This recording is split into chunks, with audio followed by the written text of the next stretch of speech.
Chapter 1. The Sea, Serene and Tranquil. Wutong stood by the shore, gripping the now-bent fishing rod tightly, his face alight with excitement. For he had dreamt the night before of the legendary creator, Arceus. Arceus had proclaimed that he was moved by Wutong's actions and, as a result, would bestow upon him the blessing of the Creatora permanent ability known as Super Luck.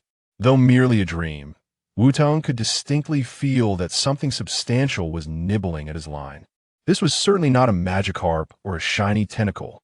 At long last, he would possess a powerful water-type Pokemon of his very own. As the fishing rod was cast back, the ocean erupted in great waves.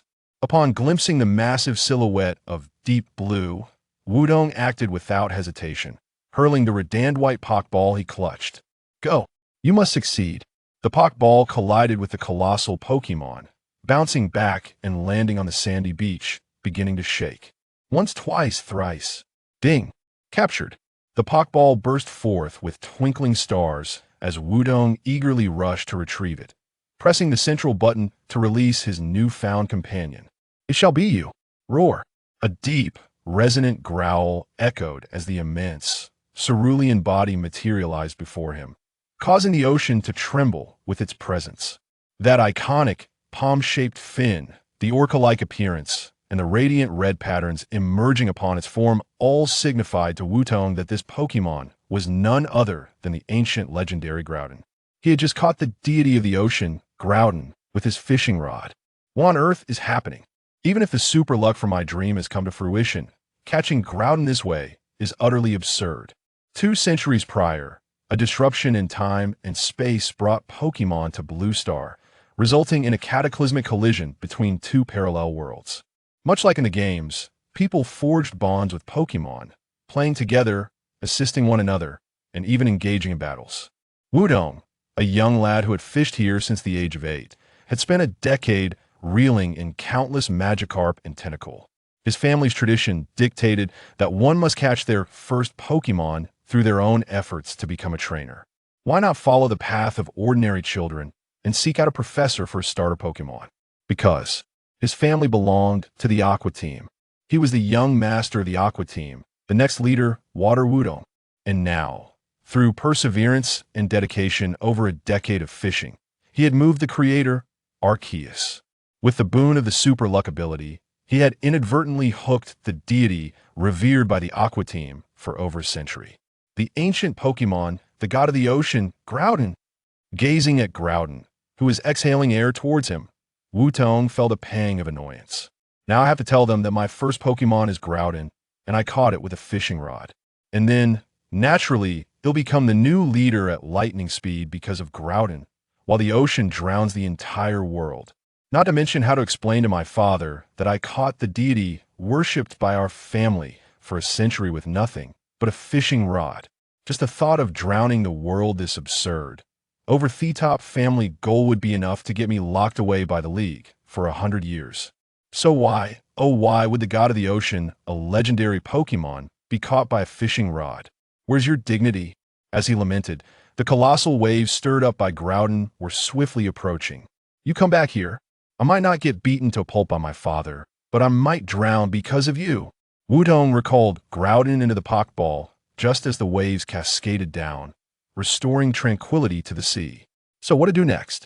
This question resurfaced in his mind, and suddenly, Wutong remembered something.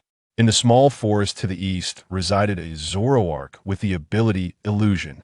This variant of the Illusion ability could even transform others, whether people or Pokemon, into entirely different forms.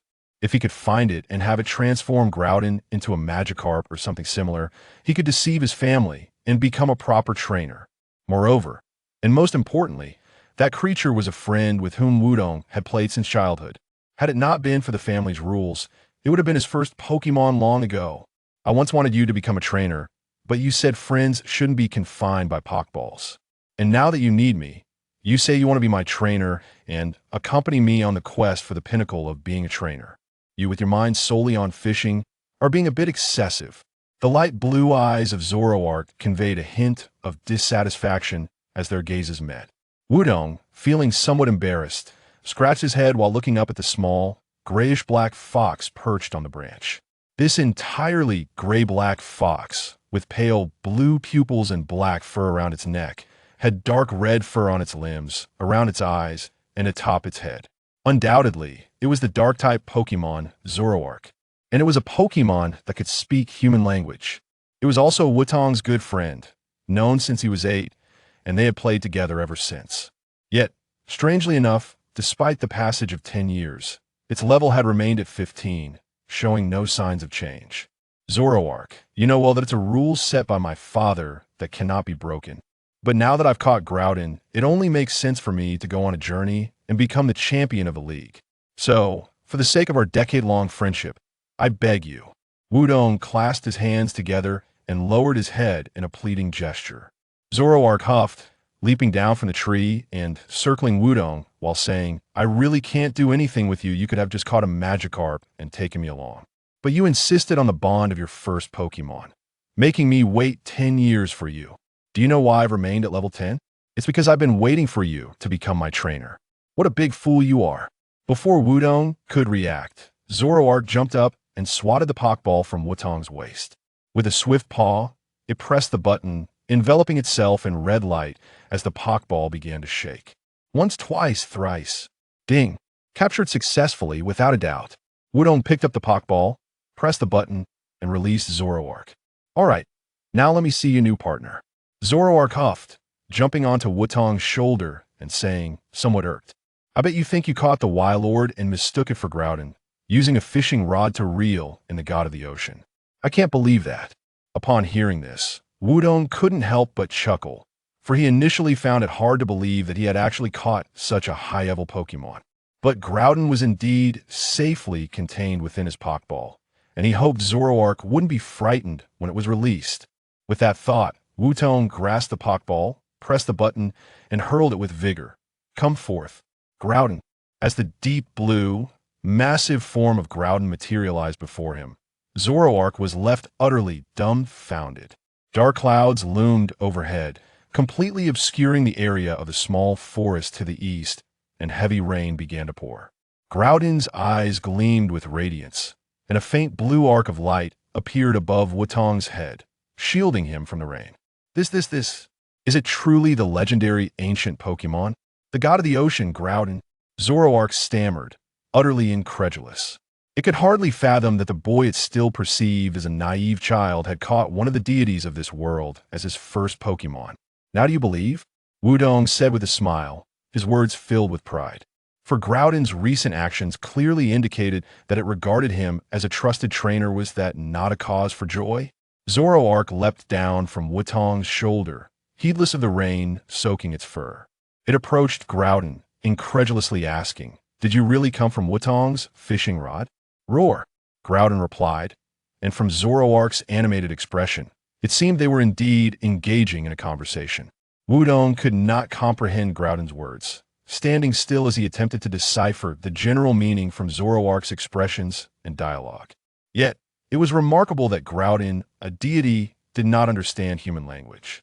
Indeed, Pokemon like Zoroark that could speak human language were rare. Roar! After another low growl from Groudon, Zoroark nodded in satisfaction, as if it had attained some form of spiritual fulfillment. I see now. I thought there was no way Wutong could have caught you with a fishing rod. This explanation feels more reasonable. Wutong, of course, understood Zoroark's implication and retorted without hesitation. Hey, that's going too far. The fact that I caught it with a fishing rod is indisputable.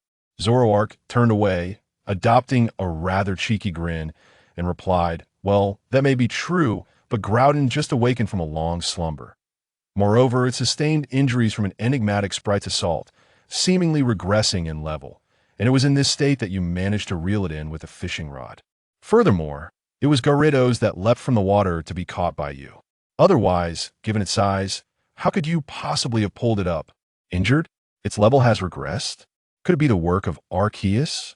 Wutong replied, somewhat astonished, as he hastily retrieved his smartphone.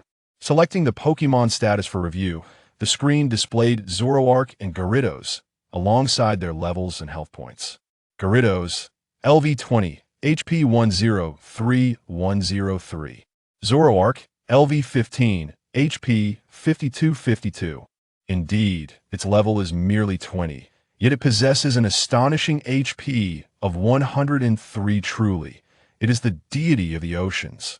Wutong remarked with surprise, then turned his gaze towards Zoroark, deliberately displaying a smile that mirrored Zoroark's earlier expression. He teasingly said, in comparison, Zoroark, your HP is only 52, you must strive harder.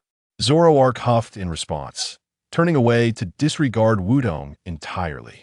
Well then, the next step is to return home to face my father.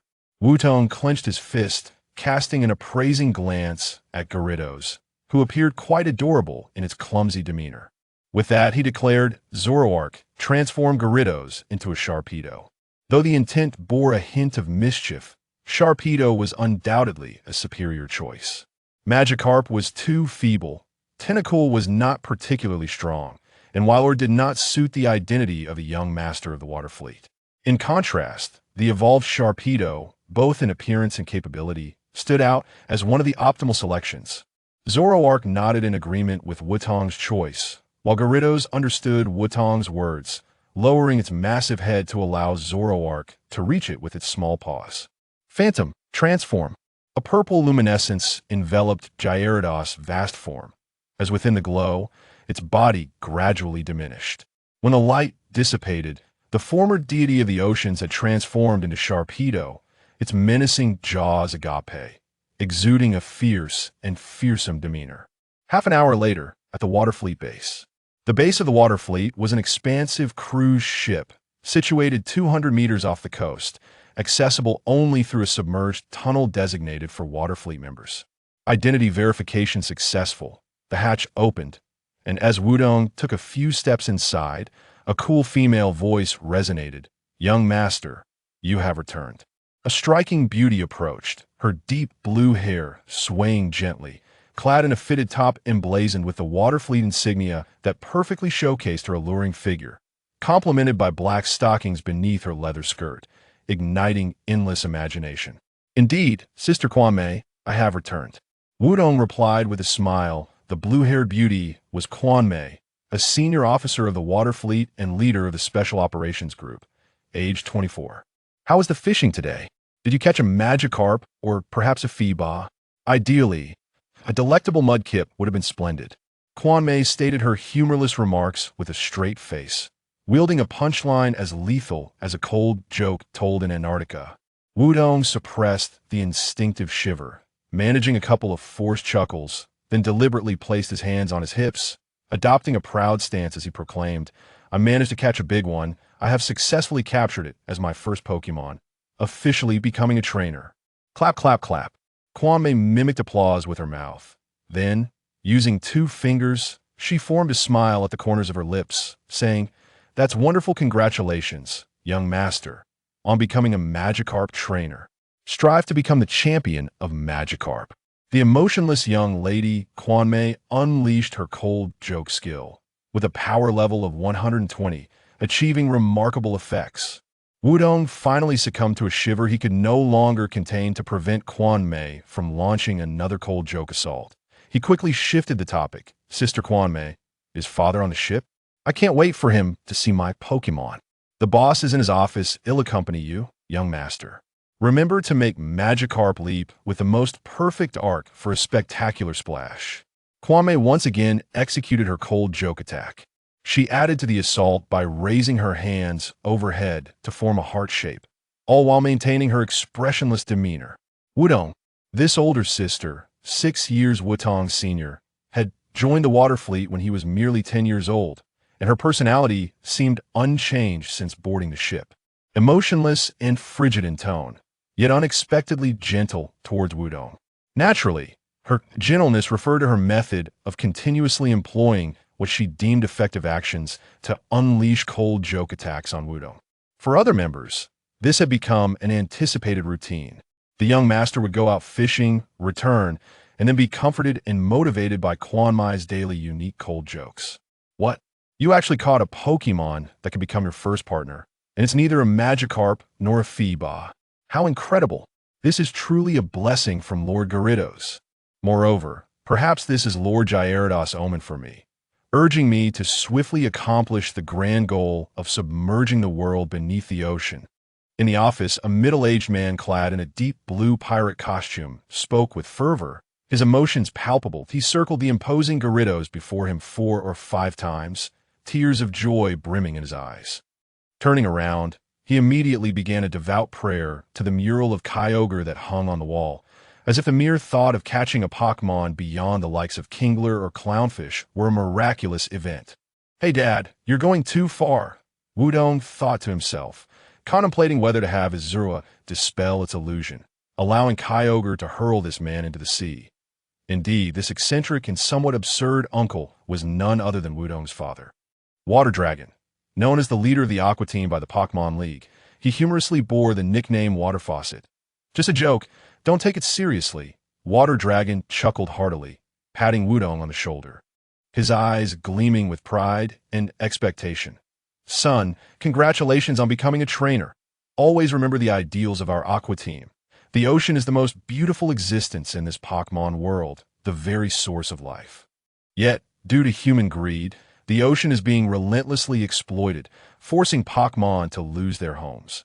Our mission is to reclaim the ocean from those vile desires, to allow it to expand endlessly, and to restore the ideal habitat for Pokémon," Water Dragon proclaimed passionately. Despite having repeated this ideology since Wudong was 5, he spoke with fervor each time that, of course, Wudong had little interest in his father's somewhat juvenile ideals. He was merely curious about how his father would react if Kyogre were to revert to its original form.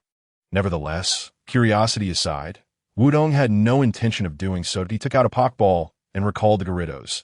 Just as he was about to turn and leave, a familiar female voice suddenly resonated from the doorway. Well, you fishing enthusiasts have finally caught a usable Pokémon. It seems I arrived just in time. Let us battle, and let me see just how powerful your Pokémon truly is." Wudong instinctively turned to look, and there she was, the ultimate nuisance, the fiery heiress, Chihua. Her flowing crimson hair resembled flames, and her luxurious Lolita dress prominently displayed the logo of the Magma Team. Her orange-red eyes sparkled like gems forged from fire as she rudely pointed at Wudong's face, reiterating her earlier words. This seemingly adorable, yet notoriously troublesome heiress was none other than the daughter of the Magma Team, Wutong's childhood friend, possessing a name wholly unbefitting a girl, had taken to calling herself Chien, insisting that Wudong refer to her as Miss Yn in light of Chien's impudent behavior and challenge. Wudong, accustomed to her antics, merely turned away and addressed Water Dragon. "Dad, I'm off on my journey now. Wait for news of me becoming the champion of the league. Goodbye." Wudong employed an act of dismissal, a move of random potency, which landed a critical hit on Chien. "Hey, how dare you ignore me? You scoundrel! You think I'm invisible, don't you? I'm furious. I demand a Pokémon battle with you. Now." Immediately, Chien stomped her little shoes against the floor, the sound echoing loudly. Water Dragon coughed softly, leaning towards Wudong's ear, and whispered to him, "Son, Chien has come specifically to find you today. You should entertain her 8B. It's a good opportunity for me to see your Gyarados and that Zorua of yours." On the other side, Chien had spread her arms wide, blocking the door with an unyielding stance, while Zorua, perched on her shoulder, helplessly placed a paw against its forehead. Even this troublesome heiress's personality was well known to it. If her demands weren't met, the heavens would surely turn upside down. If that happened, the daughter-fixated uncle from the Magma Team would erupt in anger, and the fragile peace that had lasted 2 years would likely shatter. Wudong was well aware of this too. Weighing the pros and cons, he ultimately took out the Pokeball containing Kyogre, shook it, and donned a confident smile that I can't help but give in to you. Let us head to the deck. Since a battle was inevitable, he figured it would be a good opportunity to test Kyogre's strength against this troublesome heiress on the deck, amidst a circle formed by dozens of Aqua Team members. Wutong and Chien stood 5 meters apart. One was a haughty and troublesome heiress, and the other a young master who had finally become a trainer after 10 years of fishing. There was no reason not to watch this battle unfold. "Go, fire, Eevee!" Qian took the initiative, grasping the first of the 3 Pokeballs at her waist and tossing it. Wutong glanced at Zorua on his shoulder, nodded in understanding, and threw his own Pokeball, activating Zorua's ability. This will do, Gyarados. In a burst of light, Kyogre took on the form of Gyarados, while the fire EV, resembling a large orange-tailed fox, emerged. Simultaneously, the previously clear skies darkened with ominous clouds as Kyogre's ability triggered. Summoning rain, the Aqua team members erupted into heated discussions. What? Gyarados can actually summon rain. Its ability shouldn't be rough skin. Even as a hidden ability, it should be swift swim, truly worthy of a young master's Gyarados. Victory is assured. Under rain, the power of water-type moves would increase by 50, while fire-type moves would decrease by the same percentage. Yes, the reason Wutong proposed a battle on the deck instead of in the battle room was precisely this.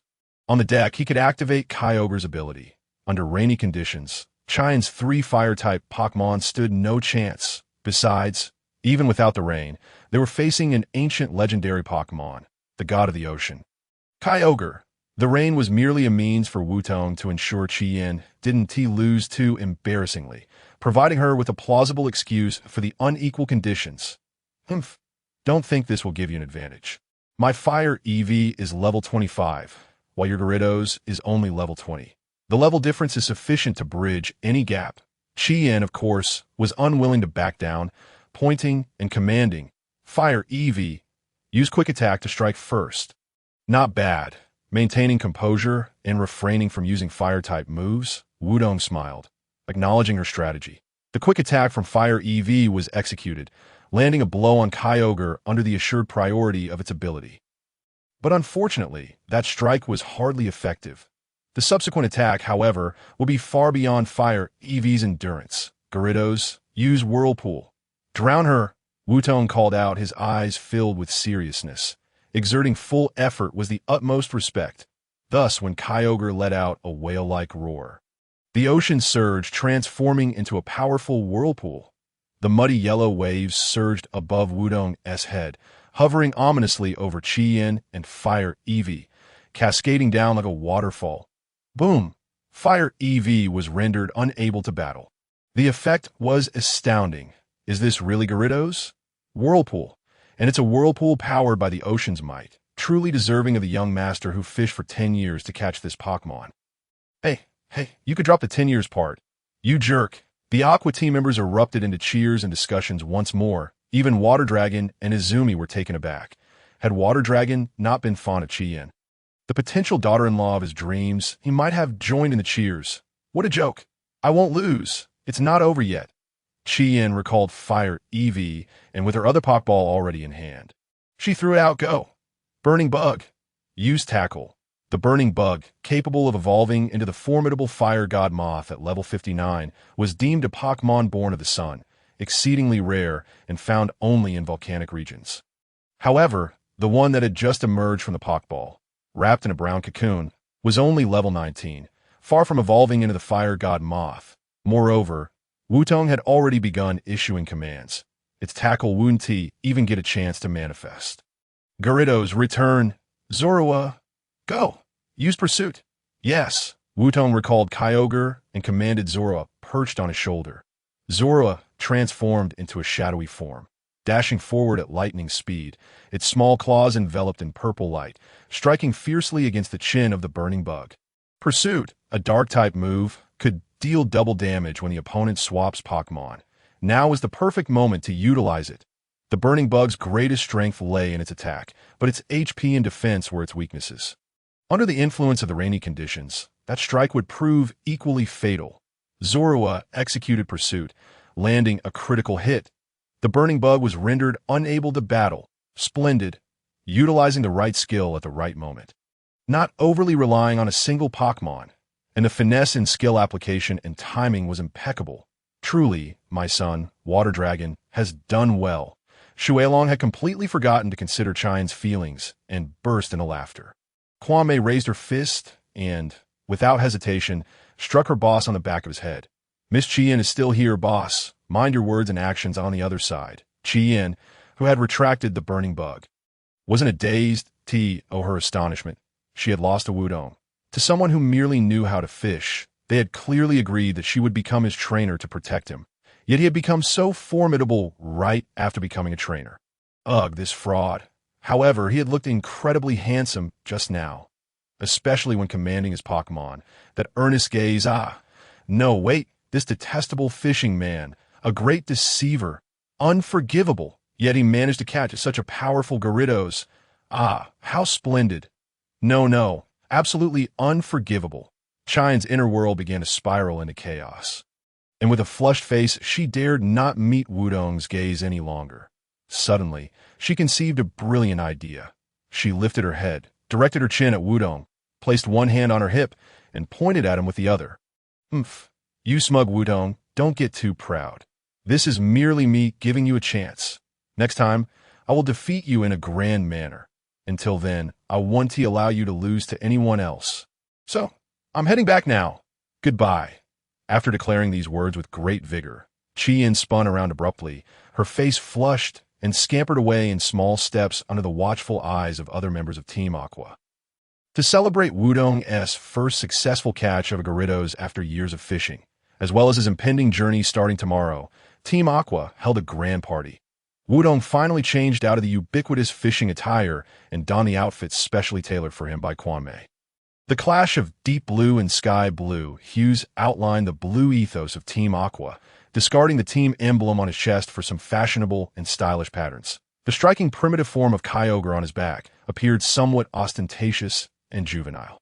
However, Kwame insisted that it was the most fitting attire for Wudong's identity and age.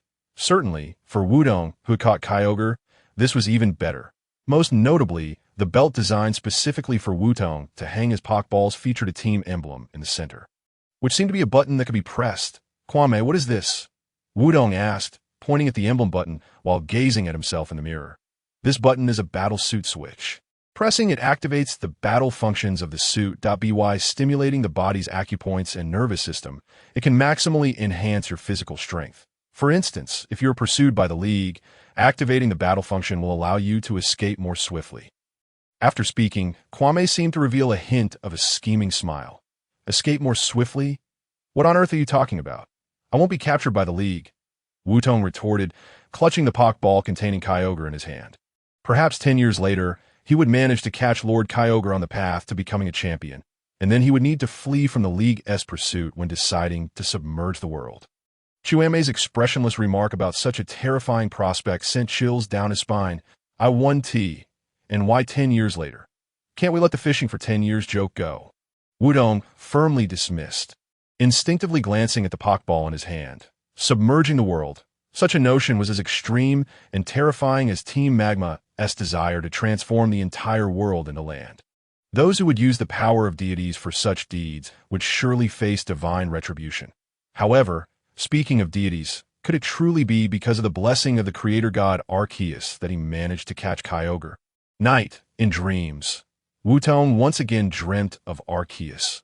The environment was as dark as the previous night, but this time a low growl emanated from the nearby Kyogre. Arceus had turned its back to him, and before it, there seemed to be 3 other enormous figures, dark red, deep blue, and light purple. Golden light burst forth from Arceus, and its ancient, authoritative voice echoed in Wutong's ears. "When you obtain the powers of fire and earth, you will gain its recognition. I in the tower of the sky. Let the ocean and earth elevate you to the pinnacle.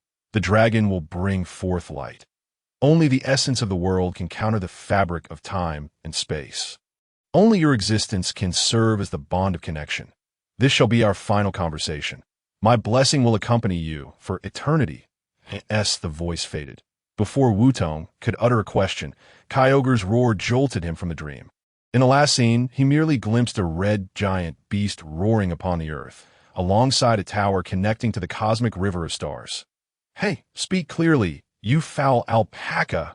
Suddenly sitting up, Wudong found himself merely seated on his bed. Sunlight streaming through the porthole, heralding dawn.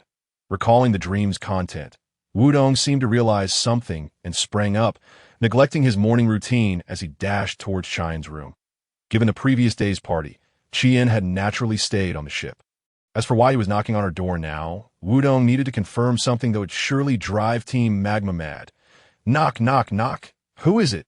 This lady just dreamed of sharing a wedding kiss with Wudong. That foul fishing man, has stolen my heart. Rubbing her sleepy eyes, a still drowsy Qian sat up, grinning as she recounted the dream's content. Knock, knock, knock. The urgent knocking abruptly jolted Qian awake, and her face flushed in embarrassment. No, no. This lady did not dream of that foul fishing man, much less a wedding with him. Knock, knock, knock. The repeated knocking ignited Qian's significant morning temper, and she muttered that whoever it was, she would turn them to ashes. Leaping out of bed, she stomped toward the door, seemingly forgetting her disheveled appearance from sleeping and dreaming. The buttons on her pajama top had long since come undone, revealing two of them, and as she opened the door, the sight of the Somali Mariana trench greeted her. Wow, the legendary golden voice. Where did that come from? Wudong stood there, momentarily stunned. That's Qian. The already prepared Qian, ready to throw a pokeball, was also momentarily taken aback. The instant Wudong turned his face away, she seemed to realize something, glancing down. Bang! Water, Wutong, you perverted, terrible fishing man. The high-pitched voice of the young lady rang out, followed by the sound of the door slamming shut. Enraged to the point of using his full name. Meanwhile, she stood in her pajamas, blushing at the door, her mind replaying the image of Wutong from moments before. What a classic and cliché romantic scene. But I must admit, it's rather splendid. Inside, Qian blushed, leaning against the door, her mind filled with Wudong's expression from just now. That scoundrel foul fishing man not only defeated this lady yesterday, but he also disrupted this lady's dream early this morning. Most crucially, he looked so good in his pajamas. Not only did he expose his collarbone, but his drowsy, sleepy expression was also so adorable. No, this foul fishing man should be on his knees, thanking me for allowing him to kiss my feet. But to get him to kneel, I suppose I must present him with a ring, placing it upon this lady's ring finger. No, no. Why am I thinking like this again? Perhaps he genuinely feels remorse for winning against me yesterday, and has come to realize his feelings for me. Thus, he came to confess early this morning. Young Lady Qian had completely veered off course in her thoughts, utterly oblivious to the fact that her mind was already hosting a banquet of peaches. After changing her clothes, adjusting her breathing and emotions, and assuming a poised demeanor, young Lady Qian decided to agree to Wudong's proposal after rejecting him 3 times. Then, she opened the door once more. Qian, you should have a photo of the Groudon mural, right? No problem. I accept your proposal. A prolonged and awkward silence ensued. Yeah, you came knocking on my door early this morning. You interrupted my wedding with you. And then you asked me for a picture of the Groudon mural? Qian spoke with the rapidity of a rapid-fire cannon, yet Wutong remained blissfully unaware of the gravity of the situation. Is there a problem? I merely wish to obtain a photograph of the mural depicting Groudon. If it cannot be done now, I would be content to receive it later. After tentatively posing the question, Wutong tilted his head and blinked. Of course there was a problem. You oblivious fishing fool. No wonder you haven't caught a Pokemon in 10 years. Take your photograph and get lost. Bang. The sound of a massive door slamming shut echoed once more, followed by a notification sound from his phone. Upon checking, Wudong discovered it was a photo of the mural sent by Qian. It was precisely what Wudong desired, the ancient legendary Pokemon, the god of the earth. Groudon! Thank you, Qian! Wutong exclaimed with excitement. Turning to dash toward his room, 0.5 minutes later, the screen displayed a colossal crimson beast, resembling a dinosaur, its body enveloped in red-scaled armor. The darker parts of its body appeared as if scorched by flames, presenting a gray hue. Large, sharp spikes protruded from its head, torso, and tail, while its massive hands bore 4 razor-sharp claws, said to be capable of rending the very earth asunder. Its body was adorned with peculiar patterns, rumored to emit light when it gathered power, much like Kyogre. This was the ancient legendary Pokemon, the god of the earth, Groudon. According to legend, it was the creator of the land, capable of controlling light and heat. Even evaporating oceans, Groudon slumbered within the molten lava beneath the earth, and upon awakening, it would trigger volcanic eruptions. Its arch-nemesis was another ancient legendary Pokemon, the god of the ocean, Kyogre, whenever they crossed paths. A fierce battle would ensue, reminiscent of the former water and fire teams. Most importantly, the depiction of Groudon standing atop a land erupting with lava, roaring with ferocity, was identical to the crimson beast Wutong had seen in his dreams.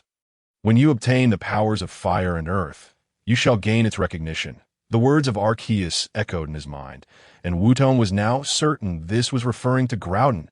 However, what did the powers of fire and earth signify? And what did gaining recognition entail? Gazing at the mural on the screen, Wutong furrowed his brow, muttering in confusion to himself. Sitting atop the bed, Soroya stretched lazily and remarked nonchalantly, "The powers of fire and earth. By your trainer standards, should refer to gym badges, right?" Soroya's words suddenly jolted Wutong into realization, and he instinctively exclaimed, "Could it be that the implication is, as long as I successfully obtain the rock and fire gym badges, I will earn Groudon's recognition? If that were the case, the rock gym was the first, and the fire gym was the fifth. That'll be by the time I complete the fire gym, Kyogre, and I should have already reached level 50 or above, which should signify recognition of our strength." Wutong stood up, his eyes sparkling with excitement, causing Soroya to shiver under his intense gaze. Hey, don't look at me like that. You're the trainer, after all. Are you hoping to gain some affirmation from me? A mere Pokemon? Wutong felt a bit embarrassed by Soroya's statement, chuckling as he scratched his head and returned to the sofa. Clutching the Pokeball containing Kyogre, he sensed some kind of energy emanating from within. With Arceus's blessing, the ability of super luck, and the fact that Kyogre had been caught with a fishing rod, its level had regressed due to injury. Combining all these elements, Wutong was now convinced that as long as he obtained the rock and fire gym badges, he would earn the recognition of another ancient legendary Pokemon that would be the god of the earth, Groudon, a deity venerated by the fire team for a century. If the fire team discovered that their deity could potentially be captured by Wutong in the near future, the entire organization would likely descend into chaos. However, Wutong was unconcerned with such matters. His mind was solely focused on one objective: to embark on his journey, conquer the gyms, capture Groudon, and become the champion of the league. In the morning, after Wutong's vehement objections, the water team canceled the ceremonial cannon salute for the departing fleet, opting instead to gift Wutong a dimensional storage bag. Its function was similar to that of a Pokeball, allowing this waste pouch to hold a substantial amount of items, filled with various supplies prepared by Quan Mei, from healing potions to Pokeballs and an array of berries. Wutong even believed that if Quan Mei were not a key figure, she would undoubtedly accompany him on his journey. Just as other members were about to rush over in tears, Wutong hastily activated the battle suit and bolted away at a speed of 9 seconds over 100 meters. Half an hour later, upon catching sight of the town in the distance, Wutong finally stopped running, panting as he found a rock to sit on. Oh, they really need to be this anxious? "I'm merely traveling to challenge gyms," Soroya remarked as he leaped down from Wutong's shoulder, using his tongue to groom his wind-tousled fur, exuding a sense of exasperation. Wutong chuckled, gazing at the nearby blue and white town. "After all, I've never been apart from them since childhood.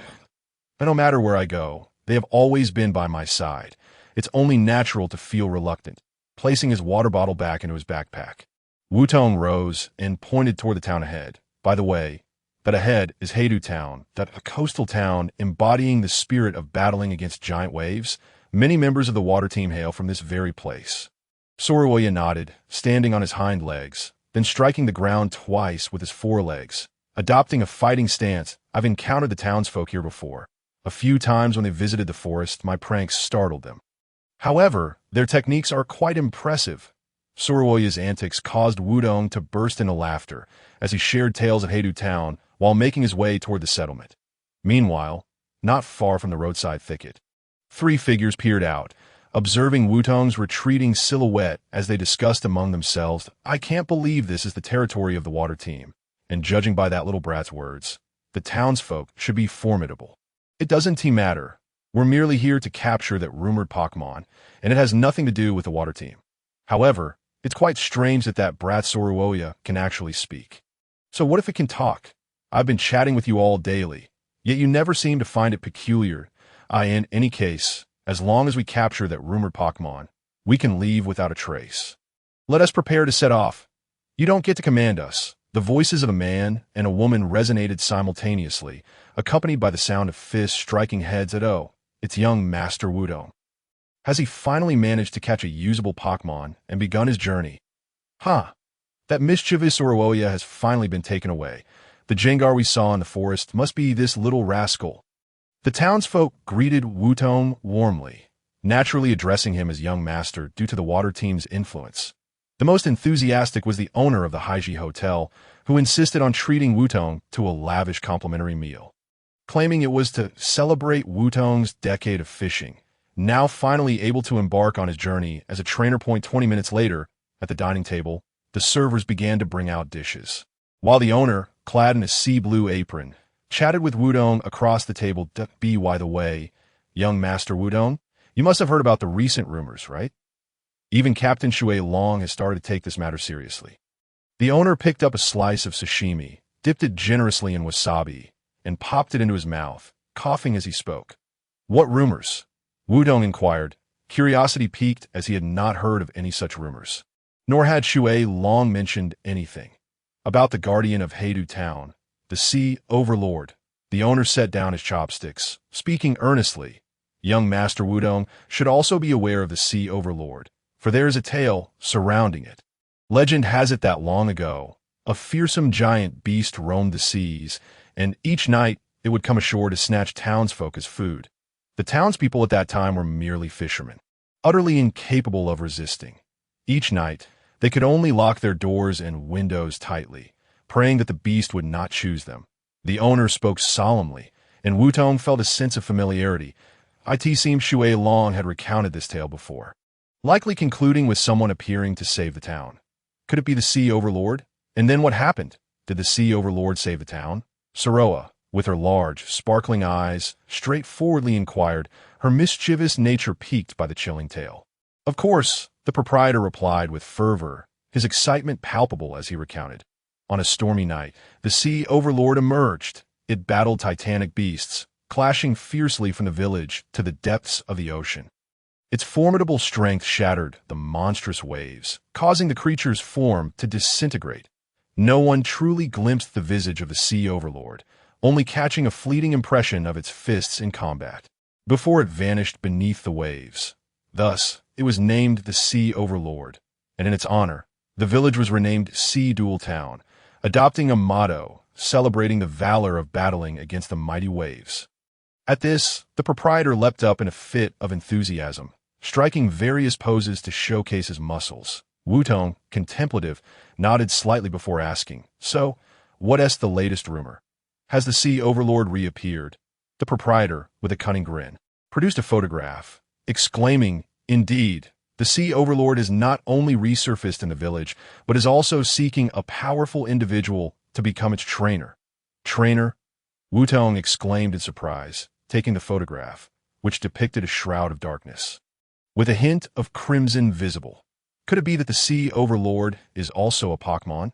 Just as Wutong pondered this, the proprietor suddenly slammed his hand on the table and stood again. "Since young Master Wutong is curious, you must come participate in the Sea Dual Town Martial Arts Tournament." "The Sea Dual Town Martial Arts Tournament? What does that entail?" Wutong queried, puzzled, as the proprietor, now fully animated, pounded the table with fervor. "So, young Master Wutong, you have decided to join.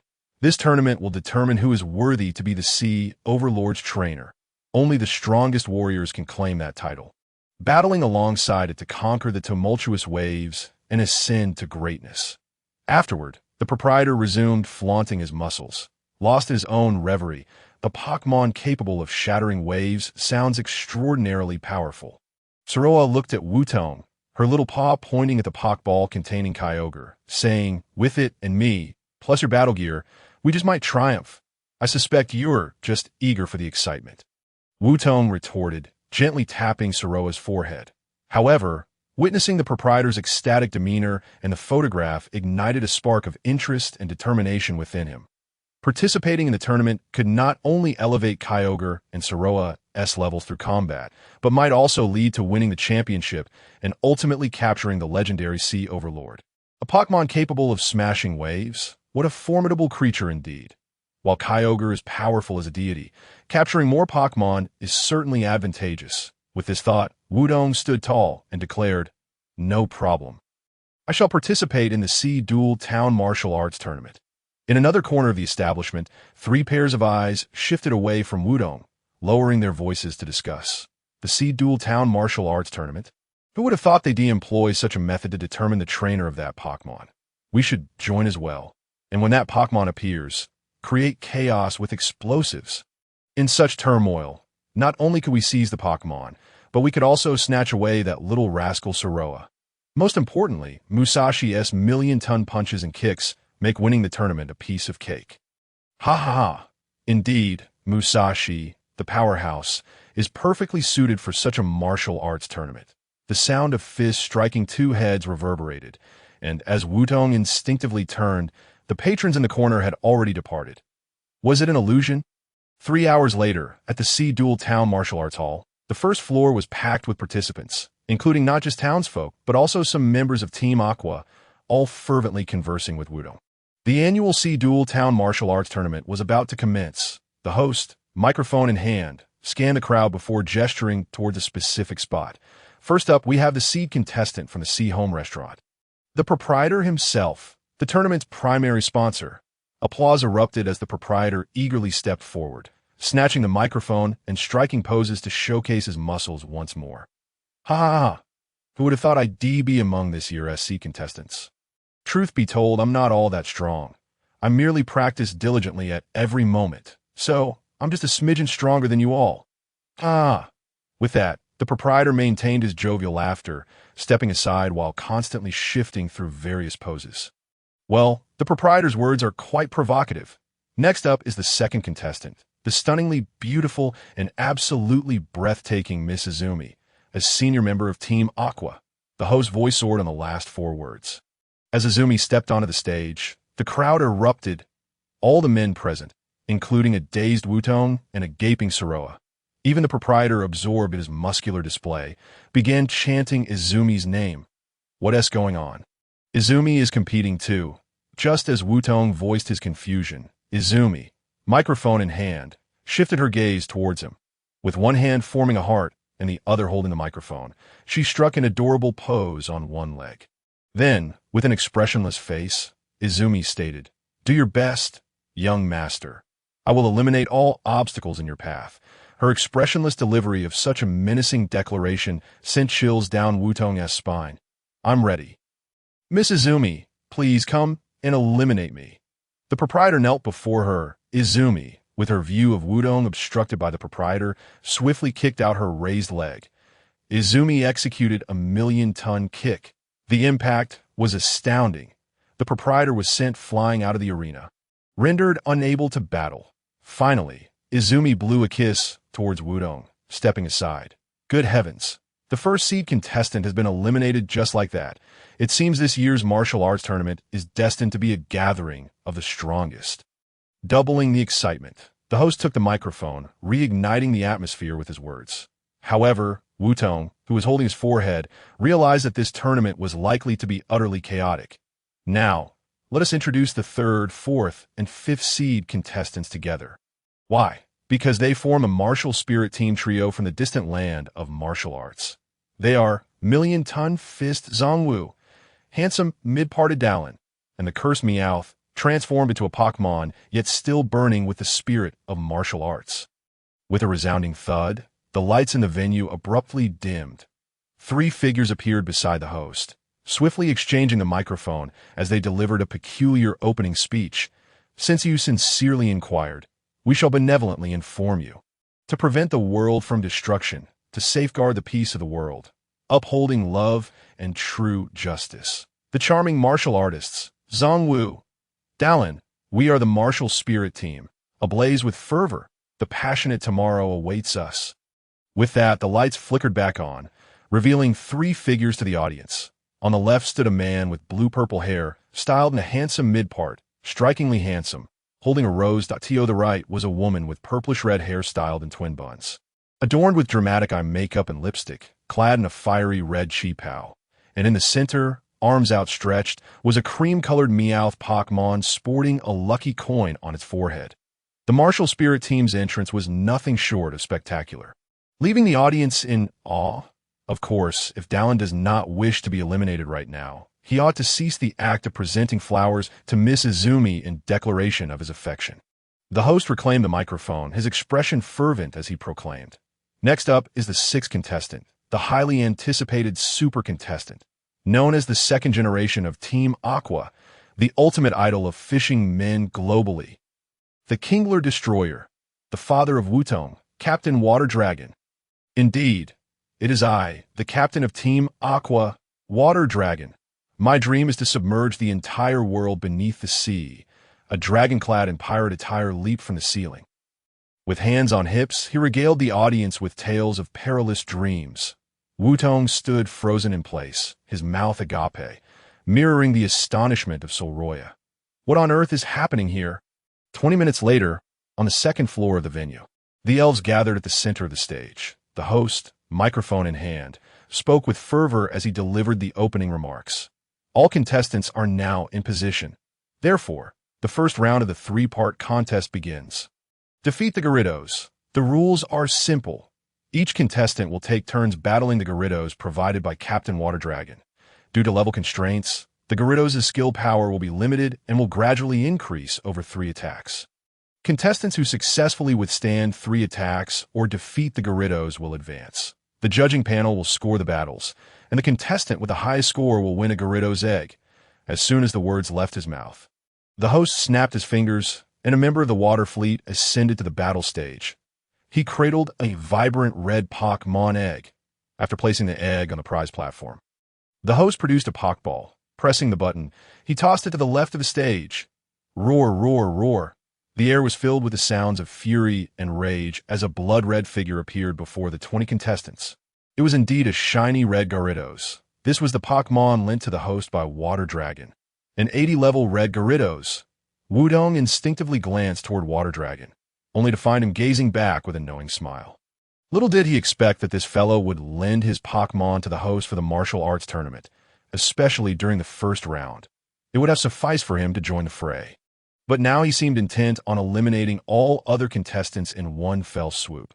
This was simply marvelous, truly befitting of a father, a divine assist right from the start. For Wutong, who possessed Kyogre, the oceanic deity Pokemon, this was practically a guaranteed first place, regardless of how ferocious and destructive the Gyarados might be. When faced with a legendary god, it would have no choice but to revert to a mere Magikarp. Moreover, this Gyarados was more closely bonded to Wutong than to Water Dragon, perhaps explaining why Wutong had successfully brought so many Magikarp ashore. Now, let us officially commence the first segment. Let us welcome the first contestant, the fully revitalized Sea Boss. Clap, clap, clap. Amidst the applause of the solitary host, a robust figure leaped from the crowd. Accompanied by hearty laughter and strikingly flamboyant muscular poses, Sea Boss appeared clad in white swim trunks adorned with Magikarp patterns. With sheer charisma, he believed he could conquer the impossible adversary. Sea Boss clenched one fist while hurling a Pokeball with the other. Go! Hitmonchan! The Pokeball opened, revealing a humanoid Pokemon clad in a karate gi. Its deep blue body crossed with black markings across its face. Humph! Ha! The humanoid Pokemon assumed a karate stance. Hitmonchan, a level 25 karate Pokemon, brimming with energy upon donning its belt, its punching power significantly enhanced. It was said that its punches could cleave through ocean waves. The Pokédex relayed Hitmonchan's basic information, and Wutong nodded, beginning to anticipate Sea Boss's performance. Observing the battle would afford him a clearer understanding of the overall rules and the Gyarados' attack patterns. Facilitating his strategy, Gyarados, level 25 Water Gun. The host gestured downwards, issuing commands. This was the first attack with power equivalent to level 25. Hitmonchan. Use Mach Punch. Cut through the colossal wave. Sea Boss reacted swiftly, aiming for a stylish victory to earn high scores. The Gyarados opened its massive jaws, a blue light beginning to coalesce. With a roar, the Water Gun, boasting a power of 120, surged forth simultaneously. Hitmonchan's palms glimmered with a sharp light, crossing its arms to slice through the incoming water column. Boom! The water column fragmented into 4 streams, swirling past Hitmonchan. The first attack successfully blocked. With such skill, You shall not overcome our hard-earned results, Sea Boss declared confidently, while Hitmonchan struck a pose of confidence. Utilizing the effects of Mach Punch to cleave through the water column, they maximized the mitigation of the opponent's attack. Wudong nodded, speaking to himself, that on his shoulder, Solroya listened, perplexed. Do you really need to analyze this? Just unleash Kyogre, and you can dominate. Wudong smiled and shook his head, patiently explaining, it's not that simple. The host mentioned that the skill power increases sequentially. Keep an eye on the next attack. Just as he predicted, the host commanded the Gyarados to unleash its second attack. Gyarados, level 30 Water Gun. The second attack was still Water Gun, but now with power increased to level 30. The same radiant light coalesced as the water column surged once more. And Sea Boss issued his command. Hitmonchan, use Ice Punch. Faced with the augmented water column, Hitmonchan tightened its right fist, summoning icy blue energy, drawing back for a powerful punch. The fist collided with the water column, instantly freezing a thick sheet of ice. Hitmonchan placed its other hand on the ice surface, using it as a shield to absorb the water column's force. Not only that, but Sea Boss also positioned himself behind Hitmonchan. Pushing against its back, together, they harnessed their strength to withstand the increased power of the water gun. Bang! The ice shield shattered completely. Yet the water gun's assault concluded simultaneously. Hitmonchan and Sea Boss only staggered back 2 meters. Remaining within the confines of the stage, the second attack successfully blocked. Wutong, observing from below, quickly deduced. Though not the wisest decision, it was quite spectacular. Sea Boss truly understands how to exploit the mechanics to garner higher scores. Don't you feel any sense of crisis? Solroya inquired, astonished, glancing at the imposing Sea Boss on stage. I feel like he is on the verge of defeating that Gyarados. Wudong continued to smile, nonchalantly replying, rest assured. The host has seen through Sea Boss entirely. He will definitely not withstand the next attack. Just as he spoke, the third attack commenced on stage. Hitmonchan, engage in close combat. Sea Boss took the initiative. The close combat attack sacrificed defense in favor of a direct assault on the opponent, though it also lowered both defense and special defense. Hitmonchan grunted and charged toward the Gyarados, with Sea Boss following closely behind. Raising his fist for an attack, as the trainer himself, he intended to strike alongside Hitmonchan. Clearly, after the first 2 rounds of defense, Sea Boss was brimming with confidence, seemingly ready to truly conquer the Gyarados. However, as Wudong had analyzed, he fell into the host's trap. Gyarados, level 40 Aqua Tail. The third attack as power surged to level 40. With a 15-level disparity, could Hitmonchan and Sea Boss triumph? The answer was clear. They could not. A resounding crack echoed as Sea Boss and Hitmonchan screamed, their forms soaring in a perfect parabolic arc from the second floor. Sea Boss and Hitmonchan were rendered unable to continue the battle. Amidst the mournful cries, the dust from the explosion settled, revealing a diminutive figure slowly rising. It was Meowth. It remained on the stage. Adorning its head was a spirited bandana, even after enduring a near-fatal blow. It clung to 1 HP due to its item. As a Pokémon, Meowth succeeded in blocking the third attack. The trio from the Martial Soul team advanced in an unexpected manner. Wudong rubbed his forehead, unable to fathom such a strategy. Yet when the host called out his name, the truly magnificent battle was just about to begin. With Kyogre's Pokeball in hand, Wutong stood and approached the battle stage. To the left of the stage was the red Gyarados. To the right was Wudong. Clutching his Pokeball, below, Water Dragon and Quan Mei eagerly anticipated Wudong's battle, while the other contestants silently wished for his defeat. Even if the contestant were young Master Wudong, the Gyarados egg remained of paramount importance. Furthermore, they did not believe the newly minted trainer Wudong could possibly overcome such a formidable Gyarados. Yet, unfortunately for them, they were mistaken. After 2 battles, Wudong had discerned all of the Gyarados' skills and the host's attack patterns at go. Sharpedo. The Pokeball was hurled forth, and Solroya's illusion ability activated. Roar. The Kyogre, disguised as Sharpedo, reappeared, the Drizzle ability activated. Dark clouds began to gather on the ceiling of the second floor. Good heavens! What is this? Indoor rain. Is this truly what the great Gyarados is capable of? It is utterly astonishing. In such inclement weather, the power of Gyarados' abilities is similarly augmented. An unbelievable scene unfolds before the eyes of all present. They stand in shock. Gyarados has already initiated its first attack. Gyarados, level 30, unleashes Hyper Beam. Indeed, the first strike of formidable level 30 Hyper Beam. Why level 30? Because just last night, Wutong and the members of Team Aqua engaged in a night-long Pokemon battle. Now, both Kyogre and Zoroark have ascended to level 30. Furthermore, the choice to commence with Hyper Beam is not solely due to the ineffectiveness of Water-type attacks. It is also a reflection of the words spoken by the Water Dragon. If you do not eliminate him with utmost haste, you will undoubtedly find yourself vanquished in the blink of an eye. This very statement compelled the host to immediately employ the most powerful move at his disposal. Yet Wudong's confident smile suggested he had anticipated this moment, as he raised his hand and then swiftly commanded, "Sharpedo, use thunder." Amidst the torrential downpour, yellow bolts of lightning surged forth, the thunder roaring in fury. Boom! The crack of thunder struck with dazzling brilliance. It directly impacted Gyarados. The gathered Hyper Beam was interrupted, and the first attack failed. Water-type, quadruple weakness to electricity, the effect was remarkable. This strike not only struck Gyarados, but reverberated in the hearts of all present. What just transpired? A level 30 Sharpedo managed to unleash the electric move Thunder. Moreover, thanks to the rain, the 70 accuracy of Thunder had been elevated to guaranteed hit. This blow even left Gyarados, now crackling with residual electricity, paralyzed.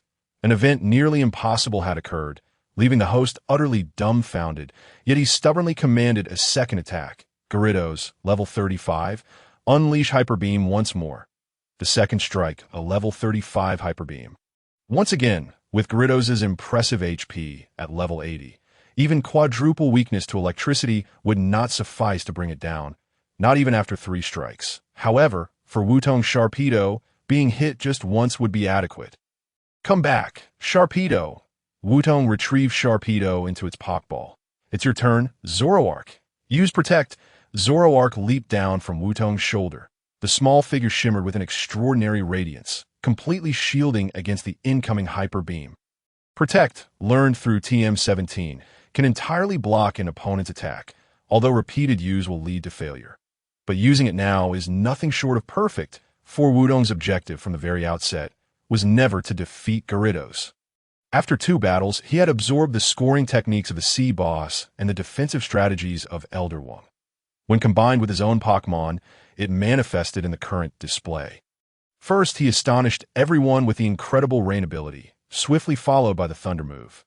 This strategy was designed to divert their attention entirely on a Kyogre, rather than concerning themselves with defeating Gyarados. After all, with an HP of 80, Wutong was no fool. Exhausting 3 attacks was simply implausible. Thus, scoring was of paramount importance. The subsequent Pokemon switches and the use of Protect served as a surprising spectacle. With Gyarados' 2 failed Hyper Beams serving as a backdrop, this performance would surely yield remarkable results. The ensuing third attack would be the crux of the matter. Come back. Zoroark. Sharpedo. Go again, before the words had fully escaped his lips. Kyogre's Pokeball was thrown once more. Sharpedo's form materialized, and Wutong's tactical command followed swiftly. Sharpedo. Use Ice Beam. Roar. Kyogre opened its massive maw, unleashing an icy blue beam, diamond-shaped ice crystals launching forth in unison towards Gyarados. Gyarados, the opportunity has arrived. Level 45, unleash Hyper Beam. The host's reaction was equally swift, deliberately slowing his command only to complete it in an instant. The power of Ice Beam is only 90, and in a clash of moves, it would simply be dispersed by Hyper Beam. This time, there was no Thunder, no Protect. The 15-level difference in rank would surely lead to Wutong's defeat. But alas, he was mistaken. Wutong, blessed by the Creator, activated the ability Luck Incarnate. The crisp sound of crackling electricity resonated. The paralysis effect triggered. Gyarados was rendered immobile, and the attack failed. Simultaneously, the Ice Beam reached its target. The icy blue beam enveloped the massive form. The diamond-shaped ice crystals inflicted various damages upon it. As the beam dissipated, frost solidified. Luck Incarnate activated again. Gyarados was encased in ice. Now's the time. Wudong pressed the button on his battlesuit, activating the battle function. He sprinted at incredible speed while simultaneously drawing back his fist. Gathering energy. This punch was as unstoppable as a battering ram. It struck the ice block. The resounding crash shattered the not-so-thick ice. The howling Gyarados fell back as if drained of strength. Wutong, withdrawing his fist amidst the icy mist, appeared as a deity, utterly magnificent, truly worthy of being Master Wudong. Master Wudong, you are undoubtedly the rightful champion. The execution of skills, the synergy of Pokemon, and the explosive power of the trainer were simply exquisite. Utterly flawless. Cheers and thunderous applause erupted. Yet no one noticed as Wutong subtly turned his head, exchanging a wink with Gyarados. Had it not been for Gyarados' exertion within the ice block and its dramatic backward fall, the preceding scene could not have been so theatrical. The ultimate secret to victory lies in the bond between Pokemon and human. An hour later, by the seaside, 0.5 Gyarados leaped and rolled in the sea, causing the once tranquil waters to surge and crash against the shore. That on the surface of the sea floated a blue platform, resembling a Pokemon battle arena in both size and design. Here lay the battleground for the second round of competition. The rules were simple. Contestants must engage in elimination-style Pokemon battles on the unstable platform, with a fall into the water resulting in a loss. Moreover, following a victory over their opponent, they would face an onslaught from 5 Gyarados. Thus, the criteria for victory demanded not only overcoming one's adversary, but also withstanding the subsequent barrage from the Gyarados. Of course, unlike the level 80 Gyarados of the Water Dragon, these 5 were merely level 30 Gyarados belonging to Team Aqua members. Evading or blocking their attacks was not overly challenging. The audience and contestants stood on the sandy beach as the host announced the results of the previous round. Sea Boss, with a splendid parabolic arc, advanced with 3 points due to sponsorship Halo. Spirit Soul Team, with a moving bond, garnered 5 points. Water Dragon, for fairness, opted to forfeit and advanced without condition. Izumi Mei, likewise forfeited without reason. Advancing by exception, Wutong, with a stunningly perfect battle, achieved full marks and secured first place, including them. Out of 20 contestants, only 10 advanced. The Gyarados egg was retrieved by Wudong into his dimensional bag, and the previous members of Team Aqua followed closely behind.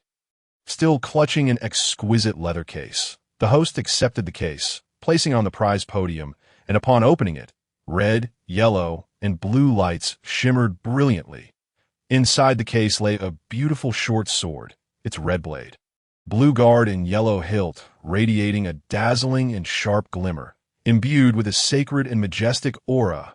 Indeed, this is the championship prize for the second round, provided by Team Aqua. It hails from the legendary Holy Sword. What is this? That sword discovered within the oceanic cave.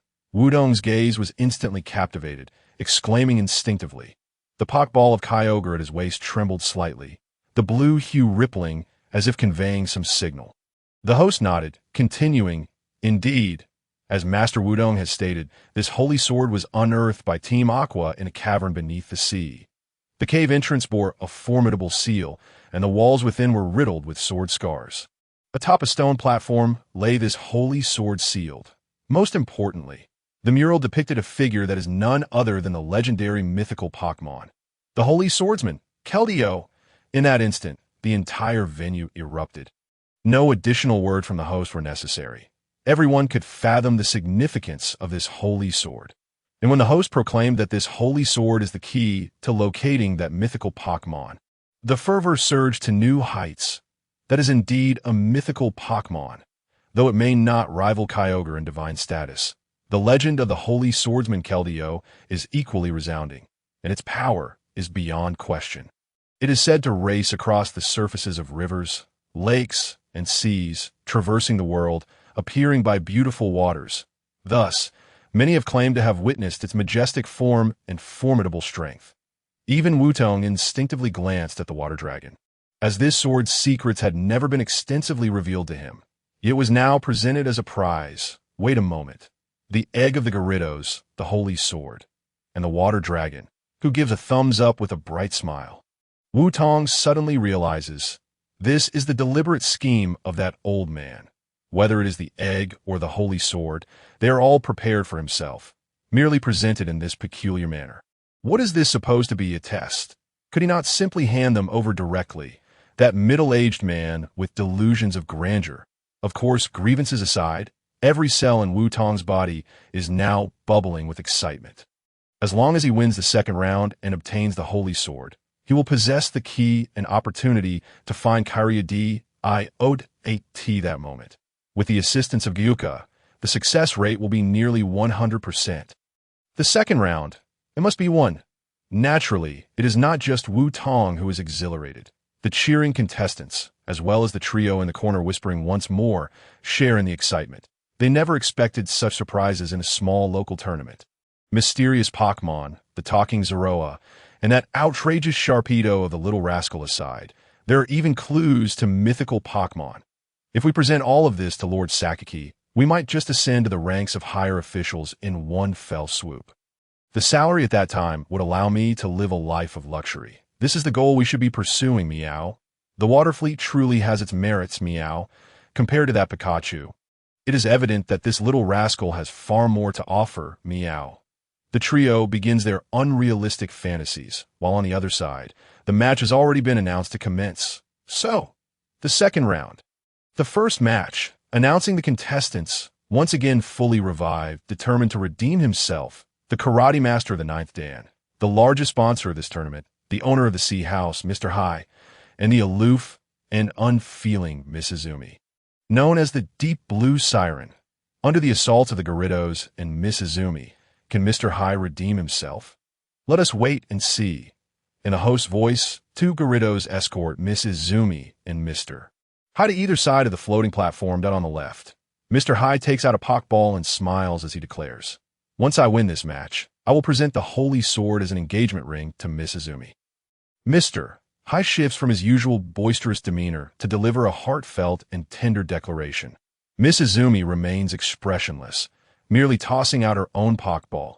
Amidst the special cry and radiance, a beautiful figure appears before all.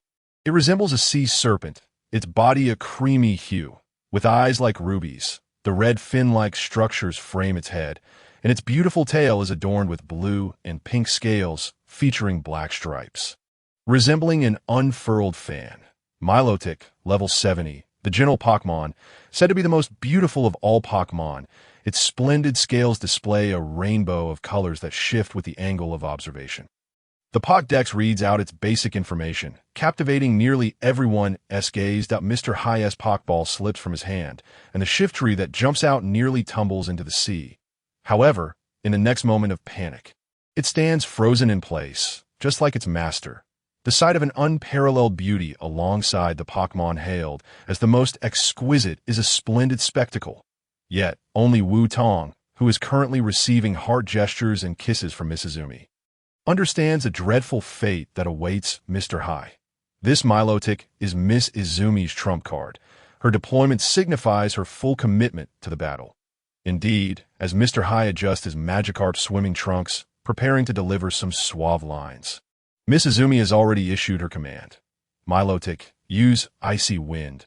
The continuous cries resound as Milotic sways its body, unleashing a frigid blue gale from its mouth, catching both Shiftry and Mr. Hai completely off guard. Ice crystals form on every inch of Shiftry's skin, and just as Mr. Hai prepares to take action, the second attack has already arrived. Milotic, use Hydro Pump. Indeed, it is Hydro Pump. Unlike the previous round, where power was restricted, the full power Hydro Pump of level 70 has gathered in her mouth. Mr. Hai finally reacts, waving his hand and calling out, "Shiftry, use Close Combat," jumping to the blind spot beside Milotic. Even if Hydro Pump is unleashed, it would inevitably affect her and Miss Izumi. Shiftry responds to the command, ready to leap, but Wutong shakes his head and states, Mr. Hai has already lost. He should not use that skill. Before Zoroa on his shoulder can voice its confusion, the outcome of the battle has already unfolded. The leaping Shiftry suddenly stiffens mid-air, its face filled with astonishment as it plummets. Meanwhile, the fully charged Hydro Pump is unleashed. In a dazzling flash, Mr. Hai and Shiftry are sent flying off the floating platform and into the sea. The 5 Gyarados instinctively retract into the ocean, their tails above the surface waving in surrender. The pink and blue sea siren, Miss Izumi, proves to be the most formidable opponent of the second round. Using close combat may seem a reasonable countermeasure on the surface, as it could compel Miss Izumi to consider the attack range of Hydro Pump. However, Miss Izumi had already used Icy Wind. Although this skill is not powerful, it can reduce the speed of the hit opponent. The pause of Shiftry midair is a result of this effect.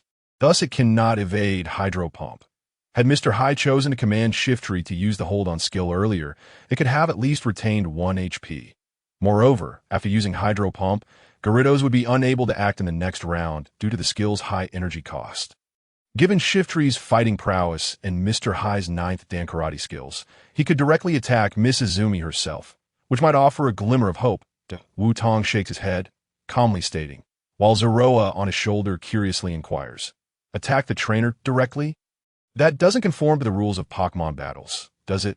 This certainly does not align with the conventional rules of Pokemon battles. Wutong affirms this, only to quickly add, but it does adhere to the rules of this martial arts tournament. Have you forgotten? The rules state that if a trainer falls into the water, it is deemed a loss.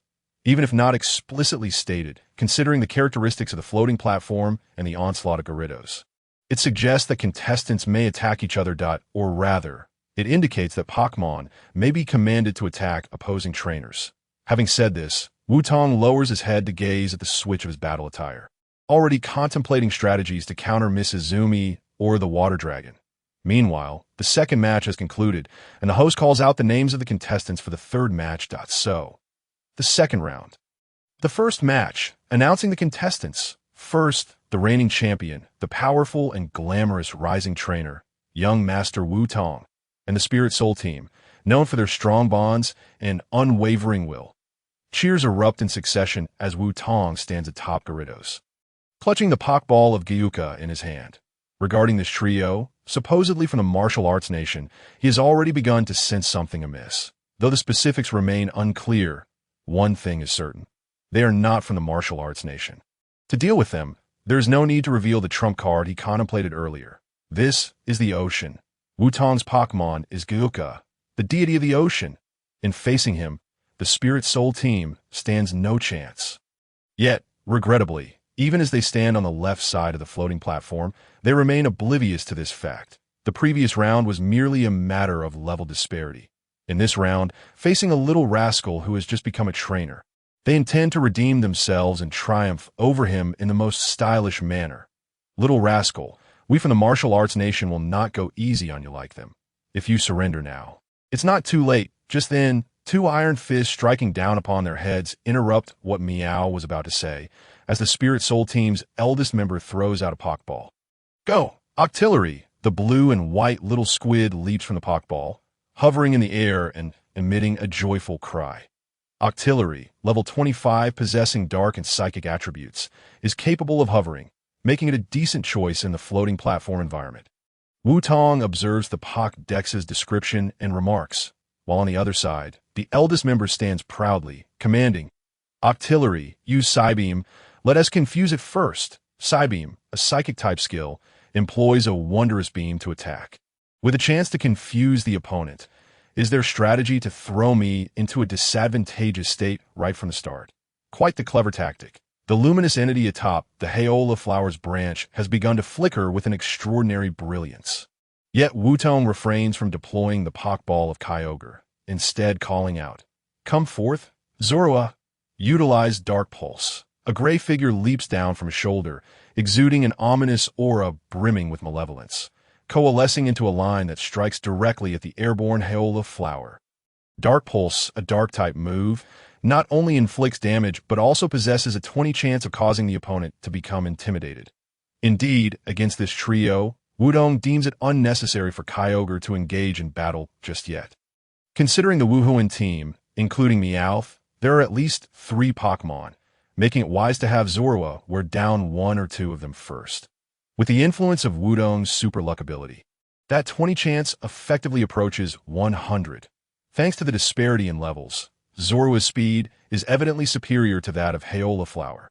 The moment Dark Pulse connects, the illusion ray that was about to be unleashed dissipates as Haola Flower shudders above.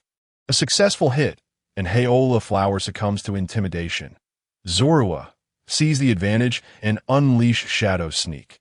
Wutong offers no respite to his opponent. Upon receiving the command, Zorua emits a low growl, with the peculiar light before him coalescing into a terrifying, grotesque visage. Haola Flower, now in a state of intimidation, can scarcely endure this, letting out a cry as the once joyful little squid, startled, darts into Dalin's embrace. Haola Flower, what has happened to you? Dalin inquires anxiously, while Musashi scolds. Calling it useless, Wutong, however, smiles and explains. This behavior stems from Haola Flower's survival instincts. The luminescent entity atop its head serves to affect the opponent's psyche, yet when faced with formidable foes or natural enemies, it resorts to this ability solely to escape. Thus, when intimidation and Shadow Sneak both take effect, its instinct for survival compels it to flee. As he speaks, Haola Flower indeed trembles in fear, prompting Dalin to withdraw it into its Pokeball. Beside him, Zongwu brandishes his Pokeball, gritting his teeth as he declares, "That was merely a stroke of luck. How dare you revel in it? After I thank you for your explanation, I shall defeat you." With that, Zongwu prepares to throw his Pokeball, but Wutong suddenly gestures. "Zorua, execute a surprise attack. Knock them down. Leave it to me." Zorua's voice resonates from behind Zongwu, just when Zongwu finally reacts and turned around. He sees Meowth already sent flying and Zorua hurtling toward his face. Zongwu is knocked sideways, tumbling into the sea and creating a splendid splash. Surprise attack, a dark-type move, stealthily approaches the opponent before executing an unexpected assault. Guaranteed to hit. As for the timing of its usage, that was, of course, while Wutong was explaining, it was far from the triumphant explanation Zongwu imagined. It was merely a distraction to facilitate Zorua's flanking maneuver. "Hey, will you jump yourself? Or shall I send you down?" A massive shadow gathers atop Zorua's head, smugly addressing the stunned Dalin. "Damn it, you little brat, don't think this is the end," Dalin retorts fiercely to Wutong before leaping into the sea. The Wuhuan Team's trainer has fallen into the water, disqualified. Marvelous, truly a testament to young Master Wutong. He has swiftly identified the hidden rules, utilizing the instability of the floating platform alongside his Pokemon skills. He has successfully caused his opponent's trainer to be eliminated. If Miss Izumi is the beautiful yet perilous siren of the sea, then young Master Wutong resembles a deity who commands all. How will young Master Wutong respond to the impending onslaught of the 5 Gyarados? The host exclaims with fervor, as the audience and other competitors marvel at Wutong's tactical prowess. He has undeniably unlocked an alternative approach to the second round by directly targeting the trainers themselves. Furthermore, his adept utilization of skill combinations, Pokemon selections, and exploitation of opponents' weaknesses and traits is far beyond that of a novice trainer, as the 5 Gyarados surge from the depths, conjuring water cannons. Wutong recalls Zorua and finally releases the Pokeball containing Kyogre.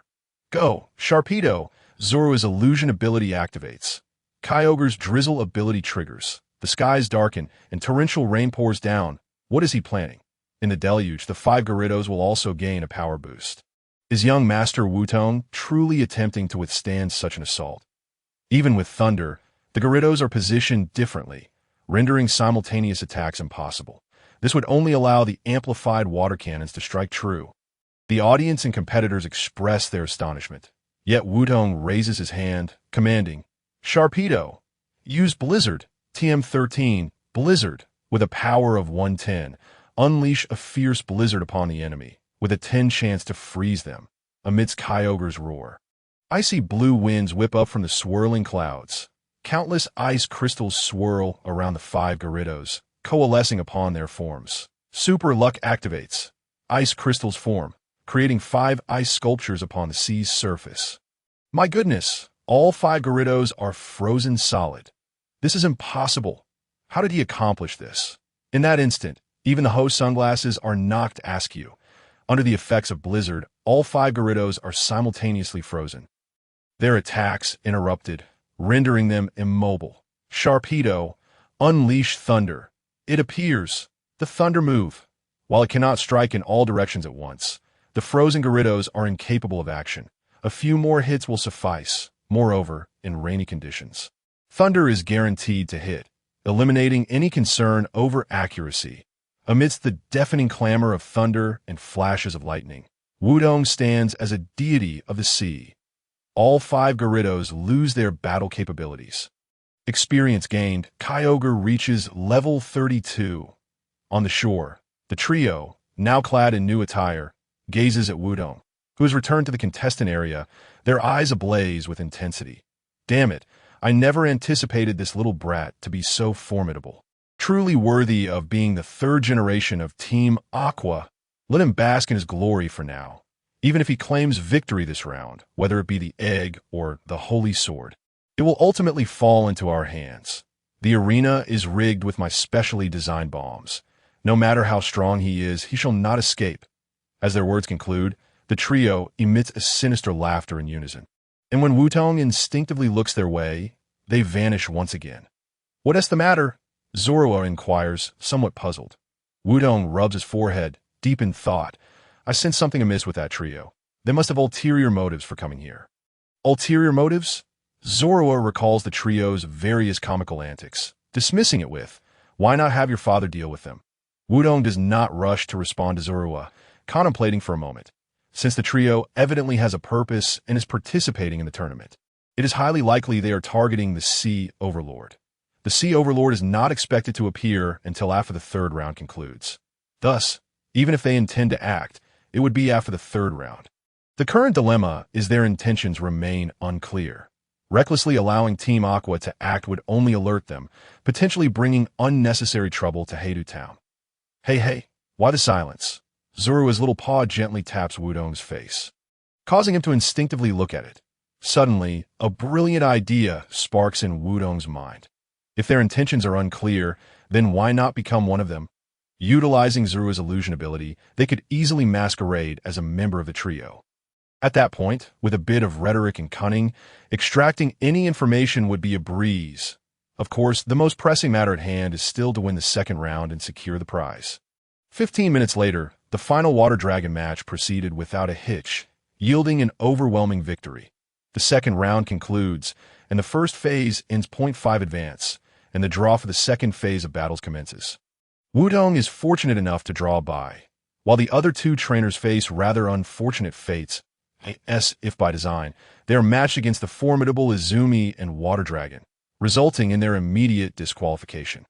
The 2nd phase concludes swiftly, and now, the eagerly anticipated 3rd phase arrives. The advancing contestants are Wutong, Water Dragon, and Izumi. Due to the unique identities and numbers, the 3rd phase will adopt a free-for-all format. Collaboration knows no bounds, and methods are limitless. Ultimately, the champion will be the last contestant remaining on the floating platform. Captain Shui Wutong, Captain Shui Wutong, Miss Quan Mei, Young Master Wutong, Young Master Wutong. Supporters from all 3 factions cheer and rally, as the trio stands resolutely upon the enlarged floating platform. In stark contrast to the previous 2 rounds, the tumultuous waters now host not 5, but 10 ferocious. Even the enlarged platform resembles a mere driftwood amidst a maritime catastrophe, teetering precariously, where a single misstep could lead to disqualification.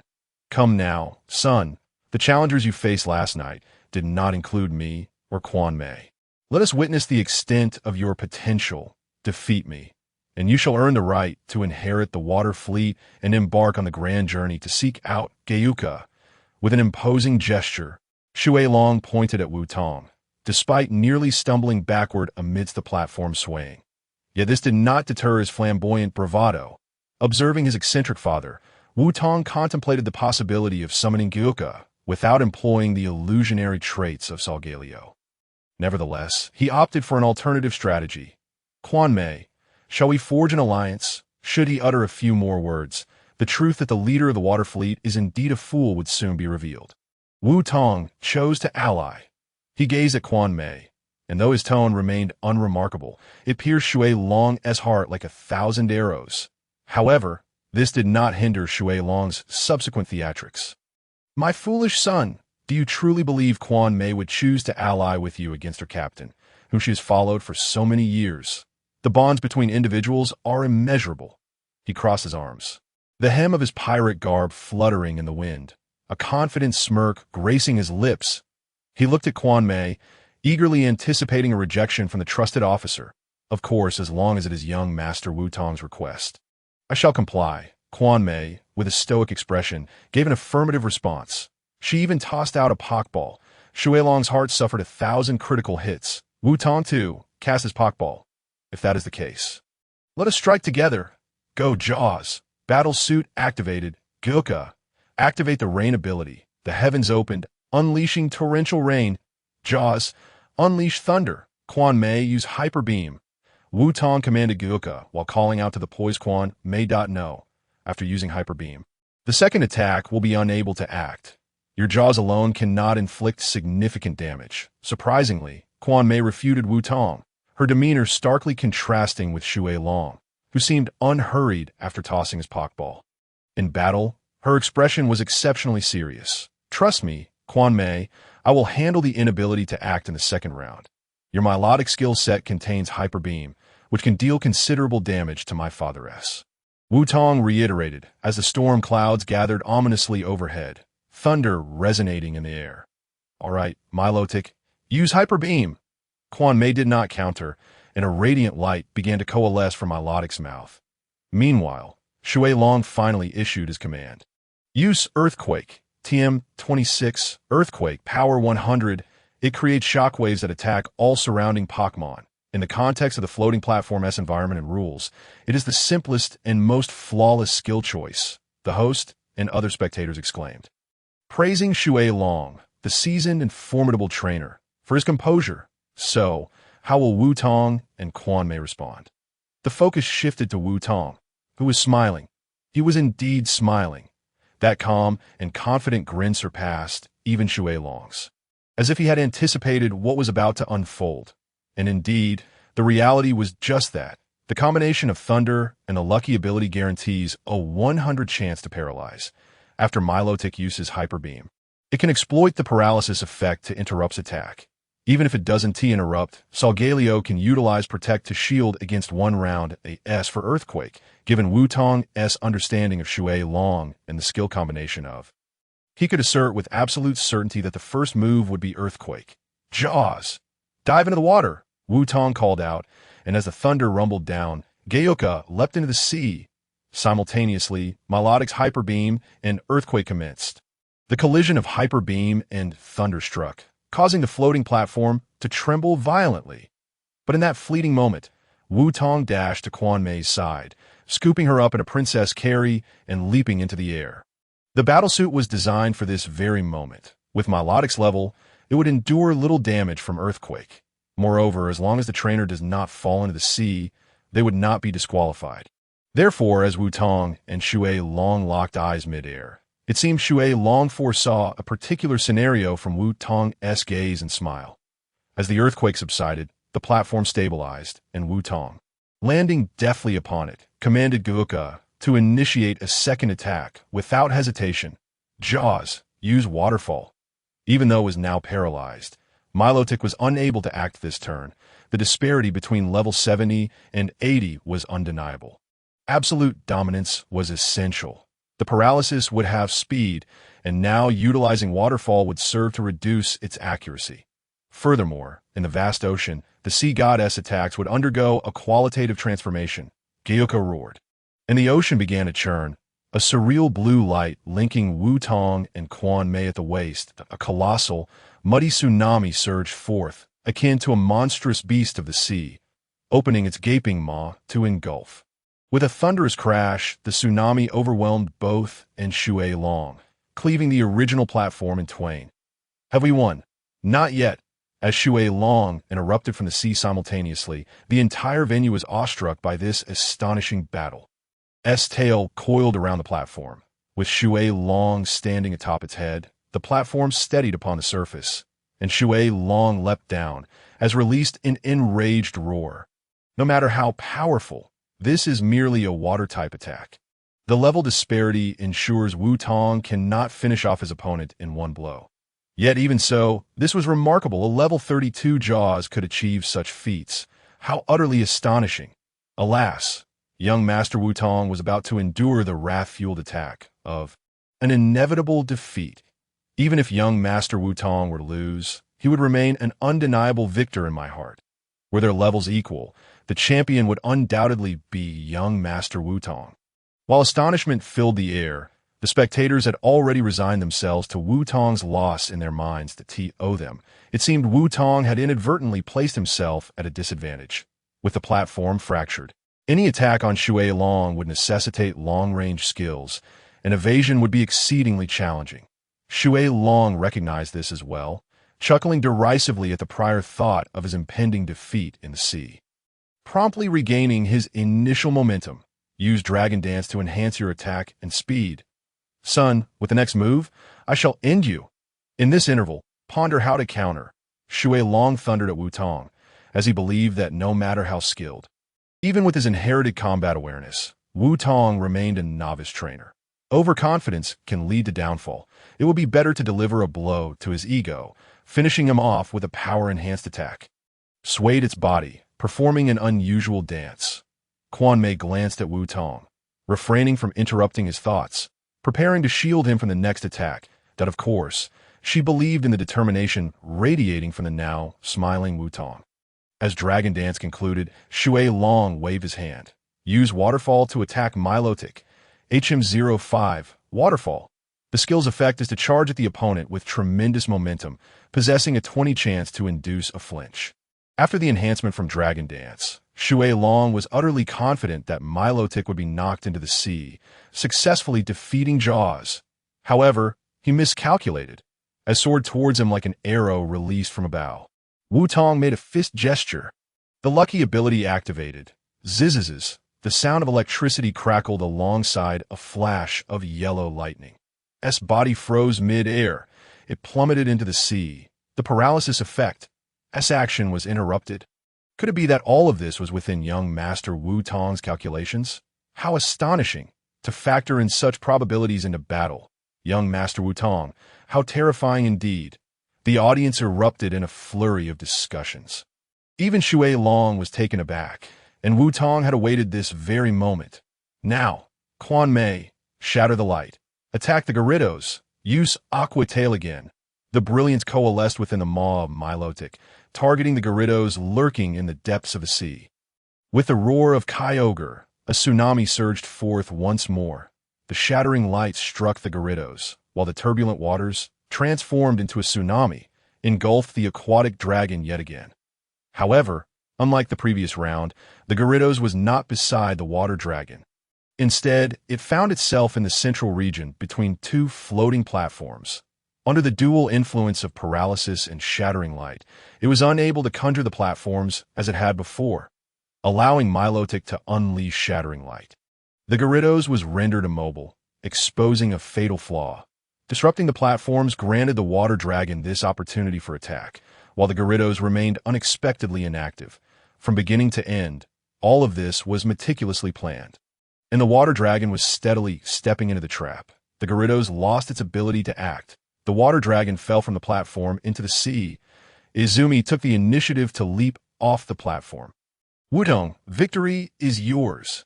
A level 32 Kyogre triumphed over an 80-level Red Gyarados, and it was achieved by a novice trainer, even though it was Milotic shattering light that ultimately defeated the Gyarados.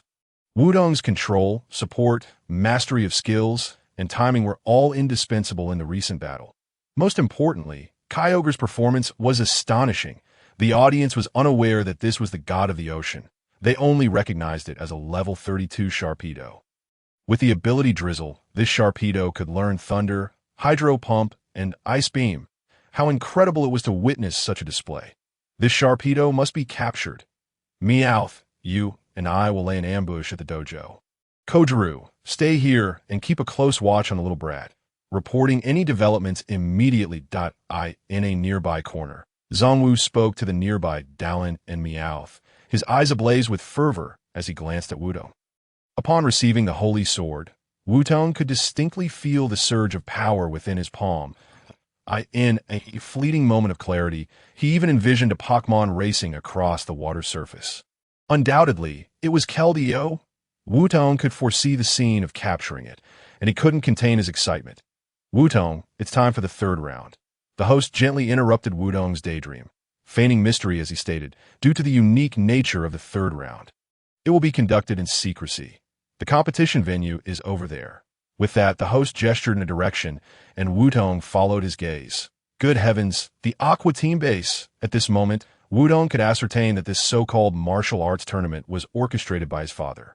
The Gyarados egg, the holy sword, all were cleverly arranged gifts for him, infused with a hint of challenge, as for what awaited in the third round. Before Wutong could inquire, the host leaned closer, whispering mysteriously. The rewards for the third round were exceptionally generous, not only connected to the ocean's dominion, but also directly linked to the legendary god of the sea, directly related to Kyogre. Wutong was instantly electrified. Excited are we. The host straightened his posture, adopting an adult's demeanor, and patted Wutong's shoulder, saying, "No need to rush. I will take you there right away. However, the third round will pose challenges, so be prepared." In his eyes. Although Wutong's performance in the first two rounds was indeed impressive, he was still but a child. Just hearing something related to Kyogre had him so thrilled. The host smiled and shook his head, internally contrasting the mature, formidable water dragon with the immature Wutong. It seemed that in order to inherit the will of the water dragon captain, Wutong still had a journey ahead of him. Wutong, of course, was oblivious to the host's thoughts, solely focused on whether the prize was indeed what he hoped for. If it was, he would have struck a veritable jackpot. Under the host's guidance, Wutong returned to the base. But instead of Izumi, he was greeted by Akagi, who stood with her hands on her hips, tapping her foot impatiently. "Hey, you took your sweet time." Akagi snapped at Wutong. Wutong, perplexed, responded, "Akagi, why haven't you gone back yet?" "You moron." Akagi was on the verge of exploding. After waiting so long for him, the first thing he said was this. Did he want her to leave? Wasn't it the most rewarding thing for her to come and greet him? Stupid Wutong. Foolish Wutong. No wonder no girls like you. Even if they did, they'd undoubtedly be the dumbest girls in the world. Sensing the tension, the host quickly interjected, "Wutong, Miss Akagi is your teammate for the upcoming third round. You will be collaborating to complete the challenge. Did you hear that, you clueless fisherman? Don't drag me down." Akagi huffed, turning away without waiting for Wutong and briskly walking inside. How infuriating! Just the thought of having to battle alongside him made her both excited and blush with embarrassment. How humiliating! That foolish boy had said such things, yet she still found herself looking forward to it. She absolutely must not let him see her like this. Akagi lowered her head and quickened her pace. Behind her, Wutong scratched his head, puzzled about why she was upset again. However, his mind was primarily occupied with the anticipation of the third round's prize that was about to be revealed. Could it possibly be that item? The very thing the Aqua Team had sought for a century. Now, it is time to reveal the prize for the third round. On display was yet another exquisite leather case, identical to those of the previous two rounds. The host stood behind it, slowly opening the case. The Pokeball at Wutong's waist trembled violently, and he quickly pressed it down with his hand. Even through the Pokeball, he could sense Kyogre's excitement. As the case opened, an indigo glow enveloped the entire room. The scent of the deep sea permeated every corner. Wutong felt as if he were witnessing the boundless deep sea, witnessing the raging waves, and glimpsing the sea deity leaping forth, stirring a maelstrom. "Am I hallucinating?" Akagi exclaimed in surprise, momentarily forgetting her self-proclaimed title point. One hand grasped Wutong's sleeve, while the other instinctively reached forward, as if she had seen something. "I saw the legendary Pokemon Kyogre." Akagi clearly shared the same vision as Wutong. The brief illusion quickly dissipated, and Wutong beheld the contents of the case. That it was exactly as he had surmised. That blue orb, the mark in the center, just as I thought, the indigo orb. The legendary orb said to harbor the power of nature. It was created by ancient humans to restrain Kyogre's power. It sealed a portion of Kyogre's strength. Most importantly, it could revert Kyogre to its primal form from the ancient era. Even though this was merely an unverified theory widely discussed in the field of Pokemon research. Judging by Kyogre's reaction, it was indeed real. Even Wutong's heart raced with exhilaration. This was the indigo orb that the Aqua team had sought for a century, the very item that the water dragon envisioned using to capture Kyogre. They were actually offering it as the prize for the third round. In an office, the water dragon observed the scene on the screen, unfazed by Wudong's reaction, instead finding it somewhat anticipated. Truly, he is my son. Even when faced with such an artifact, he remains composed and rational. Is it too early to hand the orb over to Wudong? A cool voice interjected. It was Izumi, seated nearby. Even she believed that it was inappropriate to give the indigo orb to Wudong at this stage. Presenting the indigo orb to Wudong would be tantamount to entrusting him with the Aqua team, even granting him the chance to capture Kyogre. Of course, they were unaware that at that very moment. Kyogre resided within the Pokeball at Wudong's waist. The water dragon did not respond immediately, but gazed at Wudong on the screen, smiling as he remarked, "The future of the Aqua team relies on him to forge ahead. All I can do is this, that I can sense that this little rascal possesses a unique essence. Perhaps only in his hands will the orb shine with its true brilliance." 15 minutes later. In a vast arena, Wudong and Chi Yin stood on the left, each gripping a Pokeball. Countless tiny holes dotted the ceiling and surrounding walls. Each hole housed a miniature projector, capable of projecting opponents that closely resembled real entities upon the input of corresponding data into the system. This was the Water Fleet's specialized training room, also designated as the battleground for the third round of competition. Unlike the ordinary Pokemon data typically entered, the current input was based on the primordial regression of Kyogre. Centered around the indigo orb, the objective was to defeat a level 40 primordial regression Kyogre while ensuring that Chi Yan's Pokemon remained in fighting condition. The essence of the third round was a battle for preservation. Should they emerge victorious, they would gain the indigo orb and the opportunity to capture the Sea Overlord. However, failure would still grant the chance to capture the Sea Overlord, but the indigo orb would only be bestowed upon Wudong upon his attainment of the champion title. The significance of the indigo orb was self-evident, and Wudong clutched the Kyogre Pokeball tightly. Victory in this round was imperative. The host activated the program, and an ethereal glow enveloped the entire arena, causing the environment to morph as if the very fabric of space were distorting in the blink of an eye.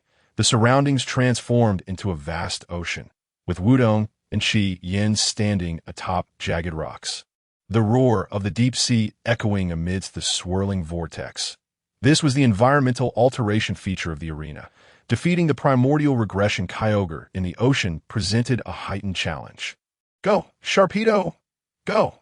Electrike. The Pokeballs were thrown simultaneously, and to Wudong's surprise, Chi-Yan's Pokemon was an electric-type Electrike. This Pokemon featured a golden coat extending from its head to its tail with a white belly and neck. And its body was a rich brown. Its limbs bore faint yellow rings, with white claws on the forelegs and a golden-orange hue on the hind legs. Electrike, level 30, known as the Lightning Pokemon, could generate electricity and channel it through its limbs for enhanced speed, capable of exceeding 90 kilometers per hour. Yes, the Pokédex read out Electrike's information. Chi-Yin preemptively responded to Wudong's unasked question to counter the Water Fleet. Most members of our Magma team possess an electric-type Pokemon. I specifically retrieved Electrike from the Pokemon computer today for our battle. However, let's focus on defeating this behemoth first. No sooner had Chi-Yin finished speaking than the deep blue giant leaped from the vortex.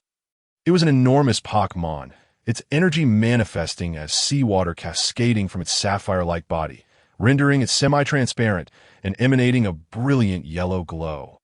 Undoubtedly, this was the primordial regression Kyogre. The rain summoned by Kyogre's ability ceased in an instant, replaced by a torrential downpour akin to a deluge. As the primordial Kyogre moved, the sea level visibly rose. This was the trait of primordial Kyogre, the origin sea. The primordial Kyogre let out a thunderous roar. Meanwhile, the Kyogre transformed into Sharpedo through the ability of Zoroark also roared in fury, evidently enraged by the data imposter before it. Chi-Yin, tell me Electrike's moves. Wudong's gaze remained fixed on the primordial Kyogre.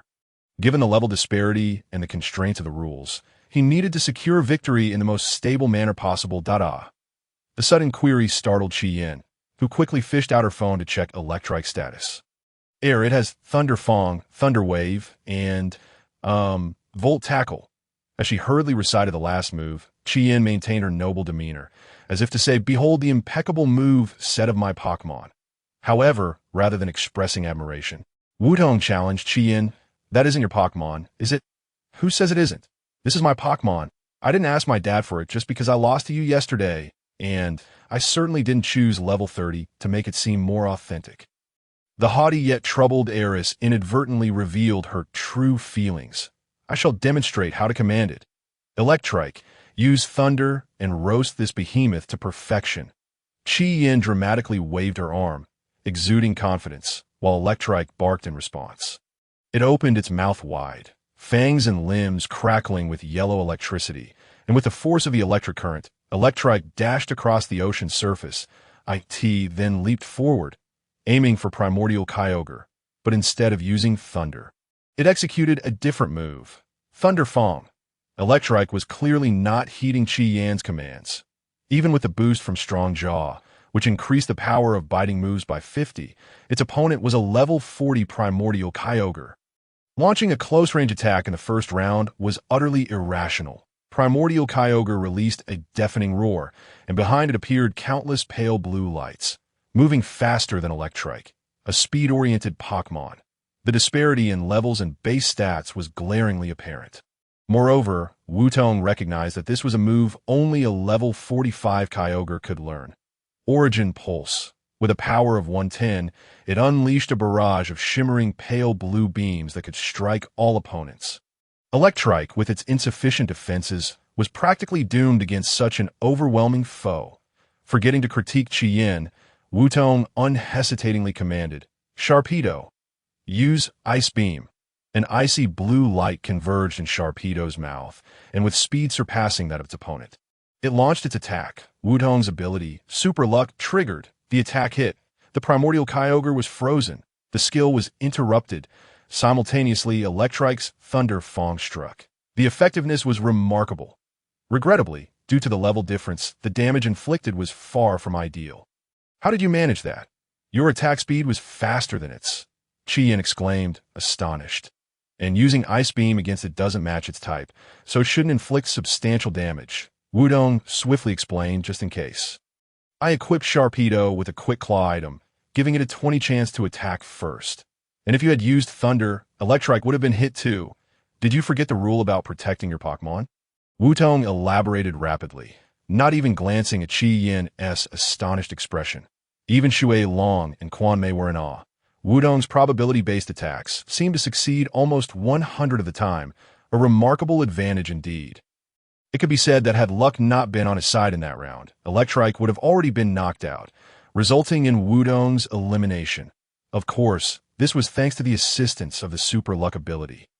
The freeze would not hold against Primordial Kyogre for long. He had to press the advantage and launch the next attack immediately.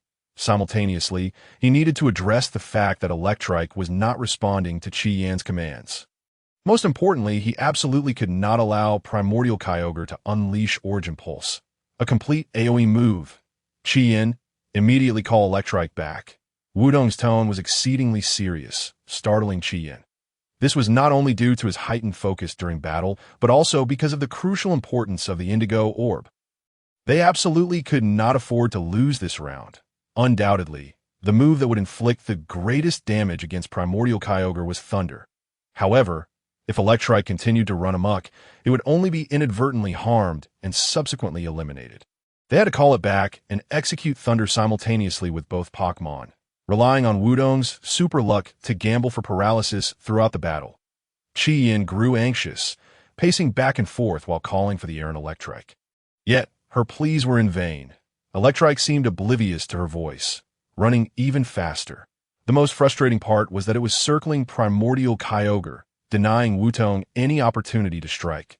Wutong clenched his fists, observing the ice shards on Primordial Kyogre's body starting to crack, the seawater now rising to his calves. Time was of the essence. They had to attack, or it would be too late. That Pokemon isn't listening to me at all. Qi Yin was now in a complete panic. She did not wish to lose her first battle alongside Wutong. "Don't panic. Tell me what it loves most." Wutong's tone was unexpectedly calm, though his clenched fists only tightened further. Let me think. It likes berry trees, and there's also that. Qian stammered, her cheeks flushing crimson as if recalling some indescribable memory. What is it? In the tone of Wutong, one could detect a hint of helplessness. Were it not for the constraints of the rules, he would have unleashed all four of Gyoka's abilities upon that Electrike. I can't articulate it. In any case, it refers to that.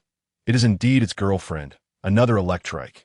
Qian struggled to utter these words, panting as she turned away, lowering her head to conceal her flushed face from Wutong. She muttered softly, surprised that Pokemon could engage in such matters, and that it was done in that manner. Wutong, of course, paid no heed to her murmurs. What he needed to do now was to command based on his devised strategy. Zorua, transform into a female Electrike and strike a few poses to call that fellow back. Wutong issued the command. Indeed, this was the countermeasure he had conceived, the legendary beauty trap. Absolutely not. Zorua almost instantly rejected Wutong's suggestion as soon as he finished speaking. What a ridiculous notion, to transform into a female Electrike and attract that foolish dog. Is that so? Wutong appeared unfazed, casting a glance at Zorua, who had leaped down and assumed a defensive stance. A malicious smile gracing his lips. You see, Sister Quanmei has sent me so many gifts. I ought to return the favor. How about a scarf? Black fox fur should suit her splendidly. Zorua shivered at the thought. Wutong was threatening her. Zorua was well aware that Wutong was merely trying to scare her. Yet, she also understood the significance of the indigo gem to Wutong. With a decisive slap of her paw against her head, she resolved to go all out. Zorua, activate illusion. With a flicker of brilliance, Zorua transformed into an Electrike. Despite the fact that Electrike possessed no gender-based physical distinctions, she made her form leaner and more elegant. With a swish of her body, Zorua emitted an alluring, oh no, an enticing bark. The Electrike, which had been running, turned its head upon hearing it, eyes widening in astonishment. Bark, bark, bark. The Electrike dashed over with unprecedented speed.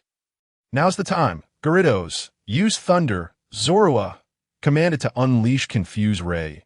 Wutong swung his arm, simultaneously directing 3 Pokemon.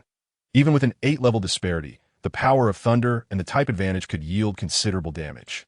The effect of Confuse Ray would drastically lower the special attack of the struck opponent. For the special attack-oriented Primal Gyoka, this was nearly the most effective weakening strike. Lightning flickered in the storm clouds. A deafening boom resounded as the thunderbolt struck Primal Gyoka. Ice shattered simultaneously. Primal Gyoka's Origin C became an ally to Gyoka, and Thunder's skill boasted a 100 hit rate. Moreover, as a true Gyoka, it too would receive amplification. The skill hit, and the effect was remarkable. Roar, roar, roar. Primal Gyoka let out a furious roar, completely incensed, azure-white light gathering behind it. This was the Origin Pulse, but at that very moment. The Confused Ray struck. An unusual electromagnetic wave was unleashed from the Electrike, targeting Primal Gyoka. The priority of the turn and the speed of the lightning allowed this skill to strike first. A strange light passed over Primal Gyoka, its special attack plummeting. Don't stop. Keep using Confuse Ray. Gyarados, return. Zorua, use Protect. Wutong had fully immersed himself in the battle, fighting without restraint. He recalled Gyoka into its Pokeball. While Zorua positioned herself in front of the Electrike, one leg propped against the foolish dog's face to prevent it from lunging forward, simultaneously executing the skill. TM-17, Protect. It completely nullified the opponent's attack, having been used during the initial round against Gyarados. Now, a peculiar light appeared, blocking the incoming rays. Light beams striking from the side created explosions upon the sea surface, with each blow causing a detonation. The power of the skill was evident, yet this skill was thwarted. Qian was utterly dumbfounded. The water dragon could hardly believe its eyes as the announcer prepared to declare Wutong's victory. Astonishing, absolutely astonishing.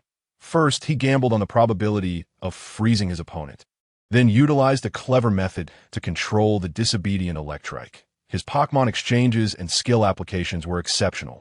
Most importantly, his opponent was the level 40 Primal Gyoka. Only Quanmei revealed a faint smile, as if she had foreseen this outcome, or perhaps She had believed from the very beginning that Wutong would undoubtedly prevail. As for the indigo gem, she merely worried that such a treasure in Wudong's possession would attract unnecessary peril. Primal Gyoka still had 3/4 of its HP remaining. Just 3 more thunder attacks would suffice to defeat it, all the while ensuring the safety of the Electrike. The confused ray enveloped Primal Gyoka once more, its special attack diminishing by another 2 levels. However, the danger was not yet averted. The repeated use of Protect would eventually fail, and the Electrike still could not withstand the next Origin Pulse. The azure-white light had begun to coalesce. The second Origin Pulse was imminent. Zorua, fall back. Go Gyarados! Block this blow, then use Thunder. Wutong hurled a Pock Ball towards the Electrike, intending for Gyoka to absorb this hit. As Gyoka emerged, countless azure-white rays descended upon it. Unlike before, this time the explosion of damage occurred directly upon Gyoka. Yet compared to the previous assault, the potency of this Origin Pulse was visibly diminished. Thanks to the effects of Confuse Ray, even with the level disparity, after 2 rounds of weakening and further type-related diminishment, this blow did not inflict significant damage. Gyoka merely lost 1/3 of its HP. Now it was Wutong's turn to retaliate.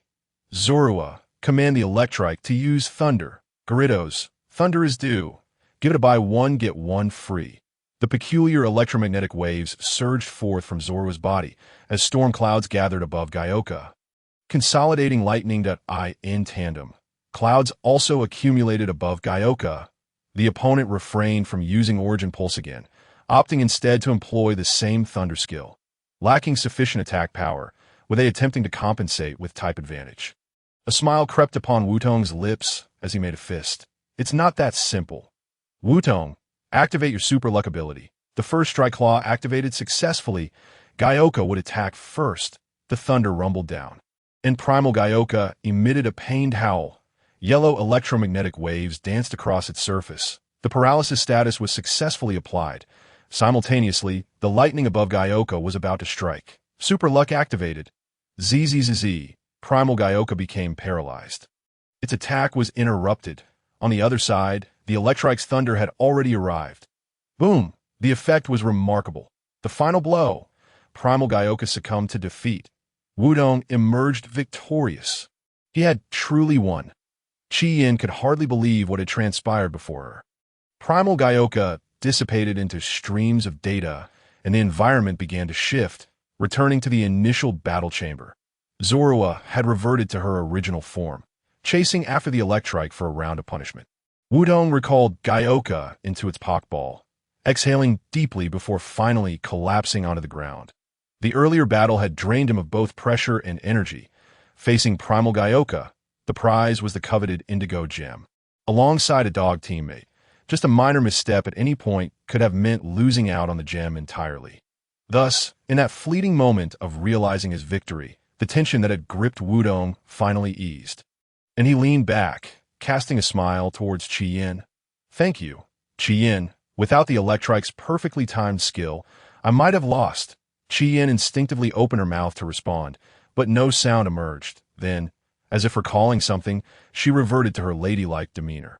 She tilted her head, turned away, and huffed. Of course, without this lady's assistance, how could you have so easily bested that behemoth? Having spoken, even Chi-Yin failed to notice the smile creeping across her face. This fellow, despite all the victory stemming from his own strength, and the fact that her Electrike nearly hindered him, he still uttered such words. Just like in the previous battle, even in dire circumstances, when tension was palpable, he still managed to maintain a facade of calmness. Although somewhat foolish and a touch slow, it was precisely this aspect of him that Wutong was endearing to her. 10 minutes later, amidst the incredulous expression of the announcer and the water dragon's pained reluctance. Wutong seized the indigo gem from the water dragon with a boastful grin that he then waved it back and forth before the water dragon's eyes, enticing it to reach out, only to toss the gem into his dimensional bag at the last moment. What was this called again? It is of no use. I can return it to you, but I shall not do so. Just a jest, cough cough. Congratulations to Wutong Xiao for winning the martial arts tournament. Now, let us return to the dojo together to announce the results. The host coughed twice, casting various meaningful glances at Wutong. for if this continued, Shui Long would surely be driven to distraction. Naturally, Wutong was merely joking with his father. After all, why should this fellow withhold something when he could simply give it? Instead, he chose to inflict discomfort through the martial arts tournament. If he did not retaliate, it would only be to his own detriment. After making a face at Shui Long, Wutong followed the host towards the exit of the base, subsequently heading toward the dojo. Of course, this journey would not be as simple as merely walking. Wutong had been keenly observing the so-called spirit team trio. He was well aware that one of them was keeping an eye on him. Since the tournament was coming to an end, it was time to deal with them. Qian, come here for a moment. I have a task for you.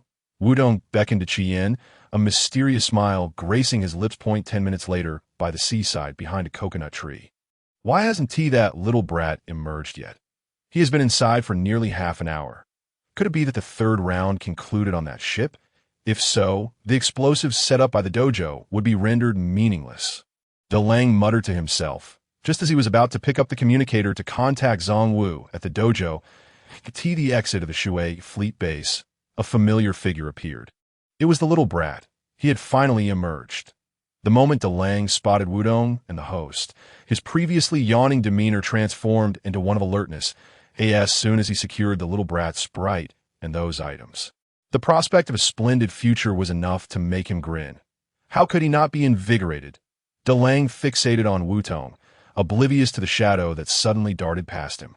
This direction leads to the dojo. It seems the little brat intends to go there after all. The explosives must surely come into play. Delang nodded, muttering to himself once more, picking up the communicator to prepare Zhongwu for action. Suddenly, a figure appeared behind him, a hand landing on his shoulder. Ugh! Delang exclaimed in alarm, spinning around to find none other than Zhongwu. Wuzong, you nearly scared me to death, he exclaimed, somewhat irritable, while the figure known as Wuzong paused briefly. A flicker of realization crossing her face. What are you doing here? Zhongwu countered, turning the tables and not answering Delang, instead posing her own question. This inquiry only deepened Delang's confusion. After startling him, she dared to feign ignorance. Didn't you tell me to keep an eye on the little brat and report any developments? He retorted, annoyance creeping into his tone. But what about you? Have the explosives at the dojo been set up? Aren't you worried about leaving that meow behind? Explosives? Zhongwu instinctively murmured, and before the increasingly perplexed Delang could inquire further, she quickly added, the explosives are out of the question. Plans have changed. I just overheard that the little brat is not heading to the dojo, but rather to a secret location in town. That I came specifically to inform you and to observe the little brat's current movements. With that, Zhongwu grabbed Delang and dashed in another direction, mentioning that the secret location was somehow connected to the town's legendary sea overlord. Upon hearing this, Delang, who had initially been perplexed, seemed to relax somewhat, nodding as he followed Zhongwu toward the so-called secret location. Hey, Wuzong, what kind of place is this secret location? Is there a hidden passage? Delang looked around, noting that they were merely in an ordinary fitness park. Due to the martial arts tournament, not a single soul was in sight. Just as he turned in confusion, he caught sight of Zhongwu transforming in the light, and beside her was the giant shark, already gathering frost in its mouth. Giant shark, use ice beam. As Delang was encased in ice, Zhongwu smiled at her. Rather, it was Wudong who displayed a characteristic confident smile. Soroya perched on his shoulder, grinning mischievously, remarked, I didn't expect it to be this easy. He is quite dim-witted. Indeed, the Zhongwu from earlier had been Wudong disguised under Soroya's ability, while the one accompanying the host of the dojo was Qian disguised as Wudong. One must not let their guard down. Wudong pointed at Soroya's little nose, contemplating the situation. I never imagined they had set explosives in the dojo, and their aim is to seize Pokemon and items. The one we just disguised as Wuzong. That name sounds somewhat familiar. I feel as though I've heard it somewhere before. Wudong racked his brain, but could not recall where he had heard it. Perhaps it was merely an illusion. The most pressing matter was to neutralize the explosives in the dojo. They must not succeed. With this thought, Wudong promptly instructed Soroya, perched on his shoulder. Soroya, transform me into him. We must go deal with the other two at the dojo on the 3rd floor. Honestly, what on earth is Wudong up to? He summoned me to take on his appearance, and then vanished without a word. Chien, who had already reverted to her original form, sat on the sofa, her little shoes still tapping away, producing a rhythmic sound on the wooden floor. The voice of complaint echoed from the ceiling below. "What in the world is that young lady doing up there? What about that rascal, Xiaozi? Why hasn't he shown up yet? Where's that little brat?"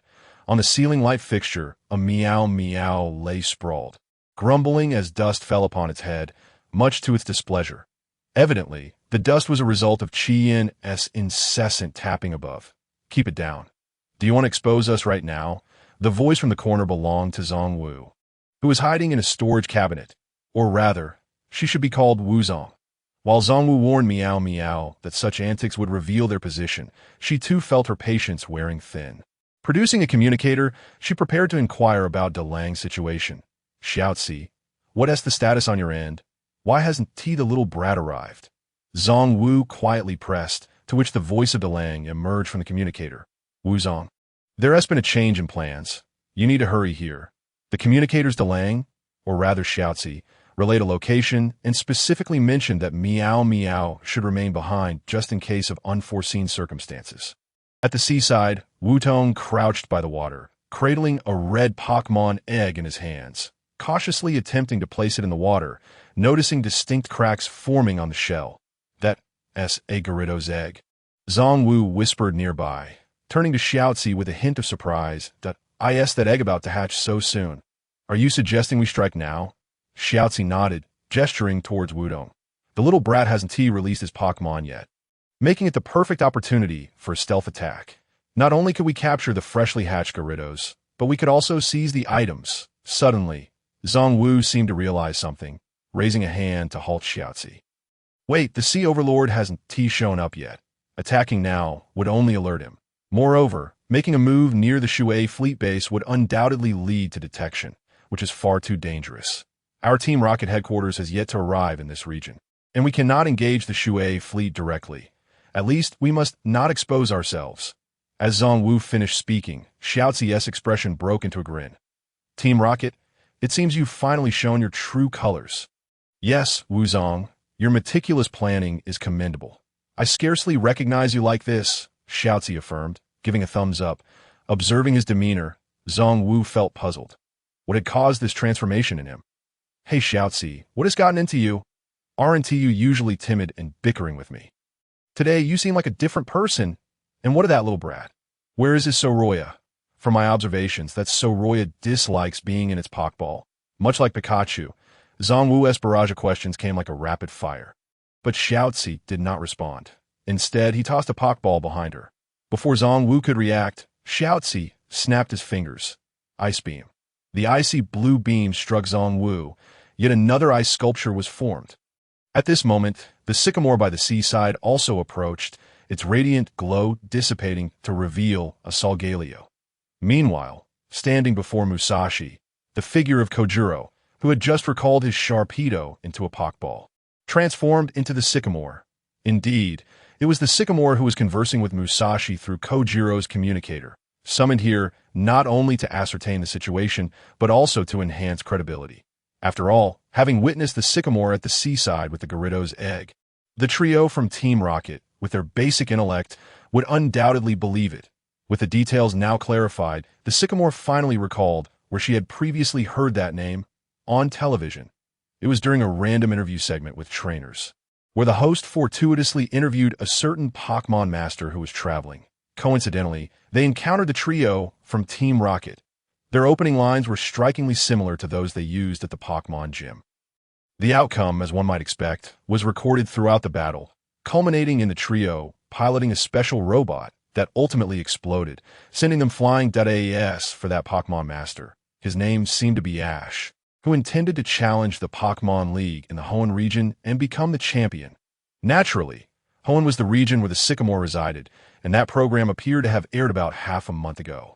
Thus, it was highly likely that Ash would become a rival to the Sycamore. Watching the show, she noted that his Pikachu was exceptionally powerful, making him a formidable opponent. The Sycamore glanced at the ice sculpture that was Musashi, nodded, and murmured, "Team Rocket, I never imagined they would extend their reach to Hoenn. I must first deal with that Meowth, then discuss this with Izumi later after the entirety of the martial arts tournament. With that, the Sycamore retrieved a rope and a hammer from her dimensional bag. 10 minutes later, at the Pokemon gym. Why have Musashi and Kojiro been gone for so long? Meowth on the ceiling expressed impatience. Flipping over and stealthily making its way to the door, peeking out to assess the situation, but saw not a single shadow. This was unusual. How could there be no one in a gym located in a place like Heidu Town? Could it be an ambush? Meowth suddenly turned around, leaning against the door, recalling the faces of those two rascals. Oh no! What if those two have sold me out? No, that can't be. While those two are unreliable, they wouldn't betray a teammate. The most likely scenario is that those two fools have been caught in an ambush. Now, I'm the only one left, Meowth suddenly realized, with their level of intelligence and capability. Without me, they are bound to fall into a trap. Therefore, this Meowth is definitely not running away, but is returning to inform Boss Sakaki and call for reinforcements. Musashi, Kojiro, you two better fend for yourselves. Meowth dashed toward the window. Without hesitation, it sold out its teammates. Bang! Bang! Meow! Two iron fists struck Meowth on the head. Turning around, to its astonishment, it found Musashi and Kojiro. Musashi? Kojiro! Meowth exclaimed in shock, instinctively asking, "Aren't you two supposed to be captured?" Musashi and Kojiro exchanged glances, silently communicating, then simultaneously raised their hands. Bang! Bang! You ungrateful creature! Were you just trying to escape? You actually thought of abandoning us to flee. We must teach you a lesson. Meowth, 2 minutes later. So Meow, has the plan on the kid's side changed? Now I have to disarm all the bombs. Meowth looked incredulously at Musashi and Kojiro, its big eyes wide opened. Of course, it was puzzled as to why it had to disarm the bombs alone. Considering there were at least 30 of them here, if it made a mistake while disarming them, they could explode. Musashi snorted, raising a fist, and curtly stated, "Ungrateful creatures should be punished. Hurry up and disarm them, or else the kid will escape."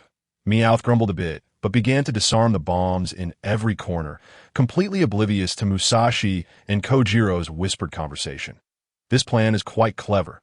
Using this excuse to make it disarm the bombs allows us to avoid exposing our ignorance of the bomb locations and prevents them from exploding in the gym. Kojiro smiled slightly, saying to Musashi, "Be ready. Once it finishes disarming the bombs, we'll act, bind it, and return the bombs to them." Musashi nodded, focusing on the disarming Meowth, prepared for action. 10 minutes later, on the 3rd floor. "Why hasn't that Sycamore arrived yet? I'm getting quite annoyed waiting here," the girl exclaimed.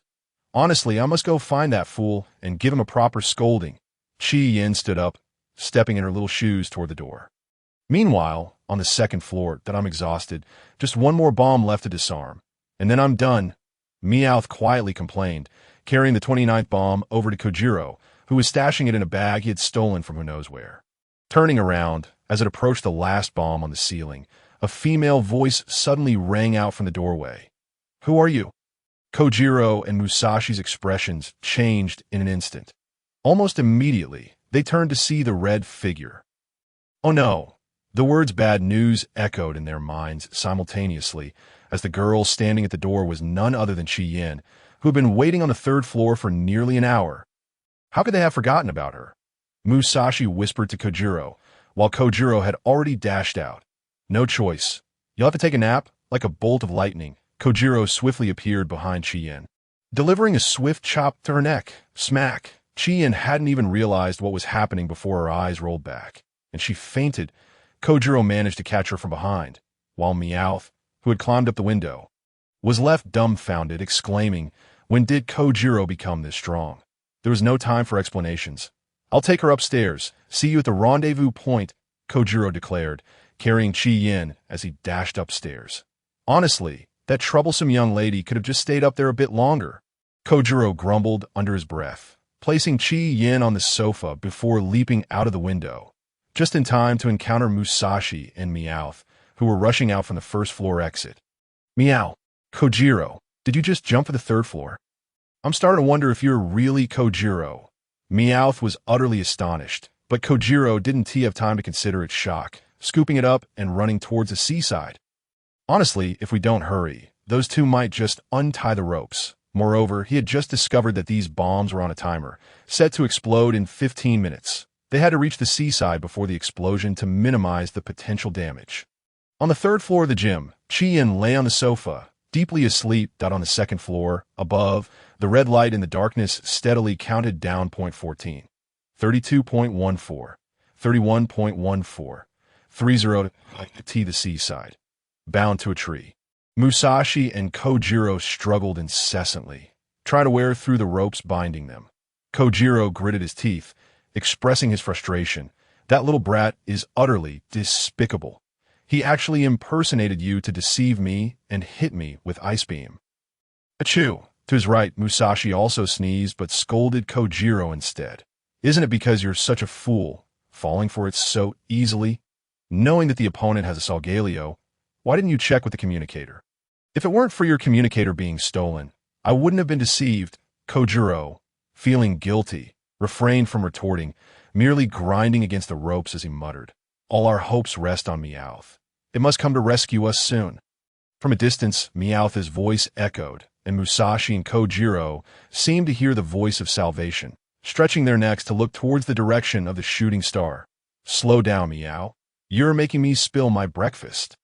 The swaying Meowth anxiously called out, as Kojiro and Musashi saw another Kojiro being held under its arm, alongside another Musashi running beside. Oh no, Meowth has fallen for it too. We're done for.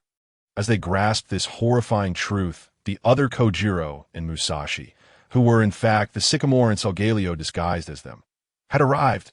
Little brat, release us now, Meowth. They're impersonating the little brat. Hurry, save us, Musashi and Kojiro suddenly called out. And Meow was momentarily stunned. Over there were the bound Kojiro and Musashi, while here were the Kojiro and Musashi who had come along with them. Which one is the genuine article? Meow, set the bomb. They are just a little rascal and Zoroark in disguise, Wutong interjected. Before Meow could fully react, Wutong hurriedly continued. Don't you remember? I initially contacted Musashi for assistance because I discovered they were masquerading this way. Intending to deceive you. It's over. The words had escaped his lips. Now, even if he tried to retract them, it would be futile. Musashi and Kojiro were on the verge of petrification. I see now, Meow. Meow exclaimed, clenching a fist and turning to the Musashi and Kojiro over there, declaring, if it weren't for Musashi and Kojiro, we wouldn't know what the real Musashi has encountered. Without further ado, Meow began pulling out bombs one by one from Wutong's dimensional satchel, preparing them beside Musashi and Kojiro despite their furious protests. Honestly, Meow, you almost deceived us, Meow. Meow clapped its hands and pointed at Kojiro, exclaiming, little rascal, if you don't want to eat a bomb, hand over your Pokemon and items. Meow. As Meow spoke, Wutong and Zoroark had already reverted back to their original forms. Of course, it hadn't noticed Wutong retrieving ropes from the satchel, nor did it hear the muffled cries of Musashi and Kojiro, whose mouths were taped shut by Meow, desperately shaking their heads in an attempt to alert it to what lay behind. It was only when the noose fell around its waist that Meow finally reacted. In a reflexive twist, it seized the rope, binding them. The entire sequence executed seamlessly. Meow. 5 minutes later, the chaotic cries and writhing had increased from 2 to 3 as Wutong squatted before them, tearing the tape off Musashi's mouth. What brings the rocket team from the Kanto region to Hoenn? Although Wutong wore a smile, her eyes were filled with peril. Even a seasoned villain like Musashi instinctively shuddered. What are you talking about? I can't understand. Musashi immediately denied it, appearing completely oblivious to her predicament, and asserted, little rascal, if you know what's good for you, let me go. Wutong smiled faintly, rising to her feet. It seemed this was merely an ordinary member of the rocket team sent as a frontliner to do basic work. The higher-ups wouldn't engage in such trivialities, nor would they arrive in Hoenn too early. Capturing such a minor character was of no consequence. Since Ms. Musashi was so defiant, she would simply have to taste her own bombs. Wutong deliberately emphasized her words, thinking perhaps this might intimidate her into revealing more information.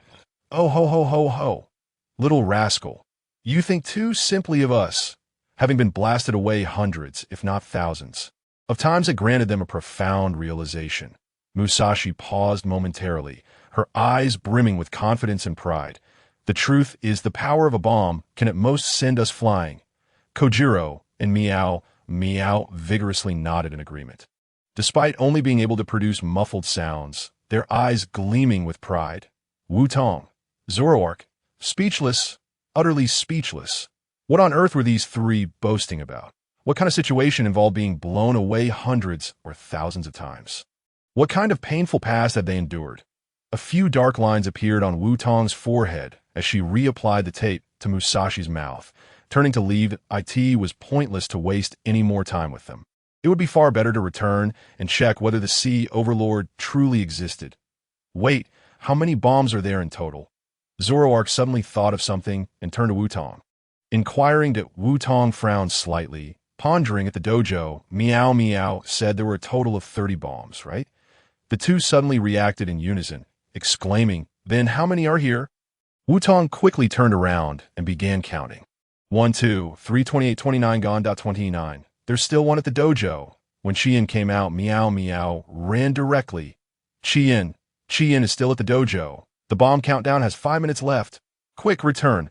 Wutong pressed the combat suit switch and took off running with Zoroark. That troublesome young lady really knew how to stir up trouble. If only she had stayed obediently upstairs, all 30 bombs would have been disarmed. They had to catch up. Countdown. 3:12 on the 3rd floor. Chien remained in slumber on the sofa, seemingly dreaming of Wutong returning home after work. You're back. Go wash up, and then we'll eat. But I want to eat you first. So annoying that in reality. Wutong was shouting, hurry up, we must catch up. That Chien truly was the epitome of a troublesome young lady. It would be better to let her be blown away. Countdown. 2:03. Wutong chuckled at his own foolishness. Chien still hadn't awakened. She was even talking in her sleep. Wutong took out his phone, anxiously exclaiming, "Hello, Dad! Quickly notify the people in town near the dojo to rush to the 3rd floor and bring Chien down. The bomb is about to explode." "What?" "Inform the dojo to bring the sign. Your bomb sign is ready." "What on earth? It's too windy. I can't hear you." The speed of his running made it impossible for the person on the other end of the line to hear him clearly. Just as Wutong was about to hear the second-in-command of the water fleet insist on never cheating at cards, he abruptly hung up the phone. That little brat actually hung up on me. Is he going through a rebellious phase? Countdown. 29. It's here, just ahead. Wutong could already see the dojo. At his speed, he should make it in time. Meanwhile, on the 3rd floor, Chien's dream version of Wutong was enjoying a meal when suddenly she poked her face with a spoon, and no matter what she said, she wouldn't stop, just giggling foolishly to Wutong, "Stop messing around. After finishing the meal, you can do as you please," Chien mumbled in her sleep. The sensation of being poked in the face still lingering, slowly opening her eyes to see a bright red, monstrous face. The unique scream of a young lady burst forth from the window. Echoing across the sky, Wutong's ears rang as if a wire in his brain had snapped. Something's wrong. Combat suit. Maximum power. Intense currents surged through every acupoint, and Wutong gritted his teeth, charging forward with unprecedented speed. 10 seconds, 9 seconds, 8 seconds, 5 seconds, 4 seconds, 3 seconds. Chien! Wutong shouted, and suddenly a shadow burst forth from the doorway. Accompanied by a gust of wind, it struck him directly in the face, enhanced by the combat suit. Wutong instinctively raised his arms, crossing them protectively in front of himself. With a resounding bang, Wutong was pushed back a full 5 meters. Cuts appeared on his arms. Countdown. 0. Boom. The deafening explosion, accompanied by distant, unidentifiable cries, erupted. Glass shattered, and Wutong saw flames igniting on the 2nd and 3rd floors. Chien! Wutong immediately rushed inside. I'm right here. Chien's voice suddenly came from not far away. What's going on? Wutong swiftly turned to look, finding a perfectly intact Chien standing there, covering her face, appearing to cry and laugh simultaneously. In front of her stood a Pokemon. It resembled a red octopus, adorned with yellow suckers and spots, its facial markings reminiscent of a butterfly, akin to a wrestler's mass point, one of its 8 tentacles wrapped around 3 of its standing tentacles like a belt. The remaining 4 tentacles resembled human fists, clearly intended for combat. Octillery. Wutong immediately called out its name. Then, completely disregarding Chien, he instinctively pulled out his phone and activated the Pokédex to scan. Octillery, level 35, a martial arts Pokémon, its body brimming with muscles, capable of executing strangling techniques with its tentacles, unmatched in power. The Pokédex displayed a blue-black Octillery, yet the one before him was red. Indicating what? It was a shiny Octillery. Wutong's excitement erupted as he completely forgot about Qi Yin over there. This is incredible. I must capture it. Qi Yin stood in the wind, her head filled with question marks. Feeling somewhat disoriented. Stupid Wutong, do you only have eyes for Pokémon? She shouted, picking up a stone from the ground and hurling it at Wutong. This young lady just escaped death. And you don't even come over to hug or comfort me. Wutong instinctively dodged the stone, clutching the Gyarados Pokeball in his hand, stepping closer to the Octillery. His eyes were wholly consumed by the allure of the Pokémon. Chien, wide-eyed, was utterly bewildered. Just a moment ago, she had been touched by his willingness to charge into the flames for her, and her emotions were just beginning to settle. Yet, this guy had suddenly shifted his focus to the Pokémon. Moreover, it was the very Pokémon that had just pulled her down. Stupid Wutong, what do you mean by this? This lady shall settle both old and new scores with you right now. The thought of having to wait so long because of this fellow ignited Qi Yan's fury, causing her to surge forward, eager to teach Wutong a lesson. However, before she could take more than 2 steps, the octopus warrior suddenly extended its right arm, obstructing her path with an unmistakable intent to prevent her passage. Unbeknownst to her, it extended its left tentacle towards Wutong, playfully curling it back twice, as if to provoke him. Octopus, octopus. The octopus warrior emitted a peculiar sound, prompting Wutong to glance at Sua. The little creature perched on his shoulder wasted no time in translating. It said that a champion who cannot protect their companions is inconsequential. Only those capable of defeating it hold any worth. Just as the translation concluded, Sulia suddenly realized something, speaking in disbelief. Wait, Wutong, could this be that Sea Overlord? Its knowledge of the martial arts tournament is too precise, and its declaration to conquer it. Who else could it be but the Sea Overlord? The Sea Overlord is actually an octopus warrior, and a shiny one at that. How bewildering! Wutong displayed his signature smile, already tossing out a Pokeball. Regardless of who it is, even if it is the Sea Overlord, I shall strike first and capture it. Go! Gyarados! Used Blizzard, a tempest of snow and wind coalesced within Gyarados' mouth. Erupting forth with a roar, the octopus warrior's ability is soft, rendering it immune to paralysis. Thus, while Thunder boasts high attack power, its control effect is limited to a S for Ice Beam, which could be executed more swiftly. Wutong instinctively dismissed it. For reasons unknown, he felt that this octopus warrior would not be so easily struck. TOR on the side of caution, Wutong opted for Blizzard, an expansive area of effect attack. Even the most skilled martial artist among the fighting-type octopus warriors could not evade it. Octopus. The octopus warrior suddenly let out a strange cry, and its sharp eyes flickered with an unusual light. In the next moment, its body moved like a specter, darting left and right at an imperceptible speed, twisting and spinning. Before Sulia and Qi Yin could grasp what was happening, Wutong had already unveiled the truth. It's using the skill Detect. It is evading Blizzard. However, unfortunately, the skill Detect, like Protect, completely shield against an opponent's attack, but consecutive uses will fail. Gyarados continue using Blizzard. Let us see how many times it can dodge. Wutong clenches fist. Activating the ability Super Luck, the ferocious Blizzard battered the octopus warrior, and this time it did not evade. Yet this creature showed no inclination to dodge. The octopus warrior glimmered with a dazzling light, coalescing into a massive energy sphere at its chest, and with a grunt, it launched the attack straight at Gyarados. TR-64 Aura Sphere. With a power of 120, this move heightens momentum, unleashing all its strength, with a 10 chance of lowering the opponent's special defense. While being struck, it utilized the opportunity when the opponent could not evade during the skill's execution to unleash a more powerful attack. However, This also left it in a situation where its attack would inevitably hit. This creature's combat style is truly primal, Wutong quickly noted. While simultaneously activating Super Luck, ice crystals formed, freezing the octopus warrior. It lost 1/3 of its HP.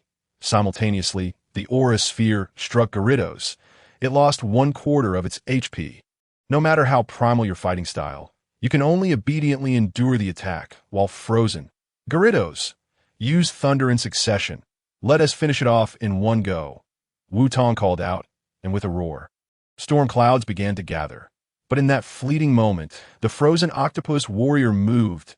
Indeed, the frozen octopus warrior was moving. Cracks appeared in the ice. The sound of shattering echoed, and Wutong noticed the blue glow. Instantly realizing something was amiss, it's using water pulse. It's attacking with the power of water to break free from its frozen state.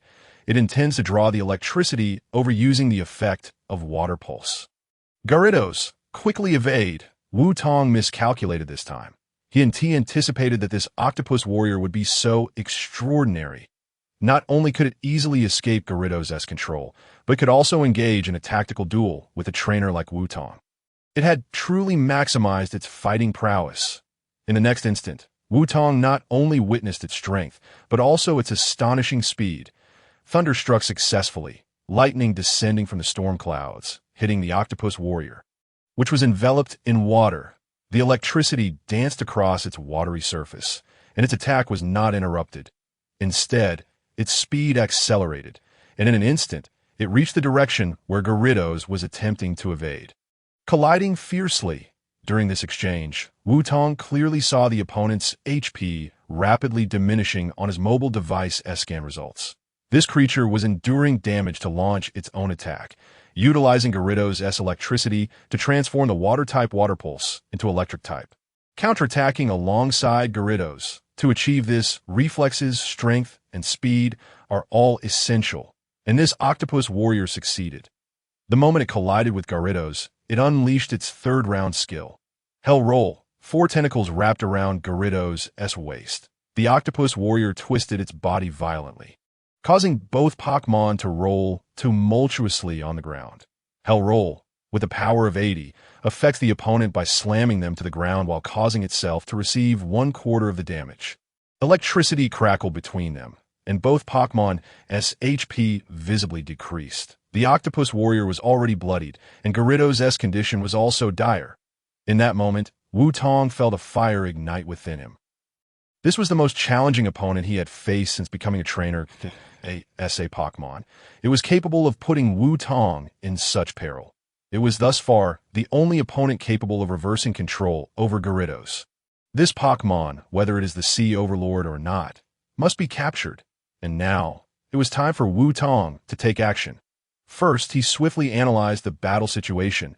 Gyarados' strengths lie in its formidable control and attack power. While this octopus warrior undoubtedly sacrifices defense for extreme attack power and speed, hence, its HP and defenses are quite low. However, due to the nature of its combat style, its health had already dipped into the red after 3 rounds. Yet this very type of Pokémon is the most effective counter against a strong artillery-type Pokémon like Gyarados. If calculated correctly, it would undoubtedly alter its approach next, maximizing its attributes with absolute speed. It would unleash powerful attacks while evading Gyarados' skills to achieve victory. Therefore, the greatest distinction between trainers and wild Pokémon lies in the fact that trainers can switch Pokémon. They can even toss a ball and play tricks. Thank you for your hard work, Gyarados. It's all up to you now, Sulia. Use Shadow Ball. The bound Gyarados transformed into a red light, soaring back into its Pokeball, while Sulia leapt down from Wutong's shoulder, launching the Shadow Ball that had coalesced above its head. Now's the time. Upon impact, Wutong saw the octopus warrior's HP plummet rapidly, and without hesitation, he threw an empty Pokeball with all his might. Just a sliver of health remained. The octopus warrior was captured within the Pokeball. This was precisely what Wutong sought. It not only significantly weakened the opponent's health, but also utilized this cunning strategy to capture the octopus warrior. Foolish wild Pokemon. This is the difference between you and a trainer. Mwahaha! An evil laughter echoed in Wutong's heart. Thud! Thud! The Pokeball hit the ground and began to shake. Point one shake, two shakes, three shakes. Ding! The capture of the octopus warrior was successful. Hooray! Wutong joyfully leaped up, the Pokeball returning to his hand, which he then secured to his belt. With the octopus warrior no longer obstructing her, Chien was furious and charged over. Stinky Wutong, I'm coming to settle this with you. Sulia, let us go to the Pokemon Center for a recovery. Wutong once again ignored Chien's outburst and dashed towards the Pokemon Center with Sulia. After all, with the troublesome young lady safe and sound. As a competent trainer, the most important thing now was undoubtedly the Pokemon. With his battle suit opened, Wutong was not someone Chien could catch up to, once again in a flustered state. She watched Wutong's retreating figure, finding herself both exasperated and amused. This fool, whose mind is solely occupied with Pokemon, can only be conquered through Pokemon battles. It's decided. This lady shall return a trainer Pokemon and become a trainer stronger than the stinky Wutong. I will defeat him and make him kneel and beg for my hand in marriage. No. Kneel and apologize. 2 hours later at the Sea House, in a private room on the second floor, Wutong picked up a Pokeball and, while chewing on meat, slowly inquired of the proprietor, Mr. Hai, and the host across from him. So, this octopus master is the legendary Sea Overlord. It has been waiting in the dojo all this time. Which is why it saved Chien back then. Mr. Hai shook his head, plucked a spicy octopus from the plate, and with a grimace from the heat, replied, to be precise, is a descendant of the Sea Overlord. A descendant? Wutong asked, puzzled. The host nodded in affirmation and elaborated. The Sea Overlord was merely a higher-level octopus master. It certainly couldn't have lived for over 200 years. The essence of a legend is true, albeit embellished with exaggerated tales. The so-called sea monster was merely a school of weakling fish. They banded together to combat fishermen, becoming quite a nuisance, which ultimately led to their defeat by the Sea Overlord. Wutong nodded. He knew that weakling fish were exceptionally feeble Pokemon, even inferior to Magikarp. However, in critical moments or when gathered in schools, they would unleash their swarm ability, organizing themselves into formations, transforming into AC demon form. In this form, aside from HP and speed, all other stats would experience a significant enhancement, indeed making them formidable foes. Wutong picked up a slice of sashimi, dipped it in soy sauce and wasabi, and asked, so, only my father, Sister Kwanmei, and you two know the truth behind this legend.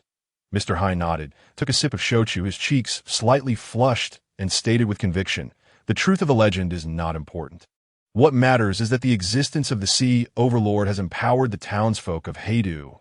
Wutong smiled slightly, fully agreeing with this perspective.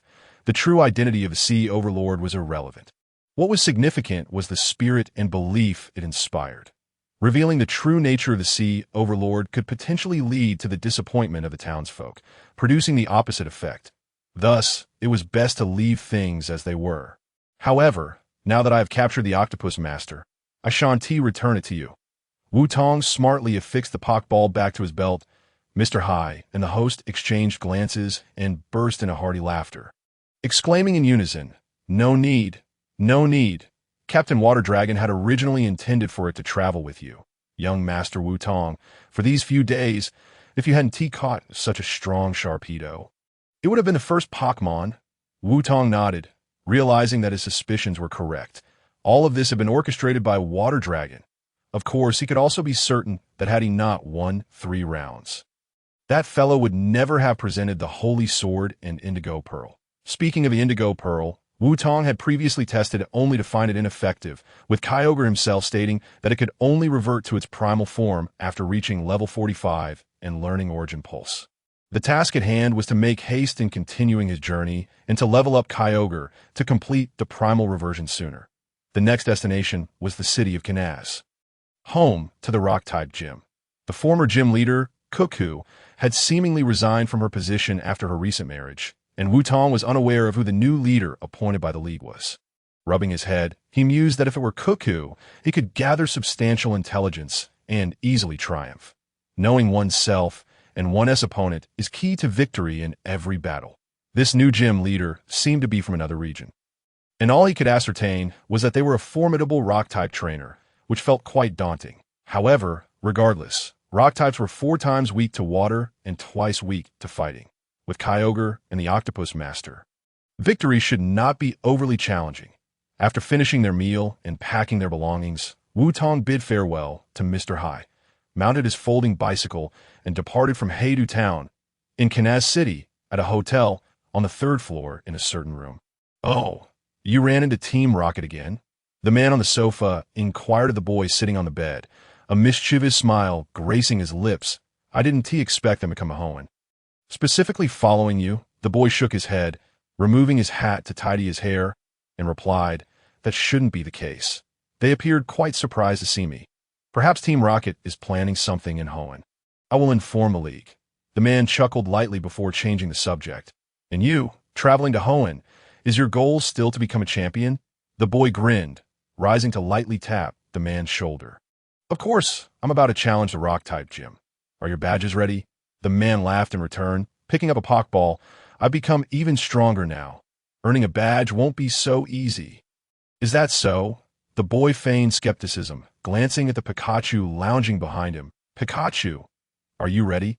"Pika Pika!" Pikachu leaped up, emitting a joyful and adorable cry, seemingly affirming the boy's statement. Of course, the boy donned his cap adorned with the Pokeball design and extended his hand to the man. "Brock, long time no see." The man's earlier mirth vanished as he grew serious, his eyes shimmering with intensity as he firmly grasped the boy's hand. "Indeed, it's been a while, Ash." The bicycle sped through the woods, rolling over stones, branches, and leaping Pokemon. Everything felt so novel. This was Wutong's first solo journey, without Team Aqua by his side.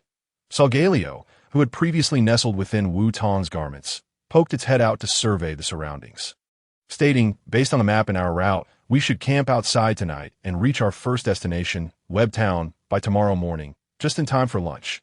After Solgaleo spoke, Wutong appeared puzzled and asked, "Isn't the first destination Kanaz City?"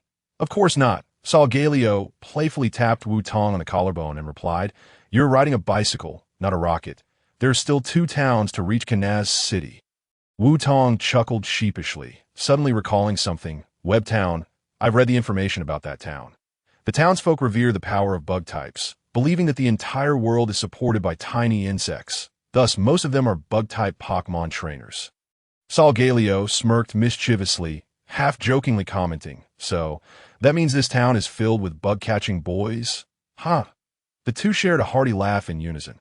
"Hey, you two, keep your voices down," a youthful voice suddenly interrupted from nearby, startling both Wutong and Solgaleo.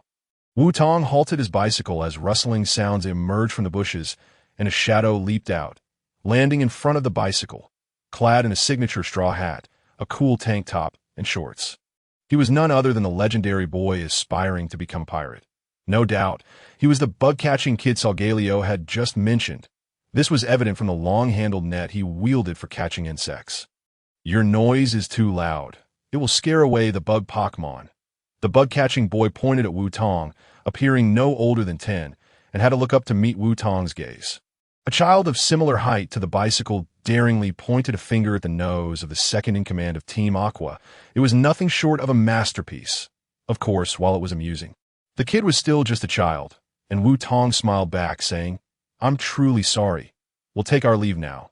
"Not so fast." The bug-catching boy spread his arms to block Wutong's path, exclaiming, "You scared away the Pokemon I was about to catch. So as compensation, you must help me catch some." TSK, this child was being quite unreasonable. Solgaleo could hardly contain itself and was about to speak. But the bug-catching boy suddenly added, "This month, the town has been frequently hit by typhoons, causing many volcanic Pokemon to be blown here, and we must capture them all and return them to the volcano. Otherwise, the bug Pokemon will have nowhere to survive. Typhoons blowing volcanic Pokemon here." Clearly, something was amiss. Wutong sensed this and raised his hand, signaling Solgaleo to remain silent. He folded the bicycle and stowed it in his dimensional bag, crouching down with a smile to ask, "Little friend, you're a resident of Webtown, right? Could you elaborate on the typhoon situation for me?" The bug-catching boy glanced at Wutong's belt and tentatively asked, "Are you a trainer? A really strong one?" Wutong picked up a Pokeball and confidently replied, "Of course. even though Wutong didn't yet consider himself to be at a particularly impressive level. However, to acquire intelligence, deceiving a child would not invoke divine retribution. Is that truly the case? I find it hard to believe. The bug-catching boy offered a rather cheeky response, then huffed, displaying the unique pride and competitive spirit of youth, as he declared. What is the highest level of your Pokemon? Our town chief's Pokemon is at level 30. Even he cannot handle these creatures from the volcano. Where do you find your courage? Boasting will only earn you a spanking from your mother. His reply was both exasperated and humorous. Wutong feigned surprise and inquired, is your town chief really that formidable? What if I prove to be even stronger than him? The bug-catching boy burst into laughter, pointing at Wutong as he exclaimed, if you are stronger than the chief, I will gift you my little fire. With that, the bug-catching boy retrieved his phone from his satchel, displaying a photo before Wutong's eyes. The image featured a rather large moth-like Pokemon, its eyes a striking blue, with a pair of red antennae adorning its cheeks. Its body was robust, encircled by a tuft of white fur, and it possessed 4 tiny legs. The abdomen was black, transitioning to a pale blue exterior, with 3 pairs of orange wings on its back resembling the sun, if the wings represented the sun. Then the black spots scattered across the wings and outer abdomen symbolized sunspots. Wutong recognized this distinctive appearance at once, instinctively calling it by name in his mind, the Fire God Moth. Indeed, the Fire God Moth, a powerful fire-type Pokemon, evolved from Chian's Burning Bug only at level 59, that this lad possesses such an exceedingly rare Pokemon. Could it have also been blown in by the typhoon? Wutong, already curious about the nature of this so-called typhoon, felt his interest in the promise of receiving the Fire God Moth upon defeating the town chief Surge to the maximum. Little Fire had also been swept in by the typhoon, yet it posed no threat and was injured. Due to the town's prohibition against volcanic Pokemon, he could only keep it hidden at home. The bug-catching boy turned his phone back, gazing at the photo as he remarked, while Wutong, brimming with eagerness to battle the town chief, quickly assured him, rest assured, as long as you keep your word, if I defeat the chief, I will take it to the Pokemon Center for treatment. But first, you must tell me about the typhoon. At the Fire Rock Team base, Lord Chihu, we have detected an abnormal excess of flame energy in Buwong Town, even leading to climate changes, raising suspicions of Groudon's appearance. A man clad in a fiery red coat pushed open the office door, the volcano-patterned emblem on his right chest revealing his identity. The recipient of his report, a middle-aged man seated behind the desk, was none other than the leader of the Fire Rock Team, Chian's father, Chihu. This man, a scientific monitor for the Fire Rock Team, diligently observed the flame energy indices and weather fluctuations across various cities and towns daily. Now, with the flame energy in Buwong Town exhibiting alarming levels and the weather undergoing drastic changes, it was highly likely that Groudon, whom they had been searching for, was involved. Buwong Town, you say? Chihu pondered for a moment before replying in a measured tone. That region falls within the territory of the Water Fleet. We must not act too brazenly. Dispatch the nearest investigation team there. Their primary focus should be on reconnaissance, and they need not possess extraordinary strength, ideally. They should avoid direct confrontation with the townsfolk or the Water Fleet. The monitor nodded in agreement and exited, while Chihu's gaze fell upon a photo frame on the corner of his desk. It was a group photo featuring himself, the Water Dragon, and a younger Wutong alongside Chien. Given these unusual changes, there's an 80 chance it is Groudon, Chihu murmured, lifting the frame and addressing the Water Dragon on his left. It seems you will still have to concede to me. That evening, within the forest, inside a tent, Wutong munched on the provisions he had brought along, reflecting on what the bug-catching boy had told him earlier that day. Approximately a month prior, a bizarrely intense hot wind had swept in from the northwest, carrying with it countless fire-type Pokemon, with sparks nearly igniting a forest fire. Moreover, numerous townsfolk witnessed a truly miraculous phenomenon, a second sun. Indeed, the townspeople observed what appeared to be a second sun ascending into the sky at a visibly rapid pace. It was smaller than the original sun, lacking its intense light and heat, and lingered in the sky for barely 10 seconds before abruptly descending and plummeting to the ground. Yes, the second sun had risen above the horizon only to fall once more. Each day, the town sent individuals to search for the fallen sun, yet they returned each time empty-handed. Conversely, since that day, the hot wind had reliably returned each noon, bringing with it fire-type Pokémon that disrupted the habitat of bug-type Pokémon. To sustain the living conditions of the bug Pokémon, even the bug-catching boy, who was fast asleep in the adjacent tent, was required to capture those fire-type Pokémon. These would then be handed over to the League's special envoy for return to their homes. Naturally, the town's expectation of him was no more than what was required of other children, merely to play at the town's entrance. Yet, who could have predicted that he was far from satisfied with merely swinging his net at the town gate? Thus, he ventured far to this location to wait for a catch. Ultimately, he failed to capture any fire-type Pokémon and instead ran into Wutong. As for the fire god moth he referred to as Little Fire, it too had been swept in by the hot wind the time. It was merely a level 30 burning bug, but during the bug-catching boy's witness, it underwent a metamorphosis amidst the flames, a level 30 evolution, which could be considered exceedingly special. It rivaled Wudong's own specialized octopus warrior, who excelled in speed and offense but lacked in health and defense. The fundamental information and details were already known. The current mystery lay in the origin of the hot wind. Why had it summoned so many fire-type Pokémon, and what was the nature of the second sun? Enough of this pondering. The answers would become clearer upon reaching the town tomorrow. For now, it was time to sleep. After a day of battles, Wutong felt quite fatigued and fell asleep in less than 5 minutes. In his dreams, he found himself back in that pitch-black place, devoid of the alpaca and his 3 companions. Yet Kyogre remained at his side. A sudden burst of firelight ignited the darkness, and Kyogre emitted low growls. Its massive fin shielding Wutong as it fixated on the flame. A piercing bird call resonated from the firelight, and Wutong vaguely glimpsed a large bird. Could it be that? Wutong's mind was beginning to form a hazy answer when the firelight suddenly shot skyward, spinning rapidly as it rained down fiery embers. Kyogre's roar shattered the rain of flames, awakening Wutong's consciousness. In the moment before the firelight dissipated, he awoke, yearning for one last glimpse. He was on the verge of seeing its true form. The tent bathed in mottled sunlight. Wutong unzipped the flap and stepped outside, stretching his limbs. Despite the dream's brevity, he had slept soundly until dawn. Moreover, what had that dream entailed? Was it the second sun the townsfolk had witnessed? With a long yawn, the bug-catching boy emerged from the tent, mirroring Wudong's earlier stretch. Awake now, shall he? Wutong asked with a smile. Shally was the bug-catching boy's name, and perhaps due to their growing familiarity, he now exhibited a markedly improved demeanor compared to yesterday. Wutong retrieved his foldable bicycle, patting the rear seat. It's time to set off and challenge your town chief. Shally hopped on a back seat, tilting his head defiantly as he retorted, even though I consider you a friend now, I still don't believe you can win against the town chief. Whether I can win or not, we shall see once the battle concludes, Wutong replied, pedaling his bicycle as he activated the battle mode. Swiftly making his way toward the town, behind a distant tree, 3 figures crouched on the ground, intently watching a video call on a mobile screen. The man on the other end of the call sat in a shadowy environment, illuminated only by dim light, facing away from the camera.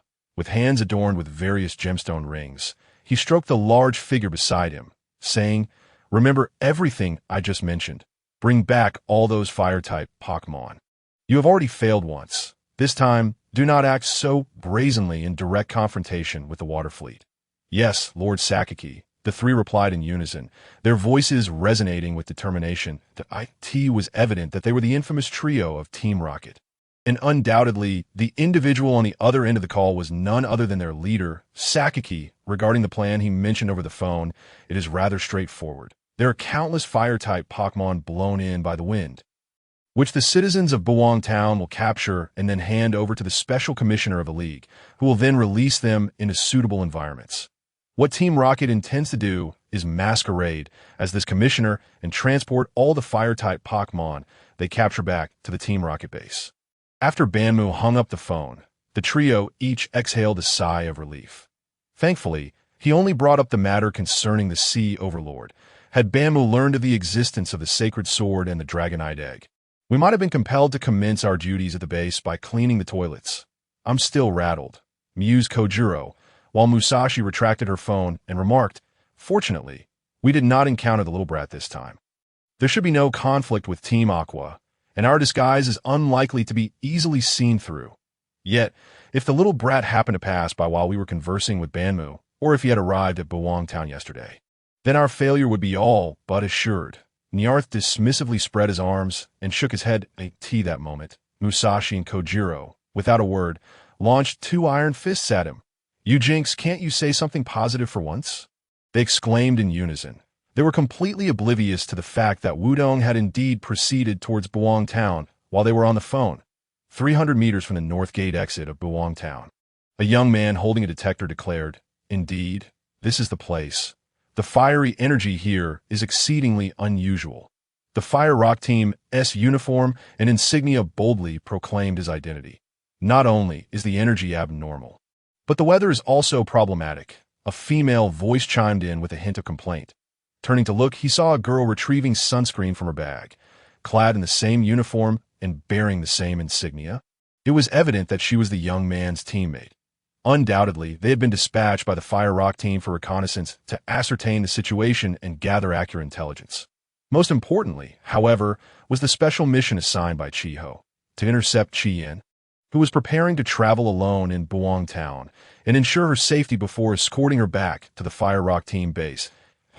An hour later, Buwang Town came into view. The town nestled within the forest gradually emerged, its greenish-blue 2-story duplex buildings offering a refreshing sense of nature. Flanking the entrance to the town stood statues of humanoid ladybug Pokemon, resembling fairies and exuding cuteness. Wudong instantly recognized this as the evolved form of Baby Yang, known as Baby Yang.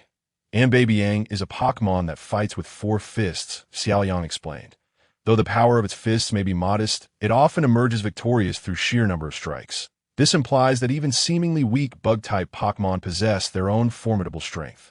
However, according to Xiaoyang, the original statue was actually that of a caterpie that a few years prior, during a martial arts conference jointly held with Hated Town, the townspeople were utterly overwhelmed by the opponent's fighting Pokemon. In response to their humiliation, the town mayor, in a fit of anger, had the statue replaced with that of Baby Yang to counter Hated Town's earlier arrogance and mockery. Thus, the phrase, "Even bug Pokemon possess their own iron fists," was coined at the town entrance. A few figures were already present. As Wudong halted his bicycle, a man and a woman rushed over. Upon jumping down, Xiaoyang exclaimed, "Hey, Dad, Mom, what are you doing here?" Indeed, the couple were Xiaoyang's parents. Had it not been for Wutong's timely call to clarify the situation using Xiaoyang's phone yesterday afternoon, they would have been frantic with worry over their missing son. Xiaoyang's mother embraced him, repeatedly thanking Wutong, her eyes brimming with tears, which made Wutong feel somewhat embarrassed.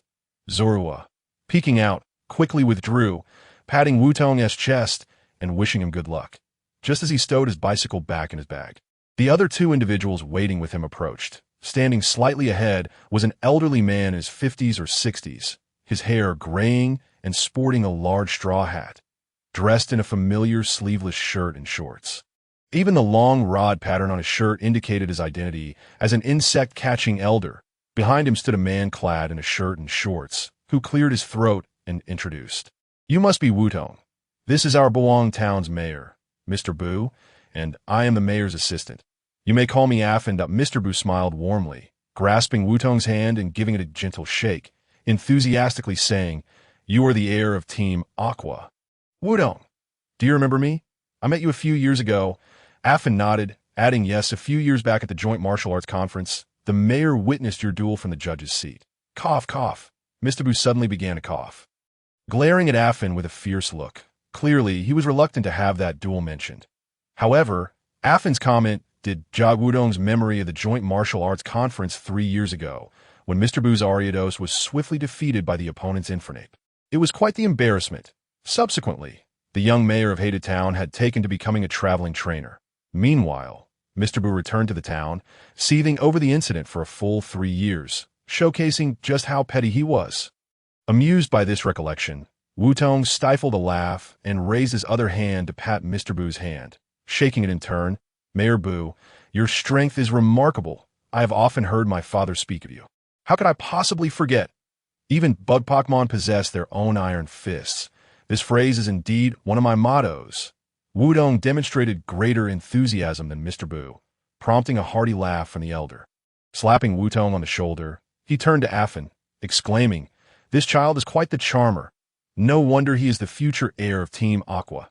I insist on inviting Wudong home for a meal." As they entered the town, Xiaoyang's parents joined in on the conversation.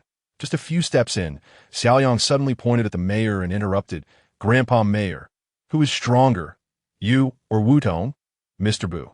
Xiaoyang had employed the skill of childlike innocence, achieving an effect of utter silence upon the mayor. "Of course, the mayor is stronger.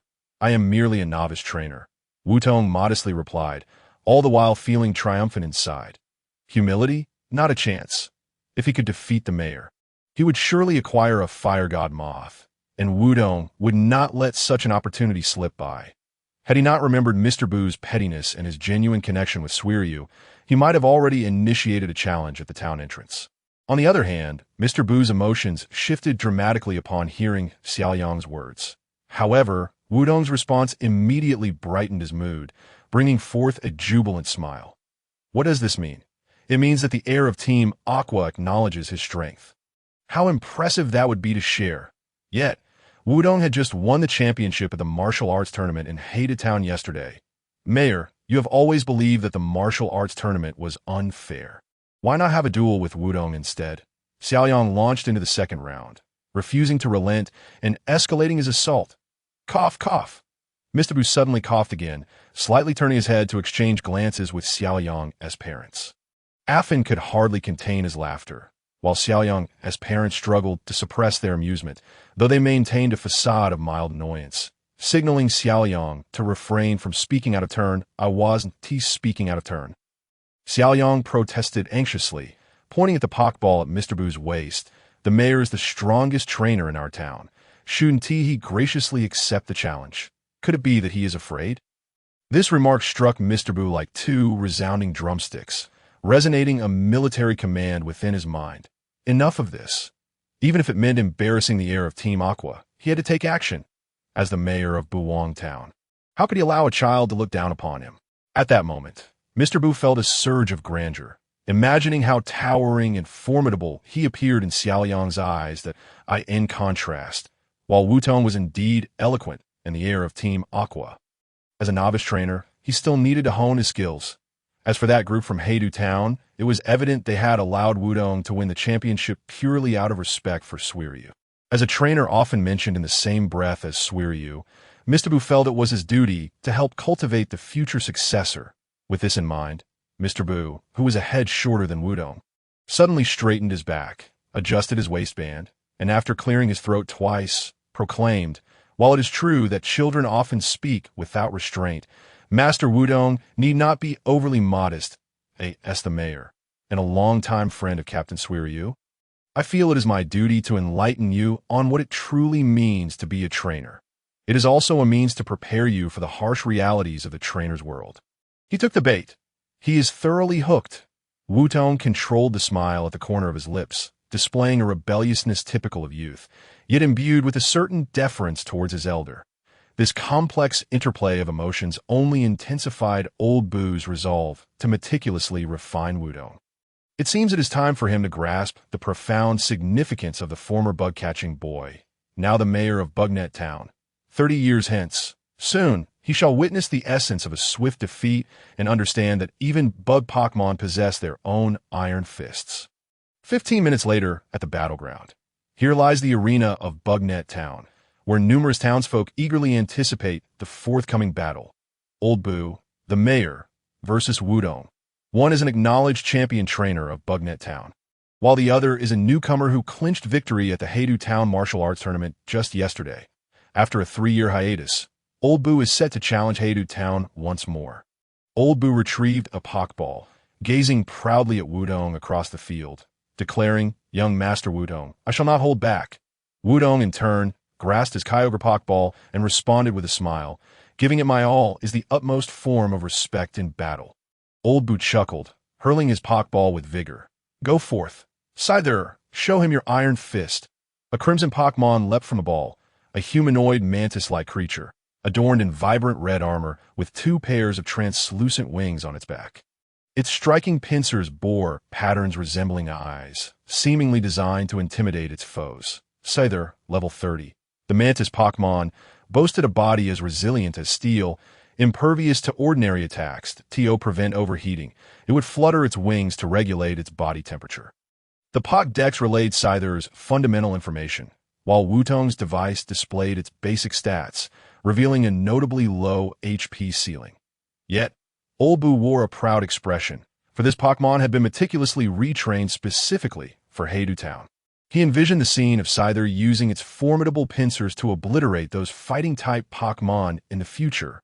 Wutong, however, paid little heed to Old Boo's demeanor. Focusing entirely on Scyther, he recalled that Scyther's HP and speed were relatively low, while its attack and physical defense were commendable, making it an ideal opportunity for his Octillery to step into the fray. Not only was he eager to test Octillery's strength, but the title of Heidu Town Martial Arts Champion sparked a mischievous desire within him to vanquish Old Boo with his fighting-type Pokemon. With this thought, Wutong returned Kyogre's Pokeball to his belt and replaced it with Octillery, throwing it with fervor. "Go forth, Octillery!" The similarly humanoid Octillery emerged in the arena, igniting a fervent discussion among the crowd. As the clash between fighting-type and bug-type Pokemon unfolded, this was not merely a battle between Heidu Town and Bugnet Town. The unique elemental matchup rekindled memories of 3 years past, prompting speculation on whether Old Boo would reclaim his honor. Old Boo's eyes ignited with determination, momentarily forgetting to scan his opponent's stats, and commanded Scyther to initiate the assault. "Scyther, strike first with Bullet Punch." Scyther's right claw retracted, its legs bending as it prepared to unleash its power. Yet, instead of allowing Octillery to counterattack, Wutong called out instantaneously, "Octillery, defend with all your might." In that very moment, Scyther sprang into action. Like a flash of red lightning, 3 afterimages appeared in the arena, followed by a resounding crash as they dissipated. The powerful pincers collided with Octillery's 2 tentacles, which shielded its head, leaving visible bruises. Bullet Punch, with a base power of 40, executed a rapid assault, ensuring a first strike advantage. Despite its moderate power, Scyther's abilities elevated the effectiveness of moves with power less than or equal to 60 by 50. For Octillery, whose HP and defense were relatively low, this was indeed considerable damage. However, Octillery's attack and speed were maximized. Wutong raised his arm and called out without hesitation, "Now is the time for a counterattack." "Use Pound, Octillery," it cried, curling its free tentacles into fists, launching a fierce strike towards Scyther's exposed chest. The speed was so rapid that Old Boo and Scyther could scarcely react. The tremendous force propelled Scyther backward, skidding 5 meters before crashing to the ground, rolling twice before coming to a halt. A critical hit. Scyther's HP plummeted. TR-39, Pound, with a power of 120, unleashed incredible force upon its opponent, albeit at the cost of lowering its own attack and defense. However, for Octillery, a single stage drop in attack was inconsequential. The reduction in defense was of no concern, as the opponent would no longer have any opportunity to retaliate, while Old Boo urged Scyther to rise quickly. Wutong had already raised his hand again, commanding Octillery, "Unleash Water Pulse. Do not grant it the chance to recover." Blue aquatic energy illuminated Octillery, as this combat strategy aligned with its natural fighting instincts. IT absorbed the opponent's initial strike, then retaliated with Pound to bring it down, utilizing its speed and power to follow up with Water Pulse, ensuring no opportunity for recovery. Scyther began to struggle, instinctively aware that if it failed to rise, it would surely be overwhelmed. Yet alas, a trainer must honor their word. Declaring no chances meant precisely that. Even disregarding the 5-level disparity, Octillery's speed was simply incomparable. Octillery, it collided forcefully with Scyther's body, striking just as it struggled to rise. The impact sent Scyther tumbling once more. Octillery, engage in close combat. Give it a thorough massage with your fists. Fists formed from its 4 tentacles rained down upon Scyther, battering every inch of its body. If Scyther's physique resembled steel, then Octillery embodied the craft of the finest blacksmith. Wutong's unceasing commands demonstrated his complete mastery of the battle. There was no notion of turns anymore. Scyther had not even managed to stand after its initial strike. Old Boo stood in shock, while the gathered townsfolk were equally bewildered. What was happening? Was history repeating itself? Was the mayor not the strongest trainer in town? Scyther was level 30, after all. They hastily scanned their devices, including Old Boo himself. Octillery, level 35. A gasp escaped Old Boo's lips. It was 5 levels higher than Scyther. He had utterly underestimated Wutong. Regret washed over him as his own words echoed back, stinging his face. If this continued, he would lose all semblance of dignity, as Scyther's HP dwindled to nothing. Old Boo prepared to unleash his secret technique. Yet the next moment, just as Octillery concluded its relentless assault and Scyther was left with a mere sliver of health, Wutong refrained from commanding another attack. Instead, he withdrew it into its Pokeball. This lad is exceptionally astute. Old Boo sighed in relief. Not only was he powerful, but he possessed high emotional intelligence, truly a prodigy deserving of mentorship. He resolved to treat him to lunch that very afternoon. As Old Boo cleared his throat to deliver a speech, Wutong unexpectedly tossed out his Kyogre Pokeball, exclaiming, "Zorua, activate your ability. It's decided." Garchomp, unleash thunder. Dark clouds gathered ominously. Torrential rain poured down, and a brilliant bolt of yellow lightning struck Scyther, delivering the final blow. Scyther succumbed to its injuries, and Wutong emerged victorious. Goodness, the mayor has been defeated. His meticulously trained Scyther fell to that fighting-type Octillery. The significance lies not only in Octillery, but also in Garchomp, endowed with the Rain Dish ability and the Thunder move. Incredible. This was a one-sided thrashing. A swift defeat. Did the mayor truly comprehend the caliber of the Heidu Town martial arts champion? The townsfolk erupted in lively discussions, while Old Boo, having recalled his Pokemon, wished he could vanish into the ground. Utterly embarrassed, he had initially offered an opportunity for a graceful exit, yet he had harbored thoughts of honing Wudong's skills, imparting the harsh realities faced by trainers. Now, he had witnessed firsthand the might of his opponent's Pokemon and understood the weight of the Heidu Town Championship title. Even if he were to deliver a speech now, it would be far too late. Ahem, everyone, please quiet down and allow me a moment to speak. Wudong raised his hand, signaling for silence, and the audience fell quiet. He turned to Old Boo, winking and presenting a reassuring smile that, in truth, this battle does not reflect any shortcomings on the mayor's part. Scyther demonstrated its prowess from the outset. I merely took advantage of an opportunity for a sneak attack with Octillery. The adage that youth fears strength holds true. The mayor merely failed to respond promptly, allowing me to exploit the opportunity. Such a victory, attained through cunning means, signifies little. Moreover, had the mayor truly exerted himself, I fear I would not have even had the chance to be clever. Wouldn't you agree, Mayor? Wutong intentionally emphasized the final syllable, prompting Old Boo to realize the implication, and he quickly nodded in agreement. Casually retrieving the Scyther with a Pokeball, he approached and patted Wutong on the shoulder, leading him outside. He muttered something about how the youth lacked martial ethics, resorting to trickery and ambush, thus glossing over the battle's outcome. The townsfolk were well aware of the mayor's character, and they understood both Wudong's actions and their true capabilities, chuckling softly before dispersing. This, of course, did not include the other 5 spectators in the crowd. Among them, 2 on the left, with a man expressing his surprise, exclaimed, "Is that Wutong? Are you sure he is a novice trainer? He is already surpassing us." The woman beside him shook her head, speaking with an empathetic tone. No wonder the young lady suddenly mentioned embarking on a journey. With her temperament and Wudong's straightforwardness, I suppose she'd only feel compelled to challenge him in a Pokemon battle if she truly wished to win. Meanwhile, the trio under the wide-brimmed hat was even more astonished. Musashi clenched her fists, muttering, "Damn, how did that little brat get here, and why is he battling the town mayor?" On the right, Kodru shook his head, confusion evident in his eyes. No, they started battling inexplicably and ended just as mysteriously. What on earth is going on? In the center, Meowth smirked, nudging the brim of his hat with his paw, and chuckled. It's like they fought, but not really fought. Meow. Shut up. 2 fists thudded against Meowth's head. What do you mean they fought but didn't really fight? Are we playing relativity here? Musashi glared at Meowth, exasperated. This guy seemed utterly unperturbed and still had the energy to joke.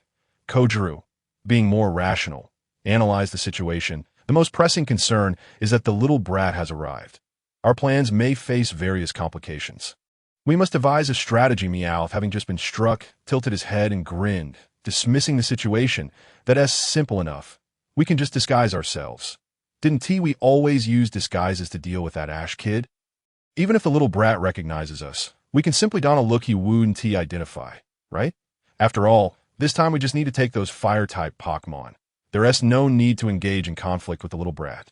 Upon hearing this, Musashi and Kyogre's eyes lit up, suddenly enlightened. That it makes sense. We only need to capture the fire-type Pokemon. Sakaki is unaware of the Gyarados, Zorua, and the Sacred Sword Rayquaza eggs. As for those, let us just temporarily store them with the little brat and retrieve them next time. Without hesitation, they set off to prepare their disguises. Half an hour later, at Old Boo's residence. The table was laden with dishes, yet Wutong had no inclination to pick up his chopsticks. His victory was for the sake of the fire god Moth, to aid Old Boo in gaining face. All for that elusive information about the hot wind. However, in the past half hour, Old Boo had regaled him with tales of his glorious past as a traveling trainer, peppered with boastful anecdotes, never once mentioning the hot wind. Each time Wutong attempted to speak, the old man would abruptly interrupt him, either disregarding him entirely or acting as though he hadn't heard. Wutong began to regret assisting him. Had he known a complete victory was possible, he would have first secured the fire god Moth from Xiaoliang's home before questioning the boy's parents, which surely would have been more reliable than this old coot. Resigned, Wutong picked up his chopsticks, simultaneously listening to Old Boo's boasting, nodding, smiling, and responding with perfunctory remarks in a single breath. Suddenly, the wall clock chimed, interrupting Old Boo's soliloquy. Wutong instinctively turned to look. Noticing the hands of the clock halted precisely at 12, the sounds of doors slamming and windows shutting echoed in unison, like a tidal wave. The mayor's wife, busy in the kitchen, hurriedly emerged to secure the doors and windows. Before Wutong could inquire, the unexpected occurred. The world outside transformed into a blazing crimson, with dust swirling and a tempest sweeping in, heralding a multitude of fire-type Pokemon approaching the window. Wutong could see the heat waves outside, even feeling the temperature within the house rising steadily. Clearly, this was the hot wind Xiaoliang had mentioned. Old Boo had wandered over, patting Wutong on the shoulder, stating, "Do you understand why I didn't discuss this with you? It is simply too extraordinary. One must witness it firsthand to comprehend the phenomenon." The hot wind began to blow at noon each day, lasting for 15 minutes, after which the townsfolk would venture out to clear away the fire-type Pokemon once they finished their lunches.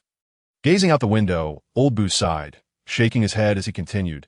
Most of these fire-type Pokemon blown and originate from the volcano, with the most common being lava worms, coal monsters, and fire camels. They cannot be ensnared in nets. The townsfolk's Pokemon are primarily bug types, making it quite challenging to deal with and capture the fire types. Fortunately, their levels are generally low. Otherwise, we would have to seek assistance from the Aqua Team or the League. Once captured by 3 in the afternoon, the League's special agents will arrive to take these Pokemon away, leaving behind empty Pokeballs for the next day's use. This situation is unsustainable. If this continues, the local wild bug Pokemon will be left homeless at this point. Old Boo turned his gaze toward Wutong, his petty and proud demeanor suggesting he wished to say something. But he faltered, unable to articulate it. Even in such a predicament, he hadn't sought help from the Aqua Team, and the League merely stated that agents would be responsible for taking the Pokemon. With capturing duties left to the townsfolk, Tio now have to ask for assistance from Wutong, who had just defeated him, was a blow to his pride. However, Wutong smiled as he patted the mayor's shoulder. Nodding, "I'm quite intrigued by the second son. May I participate in this event?" "Of course, as long as you're interested." Old Boo's face lit up with joy. Wutong's willingness to help was more than welcome. Moreover, he framed it as his personal curiosity about the second son, not as a representative of the Aqua Team offering assistance.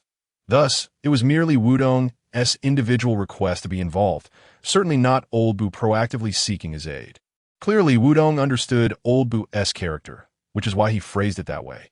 Rising to his feet, Wutong clapped Old Boo on the shoulder, saying, Then when I return, please share more information about this event with me." With that, he simply stated he would step out for a moment and quickly exited, not elaborating further with Old Boo. He certainly had no intention of discussing anything more, as he was on his way to fulfill his promise to Xiao Liang and secure the Fire God Moth for his team. Although the Fire God Moth is primarily a bug-type Pokémon, its secondary typing and volcanic origins are undoubtedly impressive. To be safe, it would be wise to incorporate it into his team first.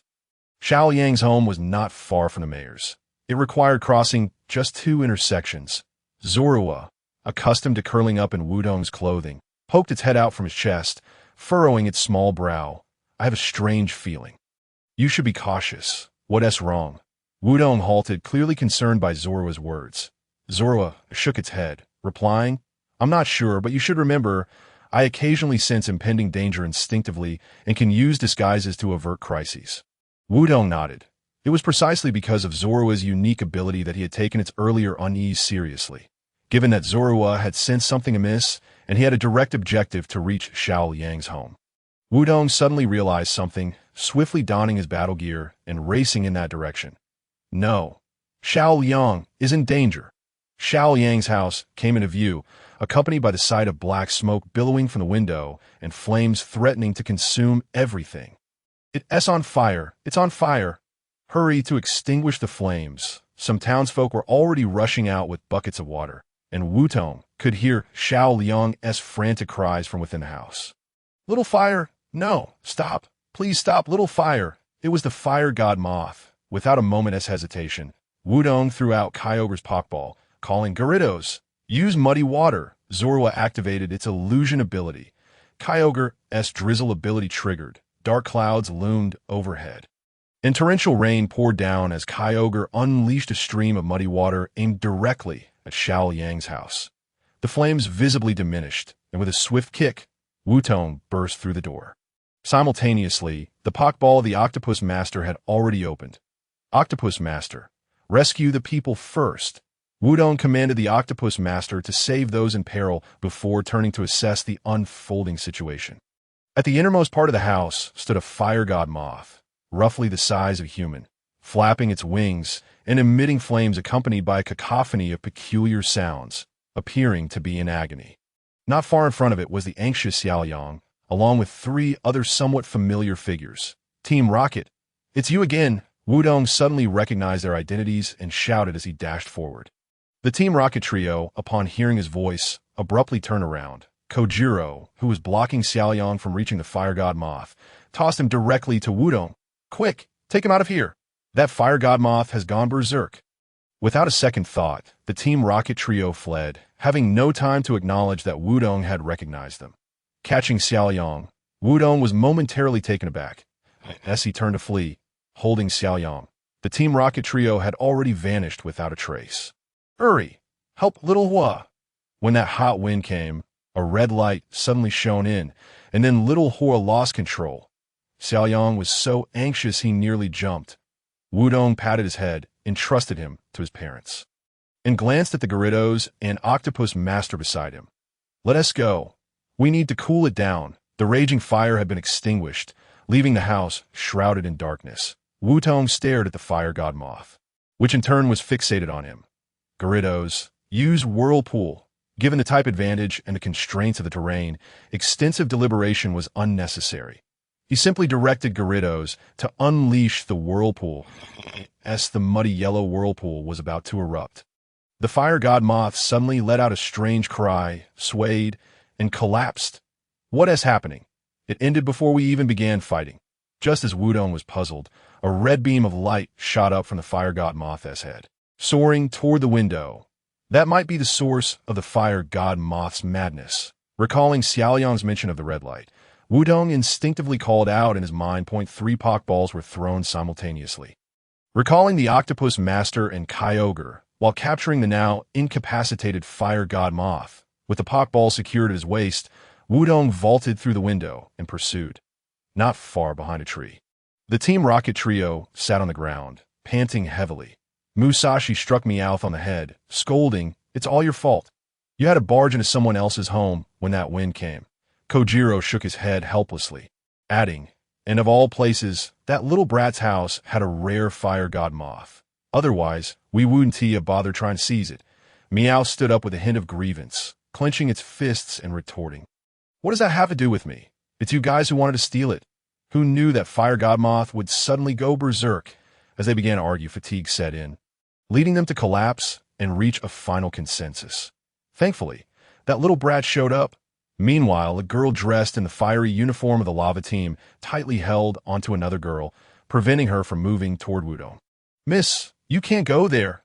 It's too dangerous. The girl being held protested vehemently. Let go. I need to find Wutong. I sent Teehee in danger. I must help him. A male member of their group, exasperated, could only advise gently. Miss, Lord Chihua instructed us to bring you back safely. If anything were to happen to you, we wouldn't be able to explain it to Lord Chihua. Indeed, the girl being restrained was the recently arrived Chi Yin, who had just witnessed Wutong rush into the inferno. Not knowing what he was chasing, she couldn't help but feel anxious. Fine, we'll accompany the miss, exclaimed the male member, deciding that they should ensure Wutong's safety as well. He urged the female member to release Chi Yin, and the three of them hurried after Wutong that moment. Wutong gritted his teeth, lamenting, damn it, that thing is too fast, even with the battle suit. I can't catch up. He prepared to increase the power of his suit to the maximum as Zorua poked its head out, sensing something, and frowned. Wutong, I feel that danger is getting closer. Be careful. In the woods, a figure slowly emerged, blocking Wutong's path. He extended his hand and smiled, saying, Nice to meet you. Please take care of me. You can call me in. The speaker appeared to be a youth of similar age to Wutong. Tall and slender, clad in a white deep V-neck shirt over a black bodysuit. His long green hair was tied into a loose ponytail cascading down his back, and he wore an all-black cap with a white bill. A peculiar spherical ornament hung from his chest, and at his waist was what looked like a hollow Rubik's Cube. He introduced himself as N, standing with a slight lean, left leg forward, right leg back. Arms outstretched, eyes narrowed, his gentle smile exuding a captivating charm. Zorua revealed its fangs, growling softly. Wutong, be cautious. The danger I sense emanates from this person. Wutong too felt an unusual aura from N and instinctively took 2 steps back, assuming a defensive posture while reaching for the pokeballs at his waist. Zorua, how intriguing, N remarked, seemingly unfazed by Wutong's actions, his gaze shifting to Zorua with an enigmatic smile. The next moment he turned back to Wutong, straightening up and smiling as he asked, why should Zorua be free from the confines of a Pokeball, while the other Pokemon remained trapped in those tiny cages? The sudden question left Wutong momentarily speechless. Just as he was about to respond, and began to elaborate on his query. Pokemon bound by Pokeballs cannot truly exist freely, nor are they truly happy. It is merely a chain that humans use to bind Pokemon. Humans beautify this confinement as a so-called bond. However, the original meaning of bond also signifies restraint and limitation. My ideal is to change this world gently, liberating all Pokemon from their Pokeballs, that I can sense you are a unique existence. As he spoke, and had already approached Wutong, leaning in closer, his ever-present smile radiating an irresistible warmth. Thus, I find you quite intriguing. Would you join me in this grand endeavor, Wutong? Wutong locked eyes with him. N's face even more handsome than his own, with soft features that seemed to possess a certain magic, drawing one in. However, Wutong remained unfazed. He gazed into those deep blue eyes and simply stated, why wear such a phony smile? It doesn't come from the heart. It feels more like a fade, concealing your true thoughts and past. N's smile vanished, and he silently turned his head away, taking a few steps back, raising his chin as if to collect himself. When he lowered his head again, his smile had returned to its original form. I can tell you that as you move forward, you will encounter a legendary existence and an organization you should not be interacting with at this moment, that if you are willing to cooperate with me, I can stand aside and assist you. Otherwise, I will have to impede your progress. With that, N produced a Pokeball, speaking leisurely. Even if this is a shackle, I must admit that in this manner, it is indeed a more convenient way to carry companions. Wutong couldn't help but chuckle, realizing after all this talk, it all came down to a battle, that he threw out the Pokeball containing Kyogre with a fierce motion, shouting, Go! Gyarados, Zorua, activate illusion ability. Kyogre, activate rain ability. The sky darkened as torrential rain poured down. Yet in smile only broadened. I must say, you're the only one I've encountered so far who is unperturbed, and remarked, his tone laced with excitement. A Gyarados with the rain ability? How fascinating. I hope you'll bring me more surprises. Without delay, he tossed his Pokeball into the fray, saying, I appreciate your assistance. Ancient bird. A peculiar avian call echoed through the air, revealing before me a vividly colored diminutive bird, standing half a meter tall, adorned in a triad of red, yellow, and blue hues. Its oversized crimson beak bore strange patterns resembling rocky textures, with sharp teeth protruding ominously from both its upper and lower mandibles. This was the ancestral bird, a level 31 ancient avian Pokémon, resurrected from ancient fossils, seemingly the progenitor of all avian Pokémon. Its wings, though incapable of flight, allowed it to leap nimbly between branches. The Pokédex relayed information about this Pokémon, revealing that its various attributes were rather underwhelming, indicating it would be easily dealt with. Gyarados, unleashing a thunder attack, was commanded preemptively by Wutong, yet the intent behind this maneuver remained uncertain. He found it hard to believe that N would truly engage in battle with such a commonplace, even weak, Pokémon. Perhaps he was merely testing the waters, or perhaps this creature possessed some extraordinary trait. As thunderclouds gathered and the yellow lightning crackled into existence, N refrained from instructing the ancestral bird to take any action. Instead, he remained fixated on Gyarados, murmuring, It's fascinating that you can learn thunder. The yellow lightning struck down, and amidst the resounding crash, the ancestral bird's HP plummeted sharply, exacerbated by its twofold weakness to electric-type moves, an effect devastatingly effective. In that fleeting moment, N sprang into action. With a flourish of his hands and a smile, he commanded Ancestral Bird, employ the move skill, and let it become your ally. The move skill, a transformative ability, inflicted damage upon the opponent, equalizing their HP with that of the user. As Wutong processed this, the Ancestral Bird began to shimmer with a peculiar light. Kyogre's form twisted within the radiance, its HP rapidly diminishing to match that of the Ancestral Bird. Wutong had correctly surmised the unique aspect of the Ancestral Bird lay within this skill, and the probing nature of the encounter was likewise tied to it. That N was not there to battle Wutong. He merely aimed to reduce Wutong's Pokémon to their lowest state, thwarting his progress. With this realization, Wutong chuckled, feigning indifference as he waved his hand dismissively, stating, employing such a backup skill is meaningless. Point one more thunder, and I can dispatch your Ancestral Bird at TO this. N did not contest. Instead, he acknowledged with a smile.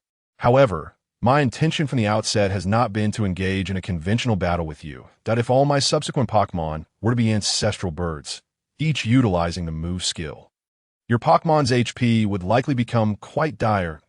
N's candid admission elicited laughter from Wutong. Indeed, he was not there for a battle.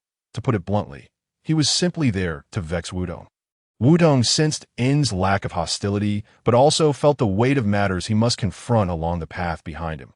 Contemplating this, Wutong retrieved the communication device of Team Aqua, smiling as he said, I believe you are aware of my deity. I am curious, should I summon them, how many Pokémon would you be able to command simultaneously? Indeed, Wutong was threatening N with Team Aqua, even though he was reluctant to resolve issues through his identity. It was the most peaceful approach available. N maintained his smile, spreading his arms wide, gracefully gesturing for Wutong to proceed.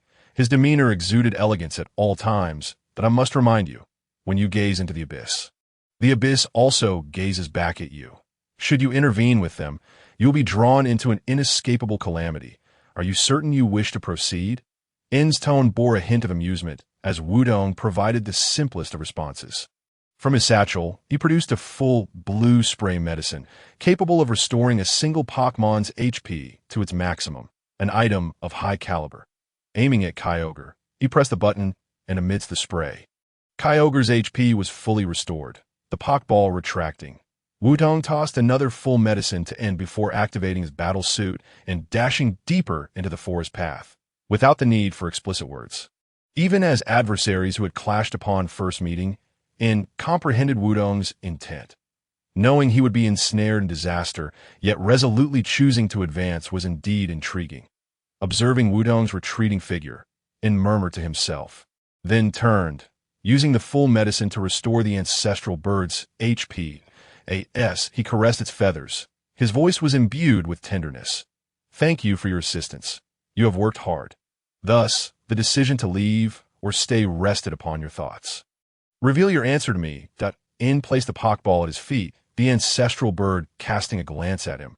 Then at the Pokeball, pecking the button and willingly leaping back inside.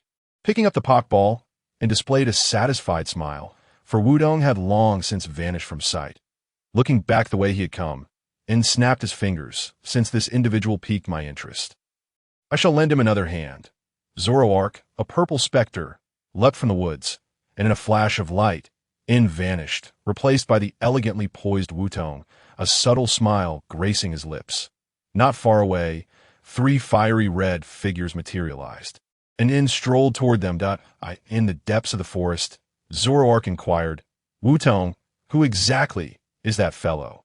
He seems to know you, and I've been detecting a very familiar scent around him, rubbing his nose with a small paw. Zoroark confirmed his keen sense of smell. Unclear, but I can sense he bears no malice, Wutong replied nonchalantly, his mind occupied with N's final words. If you intervene, you will be ensnared in an inescapable calamity. Wudong found himself pondering what this calamity could be. Team Rocket? Or perhaps the League would come to apprehend him. While deep in thought, he abruptly halted, for before him stood 2 figures, obstructing his path. They were 2 men clad in black, their faces obscured by masks, adorned with a purple circular emblem on their chests, marked with the letter M, resembling a master ball. The man on the left brandished a Pokeball, coldly stating, Young one, if you wish to avoid an unfortunate fate, it would be wise to turn back now. The man on the right remained silent, but similarly brandished a Pokeball, poised for action. Wudong's expression turned serious. As the second generation of Team Aqua, his instincts warned him that these individuals were undoubtedly members of an evil organization. The protracted heat wave of the past month, combined with the rampaging of the fire god moth, could be attributed to them without a doubt. That I can tell you. Venturing further will lead you to a legendary entity, and an organization you should not encounter at this juncture. N's words echoed in Wudong's mind, prompting him to stifle a laugh. Yet what emerged was the launch of a Pokeball. Let us go. Gyarados, Octillery, Kyogre, activate the rain ability. Zoroark, activate the illusion ability. Torrential rain began to pour, startling the 2 men. Their upper faces revealing expressions of shock, soon giving way to panic. It's the rain ability. Eliminate that Gyarados first. The man on the left exclaimed, simultaneously throwing his Pokeball. Take them down. Honchkrow. The man on the right was equally swift, tossing his Pokeball as well. All-out attack. Crocodile. 2 Pokemon emerged. On the left stood a menacing-looking Honchkrow, donning a large hat, while on the right was a bipedal, brown-bodied crocodile with a pink belly, sporting black stripes and eye coverings, resembling a figure in sunglasses. Honchkrow, level 25, the big boss Pokemon, summons Dark-type Pokemon with its low caw, known as the Night Summoner. Crocodile, level 27, the Desert Crocodile Pokemon, is terrified of cold temperatures and hides deep within the sands during the chilly nights. The Pokédex relayed their basic information, while the 2 adversaries hastened to command their Pokemon into action. Honchkrow used Pursuit on that Gyarados. Eliminate one of them first. Crocodile follows suit. Use Foul Play. With a soft chuckle, Wudong initiated a priority attack, launching a surprise assault on Gyoka, inflicting damage. Following that, he commanded the ruffian alligator to execute a malicious pursuit, maximizing the skill's effect by doubling its power against an already injured opponent. The strategy was to swiftly eliminate one foe before easily overpowering the other in a 2-on-1 scenario. That it was evident from their skill combinations and combat style that this was not their first encounter, and their tactics often yielded excellent results. However, they were unfortunate to face Wudong. The Sharpedo unleashed an ice beam, targeting the ruffian alligator. Meanwhile, the Octillery executed a water pulse, interrupting the attack of the Honchkrow. Wutong swiftly directed the flow of battle. Gyoka had already gathered an icy blue beam in its maw, its speed far surpassing that of its adversaries due to a significant level and stat advantage. Moreover, the Octillery was a specially trained individual, fully optimized for both attack and speed. With water energy enveloping its body, the Octillery surged forward like a bolt of lightning towards the shadow darting in its direction. The Haunch Crow. Simultaneously, Gyoka released its ice beam, aimed directly at the ruffian alligator. The collision between the Octillery and the Haunch Crow disrupted the latter's attack. A critical hit. The rain weather boosted the damage. The ice beam struck the ruffian alligator, dealing double damage due to its ice weakness, causing a substantial drop in its HP. A remarkable effect. Wutong clenched his fist with one hand, waving his arm as his ability, Super Luck, activated. The ruffian alligator was frozen solid. What was happening? The attack had been interrupted. How could that Sharpedo use Ice Beam? And that Octillery was astonishingly swift. The opposing duo was utterly stunned, and Wutong seized the opportunity, leaving them no chance to recover. Sharpedo, use Thunderbolt. Attack the Haunch Crow. Octillery, unleash Hammer Arm. Target the ruffian alligator, changing their attack targets. The Haunch Crow was doubly weak to electric attacks, while the ruffian alligator was doubly weak to fighting moves. Thunderbolt had a power of 110, and Hammer Arm boasted 120. Wutong was aiming for a decisive blow, as storm clouds gathered before they could even comprehend how the Sharpedo could use Thunderbolt. A brilliant bolt of lightning struck down. The Haunch Crow lost its ability to battle, achieving extraordinary results. Gyoka successfully leveled up to 33. Meanwhile, the Octillery had nearly reached its target, leaving only afterimages behind as it maintained its raised fist, the ruffian alligator. With eyes that could see clearly in the darkest night, now found itself completely deprived of its visual advantage. Moreover, in its frozen state, it was utterly immobile. Sparks ignited from the friction of the air against the Octillery's fist. With such velocity, the power of this punch was unimaginable. Fear was etched across the face of the ruffian alligator, encased in ice as it struggled desperately. But Gyoka's freeze was not something that could be easily broken. The shattered ice flew apart, and the ruffian alligator was propelled out like a cannonball. Both Pokemon were recalled into their trainers' Pokeballs, while Wutong's Pokemon had not even lost a single HP. What was happening? What had transpired? How could they not stop this? The two trainers exchanged incredulous glances as Wutong calmly recalled Gyoka. Calling back the Octillery, it stood before Wutong with its fist raised. As action spoke louder than words at this moment. Handing over the situation to others, they decided to retreat. The opposing trainers reached a mutual understanding, producing a purple bead in their hands, which they hurled onto the ground. With a loud bang, the purple bead exploded into a cloud of smoke. There was no doubt. They were making their escape. Wutong recognized the item they used and let out a resigned chuckle. He withdrew the Octillery into its Pokeball and addressed the Zorua perched on his shoulder. Transform me into one of them, and then we will proceed. Remember to change the mask as well. This way, even if we encounter them, we shall not be easily recognized. Zorua, with its illusion ability, activated. On the other side of the forest. Wutong, stop right there. Chien had spotted the familiar figure and called out to Wutong. Wutong, or rather, the one who had transformed into Wutong, stood gracefully, waiting for Chien to approach. Chien dashed over and, without hesitation, kicked towards N's calf. Do you have any idea how worried I was about you? N deftly dodged Chien's kick and leisurely replied, I apologize for causing you concern. I thought I saw something earlier and chased it here, only to realize I was mistaken. Let's head back. N skillfully diverted the topic of the red light incident, seemingly intent on escorting Chi Yin back to Net Town, clearly not wishing for her to disrupt the real Wutong. Chi Yin nodded. Although she found it peculiar that Wutong had suddenly become so composed, as long as he was safe, it was all that mattered. Let's go back. Chi Yin walked ahead, with Wutong following leisurely behind. His demeanor somewhat relaxed, raising suspicions among the two Team Magma members. You find young Master Wutong to be a bit strange. Indeed, he's quite different from earlier when he suddenly charged out. And he is completely unlike during the battle. I heard that in Hated Town, there are Pokemon that could disguise themselves as humans to play pranks. Net Town is not far from Hated Town. Do you think? What? Are you implying that this young Master Wutong might be a Pokemon in disguise? The two members whispered, their final words causing their faces to pale with shock. A chill seemed to sweep up their backs. I also heard that these prankster Pokemon wait until someone turns around before suddenly revealing their true forms to scare them. So whatever you do, don't look back. The female member spoke with a tremor in her voice, while the male member gulped nervously, steeling himself to glance back. They, of course, had no idea that the prankster Pokemon was currently perched on Wutong's shoulder. The male member trembled as he slowly turned his head, repeatedly muttering to himself, "Don't scare me. Don't scare me. Is everything all right?" In smiled, having unknowingly positioned himself right behind the male member. Just as the male member was about to scream, In swiftly covered his mouth with one hand while placing a finger over his lips in a shushing gesture.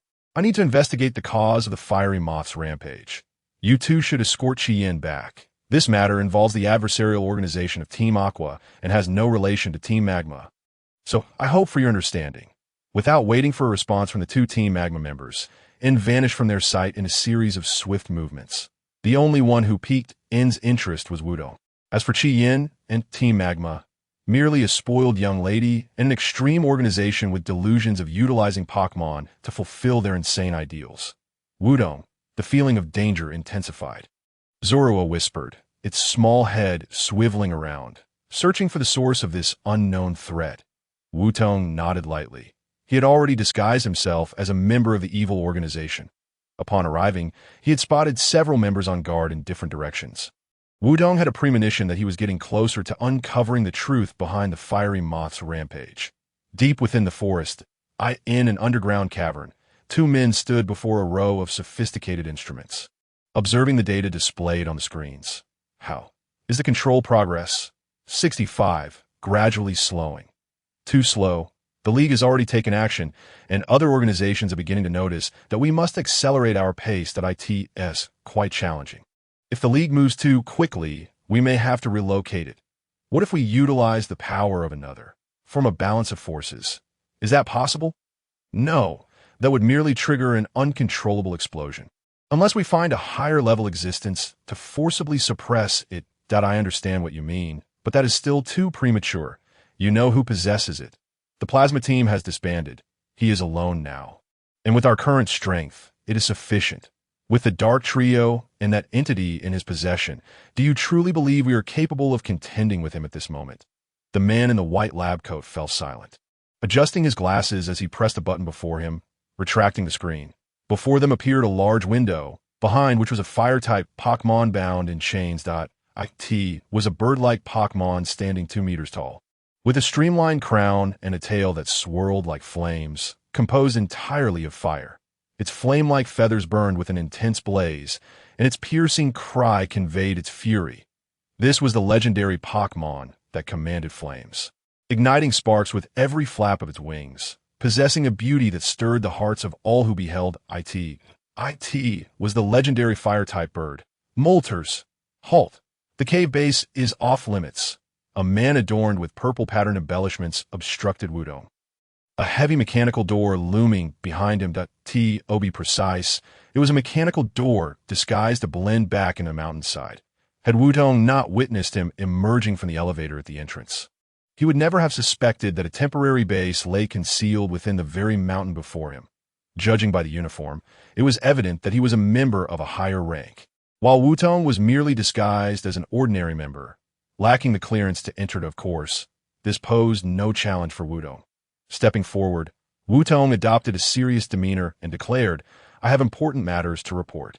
"Kindly step aside." The man's brow furrowed, his displeasure toward Wutong already evident, and he retorted coldly, "You can relay your concerns to me. I will assist you in gaining entry." Wutong let out a derisive laugh, stepping forward once more until their faces nearly touched. His eyes glinted with intensity as he emphasized, "This pertains to the Alliance. I can only report to a superior, unless you provide credible evidence assuring me that you are not an undercover agent sent by the Alliance." The man was momentarily taken aback. If this matter involved the Alliance, he indeed could not afford to be negligent. Yet he could not ascertain whether this seemingly ordinary member was lying. He possessed some knowledge of the situation within. If the Alliance were indeed mobilizing, he would be unable to deflect the blame. Just as he grappled with this dilemma, two ordinary members rushed over, exclaiming, "Report, an unidentified trainer has appeared and defeated us both. His power is formidable. He may be an agent sent by the Alliance." The two expressed their urgency, explaining how they had encountered Wudong while retreating to recover their Pokemon, or rather, they had encountered En, who had transformed into Wudong. Furthermore, En had summoned a level 50 Ribombee. Had they not fled swiftly, they would have been crushed by that Ribombee's strike. Initially, they had intended to hand him over to the other member station behind. But witnessing the ineptitude of the reinforcements, they realized there was no hope of stopping him, having barely had the chance to recover their Pokemon before rushing back to report. The man's expression had already darkened. If only one member had suddenly approached him, claiming that Alliance personnel wished to enter, he would have dismissed it outright. But now, with two additional members corroborating the claim, and their demeanor suggesting sincerity, he could no longer obstruct the path. "You, accompany me inside. I will remain by your side," he instructed, taking a few steps back while pointing at Wudong. He had resolved to relent, but for safety's sake, he would shadow Wutong. Wutong nodded, and the man instructed the other two members to leave before turning to press his hand against the mountainside. Identity verification successful. "Please enter," a voice emanated from the wall as the mechanical door, which had seamlessly blended back into the mountainside, reappeared and opened. Wutong and the man stepped inside, only to discover that it was an elevator. The man pressed the button for the -3 level. The elevator doors closed, and it began its slow descent. Simultaneously, Wutong raised his hand in a swift strike, aiming for the back of the man's neck, with a resounding thud, enhanced by his battle suit. Wutong landed a decisive blow, rendering the man unconscious. "Transform my uniform to match his," Wutong instructed Solgaleo, draping the man's arm over his shoulder. As the elevator doors opened, Wudong stepped forward and addressed the two guards at the entrance. "He has suffered a heat stroke and fainted. Take him to rest. I have matters to report to the superior." With that, Wudong handed him over to the two and strode ahead. Although the guard were somewhat perplexed, they said nothing, simply escorting the man into the elevator and pressing the button for the upper level, preparing to send him to rest. Was it truly that simple? Solgaleo exclaimed in disbelief, considering the swift transition from battling Wudong and the initial two members to now entering the base in under 20 minutes. How did this differ from entering the Water Fleet's base? Given that this was merely a temporary base erected in less than a month, there should only be one or two superiors present. "It's all rather leisurely," Wudong remarked, glancing upward at the intricate network of iron bridges, a faint smile gracing his lips. "As for the others, they are evidently not core members, making them easy to deceive." Both the timing of the heat wave and the internal circumstances of this base indicated that it was a temporary establishment erected for a specific purpose. Portions of the mountainside had been excavated to create subterranean space, with the entire passage system consisting of the iron bridges beneath Wudong's feet. Regarding the various devices and circuits adorning the mountainside, while Wudong was unaware of their principles and effects, it was clear they were intended to obscure the conspicuous object housed within that small, shell-like white structure. That structure, estimated to stand 3 meters tall, was situated at the base of this facility, connected to it by a square chamber, guarded by 6 individuals at its entrance. Moreover, the vibrant patterns on their uniforms indicated they were members of a higher rank. "It seems entry will not be easy," Wutong remarked, to which Solgaleo nodded in agreement, recognizing that mere disguise would not suffice. Furthermore, it was a foregone conclusion that there would be superiors inside, rendering any attempted infiltration futile. Gazing toward the white edifice, Wutong mused, "We must devise a means to discern its contents." "You need not concern yourself with that. Simply follow my instructions," came a sudden voice from behind. Wutong pivoted sharply. Recognizing a familiar figure in, Wutong instinctively called out his name, glancing at the slowly closing elevator doors, and softly inquired, "How did you get in?" "That is of little consequence," and replied with a smile, gesturing toward the white structure. "What you most desire to know is the nature of what lies within." Wutong hesitated, yet eventually nodded, realizing the urgency of the situation and sensing that En undoubtedly possessed valuable information.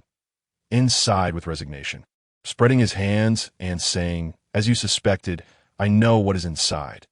Initially, I intended to observe from the sidelines, but since you wish to intervene, I shall offer my assistance. As he spoke, he circled around Wutong and advanced gracefully, exhibiting no concern for the fact that he was trespassing in another's base. What I can tell you is that inside resides a legendary Pokémon. Both the Heat Wave and your frenzied Volcarona were incited by its presence. However, it undertakes these actions out of desperation, merely seeking assistance. Thus, what you must do is ignite a great fire in the designated area to unleash the fiery energy within it, aiding its liberation. In spoke leisurely as Wutong followed closely behind, ever vigilant of their surroundings. Should any complications arise, Wutong was prepared to unleash his Pokeballs at a moment's notice. Suddenly, In halted, pointing towards a nearby cavern. Therefore, what you must do is ignite a fire there, allowing the flames to awaken its latent energy and aid its release. Upon finishing, turn to face Wutong, adopting the same open-armed, leaning back posture he had displayed in the forest. Adding, as for any other obstructions, leave them to me. He had already retrieved 3 Pokeballs, and before Wutong could respond, vaulted over the railing and leaped down.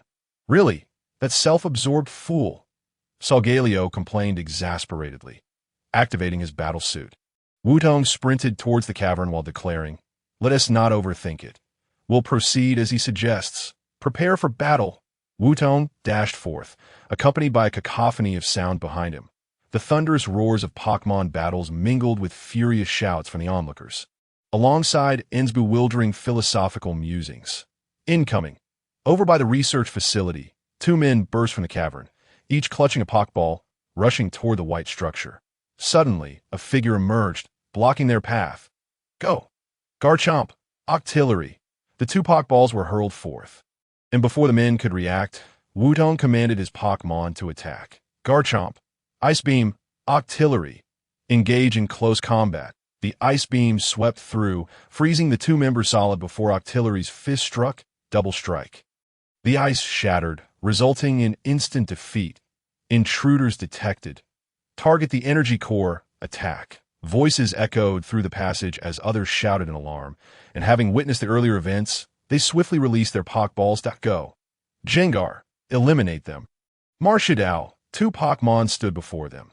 Wutong took out his phone to scan them. Jengar at level 30 and Marshadao at level 32. Return. Garchomp, Octillery. Wutong recalled the 2 Pokémon and, without hesitation, threw the Pokeball containing Volcarona with his other hand.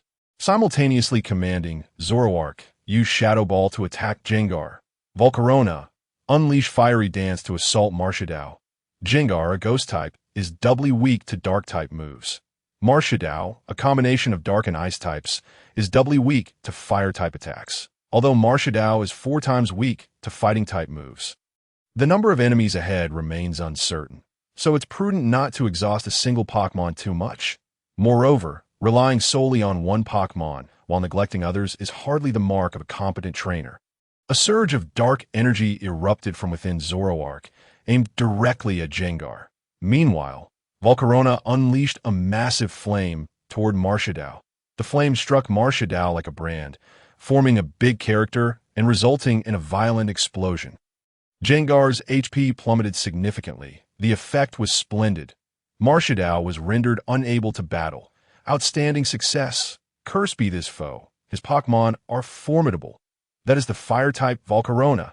It must not be allowed to approach.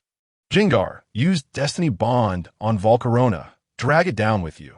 The moment they spotted Volcarona, the 4 adversaries were filled with dread and shouted in alarm. Destiny Bond causes the user to share the same fate as the opponent if they fall in battle after using a move. Clearly, he was willing to do whatever it takes to take Volcarona down with him, preventing Wutong from advancing. This already indicated that N had not deceived Wutong. The energy reservoir beyond the passage was indeed formidable. However, let us not forget the skill Wutong commanded Zoroark to use. Dark Pulse, emanating a fearsome aura filled with malice, hold a 20 chance to intimidate the opponent. If he wishes to use Destiny Bond, he must first overcome the fear. Wutong clenched his fist with one hand, swinging his arm to activate his ability. Super luck. Jengar was struck by fear, unable to move. The skill failed. Now's our chance. Zoroark, use Shadow Ball. Wutong called out, and Zoroark howled in response, conjuring a shadow ball that hurtled forward with tremendous force. Shadow Ball, a ghost-type move, is also doubly effective against Gengar. The attack succeeded with resounding impact, and Gengar lost its ability to battle. This was an overwhelming victory. Wudong's Pokemon had not lost a single HP, while the opponents had already been defeated 4 times. Zoroark, return! Wudong called back Zoroark, then turned to the trembling 4 and coldly commanded.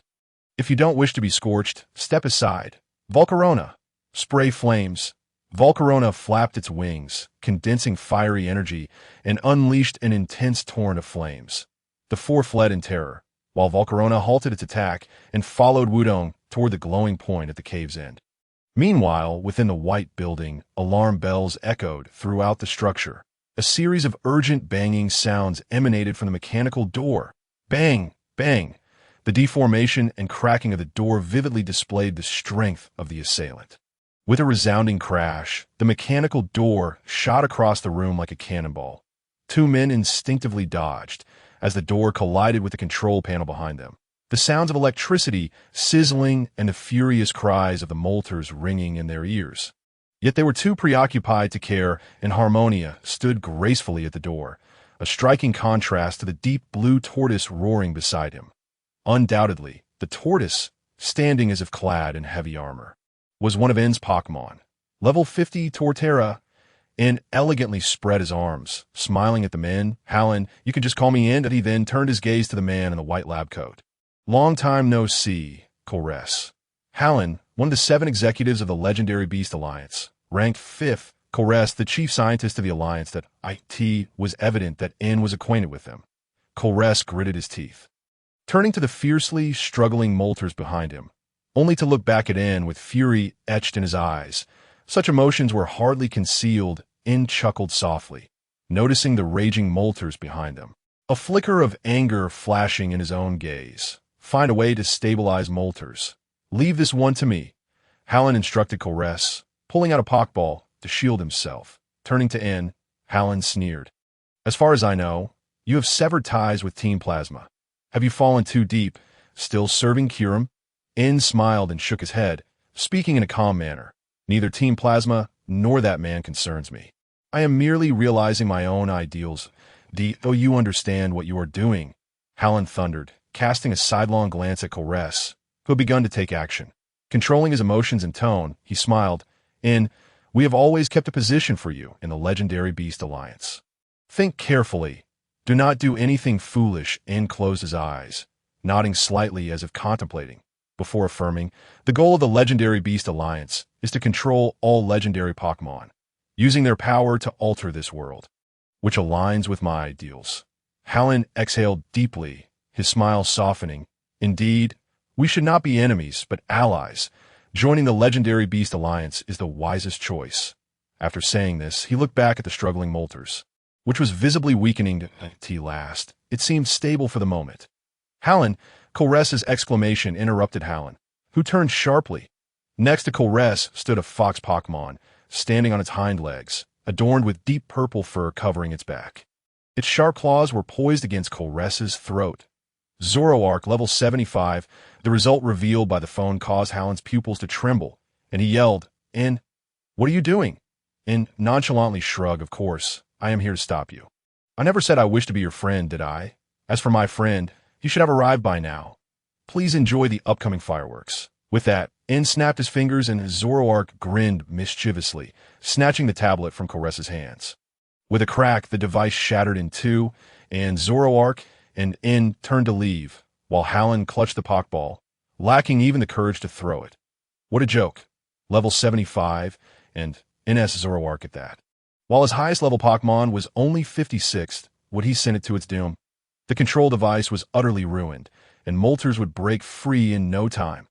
Cursed be this misfortune, Colress shouted at Howlin, his impotent rage manifesting as he pounded his fists against the control panel. The chains binding molters had already snapped 3 times, and Howlin, fixated on it, was consumed by his earlier cowardice. He grasped the Pokeball, his eyes filled with madness. No, there was still one last resort. Its current state had been significantly weakened. I shall capture it. Meanwhile, within the energy reservoir as the other members had fled, there were no obstructions. Wutong's first sight was a towering transparent glass jar standing 5 meters tall.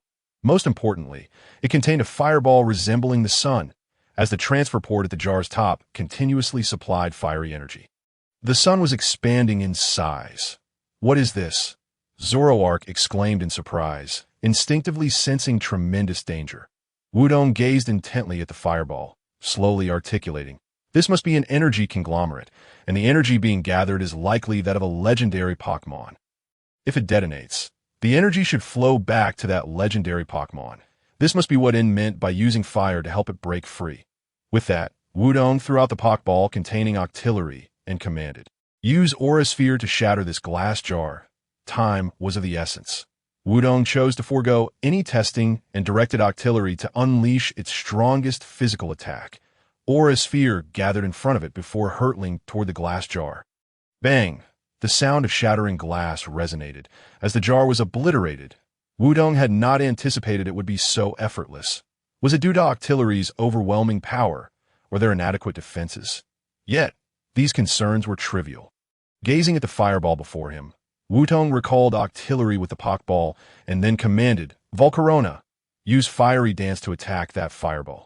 Volcarona flapped its wings, unleashing a fiery explosion in the shape of a character that detonated upon contact with the fireball. The explosive sound was deafening, and Wutong felt the entire room tremble. The volume of the fireball surged at an alarming rate, visible even to the naked eye, rendering the instinctual perception of Saloya unnecessary. It was evidently dire. Saloya swallowed hard, glancing at his companion Wutong, whose smile appeared somewhat strained, and timidly inquired, "Wutong, have we landed ourselves in trouble?" Wutong chuckled awkwardly, scratching his head in contemplation. Suddenly, a realization struck him. This was the domain of the villains. Bolstered by newfound confidence, he declared, "Regardless, our mission is to thwart their nefarious plans. Let us proceed to investigate that legendary Pokémon." Wutong pressed the activation switch of his combat suit, initiating its battle functions. With enhanced speed, he sprinted to the entrance of the white structure in under a minute. Peering inside, Wutong's gaze was met with the sight of a flaming bird, bound by chains. It was none other than the legendary Pokémon. Moltres, one of the 3 divine birds. They had captured Moltres. Beneath it stood 2 individuals. Listening to their conversation, Wutong learned that they belonged to an organization known as the Divine Beast Alliance, intent on controlling legendary Pokémon to dominate the world. The second sun that had appeared a month ago was the fallen Moltres, injured from its descent. The scorching winds sweeping through the town of Bawang were a desperate call for aid from Moltres. Seeking assistance from others, the 2 individuals were identified. One was a man in a lab coat, the chief scientist of the Divine Beast Alliance, Chloros, and the other, a trainer named Herring, was a high-ranking member of the organization.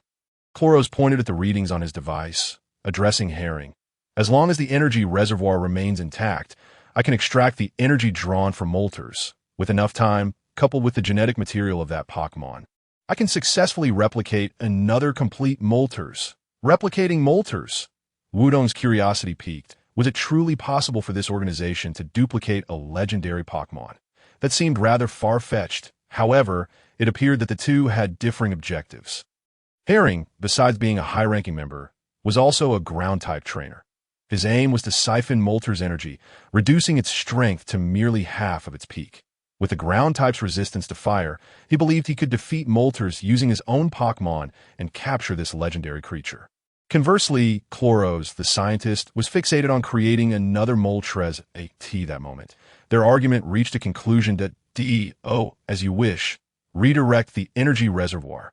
Herring gritted his teeth, slamming his fist onto the control panel. He had acquiesced to the madman's scheme. Chloros, adjusting his glasses with utmost confidence, proclaimed, "While Moltres is still bound, increase the power and drain all its energy. Of course, once drained, it will merely be an empty shell, as a deity of the old world. Offering its life to become a creator in the new world is its most perfect destiny." Chloros spoke with a tremor in his voice, his maniacal laughter echoing as he prepared to execute the operation. Completely engulfed in madness, unbeknownst to him, outside, Wutong could hardly suppress his laughter. To think they would attempt to siphon Molter's energy, such a fanciful notion. Little did they realize that the energy sphere had already been ignited by Wutong, ready to explode and backfire at any moment. Not to mention, the energy reservoir had already been destroyed, rendering their extraction futile. Once the energy surged back, Molters would undoubtedly break free from its restraints. To think they could achieve such a despicable act of replicating Molters and become creators. What a dream! Having accomplished what needed to be done, it was time to retreat, just as Wutong turned to leave. An ethereal voice resonated in his mind. "Trainer, I require your assistance." "Who?" Wutong spun around abruptly, instinctively spotting Molters. "It is I. I need your help." The voice of Molters was faint, clearly indicating its dire state that I can sense the returning energy. "But during the process, I must not be interrupted by their attacks. I require your assistance to hold off that ground-type trainer for just a brief moment. Please help me, trainer." Before Wutong could respond, the voice abruptly ceased. The following sound was that of a tremendous explosion. The earth trembled beneath him as the deafening blast echoed, sending shockwaves through the mountains. Molters screeched joyfully. Herring and Chloros witnessed countless streams of fire flowing into its body. "This is bad. The energy reservoir has exploded," Chloros shouted urgently, commanding Herring without hesitation. "Herring, attack it, while the energy hasn't fully returned." Upon hearing this, Wutong suddenly comprehended why Molter sought his aid. The most terrifying aspect of a madman lies in their ability to make swift decisions. Molters had indicated that it could successfully regain its power in a brief moment. If that was the case, then let the battle commence. "Wutong, what are you doing?" Saloya exclaimed as Wutong charged towards the building. "Moltz needs help. We must impede that officer during the energy return process to prevent him from interrupting Molters." Wutong aimed for Herring's head, hurling a rock he had picked up from the ground. Thud! Herring, sensing the projectile, dodged just in time. "Hey, I was the one who detonated the energy reservoir. If you have the guts, come at me," Wutong shouted boldly at Herring, while Saloya leaped down from his shoulder, making a face at him. Herring, momentarily taken aback, soon found himself amused by Wutong's audacity. Tilting his head, he chuckled, thinking to himself that it was rare to see such a bold kid challenging him after causing an explosion. "Well done, you possess courage." Herring even applauded Wutong. However, in the next moment, he unleashed a Pokeball. But courage comes at a price. "Rampardos, crush him!" From the roar emerged a Pokemon towering over 2 meters. Akin to a small mountain, its head bore 2 drill-like iron horns, and its rocky body resembled a mountain, clad in orange armor. Rampardos, level 56, the drill Pokemon, possessed immense strength, capable of launching stones from the holes in its palms, and could withstand volcanic eruptions. As the Pokédex recounted its details, Wutong gripped the Pokeball of Gyoka and leaped to the side. Boom! The spot he had just occupied transformed into a half-meter wide crater. This was merely the result of Rampardos raising its arm and firing a stone through its palm's hole. Level 56, truly a formidable opponent. Nevertheless, Wutong had devised a strategy. Herring had already commanded his Pokemon to attack. "Rampardos, use Rock Wrecker, eliminate this arrogant brat." Rampardos raised its arms, and rocks began to coalesce from the holes in its palms. Rock Wrecker, with a power of 150, fired massive boulders at the opponent, leaving the user immobilized in the next turn. "Perfect, just what I wanted," Wutong exclaimed, recognizing that Herring's underestimation of his adversary had led him to recklessly unleash such a potent move that would render him unable to act afterward. "Saloya, use Protect, block this attack," Wutong commanded, simultaneously tossing Gyoka's Pokeball. "Sharpedo, use Ice Beam." With Protect activated, the attack from Rampardos was nullified, and Sharpedo unleashed its Ice Beam. Wutong clenched his fist, invoking the Super Luck ability. Rampardos became enveloped in countless ice crystals, succumbing to freezing status, suffering minor HP loss, but the outcome was favorable. I thought it was something impressive, a level 33 Sharpedo and a level 31 Saloya. Herring sneered, still oblivious to Wutong's true intentions. He blatantly disregarded Chloros, who was growing increasingly agitated behind him. Glancing at the scanning results on his phone, Chloros cursed. With such a feeble level, what right do you have to battle me? Merely freezing Rampardos. Did you think I had no other Pokemon? Go, Hippowdon. Another Pokeball was thrown as Herring summoned his second Pokemon. Before us stand a magnificent hippopotamus, adorned in a light brown hue. Its back punctuated by 6 prominent holes from which sand continuously spills forth in tandem with its furious roars. This formidable creature, classified as a level 52 Pokemon, embodies the essence of raw power. With a colossal jaw capable of obliterating automobiles, the IT unleashes sand from its bodily orifices, inciting fierce sandstorms. Indeed, at level 52, it is a formidable opponent, yet even the toughest of bones can be gnawed upon. The hippopotamus boasts exceptional stats in health, physical attack, and defense, though its speed leaves much to be desired. Unwavering, Wudong casts forth a Pokeball, recalling both Gyoka and Suluya, and subsequently releases the Octopus Warrior. Despite a staggering 17-level disparity, the Octopus Warrior is endowed with maximum speed. Did Wudong truly believe that substituting a level 35 Pokemon would suffice? Such naivety. The hippopotamus, with a thunderous crash, prepares to charge. This move, with a power of 90, is executed with astonishing momentum, though it inflicts minor damage upon itself. However, the skill boasts an accuracy of only 85.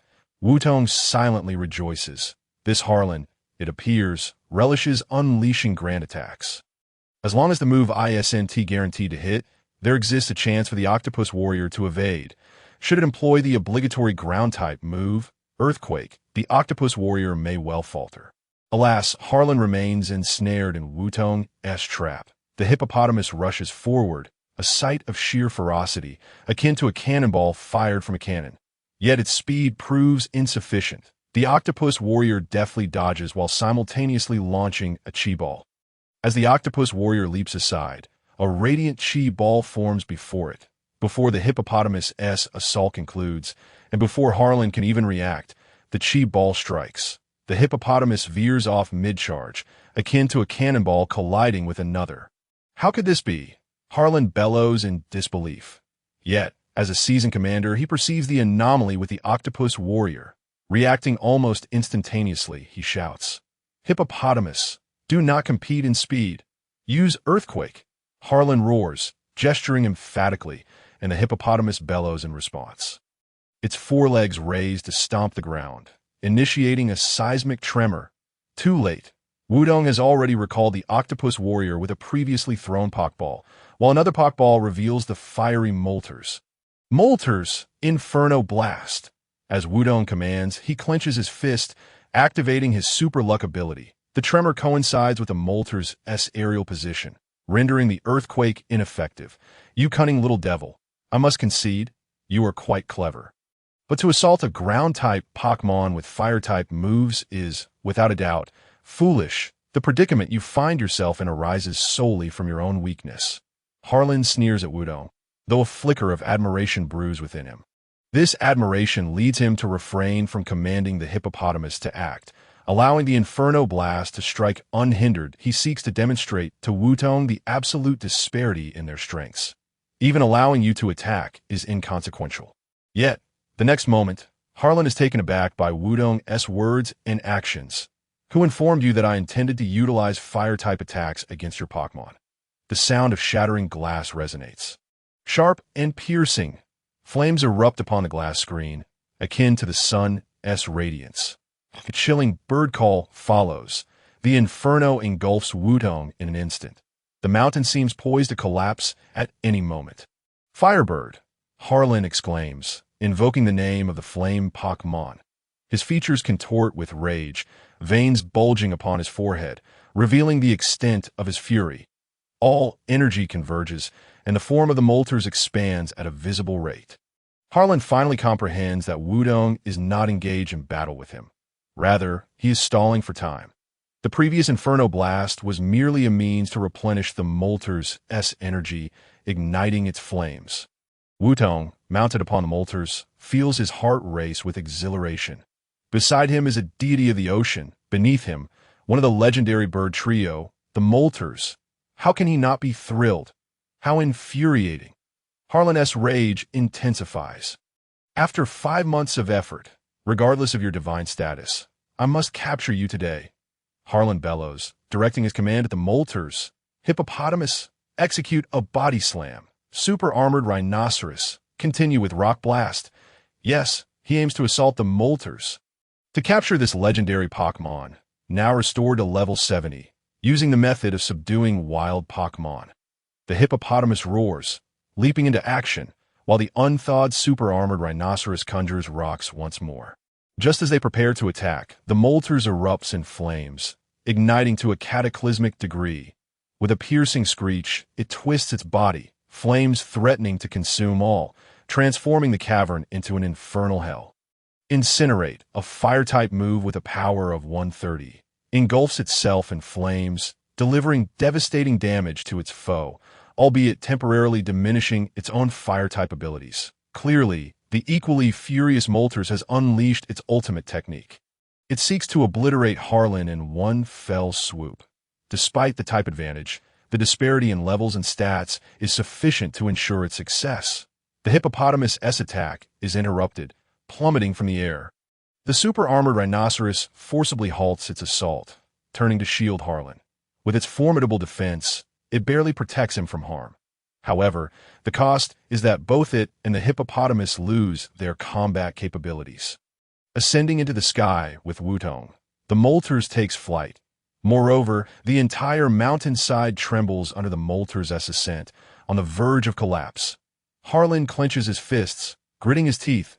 Rendered speechless, he retrieves his Pokeballs, recalling the two defeated Pokemon, and releases his third, capturing the motionless Keluos. Dud Trio. Use Dig. 10 minutes later, upon a clearing, the Molters flaps its fiery wings mid-air, emitting a low, continuous cry. Wutong stands before it, with Sulia translating the Molters' S-words. Esteemed Divine Envoy, your kindness and assistance shall be forever etched in my heart. Upon sensing your unique qualities and powers, I yearn to embark on a journey alongside you. Yet, such aspirations are but a folly. For my strength is insufficient to walk beside you. The Gyoka at your side is a being of higher existence. Only such might can contend with the ultimate adversary. Upon your discovery of my two companions, my master shall descend, radiant in white light. As the low cry concludes, the Molter spirals upward, transforming into a blaze as it ascends into the sky. The radiant flames envelop a feather, gently descending into Wutong's grasp. This is my feather. Let it be carried by a fire-type Pokemon to significantly enhance its special attack and fire-type move potency. May it aid you in your endeavors. Sulia synchronously translates the final words.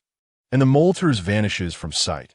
Wutong gazes at the feather, resembling flames, momentarily at a loss, unsure whether to rejoice or mourn. Rejoice, for the legendary Pokemon. One of the trio, the Molters, has graced him. Yet he had no chance to capture Mourn, for the implications of the Molters' S words are profound. The term Divine Envoy undoubtedly refers to Wutong as the messenger of the creator deity. Arceus, the Molters, even with its power, deems itself unworthy to accompany Wutong, asserting that only beings of Gyoka's caliber can stand alongside him. An impressive notion. Furthermore, the mention of the two companions can only allude to the other legendary birds. Articuno and Zapdos. Realizing this, the identity of their master becomes glaringly evident. Surely it is the other legendary, also known as the sea deity, Lugia. In myth, Gyoka is the god of the sea's creation. While Lugia can quell and summon oceanic storms, certain ancient legends even speak of a dragon god controlling the weather, which is essentially a reference to Lugia. The white light, Wutong murmurs, still reeling from the revelations. He retrieves his phone and searches the trainer forum for posts regarding Lugia. Unlike Gyoka and Groudon, Lugia has been cited numerous times, allowing for photographs to exist online. Found it! Wutong exclaims, opening a video showcasing a colossal Pokemon enveloped in white light. As it appears, the storm over the ocean visibly dissipates. It is undoubtedly Lugia. Sulia glances at Wutong, excitement evident in its tone. The white light is just as the Molters described. Wutong nodded, picking up a feather that was almost as large as her forearm, and shook it while saying, It seems that all we need to do is find the remaining Articuno and Zapdos, by obtaining the tokens of their acknowledgement, which are their feathers. Lugia will surely appear. Zorua tapped the feather with its tiny paw, adding, just like how you can find Groudon after acquiring the rock and fire badges. At that moment, the prospect of capturing Lugia filled Wutong with exhilaration, igniting her blood with enthusiasm. After all, it was a legendary Pokémon of the caliber of Kyogre. How could one not be thrilled? Kyogre sensed the potential for neglect and emitted an unhappy sound. Of course, my favorite will always be Kyogre. Wutong squatted down to gently pat Kyogre's head, speaking in a soothing tone akin to that used for a child.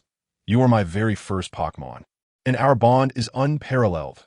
The path ahead for Wutong had expanded. She would continue her journey, challenge gyms, earn badges, capture Groudon, find Articuno and Zapdos, obtain their feathers, and capture Lugia.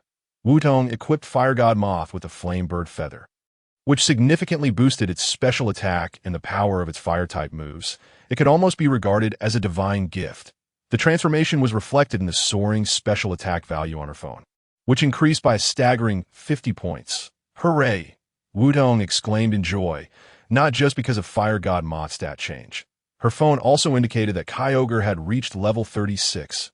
Zorua had also reached level 35. Octillery was at level 39, and Fire God Moth was at level 38. Undoubtedly, this was due to their previous battles with Harlan's Pokémon, where the subsequent appearance of the Flame Bird had swiftly taken them down, distributing the experience evenly. While those experience points were trivial for the Flame Bird, they were a bountiful gift for the others still at lower levels. Not only had she acquired Fire God Moth, and such a marvelous item, but her Pokémon had also all surpassed an average level of 35. This journey to Net Town had indeed been fruitful. Within Net Town, Commissioner, shouldn't we investigate the recent explosion and landslide? Old Boo inquired of the two individuals clad in league uniforms before him, simultaneously handing over a box brimming with Pokeballs. The heavily made-up female officer snatched the box with a roll of her eyes, stating, "You need not concern yourself with such matters. We shall report this to the League, and specialized personnel will conduct an investigation." Old Boo awkwardly nodded, unable to voice any further objections, while inwardly lamenting that these two officers were entirely different from the previous gentle and amiable ones. Hey, couldn't you two be a bit more courteous? What is there to be proud of in working for the League? Suddenly, a sharp voice pierced through the air. The League officers turned to see a beautiful girl in a fiery red dress accompanied by two members of Team Magma. The male officer recognized her immediately as Chi Yin and, in a flustered tone, whispered to his female counterpart, "Oh no, Musashi, look, it's that heiress of Team Magma." The female officer scoffed, placing a box of Pokeballs into the vehicle and shutting the door. "Forget her. We've already secured the Pokémon. Let us retreat."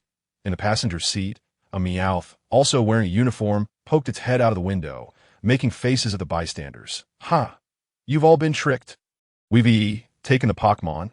Kojiru revved the engine, and the van sped away. The townsfolk, still in shock, stood frozen for a good 3 seconds before Old Boo was the first to shout, "We've been duped. They're imposters." Kojiru laughed arrogantly. "You old fool. It's too late to realize now. Thank you for your Pokémon." Before he could finish his triumphant proclamation, Kojiru was startled by a sudden flash of lightning that appeared beside him. More accurately, it was a dog enveloped in yellow, with electricity dancing across its limbs. From afar, Chi-Yin smiled and called out, "Zhu Quan, use Thunderbolt, strike their engine." This level 30 Zhu Quan was one she had obtained from Team Flare. Its greatest asset was its speed. With the enhancement of lightning and its innate abilities, it could effortlessly reach speeds of 90 kilometers per hour. Catching up to a vehicle that had just started moving was a piece of cake. Lightning erupted from Zhu Quan, striking the engine hood with tremendous force.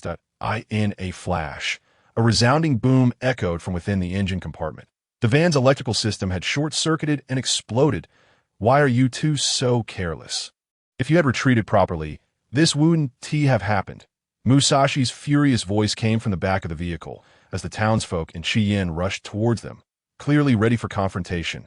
Musashi pulled out a button from her pocket, a smug smile on her face as she declared, "Fortunately, I anticipated that you two fools would lag behind and prepared a secret weapon in advance, Meowth. Kyogre, if you were ready with a secret weapon, why not use it sooner? Isn't this just redundant? Musashi pressed the button, and a roar resonated from above. A dark shadow plummeted from the sky. Boom! The shadow landed heavily on the ground, revealing a 5-meter-tall robot. Its left arm bore a laser cannon, its right arm a capture device, and its legs were equipped with jet propulsion. This was Team Rocket's latest Pokémon capture mech, provided by Boss Giovanni.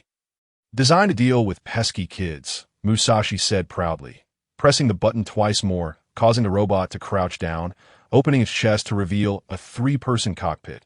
Musashi climbed into the cockpit, exasperatedly shouting at the astonished Kyogre and Meowth.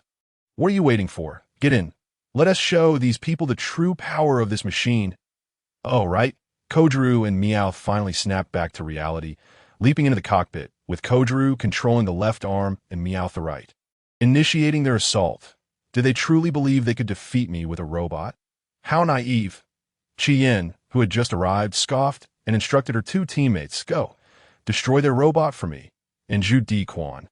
Use thunder. Any mech will surely fear electricity. Hearing Chien's command, Musashi let out a sinister laugh. She activated the capture device, aiming to snatch away the naive heiress's Zhu Quan. And oh problem. Capture device. Maximum power.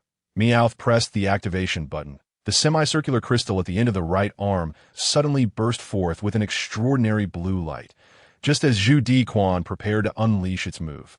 The blue light enveloped it, interrupting its ability.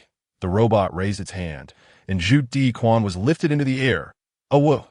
Zhu Quan cried out in distress, its limbs thrashing about, unable to use thunder. What?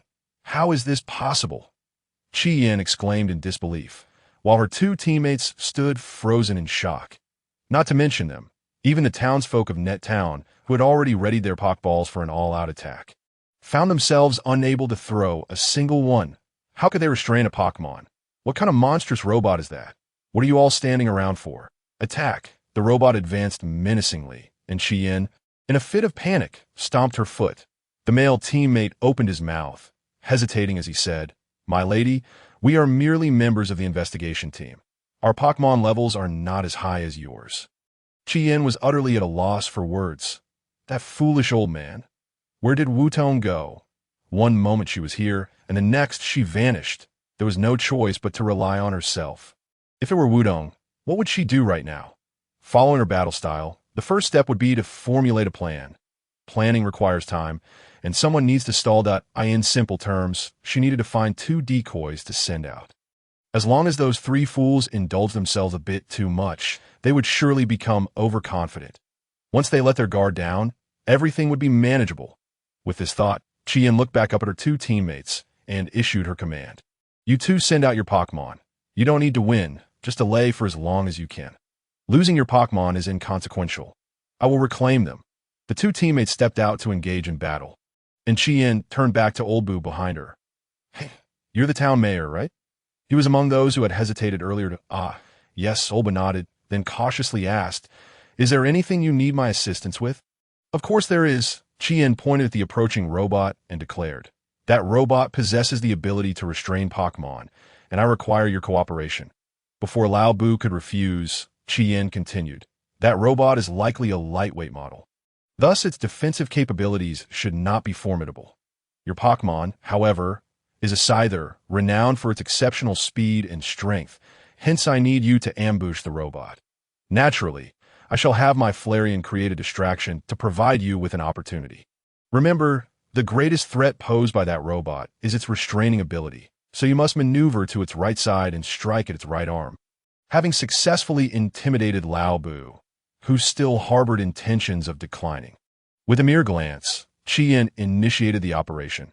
Lao Bu vanished into the crowd, beginning his flanking maneuver. Point 2 of the team as Pokémon were swiftly ensnared by Meowth, prompting Chien to throw forth her Pokeball. Go. Flareon, there's nothing they can do now, Musashi boasted, shaking the control stick while directing his companions. Kojiro, use the laser cannon to attack. Meowth, prepare to capture. Understood. Kojiro and Meowth replied in unison. The robot's left arm had already been raised, and the laser cannon was beginning to glow ominously, evidently gathering energy. Do not assume that I am as easily dealt with as they are. Chi Yin provocatively called out, instructing Flareon to use the Sand Attack move. Sand Attack, with a power of 0, was intended to obscure the opponent's vision, thereby impairing their accuracy. Just as she intended, Chi Yin aimed to obstruct the cockpit's line of sight to create an opening for Lao Bu. If fortune smiled upon them, Meowth might inadvertently use the robot's right arm to wipe away the obstruction. At that point, they could directly target the vulnerable joint of the right arm, causing the Pokemon to tumble down with greater ease. As Chi Yin had predicted, Team Rocket began to grow overconfident. Musashi, upon hearing the word Sand Attack, was nearly doubled over with laughter, unabashedly mocking. Resorting to such a feeble and ineffective skill, it seems you have truly lost your sense of judgment. He commanded Kojiro, Meowth, handle this low-tier opponent swiftly. Flareon dashed forward a few steps, howling as it aimed for the robot's chest. With a powerful kick, it sent dirt and sand flying. "Oh no, my vision's obstructed. I can't see," Kojiro exclaimed. And in his panic, he loosened his grip, firing the laser. The shot struck 3 meters beside Flareon, sending a spray of dirt and debris into the air, creating a small crater. It missed. This is effective. Flareon, continue with Sand Attack. The barrage of sand continued, rendering the cockpit's glass utterly opaque. Before Musashi could react, Meowth instinctively maneuvered the right arm to clear the vision, akin to a habitual gesture of wiping one's eyes. This was the moment Chi Yin had been waiting for. "Lao Bu, now's your chance, attack." "No problem. Allow me to demonstrate the power of the bug-type Pokemon." Lao Bu's voice echoed from the robot's right side. His scyther lunged forward, raising its closed pincers to strike fiercely at the joint of the robot's right arm. With a resounding bang, the bullet punch connected, causing the right arm to tremor and the restraining mechanism to falter, allowing the Pokemon to fall. "What?" Kojiro and Meowth shouted in unison as Musashi finally regained his composure, raising his fist to strike at them. "Do not underestimate my combat prowess simply because of Wutong's excellence. I am formidable too." "Fool! Fool! Do you not realize I can clear the field of vision?" Musashi pressed the cleaning button, and a mechanism akin to windshield wipers immediately cleared the glass. "Damn it! These two fools are such a hindrance. Their arrogance is uncontrollable. If this continues, should that brat or Team Aqua arrive, the plan will be utterly ruined." With that thought, Musashi spat a couple of harsh words and decided to retreat. "Very well. I shall let you off this time. Meowth, grab the Pokeballs, prepare to withdraw." "Yes, Meow." Meowth acknowledged the command, ready to ensnare the box of Pokeballs, but Chi Yin suddenly shouted from behind the robot. "Wutong! That robot belongs to Team Rocket. They intend to seize the Fire-type Pokemon. Quickly stop them, you foolish fishermen." "What is happening?" Wutong, who had just arrived, was taken aback. Team Rocket was equally stunned. The robot instinctively turned. Spotting Wutong, in an instant, Wutong recognized the trio in the cockpit. His Pokeball was thrown without hesitation. The situation was all too clear. These 3 ruffians sought to abduct the Fire-type Pokemon. And this robot was their means of operation. Judging by its appearance, it was merely a lightweight model with mediocre functionality, capable of simultaneous electric and fire attacks for detonation. Furthermore, Wutong possessed the ability of super luck. Therefore, the Pokemon he had just thrown out was Moltres. As for Kyogre, its ability would diminish the power of fire-type moves. Thus, he entrusted the electric assault to Electrike. "Chi Yin, have Electrike use Thunderbolt," Wutong commanded, simultaneously raising his fist to direct Moltres. "Use Flamethrower." The flames erupted at the connecting point of the robot's waist, followed closely by a surge of electricity. The Super Luck ability activated. A resounding explosion and crackling of electricity filled the air. The robot's upper body stiffened, visibly convulsing as electricity surged through it, alarms blaring in the cockpit. Severe damage detected, initiating emergency escape protocol. With another thunderous bang, the lower half of the robot exploded, sending the upper half hurtling away. What an irritating sensation. The voices of Team Rocket faded into the distance, perfectly resolved. Wutong breathed a sigh of relief as he recalled Moltres. The Firebird had been successfully rescued, and Team Rocket had been vanquished. There would be no more fire-type Pokemon blown in by the volcanic winds. Finally, Buwang Town could enjoy some peace. However, Chi Yin was far from at peace. "You insufferable Wutong, explain yourself. Why did you vanish so suddenly earlier?" Chi Yin marched over in her little shoes, visibly displeased. This guy had dashed off without a word. After finally managing to find him, he had disappeared again at the slightest turn. Though Wutong's timely arrival during the crisis had been incredibly dashing and he had employed fire-type Pokemon, which was utterly captivating, it did not excuse his sudden disappearance. She had worried excessively and now intended to give him a proper scolding. This provided the perfect excuse to travel together, citing that it was too dangerous for one person. The romantic trope of a noble youth and a lady from a rival organization developing feelings during their journey, ultimately rebelling against their families for love, was simply too enchanting. After walking a few steps, Chi Yin halted, lost in such daydreams. Although Wutong was equally curious about her thoughts, he instinctively felt that the priority was to flee. "Mayor, I have resolved the situation. There will be no more scorching winds." He called out to Lao Bu, who was approaching. "Just hand over the Pokemon to the Alliance officials." After quickly conveying the essentials, Wutong pressed the switch on his battlesuit and turned to flee. If Chi Yin caught up with him, mere words would not suffice to escape her clutches. "Cough, cough, Wutong." Chi Yin, having concluded her daydream, blushed as she was about to confess, "I want to travel with you." But before she could finish, she saw Wutong dash away with a swish, waving as he promised to meet again, clearly not having heard what she said. "Water Wutong, you big fool, I will definitely catch you." Yet even his retreating form was so striking. Truly, he was the man Chi Yin admired. She nodded, affirming this in her heart. 3 hours later, in the forest, Hallen stood with his head bowed, being reprimanded by a man in a suit. Cerebi, one of the 3 leaders of the legendary Beast Alliance. The energy reservoir exploded, allowing Molters to escape.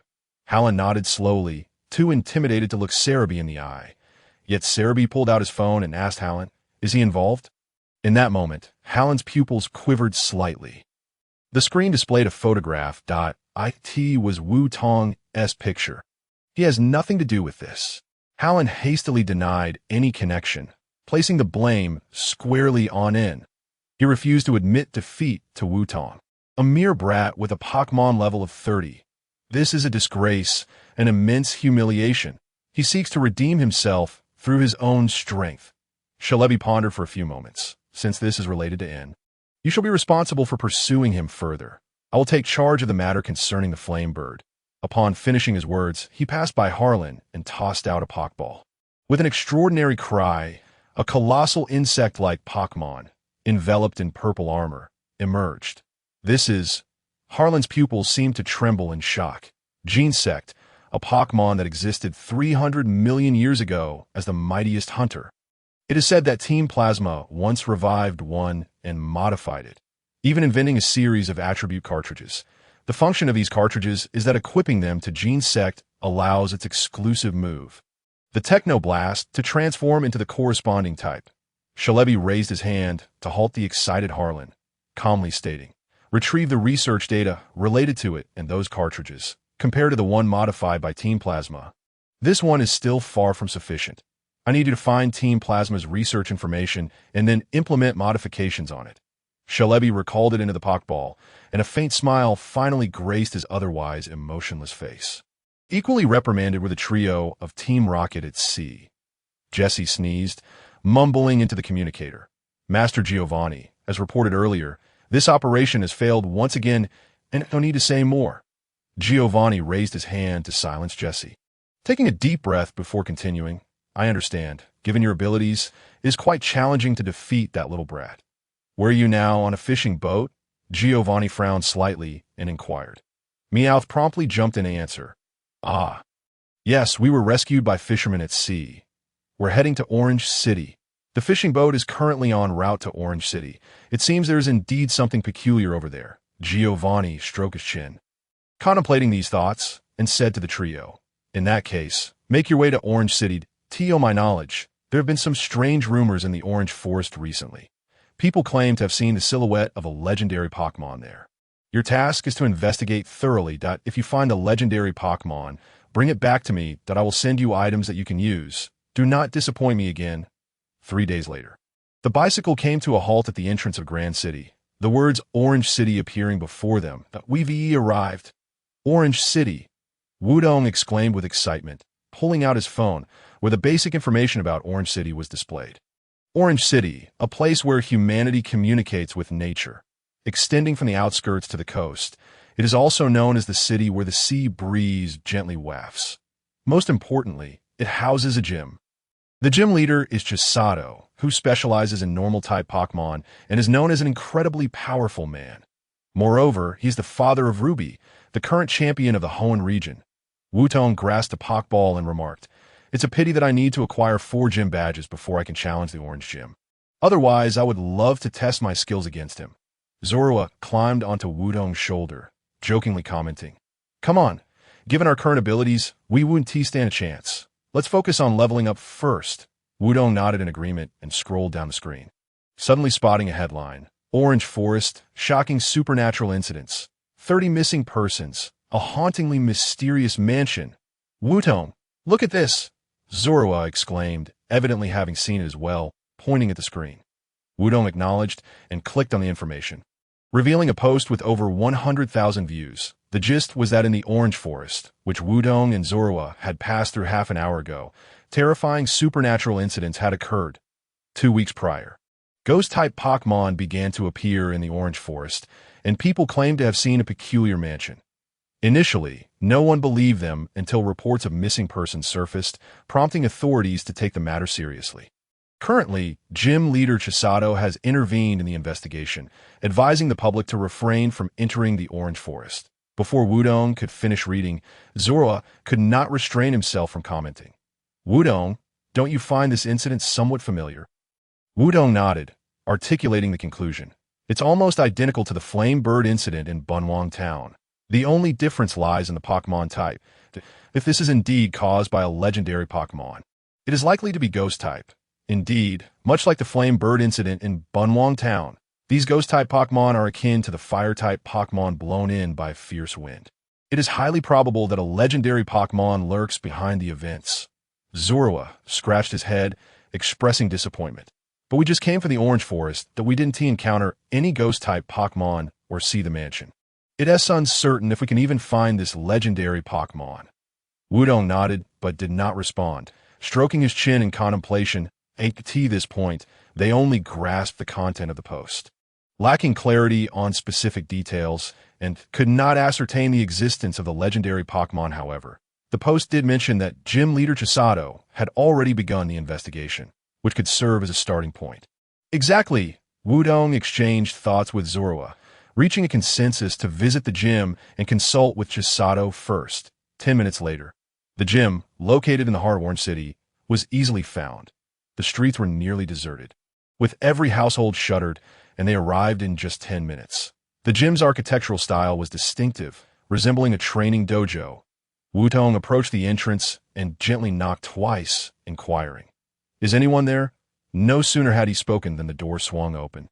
But it was not Chisato who answered. It was a gym staff member. "I'm sorry, but the Orange Gym is currently not accepting challenges from trainers. Please wait until the situation is resolved." The staff member said apologetically, bowing slightly. Wutong anticipated such a response, but maintained his smile, stating, "I'm not here to challenge the gym. I wish to learn more about the incidents in the Orange Forest. If needed, I can also offer my assistance." The staff member glanced at Wutong's Pokeball, hesitating momentarily. Just as he was about to decline, a steady voice came from behind. "It's fine. Let him in. We genuinely need the help of other trainers right now." The staff member promptly stepped aside, gesturing for Wutong to enter, while saying, "Yes, Gym Leader Chisato."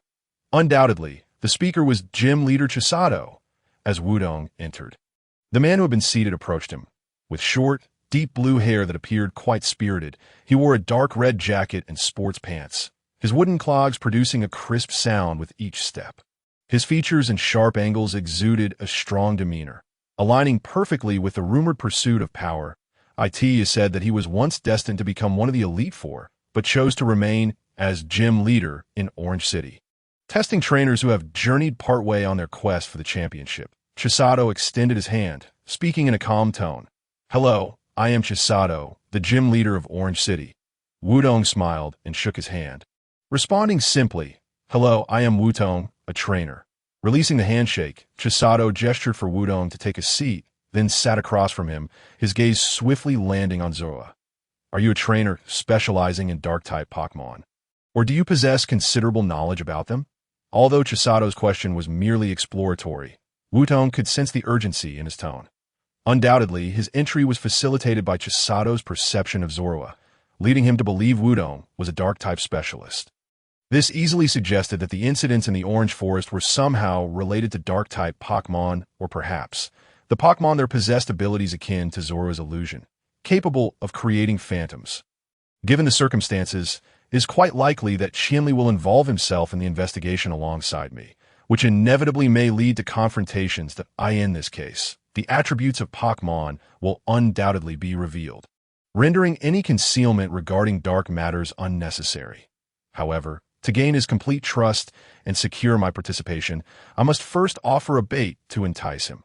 The incident involving the legendary Moltres could serve as a captivating point of interest, allowing him to recognize that the trainer before him has previously engaged in matters concerning legendary Pokemon regarding Moltres. The so-called gym leader, Qianli, must have acquired some information within the alliance.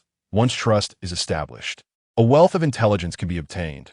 What concerns Wutong the most is whether the cause of the incident truly involved a legendary Pokemon. With this thought in mind, Wutong shook his head slightly and addressed Qianli. "I am not a Dark-type trainer, yet I possess a certain understanding and research regarding each attribute. Nevertheless, I have participated in similar incidents. Surely, Gym Leader Qianli is familiar with the Buwang Town incident." Qianli's eyes brightened, yet he maintained a composed demeanor, merely nodding and responding with careful consideration. "You mean the Hot Wind incident, correct? The sudden appearance of a Fire-type Pokemon bears a resemblance to the Ghost-type Pokemon that manifested in the Changhua Forest." Wutong smiled subtly. Qianli had taken the bait. His initial reaction indicated that he was clearly aware of the underlying details of the incident. Wutong then took out his phone, lowering his voice intentionally, and said, "But that was not merely a straightforward Hot Wind incident, was it?" He directed the screen toward Qianli, revealing an image of Moltres. Gym leader Qianli must be aware of the second sun that appeared in the sky. In a flash, Qianli seized Wutong's wrist, his expression grave, his tone laced with tension. "How much do you know?" The first step of the plan had succeeded. As for what followed, it was merely a matter of introducing a hint about the Divine Beast Alliance.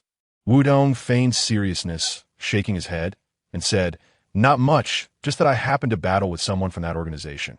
However, I suspect that the Changhua Forest incident is also related to them."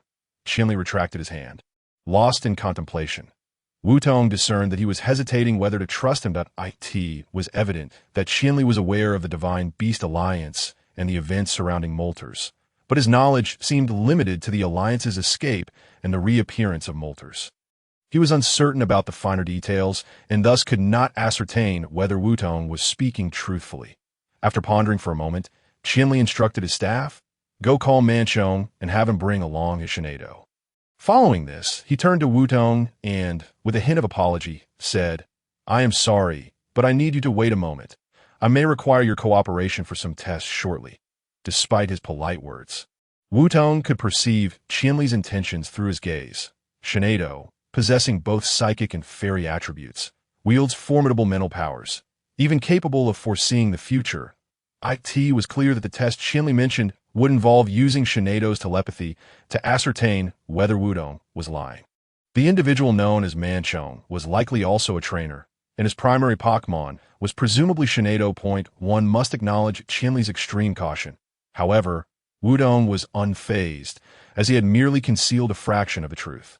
Furthermore, the more cautious Qianli was, the more it underscored the significance of the Changhua Forest incident, enhancing the likelihood of a legendary Pokemon's existence. It could be said that Qianli's vigilance and anxiety were precisely what Wutong wished to observe.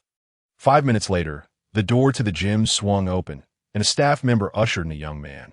His unruly green hair appeared somewhat disheveled, and the white coat he wore failed to conceal his somewhat slender frame. Despite his evident fatigue, he maintained a polite smile.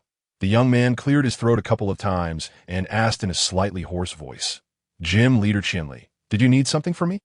It was clear that he was Manchone. Chinli nodded, standing to address Manchone. "Allow me to introduce, this is Wutong, a trainer from elsewhere, who wishes to join us in investigating the Changhua Forest incident." Having already risen, Wutong approached and naturally extended his hand to Manchone, saying, "Hello, I am Wutong." Manchone nodded with a smile, shaking Wutong's hand and introducing himself. Once the three were seated, Chinli slowly inquired, "Manchone, can Shinedo's telepathy serve to detect lies?" Manchone nodded, producing a Pokeball. "In theory, yes, as long as the other party cooperates." "Why do you ask, Gym Leader Chinli?" Naturally, Manchone was unaware of why Chinli had suddenly posed this question. Wutong understood that Chinli was asking for his benefit. Indeed, upon noticing that Wutong had not reacted by standing up, Chinli turned to him and said, "Wutong, I apologize, but for safety's sake, I must trouble you to cooperate." "Of course," Wutong replied with a smile as he stood. Manchone then understood Chinli's intentions, tossing the Pokeball, which revealed a Pokemon that resembled an elegant maiden. Its white body gave the impression of a long gown, with the inner hem and hair as well as arms adorned in green, creating a stunning overall appearance. Shinedo, level 56, the Embrace Pokemon, capable of creating small black holes using illusionary energy solely to protect its trainer. As the Pokédex relayed the information, Manchone smiled sheepishly. He gently stroked Shinedo's head and said tenderly, "Shinedo, please use telepathy on Mr. Wutong." Shinedo emitted a sound, and circles of ethereal light appeared above its head, subsequently merging into Wutong's forehead. "We can begin," Manchone informed Chinli. Chinli nodded and commenced the inquiry. 2 minutes later, Chinli finally relaxed, patting Wutong's shoulder and stating, "I sincerely apologize for any offense caused earlier." Wutong smiled, assuring him that it was unnecessary to concern himself. Due to the limited information at hand, Chinli's queries were quite straightforward, requiring only partial truths to be revealed. However, now that a fundamental trust had been established, what Wutong could divulge would undoubtedly extend beyond mere fragments of truth. Wutong paused, feigning curiosity as he asked, "Gym Leader Chinli, what exactly transpired in the Changhua Forest incident? Have any of the missing persons been located?" Upon hearing the term missing persons, Chinli let out a heavy sigh and instructed Manchone and Wutong to elaborate on the details. 10 minutes later, after an extensive discussion, Wutong had grasped the basic situation.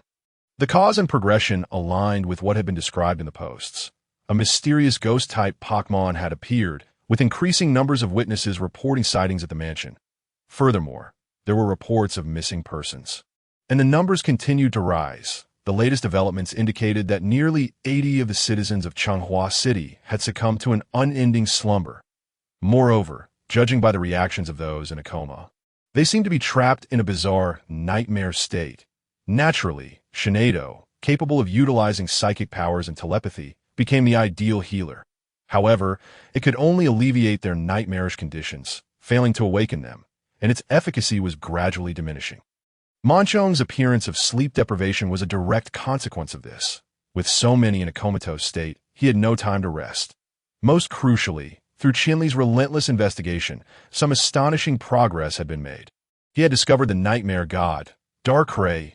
Darkrai, a legendary Pokemon, is said to possess the power to plunge both Pokemon and humans into nightmares. Chinli had glimpsed it once within the Changhua Forest.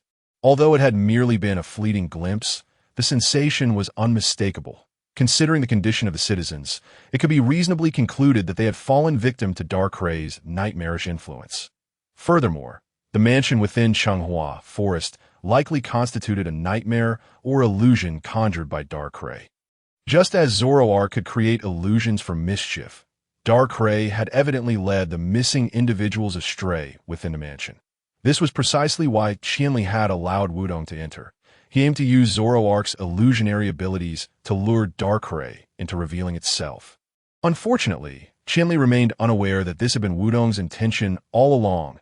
A fully leveled Pokemon at level 56, coupled with Chinli, would only soar higher.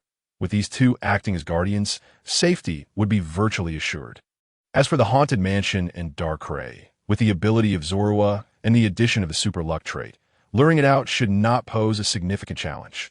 Currently, the most pressing issue remains to ascertain whether the Legendary Beast Alliance is involved in this matter, as well as determining how to capture Darkrai upon encountering it. Despite Qianli's investigation, there's been no trace of their involvement. Regarding the capture, since Qianli and the fully leveled Pokemon are to act as bodyguards, one must devise a strategy to circumvent them in order to succeed. What course of action should be taken? Until leaving the gym and being escorted to the inn by Manchong, Wudong had not conceived of a viable plan. The most effective way to distract the two would be to ensnare them in Darkray's nightmare state. However, under such circumstances, Wudong could not expect to remain unscathed. To resolve the situation, one would have to follow the rumors, possessing the legendary New Moon Feather of the Dream God. The New Moon Feather. Where could one possibly procure it? Just as he was lost in thought, Manchong, who had walked to the doorway, let out a sigh. Alas, it is said that as long as one possesses the New Moon Feather, Darkray's nightmare powers can be dispelled. Yet this feather seems utterly ineffective. Could the legend be a fabrication? After speaking, he unexpectedly produced a feather from his satchel, an exquisite plume radiating the luminous glow of moonlight. Wutong instantly recognized it as the New Moon Feather. It belonged to the dream god, Cresselia. Striving to suppress his astonishment, Wutong managed to ask, "Manchong, may I see that feather?" "Of course," Manchong replied, handing the feather to Wutong before sighing again. "This was given to me by an elderly woman during my travels. It is said to be the feather of the dream god. Now it seems merely ornamental, as it has failed to dispel the citizens' nightmares. If you like it, I shall gift it to you. If you truly wish, I would be grateful." Manchong smiled, completely unaware of the significance of what he was offering. Wutong, suppressing his excitement, stood up to clear his throat and, shaking the New Moon Feather, inquired, "Are you certain you want to give this to me? Is it not an important item?" Manchong nodded, dismissing her importance. "To me, it is merely a decorative piece. Even if it is indeed the dream god's feather, it would only shine in the presence of the right individual. I believe you are that person. Shinedo has also told me that you possess a unique power. I have faith in you." With that, Manchong gave Wudong a thumbs up, only to quickly cover his mouth due to a cough. Gesturing for Wudong to sit down, he turned to leave, shutting the door behind him, leaving only Wutong and Zua in the room. As the curtains drew closed and the lights dimmed, Wutong retrieved the New Moon Feather, which he had deliberately concealed in his bag. The radiant glow, akin to a full moon, instantly illuminated the entire room, casting a gentle aura that revealed a beautiful silhouette, as if ready to lead him into a dream. Wudong was 100% certain that it was indeed the dream god, Cresselia. 10 seconds passed, and after confirming that Manchong had departed, Wutong and Zorua could no longer contain their exhilaration. "Woohoo! Wutong is taking off. It's real. This is absolutely real," Zorua exclaimed, excitedly patting Wudong's face. "Did you know? According to the legends of our clan, the New Moon Feather not only wards off the nightmares of the Nightmare God, but also serves as the key to finding the Dream God." Wutong nodded. He had heard of this legend as well. For the Zorua clan, the Nightmare God, Darkrai, was their object of veneration. It was said that their ability to create illusions stemmed from the Nightmare God's power of nightmares.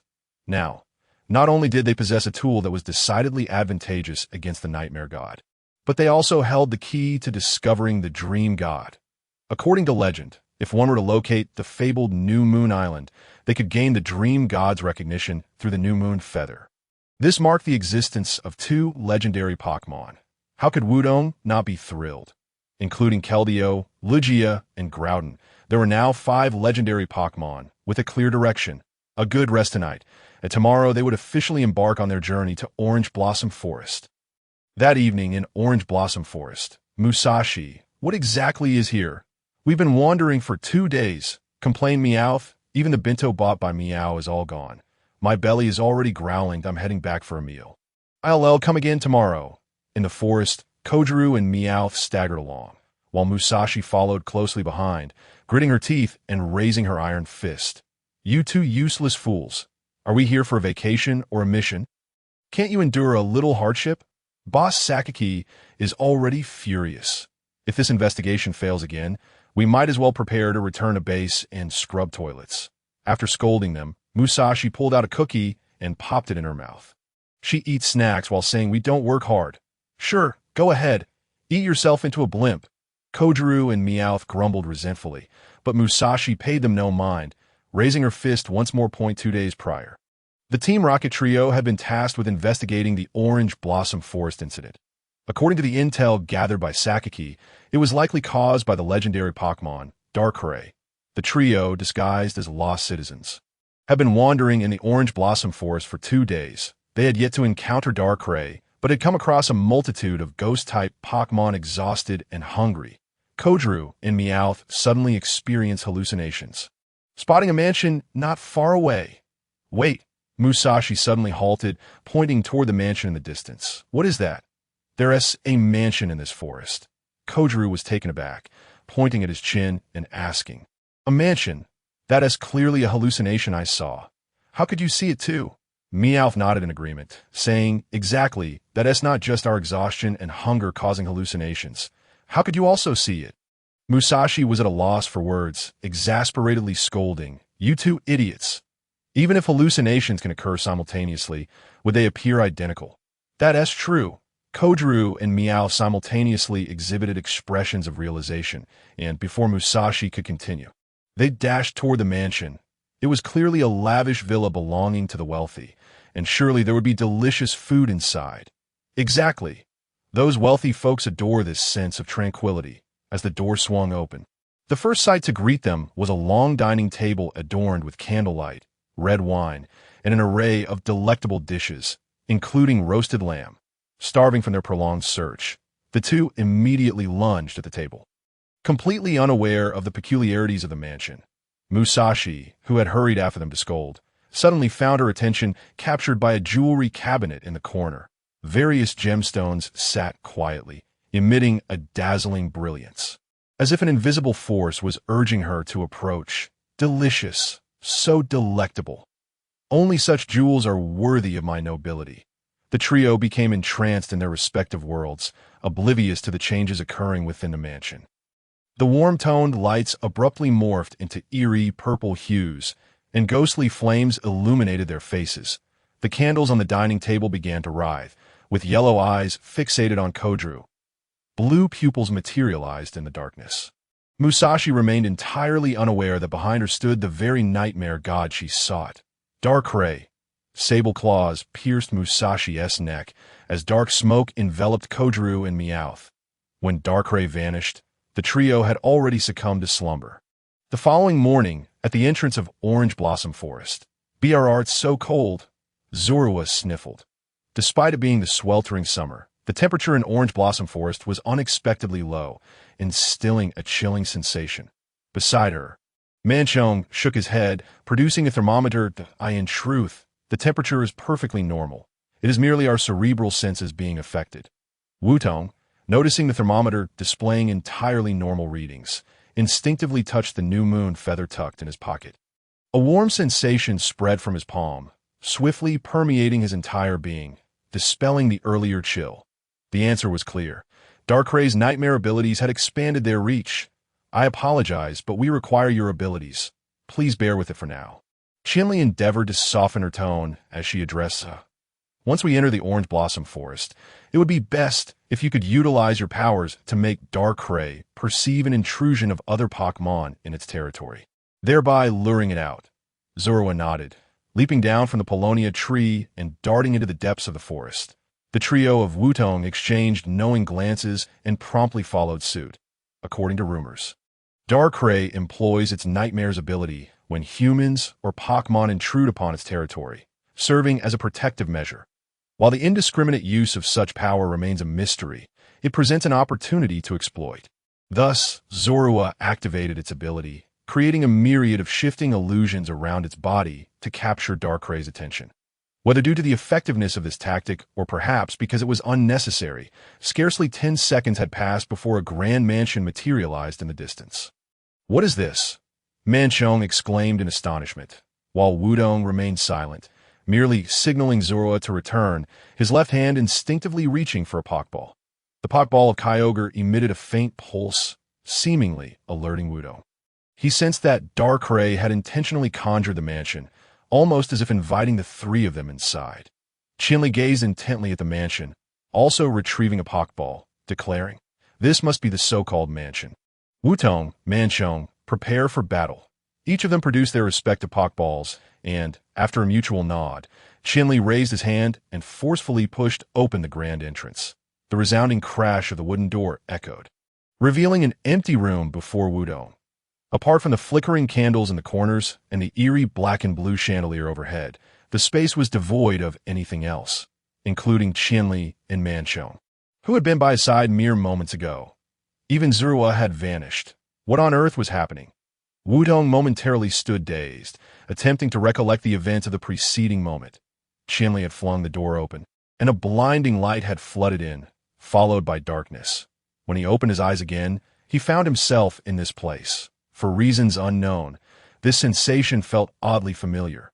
Wudong was suddenly reminded of his childhood, when the illusions crafted by Zorua allowed him to navigate mazes in open fields. Witnessing an array of scenes and it was said that the abilities of the Zorua lineage stemmed from the nightmare's power of the Nightmare God. If that were the case, then the Nightmare God could be likened to an enlarged version of Zorua, and the entire mansion was nothing more than an illusion. In reality, they were still within the Orange Blossom Forest, merely displaced within this phantasmagoria, manipulated by Darkrai. Everything suddenly made sense. The missing individuals must have stumbled into the mansion, then lost themselves in this illusion, ultimately succumbing to nightmares. Now that Wudong understood that everything before him was but an illusion, there was little time to waste. He needed to locate Zorua and the others. Since they remained in the Orange Blossom Forest, sound should still carry that he needed to convey to them that this was all a figment of imagination. Zorua, Manchong, Chinli, give it up. They can no longer hear your voice.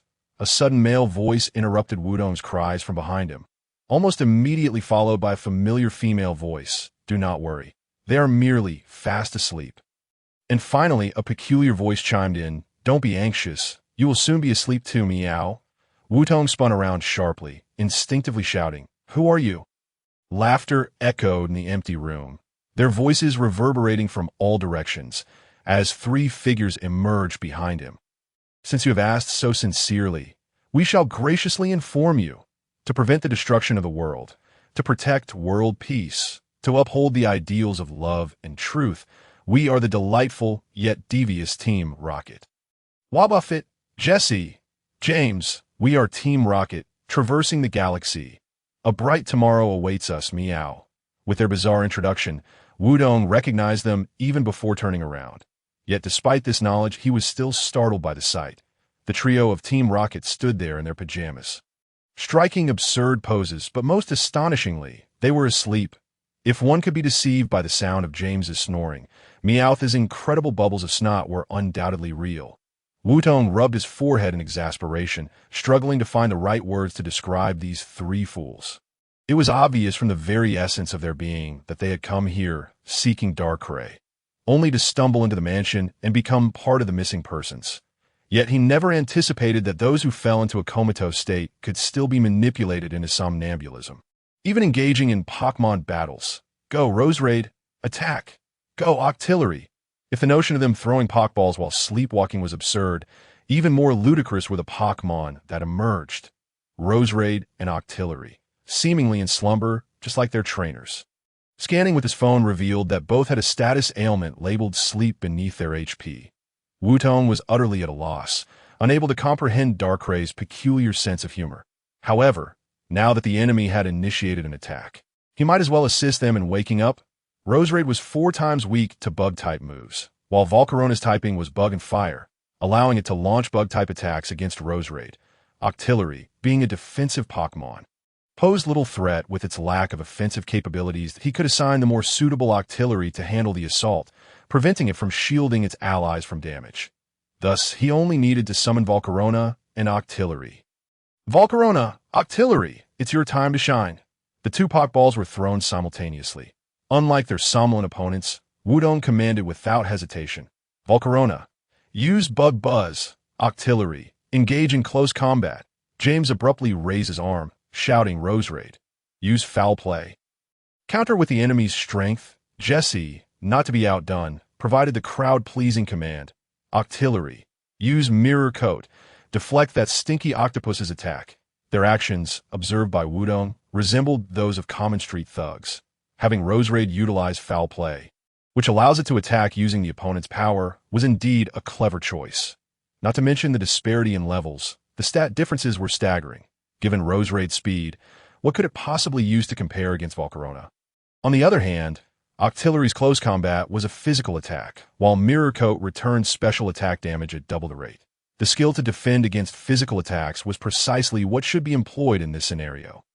If conscious, Octillery might have made a sound judgment regarding the appropriate use of its abilities. Alas, it too remained entranced in slumber. The outcome was predictable. Volcarona vibrated its body, emitting a deafening sound wave attack, which proved overwhelmingly effective, rendering Rose Raid unable to battle.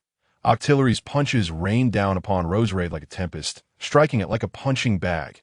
The Mirror Coat ability failed to yield any results, and after 3 rounds, Octillery succumbed as well. The trio recalled their Pokemon, suddenly collapsing like puppets with their strings cut, thudding onto the ground. Were it not for their continued snoring, Wutong might have genuinely thought something terrible had occurred. Despite being adversaries, Wutong still harbored concern, for he was no monster. Yet in the next moment, he unhesitatingly ordered Octillery to unleash its most powerful move. Octillery, use Aura Sphere. Send Team Rocket flying. The Aura Sphere slowly coalesced, then shot forth like a cannonball. With a resounding boom, Team Rocket was propelled away. What an irksome sensation. Although he had launched Team Rocket away, the surrounding environment remained unchanged. Turning to push the door, he found it utterly unyielding. Wutong stood perplexed, murmuring, "It's merely an illusion, yet it possesses such tangible physical effects." Moreover, he sensed something amiss with the chandelier above and the surrounding candles. They suddenly opened their eyes, beginning to writhe as if they had come to life. No, they had not come to life. They were Pokemon. Suddenly realizing this, Wutong retrieved his phone to scan them. Chandelier, level 40, an enticing Pokemon. If ensnared by its flames, one soul would be consumed, leaving only a hollow shell. Litwick, level 30, the candle Pokemon, feigns illumination to guide travelers, all the while draining their vitality. The scan results from the Pokédex revealed. Indeed, a Pokemon, the Crystal Litwick, is the evolved form of Litwick, possessing dual ghost and fire attributes, with a double weakness to water and dark types. Its ability, Flash Fire, not only grants immunity to fire-type damage, but also allows it to absorb incoming attacks, thereby enhancing its own offensive power. With 4 Litwicks and 1 Crystal Litwick, a total of 5 Pokemon are present, while the Fire God Moth proves to be of little use, with the absence of Zorua.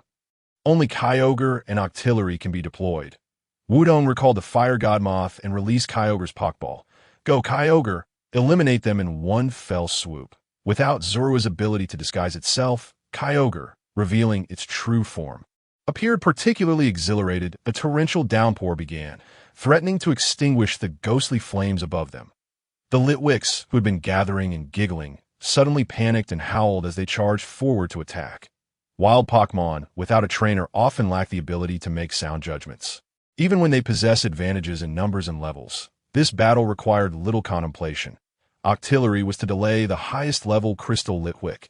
The remaining 4 Litwicks had pitifully low stats, even at level 30. They were mere trifles to Kyogre. Octillery, use Water Pulse to strike the Crystal Litwick. Kyogre, unleash Muddy Water to attack the 4 Litwicks en masse. With Wutong's command, Octillery moved with remarkable speed, the power of water enveloping its body as it shot forth, colliding fiercely with the oncoming Crystal Litwick. As the distance widened, Kyogre unleashed a torrent of muddy water, striking the 2 foremost Litwicks with exceptional effect. The ensuing events unfolded simply. Octillery continued to use its skills to keep the opponent at bay, while Kyogre swiftly dispatched the remaining 2 with a single blow, ultimately finishing off the Crystal Litwick with one last muddy water attack. The battle concluded, resulting in level increases for Fire God Moth, Kyogre, and Octillery. Fire Godmoth reached level 39, Kyogre level 40, and Octillery level 40. The phone displayed the level changes, prompting Wutong to cheer in delight. With Team Rocket and these 5 Pokémon, it was a substantial experience gain. If only more encounters like this could occur. Suddenly, Wutong had an epiphany. If the missing individuals were under the control of Darkrai after becoming lost, then by continually entering rooms to battle, he could amass experience points, although the door had been locked previously. Having now defeated these 5 ghostly Pokémon, the situation should be different. Most importantly, since this was Darkrai's mansion, the newly acquired Crescent Feather should prove useful. With that thought, Wutong promptly retrieved the Crescent Feather from his satchel. The light of the crescent enveloped him as he turned to open the door. The doorknob twisted, and this time it swung open effortlessly. Indeed, it was effective. Wutong restrained his excitement and carefully observed his surroundings. Stepping through the door, he found himself in a corridor lined with closed doors, reminiscent of a hotel. IT was almost certain that the missing individuals resided within these rooms. Entering them would likely lead to battles.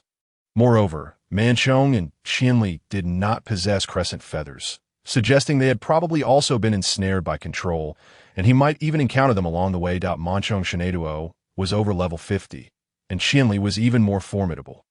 Facing them would undoubtedly pose a challenge. However, for Wutong, who possessed the ability of super luck, this was hardly a concern. Clenching his fist, he activated his super luck ability, then forcefully pushed open the door. Tossing out a Pokeball, 2 minutes later, Wutong clapped his hands, exited the room, and his expression reflected disappointment. He had anticipated encountering a treasure trove of experience akin to Team Rocket, only to find ordinary citizens within. One even had a level 10 Rockruff. To Wutong, this was hardly worthwhile. Of course, he was somewhat oblivious to the fact that he was merely a novice trainer. Having yet to earn a single gym badge, he had nonetheless elevated his Pokemon's average level to 40. Who would believe such a feat? In simple terms, it was not that the citizens were inadequate, but rather Wutong was extraordinarily gifted. With over 30 rooms remaining, if each contained Pokemon at levels 5 or 10, they would offer him little benefit and would merely exhaust his stamina.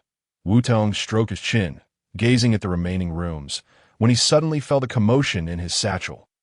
Opening it, he found the items floating peacefully in the dimensional space.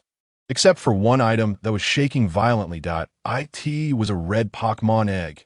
The egg of a red Gyarados, a prize won during the martial arts tournament in Haida Town. The hatching of Pokemon eggs can occur in 2 ways. One is through the intervention of another Pokemon, and the other is through the trainer traveling with the egg, allowing it to hatch naturally over time. The red Gyarados was about to hatch.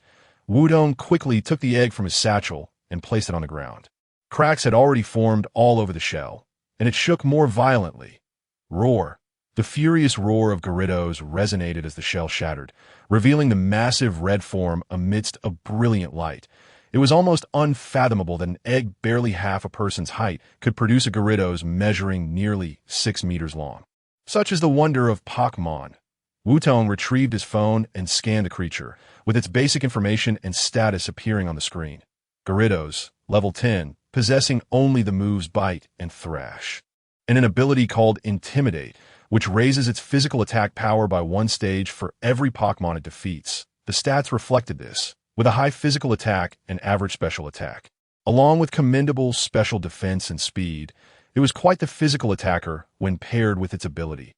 Most importantly, the newly hatched Gyarados was only level 10, while the citizens in the 30-odd rooms were likely at a similar level. He chuckled. Wutong pulled out a Pokeball along with a technical machine and a disc containing skills. Time to capture it, then release it to learn skills and equip items. If he was to engage in serious battles, he must be adequately prepared. Therefore, although he felt somewhat remorseful, he would kindly ask the citizens to contribute all their experience points to his newly hatched Gyarados. Half an hour later, Wutong exited the room, his smile reflecting his current mood. This was room 32, the final room, which housed a Pokemon breeder. With 6 Pokemon averaging around level 20, he swiftly defeated them all. Watching the experience points grow at a visible rate was exceedingly gratifying. Moreover, he had not encountered Qianli or Manchong throughout the entire process, facing minimal obstacles. Wutong opened his phone to check Gyarados' basic status. Gyarados, now level 35. Skills: Thrash, Waterfall, Dragon Dance, Earthquake. Held item: Metronome, which enhances the power of consecutive moves of the same type. After repeating a move once, the power increases by 20, by 40 after 2 repetitions, and up to a maximum of 200. This item was designated for use with the Thrash move. Thrash has a base power of 120, allowing for a chaotic attack over 23 turns, but it forces the user into a state of confusion afterward, making it a double-edged sword. However, with the metronome equipped, the power could be boosted by 60 by the 3rd turn, ensuring that opponents would likely be defeated by then. Even if they survived, with Gyarados in a state of confusion, Wutong's super luck ability would prevent it from attacking itself. Coupled with the Intimidate ability, its attack power would increase further by 10, making it an exceptionally suitable combination as for Waterfall, Earthquake, and Dragon Dance. These were standard moves for Gyarados and required no further elaboration. Wutong had no interest in teaching Gyarados moves like Hyper Beam, which would force a turn of inactivity. Wutong's fighting style was characterized by flexibility and adaptability, excelling at analyzing opponents' weaknesses and the battlefield situation. By combining these factors, he could derive the most optimal strategy. Forcing a halt in action would disrupt Wutong's tactics, rendering it unfeasible. Now, the next step was to continue his pursuit, seek out Zorua, and draw Darkrai out. Soroya once remarked that Darkrai is revered as a deity among its kind, undoubtedly having been usurped by Darkrai itself. The god of nightmares. Darkrai frequently manifests in the human realm, rendering it relatively less enigmatic, with many incidents documented in related records. For instance, Darkrai's ability to induce nightmares is activated only under a minuscule probability, typically employed in self-defense when under attack or in peculiar circumstances. In Wutong's perspective, it is highly plausible that Darkrai has experienced certain events that prompted such a heightened sense of self-preservation. Not only has it orchestrated incidents of disappearance, but it has also plunged the citizens of Changhua City into a state of unconsciousnness. Alternatively, one could argue that this is merely a method for it to absorb the nightmares of the citizens, thereby rejuvenating itself.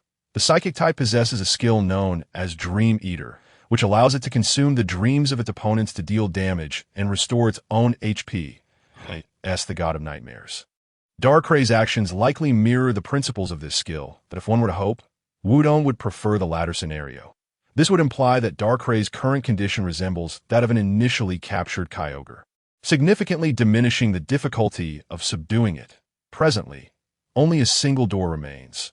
This door, situated at the end of the corridor, stands directly before Wutong, seemingly awaiting his push. Wutong approaches, grasps the handle, and twists it. Creak. A jarring sound emanates as the door swings open. And in that instant, Wutong is met with an unprecedented pull. He glimpses a swirling black vortex at the entrance, devoid of any inclination to resist. He can sense that Soroya is within. Wutong plunges into the vortex, his form engulfed by shadows, as the corridor and room behind him dissolve into darkness.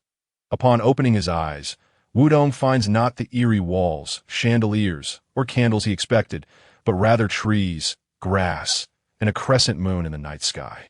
Wutong suddenly realizes he has returned to Changhua Forest. That corridor was the focal point of the mansion. After confronting all the missing individuals, he found himself back in Changhua Forest. Moreover, it is already night, despite only half an hour having passed in the mansion. Clearly, this is due to the moonlight feather. Darkrai is unable to control Wutong, and those under control cannot defeat him. Left with no alternative, it must release him.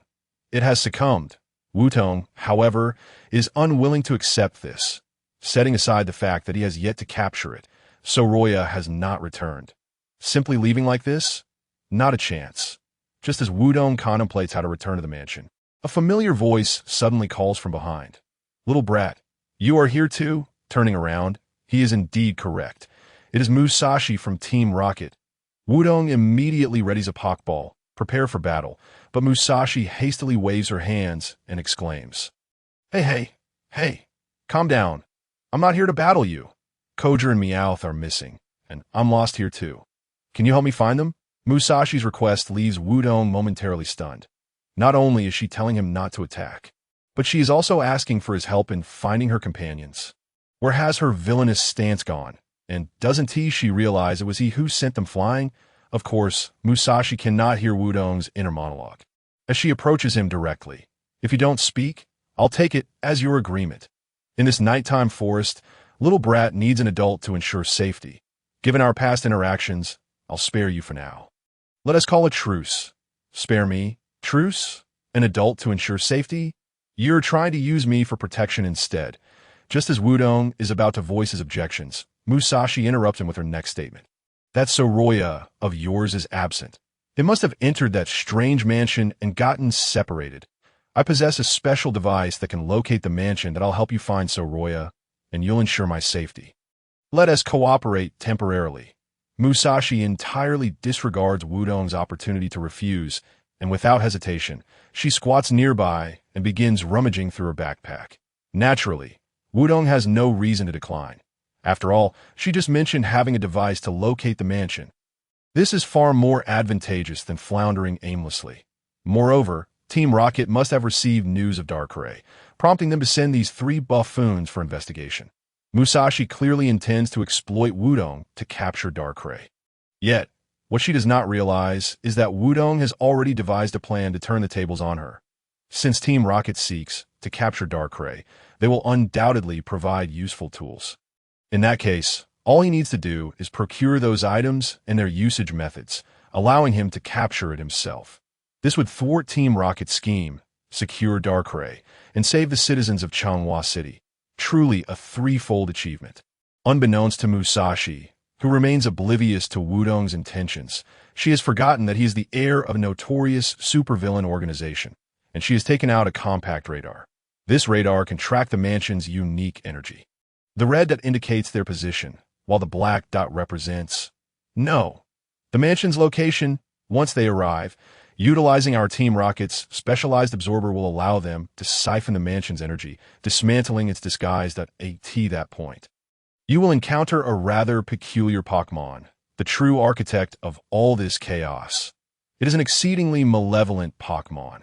Vanquishing it will lead you to your Soroya, Musashi earnestly declares, her demeanor and tone impeccable. Were Wutong a fool, he might have easily fallen for her ruse. That so-called evil Pokemon must refer to Darkrai. She nearly slipped up while describing what the black dot represented, to think she would attempt such theatrics to deceive Wudong. As if everyone were as gullible as Kyogre and Meowth. Of course, while she may be skilled in performance, Wudong is even more adept. You wish to utilize me to confront Darkrai. Certainly, I have no objections. After all, I intend to rely on you to unveil the mansion's disguise. This was merely an ancillary task. Thus, Wudong immediately adopts an innocent demeanor, nodding in agreement and deliberately complimenting Team Rocket for their impressive array of equipment and tools. An hour later, Gyarados, use Waterfall, Wudong commands as Gyarados lunges forward, striking the nearby Gengar with astonishing force. A critical hit. Gengar collapses, unable to continue fighting, while Gyarados levels up to 40. Wudong recalls Gyarados and retrieves a super potion from his bag, offering it to Musashi, saying, "Are you all right? Here, use this to heal your Pokemon." Musashi accepts the potion, somewhat dazed, nodding in acknowledgement. They have already defeated nearly 20 wild Pokemon, and as they draw closer to Darkrai, the frequency of ghost-type Pokemon appearing increases.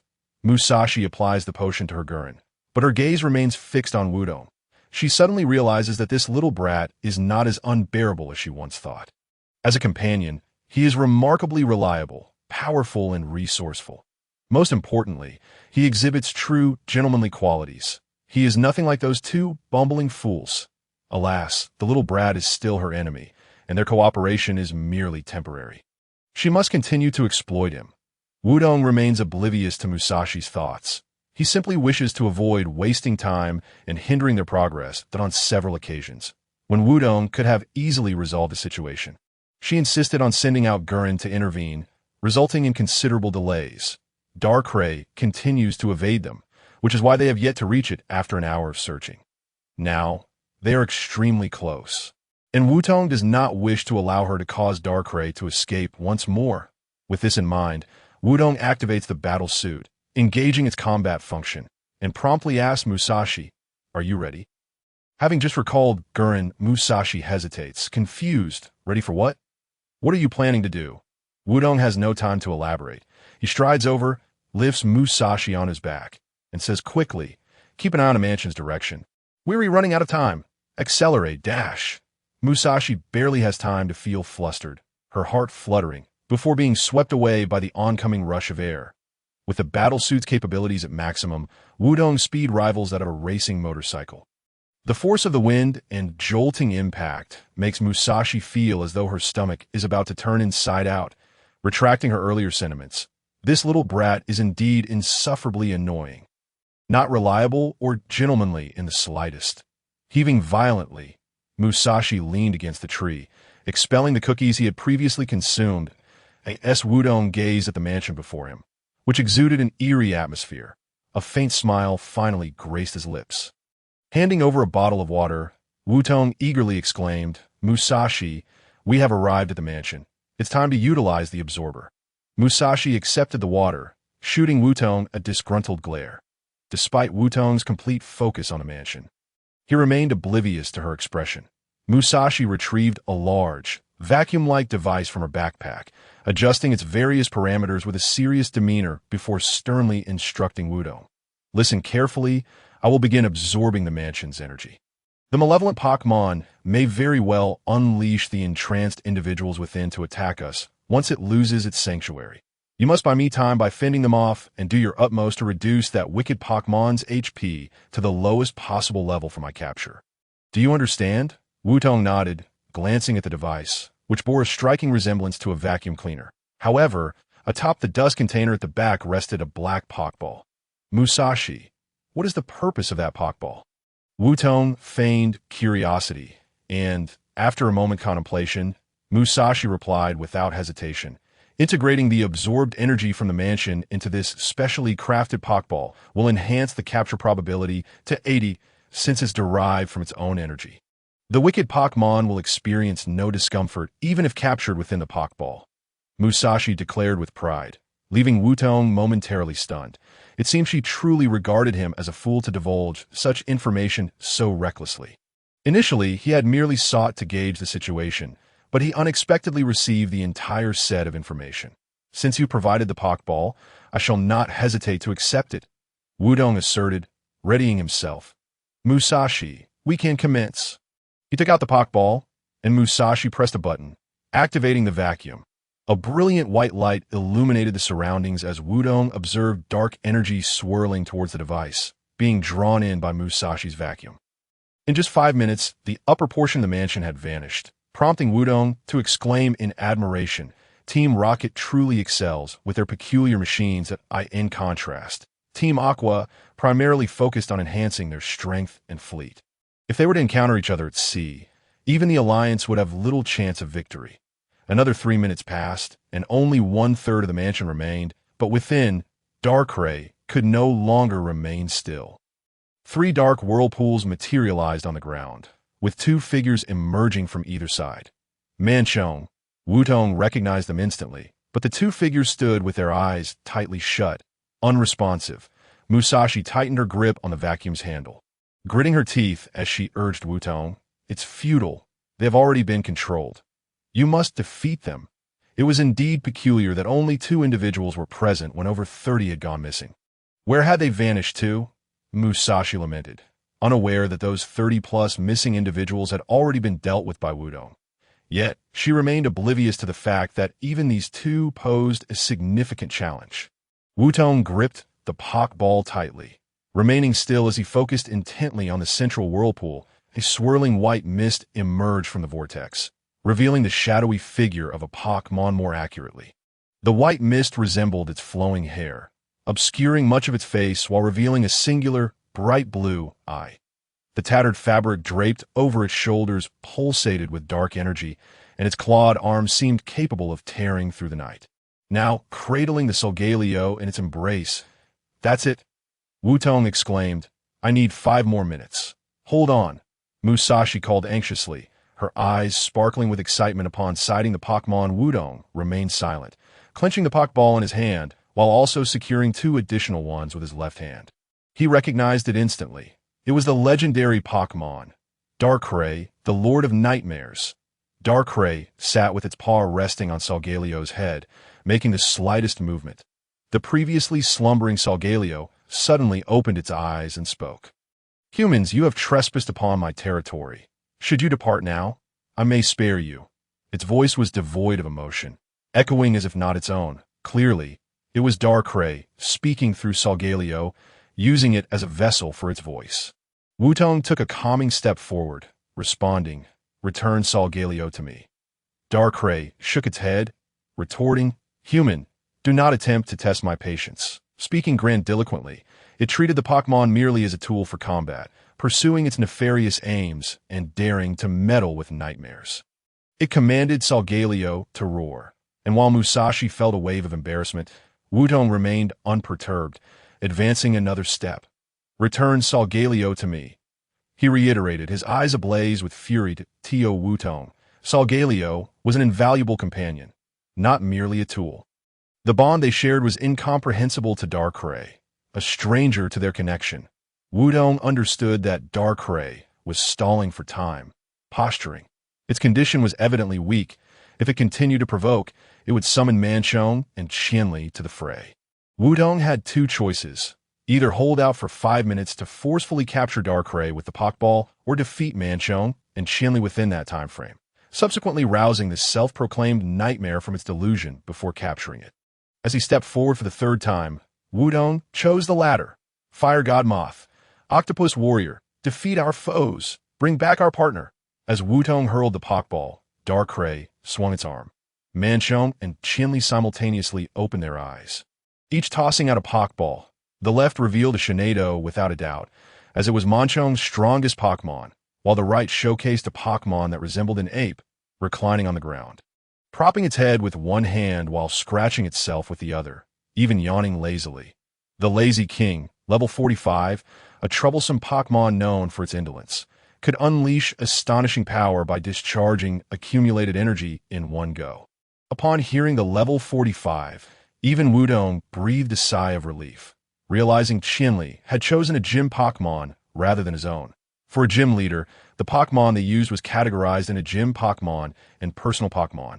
Gym Pokemon were utilized to face trainer challenges with fixed attributes, levels, and skills that in contrast. Personal Pokemon were the leader's own companions, entirely different in concept.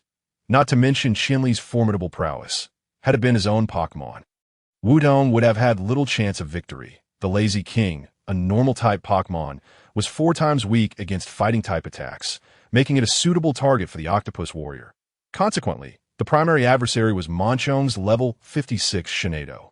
With a 16-level disparity and Solgaleo under control, Wutong could not deploy Kyogre and would have to rely solely on Fire God Moth and Gyarados. He swiftly devised a strategy, the Lazy King's ability. Lazy rendered it unable to act in the second turn after using any skill. This was a significant advantage for the high-attack Octopus Warrior, allowing it to swiftly eliminate opponents. Meanwhile, Shinado, a Psychic and Fairy-type Pokemon, favored special attacks. Fire God Moth, being half as weak against Fairy-type moves, would only sustain half the damage from such attacks. Wutong decided to take a gamble, as the Control Manchong would be incapable of rational judgment.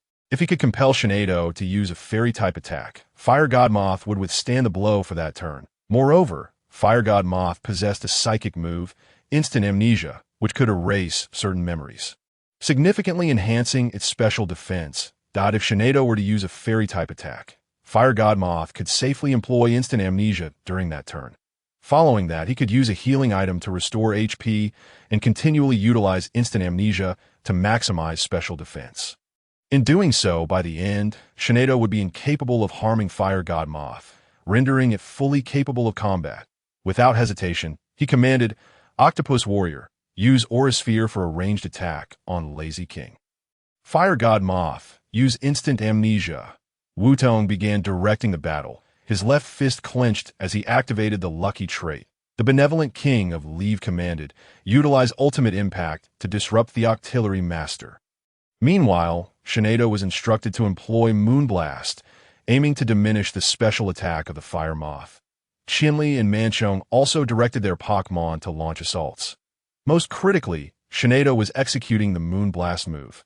A fairy-type skill with a power of 95, Moonblast harnesses the moon's energy to strike the opponent, boasting a 30 chance of reducing their special attack. It was evident that he sought to weaken the Fire Moth, recognizing its outrageously high special attack. Little did he know, this was precisely what Wutong desired. On the other side, Qinli, embodying the essence of battle instinct, commanded the King of Leave to unleash Ultimate Impact. Ultimate Impact, with a power of 150, allows the user to exert all their might against the foe, resulting in their inability to move in the subsequent turn. This limitation aligns perfectly with the lazy ability, making it an ideal move for the King of Leave, the Pokemon with the highest base stats among ordinary Pokemon. Should the frail Octillery Master endure this ultimate impact, it would undoubtedly be obliterated in a single blow. It can be said that both sides found themselves in dire straits. Whether the Fire Moth or the Octillery Master, they must withstand or evade this strike. The outcome hinged on this pivotal moment. Yet Wutong wore a confident smile. With the advantage in levels, the attack of Moonblast struck first. The radiance of the full moon cascaded upon the Fire Moth, significantly depleting its HP, nearly reaching critical levels. However, the results were not as anticipated. The Fire Moth did not succumb to incapacitation, instead shimmering with an ethereal glow, its special defense substantially heightened. Meanwhile, despite the King of Leave being a statistical powerhouse, it still could not match the speed of the Octillery Master. In an instant, the energy ball was unleashed, and amidst the thunderous clash, Wutong issued a command to evade. The collision of two immense forces caused the King of Leave to falter for a moment. And it was this brief hesitation that allowed the Octillery Master to leap to its rear. Ultimate Impact, power 150, accuracy 90. Indeed, only 90, not 100, certainly not a guaranteed hit in a speed contest at the same level. The Octillery Master seldom loses to any adversary. Wutong sprayed a healing potion on the Fire Moth and shouted, "Use superpower! Deliver the final blow!" The Octillery Master raised its fist, light coalescing upon it as all its strength began to converge. The King of Leave found itself immobilized, helpless against the impending strike of the Octillery Master. The previous energy ball had already drained over half its HP. This blow would be sufficient to annihilate it. The superpower struck, delivering devastating results, and the King of Leave succumbed to defeat. The Fire Moth then continued to utilize instant amnesia. Shinado unleashed Psychic. This command had been repeated for 3 turns, and Qinli's second Pokemon had already been vanquished. By the 7th turn, the Fire Moth's special defense had reached its zenith, rendering Shinado's Psychic a mere whisper of damage. Qinli's final Pokemon also fell beneath the might of the Octillery Master. Now it was time for counterattack. Wutong, observing the fluctuating HP of the Fire Moth on his device, waved his hand and called out, "Fire Moth, unleash the Inferno Blast." Octillery Master, engage in close combat. As flames erupted, the Octillery Master surged forward, delivering a relentless barrage of fists akin to a tempest. After 3 turns, Shinado was recalled by Manchong. Having brought only this one Pokemon, he, like Qinli, had completely lost combat capability. Musashi, witnessing the unfolding events, was filled with astonishment, internally grateful for his decision to collaborate. Glancing at the device, only 2 minutes remained. Soon, Darkrai would be captured. Just a little longer, and they would prevail. Musashi's words could not conceal his excitement, while Wutong merely gave a thumbs up before addressing Darkrai. "Do you see? This is the power of bonds. They are partners, not mere tools. It is precisely because of this bond that they trust my commands unconditionally, and I trust in their abilities just as unwaveringly." Darkrai remained silent, but within Wutong's arms, Zorua began to struggle. Zorua lifted its front paw, laboriously attempting to vocalize. "Wutong!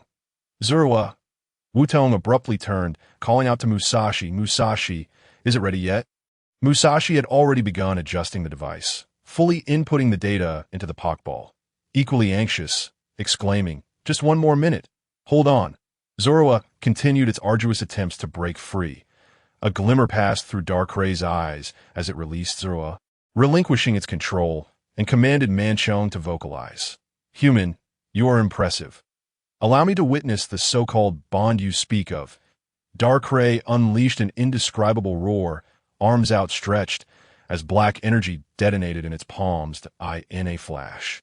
It materialized just 5 meters before Wutong. It was ready to battle Wutong. Darkrai, level 45, a Dark-type Pokemon, is said to appear in the nightmares of humans during moonless nights, siphoning their energy. The Pokédex confirmed Wutong's suspicions. Darkrai was indeed in a weakened state, reminiscent of Kyogre's condition. Meanwhile, Zorua had returned, standing beside Wutong and nodding in affirmation. The bond between partners transcended words. Zorua's message was simple. The ability could now be utilized. "Return, Octillery Master and Fire Moth." Wutong withdrew them into their Pokeballs before grasping Kyogre's Pokeball. Since it was a deity, he would employ the powers of a deity to vanquish you. The embodiment of nightmares, the Nightmare God, against the Sovereign of the Sea, the Ocean God. This was a battle between deities. "Go forth, Sharpedo, let it witness the strength of our bond." Wutong hurled the Pokeball, and Kyogre roared, unleashing its fury upon Darkrai. Upon seeing Kyogre, even with Zorua's disguise, Darkrai discerned the truth. Shock filled its azure depths as it began to regard Wutong, confronting this astonishing adversary. Even Musashi had completely forgotten that the Pokeball had been calibrated. She too was eager to see if Wutong could triumph over this godly foe. Wutong fixed his gaze upon Darkrai, and within that fleeting moment, he calculated the disparity in their strengths and devised a subsequent strategy. As a legendary Pokemon, battle records concerning Darkrai were exceedingly rare. The most valuable information indicated that Darkrai would initiate with its signature move, Dark Void, forcing its opponent into a slumber. IT would then employ Nasty Plot to significantly bolster its special attack before launching an offensive. Due to its formidable attack power, scarcely any trainer had succeeded against this skill combo. However, Darkrai now faced Wutong. The accuracy of Dark Void was only 80. All that was needed was to gamble on the lucky ability to evade. Following that, one could break the initial control and retaliate with Blizzard to freeze. Yet since Lucky had been utilized for evading Dark Void, Blizzard would only gamble on the 10 freeze chance, should the freeze fail. Darkrai could very well employ Dark Void once more in the second round, and if ensnared, the situation would become dire. But Wutong believed in Kyogre. He believed in its strength. This was the bond between partners. An unwavering trust. Darkrai had begun to act, its hands tracing circles before it, the entrance to the realm of darkness emerging. Simultaneously, Wutong swung his arm, activating the ability. Sharpedo, use Blizzard. The blizzard erupted from Kyogre's mouth as Darkrai extended its hand into the void. The entrance to the dark realm materialized before Kyogre, its pitch-black arm reaching forth. In an instant, Kyogre's form was engulfed by darkness. The evasion failed. Darkrai had struck true. When Kyogre reappeared, it was ensnared in slumber. Yet Wutong's visage remained adorned with a smile, for Darkrai had been encased in ice. Indeed, Darkrai had succumbed to the freezing effect. The lucky ability had not activated for evasion, but rather for Blizzard's effect. As long as Darkrai remained frozen, even if Kyogre entered slumber in the first turn, it would not be detrimental. Why? Because Kyogre had a trainer. Wutong produced a pale blue spray, a sleep remedy, true to its name. It could awaken a Pokemon from its slumber. Kyogre was roused from its sleep, while Darkrai remained encased in ice. Following that, it would be a one-sided assault. Receive this barrage of attacks. Sharpedo, use Thunder. Sharpedo, use Waterfall. Sharpedo, use Ice Beam. Once more, Darkrai found itself ensnared in a frozen state, its HP dwindling perilously low. Another hit would surely spell its demise. In that fleeting moment, Wutong abruptly activated the battle suit, pivoting to dash towards Musashi. After such a lengthy wait, the time to unleash the Pokeball had finally arrived, albeit with a change of wielder. Before Musashi could fully comprehend the situation, Wutong had already retrieved the Pokeball from the vacuum cleaner. Dark energy pulsated within his palm, and the effectiveness was beyond doubt, certainly potent. Locking eyes with Musashi, Wudong raised his index and middle fingers, gesturing atop his head, and with a casual thank you, turned to hurl it towards Darkrai. What on earth are you doing, you little rascal? Naturally, I intend to capture it. If I do not descend into hell, who shall? Allow me to bear this wickedness. The Pokeball opened, ensnaring Darkrai, which fell to the ground. Beginning to shake. 1 shake, 2 shakes, 3 shakes. Suddenly the Pokeball began to tremble violently. Is it about to fail? Hey, you saw it too, right? Our bond. Wudong is unlike those others. He is my companion, without witnessing it firsthand. What right do you have to judge? Zorua suddenly cried out to the Pokeball. Astonishingly, the Pokeball settled during those 3 utterances. Ding! Stars burst forth from the Pokeball. Darkrai, captured successfully. Darkrai has been captured by the little rascal. The thought reverberated in Musashi's mind. She witnessed Wutong using her Pokeball to capture Darkrai, only to release it and tend to its wounds with healing items, before retracting it once more. Such a heartless act, truly a blow to the psyche. That little brat. No, Wutong. Musashi extended her hand, offering a sheepish smile, and inquired of Wudong, could you return that Pokeball to me? Wutong feigned innocence, nodding as he replied. What? Return it to you? Certainly, but allow me to awaken Master Chinli first. Master Chinli, wake up. It's all right now, thanks to Team Rocket rescuing us. Huh. What did you say? Team Rocket is a villainous organization, intent on capturing us. Don T let them escape. Upon finishing, Wudong suddenly stood up, nodding and pursing his lips, pretending to ponder for a moment before quietly exclaiming, Musashi, it seems we are temporarily allied, no? The crisis has been averted. So hurry and take Kyogre and Meowth away. Otherwise, Master Chinli will awaken, and it will be too late. With that, Wudong pointed towards the unconscious Kyogre and Meowth lying nearby. Zorua, meanwhile, pretended to prop up the still unconscious Chinli, mimicking a dramatic awakening.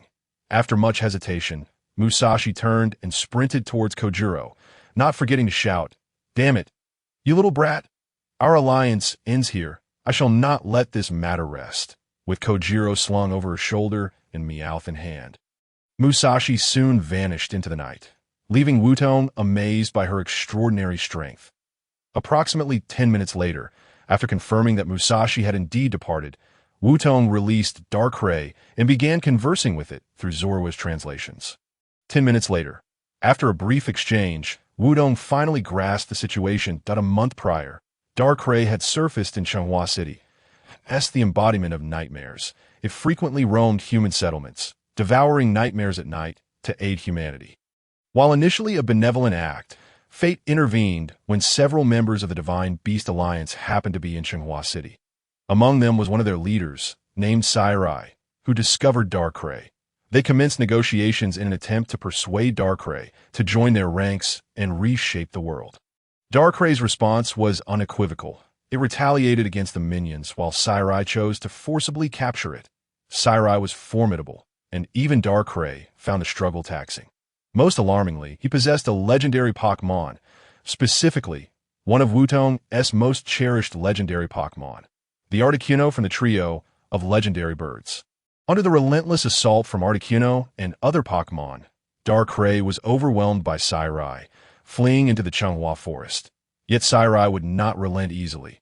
He pursued Darkrai, ultimately locating it in a dire moment.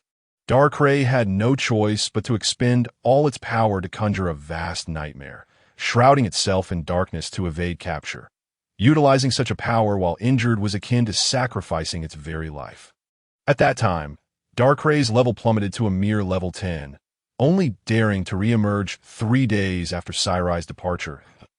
In desperation, it resorted to luring trainers into the eerie mansion it had created, enticing them to enter so it could feast upon their dreams to regain strength. However, as panic ensued, trainers ceased to venture into the forest. Left with no alternatives, Darkrai targeted the citizens of Changhua City, inducing them into a deep slumber to fabricate nightmares and subsequently restore its strength. Yet, the further it progressed, the less strength it could reclaim through dream consumption, rendering it nearly ineffective by level 45. It was at this juncture that Wudong and his companions arrived, and Darkrai resolved to target Chinli and Manchou. The stronger the trainer, the more strength could be restored, prompting the mansion's appearance before Wudong and his cohort. However, upon their entry, not only did they fail to restore its strength, but they also encountered Wudong, who bore the crescent feather. Furthermore, Wudong managed to defeat over 30 trainers that Darkrai had painstakingly controlled. Unable to contend with Wudong, Darkrai was compelled to cast him aside. Yet after being expelled, Wudong astonishingly returned with Team Rocket, intent on siphoning the nightmare energy that had spawned the mansion. Thus, Darkrai perceived Wudong and the Divine Beast Alliance as akin in their desire to capture it as a tool for battle. The sight of Articuno under control was vividly clear to it. Completely devoid of will, incapable of resistance, as for Zorua, Darkrai recognized it as a fellow Dark-type Pokemon, prompting its desire to rescue it from Wudong's side. Ultimately, it was the bond between Wudong and his companions that shattered Darkrai's preconceived biases, igniting a curiosity within it about this so-called bond. Hence, in the end, it willingly submitted to Wudong's capture. Wudong slightly consolidated the information before inquiring of Darkrai. So Articuno is in the hands of the Divine Beast Alliance, and it is under the control of their leader. Darkrai nodded, and Wudong felt a twinge of headache. To meet Lugia, he must obtain the approval of the 3 legendary birds, which meant acquiring their feathers. He already possessed that of Moltres, but Zapdos was unaccounted for, and now Articuno was under control, and furthermore, it was governed by the leader. Moreover, Darkrai had mentioned that this leader's Pokemon were all above level 80, making them formidable adversaries. At Wudong's current level, he would undoubtedly be unable to defeat him. Additionally, Wudong needed to maintain a low profile. Just as Kyogre could not be seen by ordinary folk, so too must Darkrai remain concealed. As the embodiment of nightmares, should Darkrai appear freely as Wudong's Pokemon, it would not only attract the attention of the Alliance, but also that of the Divine Beast Alliance and various villainous organizations. Thus, it must disguise itself, much like Kyogre. As for the nature of this disguise, Wudong had already conceived the perfect solution. He produced his phone, displaying a photograph of a Pokemon resembled Darkrai in overall form. Its body predominantly gray, with patterns on its torso resembling a terrifying human visage that possessed 2 arms and, like Darkrai, lacked a lower body, and it was of the ghost type, perfectly suitable that ha. Night Dread, truly, Wutong, you're remarkable. Zorua could hardly contain himself, rolling on the ground with laughter, exclaiming that with Gyarados before and Night Dread behind, Wutong was a true genius of design. Darkrai had no objections to this form. Perhaps it was accustomed to being perceived as an evil nightmare, and it did not mind what appearance it bore before others. Zorua initiated the illusion disguise, and Darkrai moved its arm, releasing its ability, soon indicating its desire to retreat into the Pokeball for rest. Wutong recalled it, gazing at the citizens sprawled across the ground, yawning, and subsequently laid down beside Master Qianli. Zorua, remember to awaken Master Qianli first thing tomorrow morning, so he can rouse me. We cannot let them discover that Darkrai has been captured by me. Understand? Leave it to me. Sleep well. The following day at 10 in the morning in Changhua City, the area in front of the dojo was already filled with people, clamoring impatiently to have the doors opened. Were they there to cause trouble? Certainly not. Were they there to challenge Qianli? Only a fool would attempt that. They had come to express their gratitude to a hero. To thank the hero, Wudong, the previous night, every citizen of Changhua City, including the missing persons, had shared a dream. They envisioned a young boy battling against Darkrai, rescuing them from the clutches of the Nightmare God and dispelling the nightmares. And this very morning, the missing individuals were awakened by Qianli, each of them having seen the slumbering Wudong. Upon observing the marks of battle on the boy, they realized that the dream was indeed real. Last night, a young hero had confronted the Nightmare God alone in the forest, bringing them back to safety. Most astonishingly, even Qianli and Manchong had fallen victim, both recognized as the strongest in Changhua City.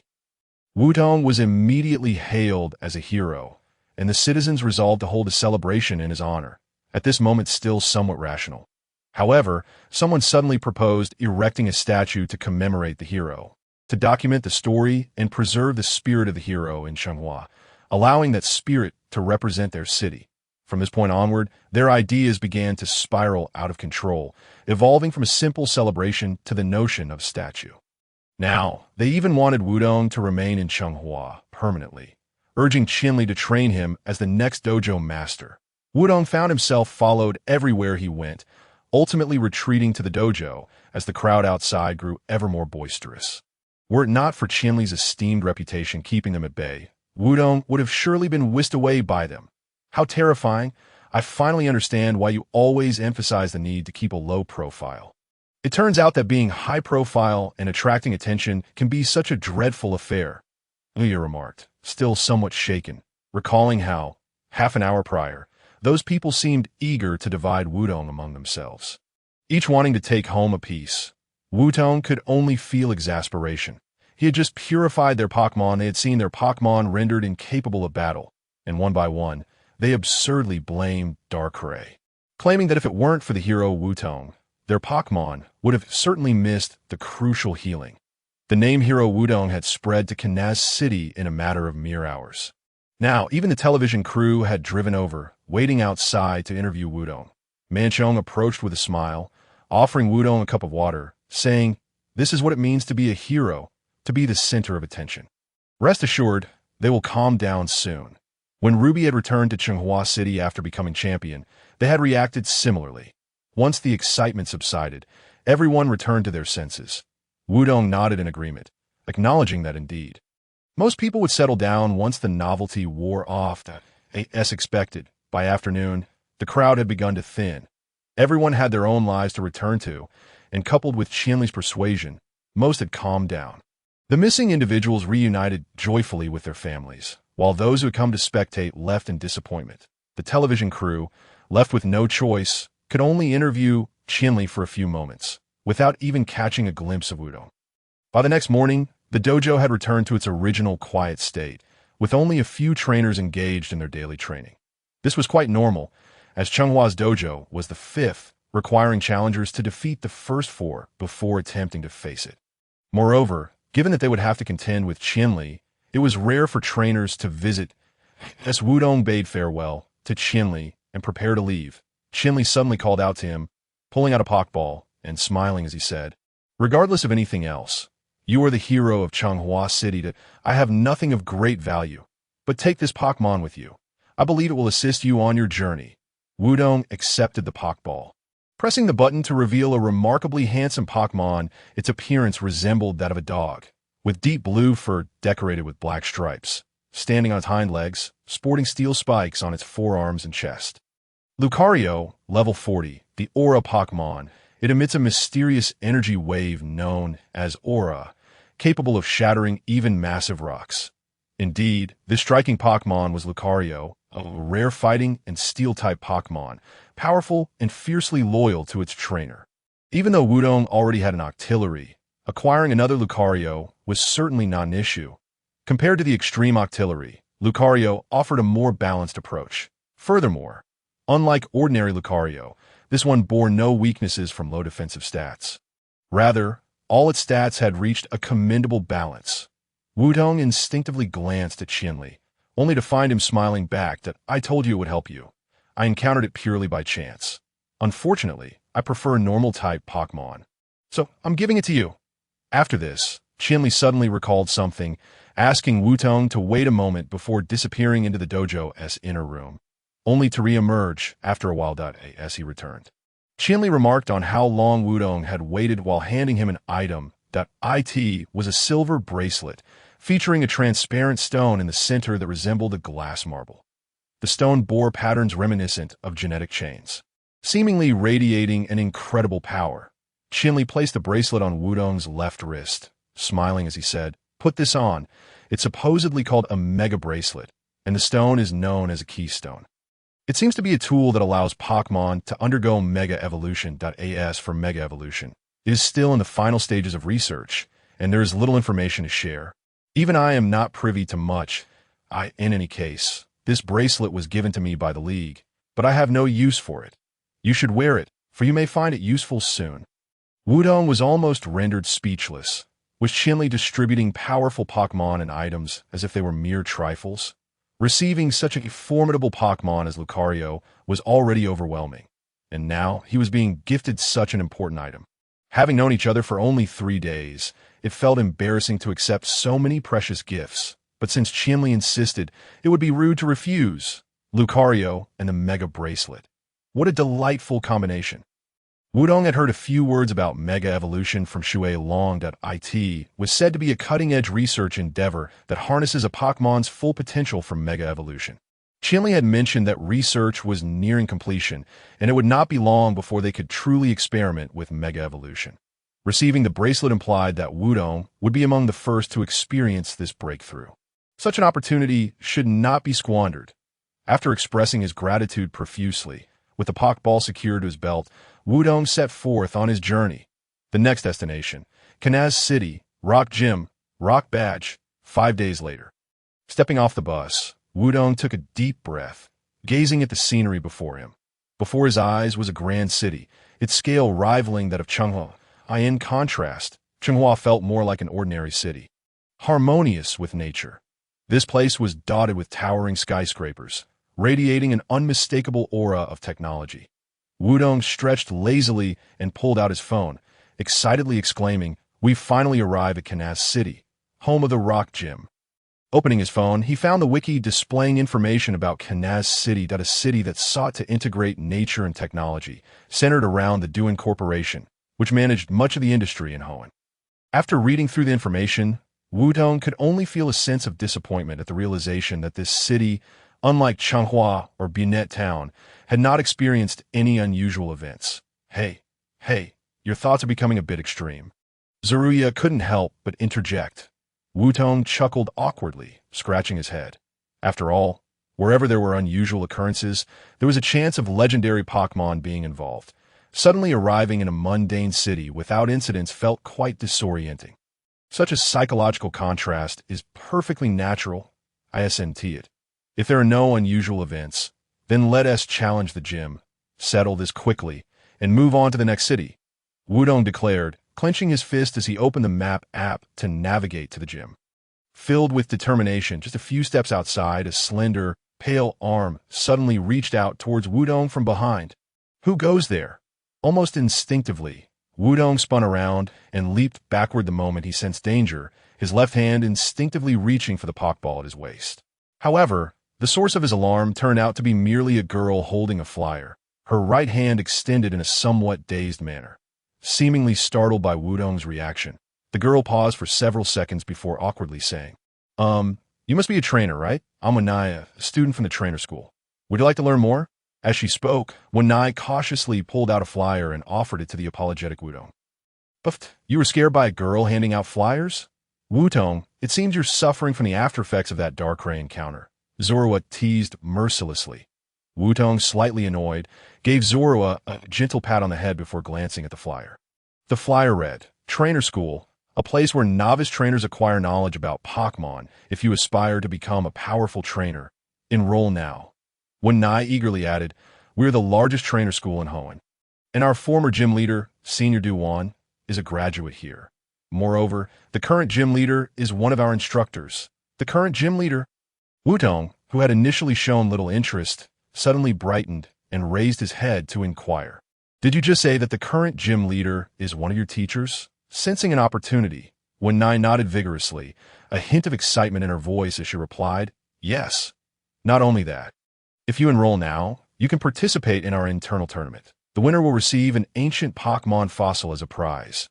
The allure of these benefits tempted Wudong, who asked Wanai to wait momentarily. He stepped aside to discuss quietly with Zorua. Pointing at the flyer, he whispered, "Let's set the fossil aside for now. The current gym leader is a teacher here. If we enroll, we can meet them in advance and gather intelligence to secure an easy victory." Zorua, nodding in agreement, then pointedly remarked, "With our level, winning easily would be a walk in the park. You just want the fossil, and this whole gathering information thing is merely a convenient excuse." Coughing awkwardly, Wudong admitted, "You're right. I am indeed eyeing that fossil." Earlier, while perusing some materials, he had learned that the Devon Corporation had recently developed a machine capable of reviving fossils, potentially bringing ancient Pokemon back to life. If he could obtain a fossil, he might just revive a formidable Pokemon. An opportunity too good to pass up? Although Wudong already had 7 Pokemon, and the official competition rules stated that trainers could only carry 6 Pokemon in a battle. Having one more would be better than none. Such a golden opportunity was not to be ignored, and I've made up my mind. I will enroll, Wudong declared as he turned to Anai, signing the enrollment form and following her toward the school. 20 minutes later, Wudong found himself in a state of bewilderment.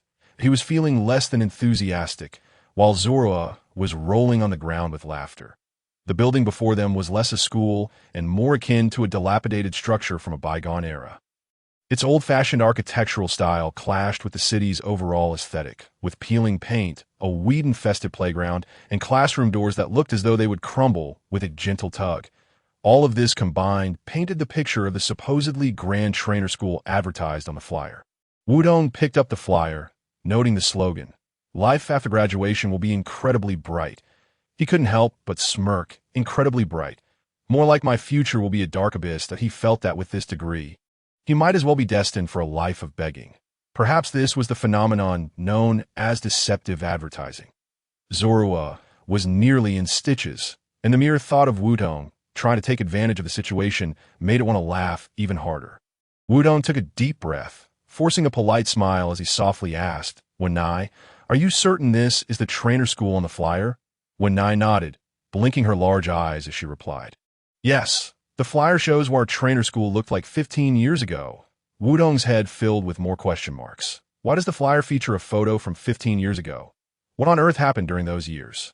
Before he could voice his refusal, Wenai cheered from within, "Dad, I found a new student." "Oh, really? Well done. Let me see where the new student is." A robust, middle-aged voice boomed from the classroom, and out stepped a man clad in a floral shirt and beach shorts. He approached Wudong, sizing him up with an affable grin. "Hello, I'm Wenxiong, the current principal of the trainer school." With that, Wenxiong grasped Wudong's hands firmly, not giving him a chance to decline. "Come on, I'll give you a tour of the classrooms, and you can start your lessons shortly."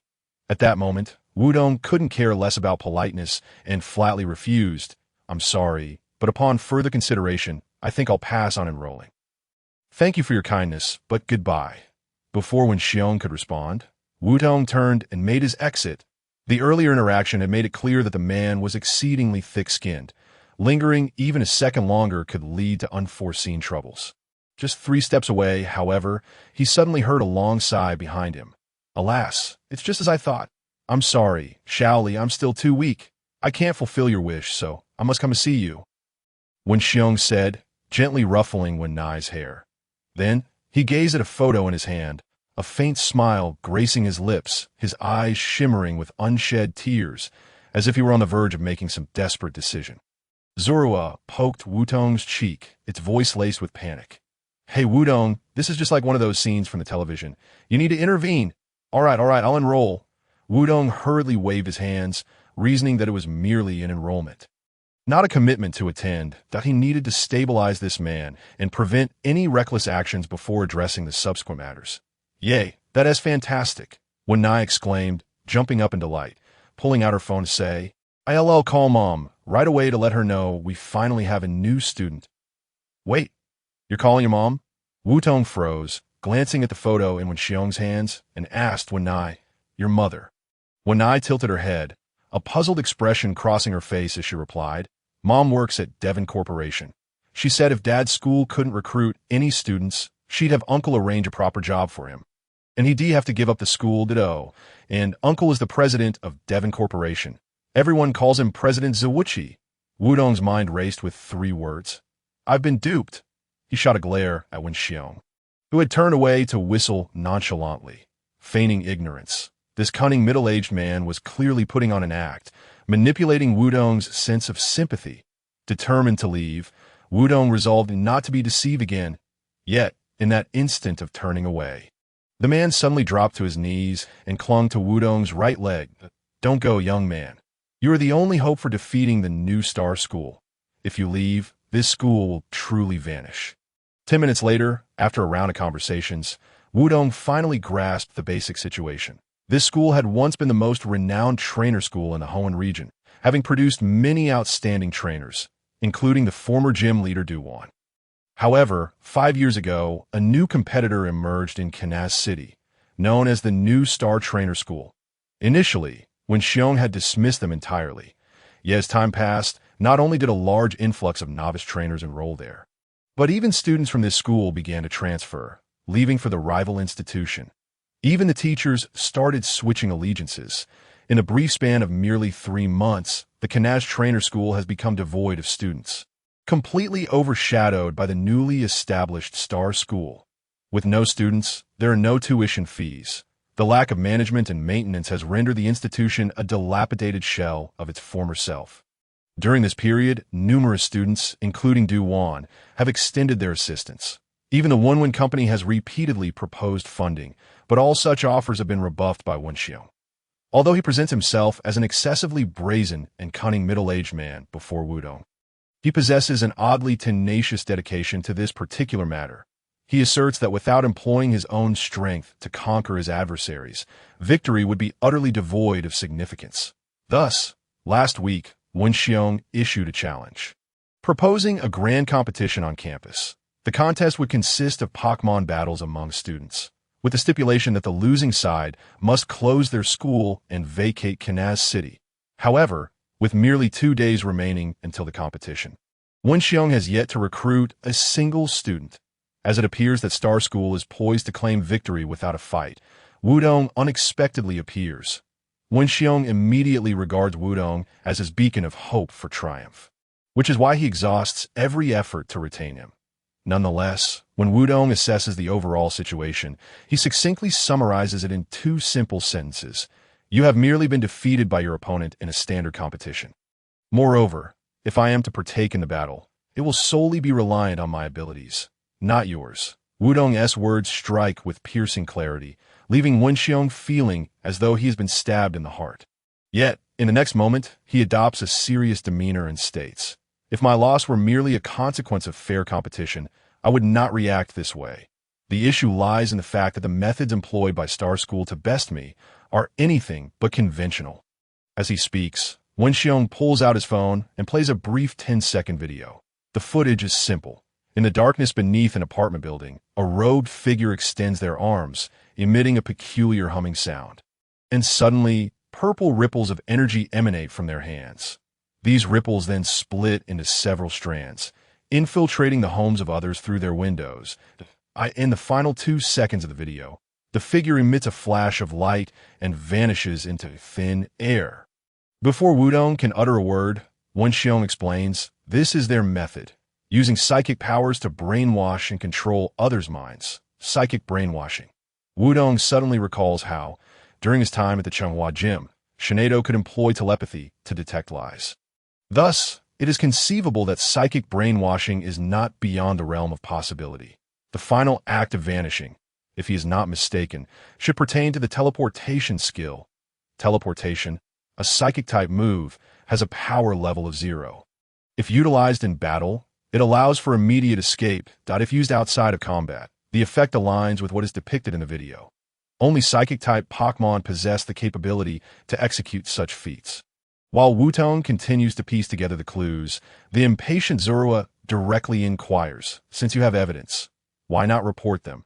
Before Wen Xiong can respond, Wudong interjects, a mere 10-second video will not convince anyone, especially when it comes to reporting a competitor. He then turns to Wen Xiong, smiling as he asks, if I am not mistaken, that should be the only piece of video evidence you possess, correct? Wen Xiong nods, a hint of reluctance in his tone. They will accept my challenge merely to witness my downfall. To them, I am destined to lose. Observing Wen Xiong in such a state, Wutong feels a twinge of sympathy. In his quest to retain Wudong, he resorts to shameless tactics, even using a photo from 15 years ago on his flyers. Yet in matters concerning the trainer school, he exhibits an unwavering commitment. Wudong firmly believes that if the tactics stipulated his own challenge, the opposing party would never acquiesce. Only by proposing a student battle would they entertain the notion, viewing it as an opportunity for amusement, compared to employing psychic brainwashing or deceitful theatrics. This course of action seems trivial. If they wish to play the role of villains, then let the true villains deliver their just desserts. Wudong exchanges a glance with Zorua, both nodding in silent accord. requiring no further words. Uncle, if I am correct, the Pokemon fossil mentioned by one is the prize for defeating the opposing school. Is it not? Allow me to clarify. I will assist you in winning this match, but I intend to take the Pokemon fossil with me. Wutong extends his hand, a signature smile gracing his lips. Shone gazes at the youth before him, and he feels as though there is a radiant light emanating from Wutong's very being. Of course, as long as we win, I would gladly part with the fossil, or even keep you as a son-in-law. That evening, at Star Trainer School, the impeccably dressed principal adjusts his glasses and inquires of the teacher before him. Are you implying that the Kanaz school has enrolled new students? The teacher nods, placing his phone on the desk, revealing a photo of Wutong, captured from a distance. The principal ponders for a moment, cautiously stating, if he were an ordinary trainer, he would not join after witnessing the state of that school. This boy may be connected to the enforcers. We must ascertain his background. The teacher chuckles lightly, a hint of disdain evident in his tone.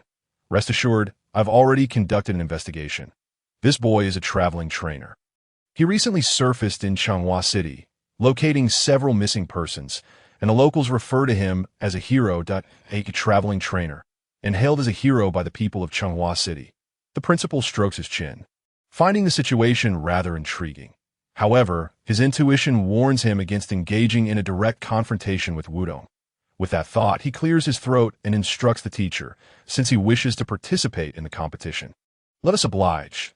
The battle will consist of 6 rounds. He is but one person, and we shall not falter.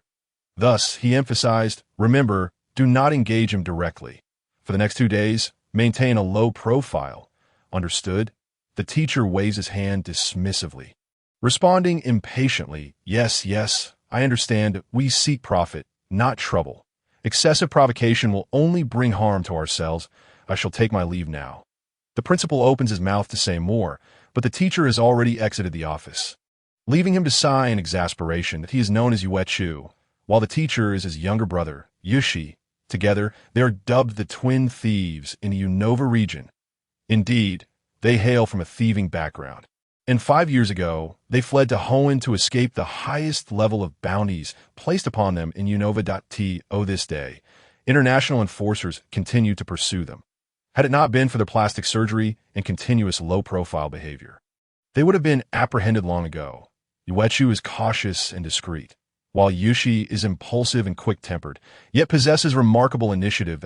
It was only this afternoon that he spotted Wutong and immediately set about investigating. Even Wenxiong's challenge letter was disclosed to Yuechu only after Yushi unilaterally agreed to it. Instincts honed from their thieving days warn Yuechu that Wutong is extremely dangerous, even if they were to lose the competition to him.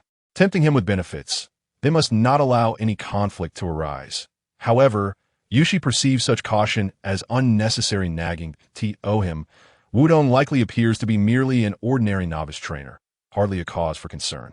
Nevertheless, despite his reservations, Yuechu has faith in his younger brother. Yushi is remarkably discerning when it comes to significant matters. Yet he remains unaware that after 5 years of suppression, Yushi's frustration has reached a boiling point, ready to erupt due to his earlier remarks. Honestly, he is merely an ordinary brat.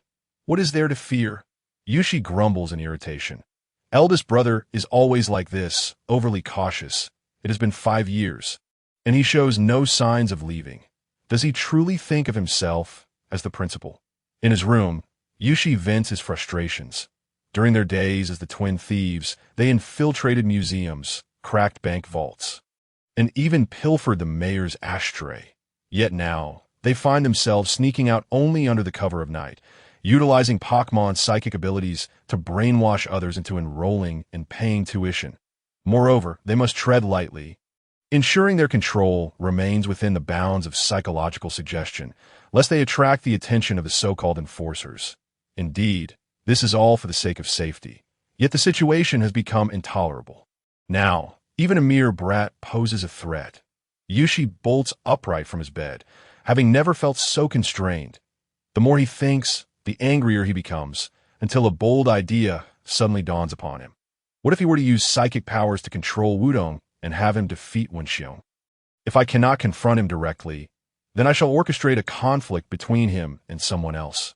After all, I have not violated your orders. Yushir murmured softly as he stealthily exited the room, circumventing the office of Yuchu, and made his way towards the chamber where they both kept their Pokeballs. Inside the room, there were 2 display racks, each holding 6 Pokeballs, with Yuchu's on the left and Yushir's on the right. Yushir picked up the first Pokeball from the left and then returned one from the right.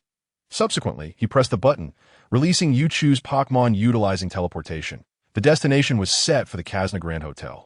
Within the hotel, Wutong yawned, turned off the lights, and prepared for slumber.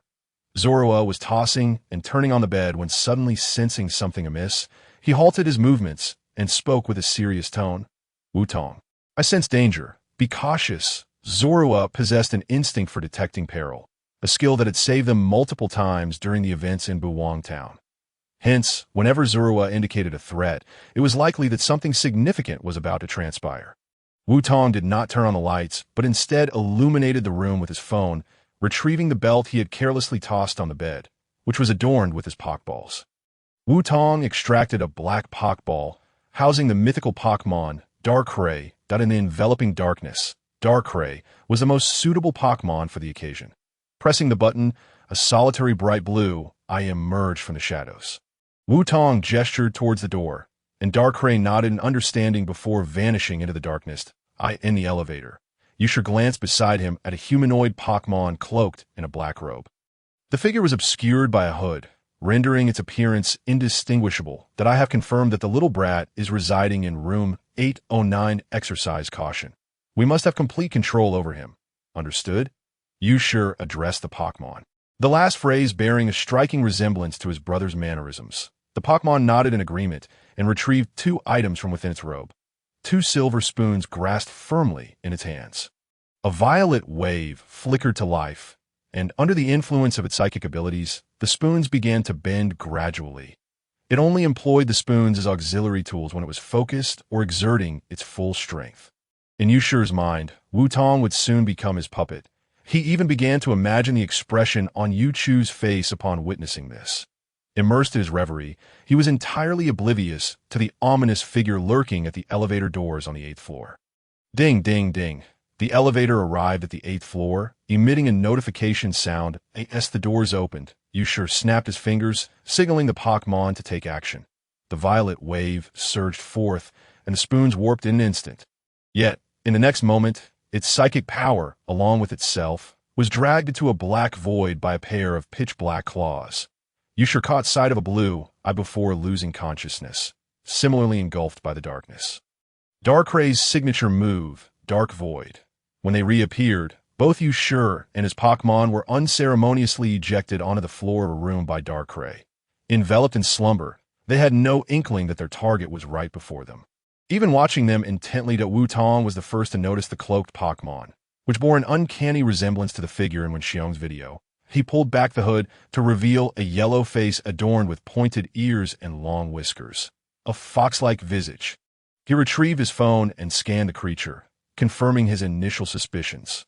Hoodie, level 40, the psychic Pokemon, possessed an intellect exceeding 5,000, capable of utilizing all forms of psychic abilities. The smoother the forehead, the more potent the psychic abilities. Older Hoodie often exhibited this trait. This particular one had a forehead so shiny it could serve as a mirror, indicating that despite its lower level, its psychic prowess was formidable, making it quite capable of brainwashing others. Moreover, the audacity to intrude here at such an hour left no doubt that they intended to control Wutong. Zorua kicked Yushir a few times, exclaiming with irritation, "This rascal dares to attempt to control us. Bind them and turn them over to the Alliance." Yet Wutong shook his head, expressing his dissent, and continued, setting aside the lack of substantial evidence. Even if we were to hand them over to the Alliance, it wouldn't aid Uncle's school. Zorua tilted his head in confusion and queried, "Why not? Uncle is facing difficulties because of them. If their school closes down, the students will surely return, right?" Wutong chuckled softly, cradling Zorua back onto the bed, and began to explain patiently. The matter was quite simple. First, it was essential to understand why Uncle's school had deteriorated. The root cause was undoubtedly the brainwashing tactics employed by the New Star School. But the crux lay in the content of their brainwashing. They compelled Hoodie to utilize its psychic abilities, instilling the notion that Uncle's school could not compete with New Star. This resulted in students and teachers voluntarily leaving, creating a FA of fair competition.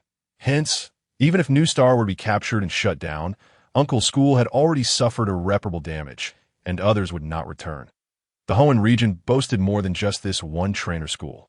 Even without New Star, there were Old Star and Future Star. The true objective was to make everyone realize that Uncle's school possessed strength and merit. Therefore, Wutong's goal was to triumph over the opponent in a legitimate competition and to dispel the brainwashing imposed on others.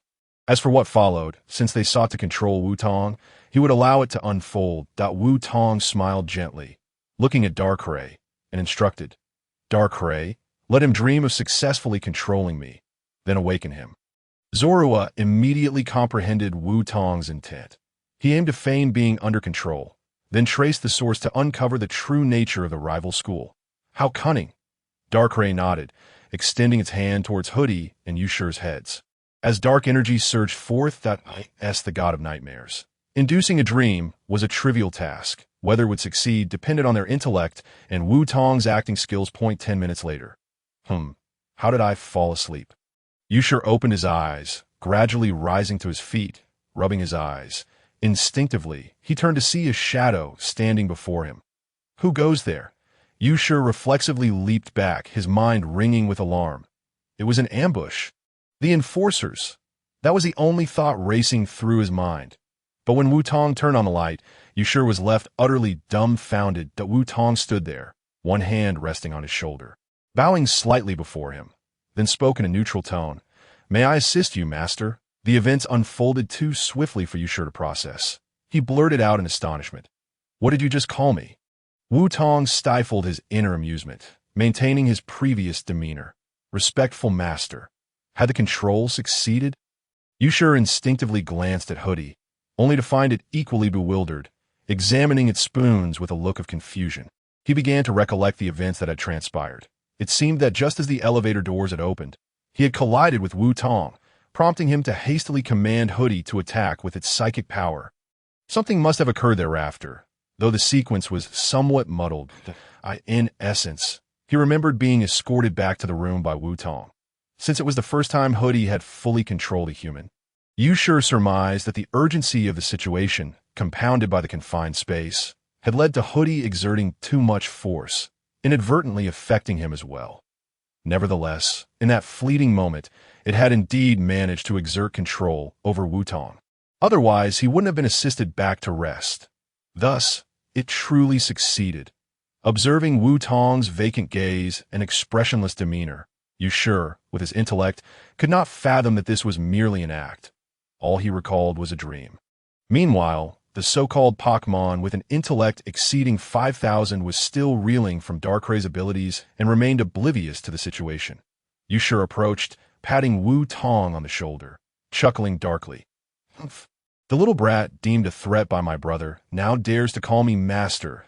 I can't wait for that coward to witness this scene. Tomorrow, I want to see you personally defeat the principal of Kazna School." Leaving him utterly humiliated, understood? The contorted expressions and features of the individual before them clearly indicated his true nature. Wudong had already discerned that this fellow was, at best, a mindless brute, and that the key players behind him were not him. Given this, there was no need to adhere to the foolish directives of such a simpleton. With this thought in mind, Wutong first offered a slight bow, then pretended to suggest, "Esteemed master, if we are to humiliate Wenxiong, it would be prudent to have an audience present. I propose that during the competition, I publicly declare my intention to join the New Star Academy and challenge him, subsequently defeating him. This would be the most effective course of action." Upon hearing Wudong's words, Yushire's eyes lit up. Indeed, it made sense. Simply defeating Wenxiong and recording a video for Yuchu would only provide fleeting satisfaction. However, to vanquish him in front of all the citizens of Kanaz City, and to have the little brat who instilled fear in his elder brother do it, this would not only garner respect from his elder brother, but would also render Wenxiong incapable of remaining in Kanaz City. It was a twofold victory, and the thought of it was undeniably exhilarating. Delighted by this plan, Wenxiong clapped Wutong on the shoulder, exclaiming, "Well done. This young mind is quite clever."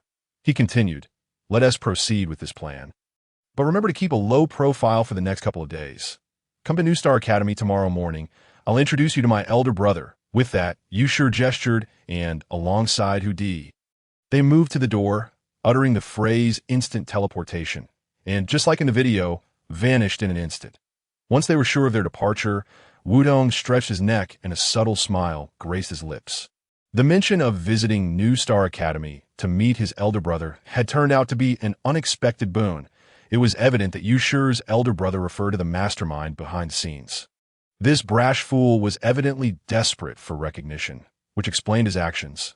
Yet, one could not deny his remarkable initiative and ingenuity, especially in considering the complete control of humanity through Hudi. Had it been anyone else, they might have truly fallen under his sway. Of course, even if others were to be controlled, such a high-profile act would inevitably attract the attention of the Alliance and the Enforcers, leading to self-destruction akin to a bomb-laden truck. Thus, the brute remained a brute, with only limited utility. As for that elder brother, Wutong would indeed have a proper meeting with him come tomorrow. What did you say? They have begun to take action against you. They wish to completely control you. How outrageous! Wenxiong nearly roared over the phone. Astonished that New Star Academy had sunk to such depths, it was one thing to target Wudong, but to attempt complete domination was beyond comprehension. Wudong had not anticipated Wenxiong's strong reaction and quickly reassured him. "Fear not, uncle. I will not be controlled. Please, do not raise any alarms, and I intend to investigate their background tomorrow, which is why I sought your insights." Wenxiong let out a long sigh, calming himself after a moment before briefing Wudong on the essentials of New Star. The school was founded by the brothers Yuchu and Yushur, with teachers who were all distinguished trainers. Recently, they had secured a peculiar investment from the Johto region, the company behind which remained shrouded in mystery. The partnership aimed to send outstanding graduates to work at a branch in Hoenn. On the surface, it appeared beneficial, yet given their modus operandi, it could very well be a human trafficking scheme. Kanaz City controlled a significant portion of Hoenn's industries, thus its residents were largely affluent merchants. It would be exceedingly easy to extort ransom should any accidents occur during their travels.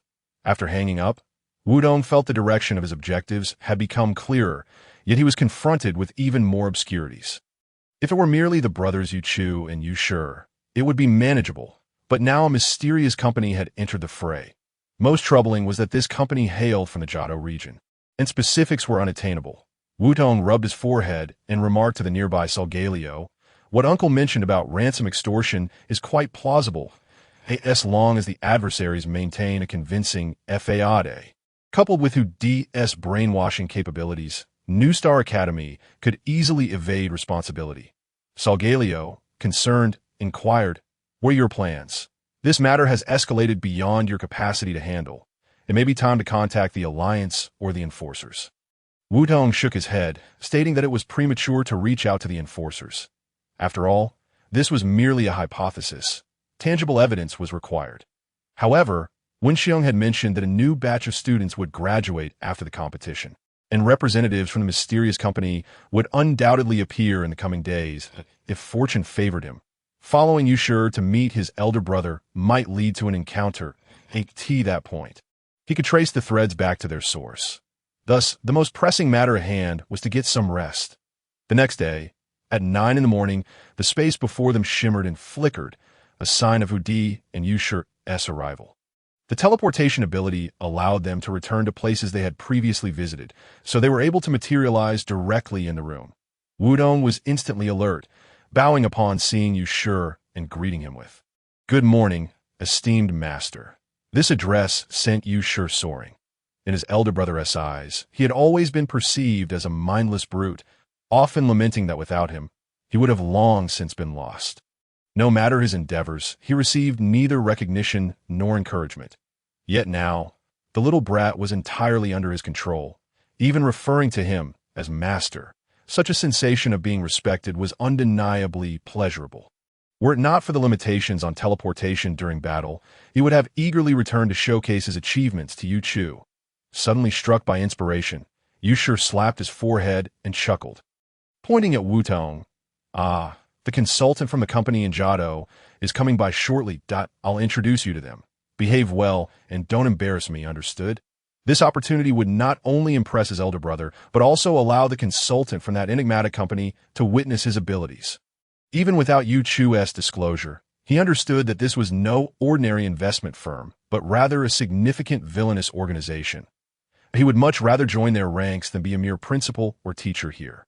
Leveraging his exceptional abilities to rise to the pinnacle, Yu Shu was completely elated, his mind filled with visions of a bright future, entirely oblivious to the shift in Wutong's gaze. The company consultant from Jiado. Wasn't this the very company Wen Xiong had mentioned? Just the night before, he had hoped for a stroke of luck, and now the opportunity was presented to him on a silver platter. In that moment, Wutong was uncertain whether to attribute this serendipity to his extraordinary luck or to the foolishness of the individual before him. He could easily discern that this fool was merely seeking to boast. Nevertheless, bringing an outsider into such a significant matter was truly a stroke of genius. No wonder he could not garner trust or proper utilization. One could not help but commend Yu Chu for his genuine care for his younger brother. Had it been anyone else, they would have relegated him to menial tasks by now. Meanwhile, at a bus station in Kanaz City, a male and female duo, accompanied by a meowing Pokemon, disembarked from ABUS IT was none other than Team Rocket. Reflecting on the previous night's reprimand from Sakaki, Musashi felt a throbbing headache. Looking at her two companions, who seemed to have forgotten everything in their quest for food, she was baffled by their apparent lack of concern for their mission. How could they be so carefree? Due to the failure of the Orange Blossom Forest plan, Sakaki had ignited a great fire, initially deciding to assign the three of them to the headquarters to clean the toilets. However, he suddenly recalled that Team Rocket had recently formed a collaboration with a trainer school in Kanaz City, which would send a batch of outstanding graduates to work at Team Rocket's Hoenn Division. The Hoenn Division was in dire need of local trainers due to a shortage of personnel. Most importantly, even in the event of an unforeseen incident, it would not implicate the headquarters in the Jiado region. Thus, the final negotiations for this collaboration were entrusted to the trio of Team Rocket closest to Kanaz City. This time, there would be no battles, nor would there be a need to capture legendary Pokemon. It was merely a straightforward meeting to oversee the progress of the work. Such a simple task, if inadequately executed, would leave Sakaki utterly perplexed as to what roles these three could fulfill beyond cleaning toilets. To some extent, this was not merely a task, but a special assessment of the trio. Observing Musashi's tense and solemn demeanor, Kodru dismissively patted her shoulder and said, "Don't worry, Musashi, as long as that brat doesn't meddle. This task will be quite easy." Nyarth nodded in agreement, adding reassuringly, "Exactly. You can rest assured. That brat is a traveling trainer. Even if he is in Kanaz City, he will only finish his gym battles and leave. There is no way he would get involved with a trainer school. With his strength, what need does he have for school?" Hearing their words, Musashi felt a semblance of logic in their reasoning. Given Wudong's understanding of Pokemon, how could he possibly seek out the trainer school? It seemed she had indeed been left with psychological shadows due to him 20 minutes later in the principal's office of the New Star Trainer School, the moment that familiar figure appeared before them. The trio was utterly petrified. "That brat, what are you doing here?" They exclaimed in unison. Why? Because they saw Wutong standing right there. Moreover, Tsukumori was rubbing his forehead, appearing to be in considerable pain. What was going on? Did Wutong know about Team Rocket's plan in advance and come to capture the Tsukumori brothers, only to run into the trio during the handover? While it is often said that enemies cross paths, this was rather excessive, but it wasn't just Team Rocket that was startled. Even Wudong was taken aback. He had never anticipated that the company from the Jiado region would be Team Rocket. Nor could he have guessed that the so-called consultant would turn out to be this bumbling trio. The world is indeed a peculiar place. Tsukumori was first startled by Wutong, brought by Tsukumori, and now nearly had a heart attack upon being called by Team Rocket. 5 minutes later, through Tsukumori's explanation while rubbing his forehead, the Team Rocket trio began to grasp the situation. To be precise, it was Wudong who wanted them to understand the circumstances. They only knew that Tsukumori had controlled Wudong and brought him over to flaunt before Tsukumori, coincidentally running into the Team Rocket trio here for the handover. One must admit, Wudong's acting was already at an award-winning level. Not only did he show no surprise upon seeing Team Rocket, but throughout this process, he also managed to keep these three fools from harboring any suspicion. Of course, this had a great deal to do with their inherent foolishness. However, for the Team Rocket trio, the crux of the matter lay elsewhere. The key point was, Wutong had been controlled. That ultimate troublesome brat had actually sunk to the level of being controlled and serving tea and water like a servant. It was indeed a cause for great amusement. Another 5 minutes passed. Tsukamori was embellishing the dream he had, telling Team Rocket how he had controlled Wutong. Tsukamori observed from the side, his expression growing increasingly grave. The more they laughed, the more concerned he became. From Team Rocket's reaction, it was evident that Wutong was a very troublesome and formidable opponent, possessing strength even capable of standing against the legendary Pokemon. Could such a person truly be easily controlled by Tsukamori? Even when he asked Tsukamori, the responses were vague and unclear, leaving him unable to ascertain their authenticity. Tsukamori understood that due to recent high-profile activities. After informing the gym leader, international enforcers were already keeping a close eye on the situation. Had it not been for Team Rocket's exorbitant offers, he would never have chosen to cooperate. Controlling Wutong at this juncture was certainly not a wise move. Yet, events had already transpired, and now to lift the control would only draw more attention. In any case, due to Tsukamori's thoughtless, impulsive behavior last night, they were now caught in a dilemma. If things became untenable, the only option left would be to flee, delivering the graduates to Team Rocket and then making their escape. If that were the case, there was no longer any need to hold the competition. Weighing the pros and cons, Tsukamori reached a decision that he only hoped that his brother would refrain from making any further impulsive moves that might cut off their last route of escape. With this thought in mind, Tsukamori decided to intervene in their conversation for good measure. He would first send Tsukamori out, then discuss the escape plan with Team Rocket after the handover of the graduates. Tsukamori took Wutong to the corridor, only to find the principal's office door locked. The soundproofing was excellent, and he could not hear what was being said inside. Gritting his teeth, Tsukamori became increasingly agitated. The more he thought about it, the worse he felt. Anger boiled over, and he slammed his fist into the wall. Once again, they had excluded him. Every time something important happened, he was left out. Cancel the competition. Hand the graduates to Team Rocket, and then escape. Did they really think he was unaware of their intentions? Cancel the competition and flee. Tsukamori's furious outburst drew Wutong's attention, initially pondering how to overhear the conversation inside. He was taken aback when this fool blurted everything out. This was undoubtedly valuable intelligence. Based on Tsukamori's understanding of his older brother, those two statements were likely accurate. Wutong also discerned that Tsukamori was exceedingly cautious, the type who would never take any risks, making it highly probable he would act in such a manner. Therefore, it was imperative to intervene. They could not allow them to hand the students over to Team Rocket. In such a situation, the value of a reckless fool became apparent once again. Wutong internally smirked, maintaining his facade while using the tone from last night to say, "Respected master, even if he decides to flee, it does not mean you cannot humiliate Wutong." "What did you say?" Tsukamori suddenly turned, gripping Wutong's shoulders, his eyes brimming with anticipation. "Speak quickly. What must be done to thoroughly humiliate him before we escape?" Wutong could scarcely contain his laughter. This fool was far too easy to bait. Just how much did he despise Wutong? Narrowing his eyes, Wutong adopted a deviously cunning expression and said, "It's quite simple. Just gather all the students and directly challenge Wutong as long as he suffers a complete defeat in front of everyone. Even if you master leave, he will remain a loser. This is to say, it's not that Wutong won, but rather that you, master, chose not to play with him anymore. It's not that you Wutong won. It's that I don't want to play with you anymore." Tsukamori repeated these words softly, and after muttering them a few times, stars seemed to sparkle in his eyes. This phrase was so impressive. It was precisely the effect he desired. It was decided he would now gather the students and Tsukamori and directly challenge Wutong. He wanted him to understand that even if he left, he would forever remain a complete failure. As Tsukamori turned to gather the students, Wutong clicked his tongue, unable to resist shaking his head and saying, "I initially thought Team Rocket was foolish enough, but it turns out he's even more remarkable."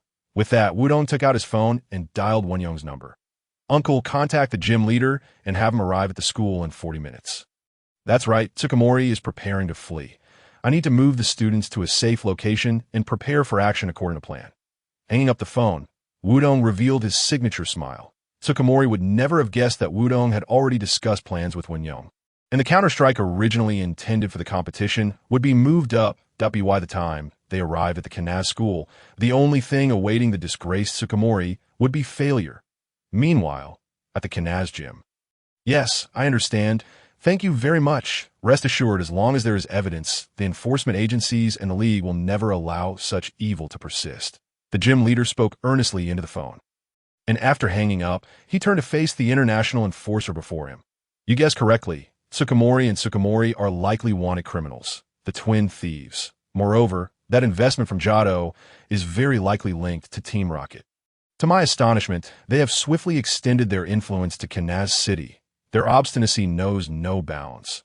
The enforcer rose to his feet, adjusted his trench coat, and clenched his fist, declaring, "The twin thieves, I have finally tracked them down. Rest assured, this time they shall not escape." With that proclamation, before the curator could utter a word, he charged outside, exuding an air of determination to apprehend the criminals at once. 20 minutes later, at the Kanaz Trainer School, over 30 students, led by Yushur, stormed into the playground, their demeanor suggesting an intent to wreak havoc. When Xiong emerged from the classroom and immediately spotted Wutong, understanding the unspoken plan, following Wutong's strategy, they merely needed to exploit Yushur's weaknesses. Yushur craved prestige, thus it was imperative to elevate his emotions to a fever pitch. According to Wutong's predictions, Yushur would initiate the provocation. After 3 provocations, when Xiong was to feign an inability to endure further taunts and retaliate. Then, in Yushur's moment of triumph, Wutong would deliver a stunning rebuttal. The plan commenced. Yushur stepped forward, his tone brimming with arrogance. "Principal Wenxiong, I have come with my students to challenge you." The first provocation, precisely as Wutong had anticipated. Upon catching Wutong's eye signal, Yushur's expression shifted, revealing shock tinged with anger and a hint of resentment. His voice dripped with bravado. "What do you mean by coming here now, when the match is set for 2 days hence?" Yushur shrugged, a smug grin spreading across his face. "It means nothing. Principal 1, you can't even recruit students that I'm merely here to announce your impending defeat in advance." That Wutong blinked, signaling for the second provocation. Yushur, now brimming with confidence, pressed on. "What did you say?" When Xiong thundered, pointing an accusatory finger at Yushur. "Even if I cannot recruit students, I will never concede to you. Yushur, I challenge you." As soon as the words left his lips, Yushur erupted into a maniacal laugh. As if he had finally achieved his goal, Wutong nodded subtly, acknowledging that the older man's performance had been a tad overzealous. Yet despite this, Yushur eagerly took the bait, demonstrating just how foolish he had become. "You think you can challenge me? You are not worthy. Let my newly recruited students take you on. You should be quite familiar with them." Yushur donned a mocking expression, turning toward Wutong and saying, "Step forth. It's your turn to battle Principal 1. Give it your all, and do not disgrace me." The students, following Yushur's orders, encircled Wutong and Wenxiong, chanting "New Star Prevails," eagerly anticipating the ensuing spectacle. How Wutong approached Wenxiong with a slight smile, shedding the earlier stoicism. The plan had reached this stage. Pretense was no longer necessary. He stood opposite Wenxiong, chuckling softly as he retrieved a pokeball, turning to face Yushur. "Let the challenge commence. I represent Kanaz Academy in this duel. What is happening?"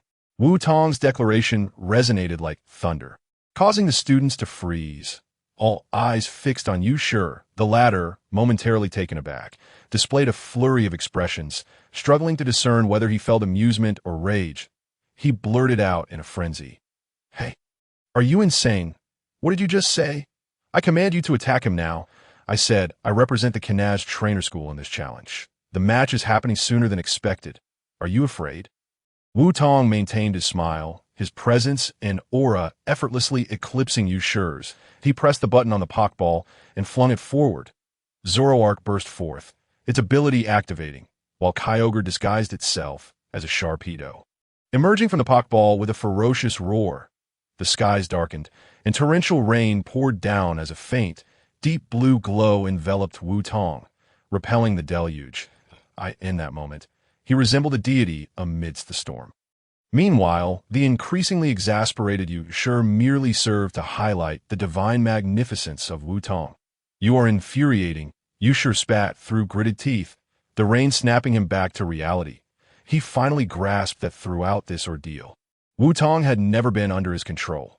This young upstart had played him for a fool, just a mere child. Unforgivable, utterly unforgivable.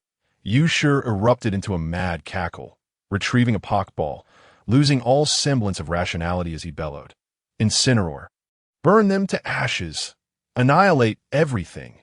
In a similarly frenzied roar, a Pokemon materialized before the gathered crowd. It resembled an enormous standing rodent, nearly 2 meters tall. Flames erupted violently from the nape of its neck, resembling a fiery collar that exploded in tandem with its roar. Incineroar, level 50, a volcanic Pokemon, capable of generating heat waves to obscure its presence, and the explosive heat could incinerate all. As the Pokédex relayed the information, Wutong surmised that Yushur had completely lost his grip on reason. Faced with Kyogre and torrential rain, he had the audacity to deploy a fire-type Incineroar. Even with a 10-level disparity, the advantage was merely numerical. However, Wutong knew he must secure a flawless victory in this battle. He aimed to utterly obliterate Yushur's pride. Therefore, though he felt a twinge of regret, he resolved that Yushur's Pokemon would not have a single opportunity to execute a move. Wutong had equipped Kyogre with an item, the Priority Claw, which granted a 20 chance of executing a move first. Wutong. That 20 felt akin to 100.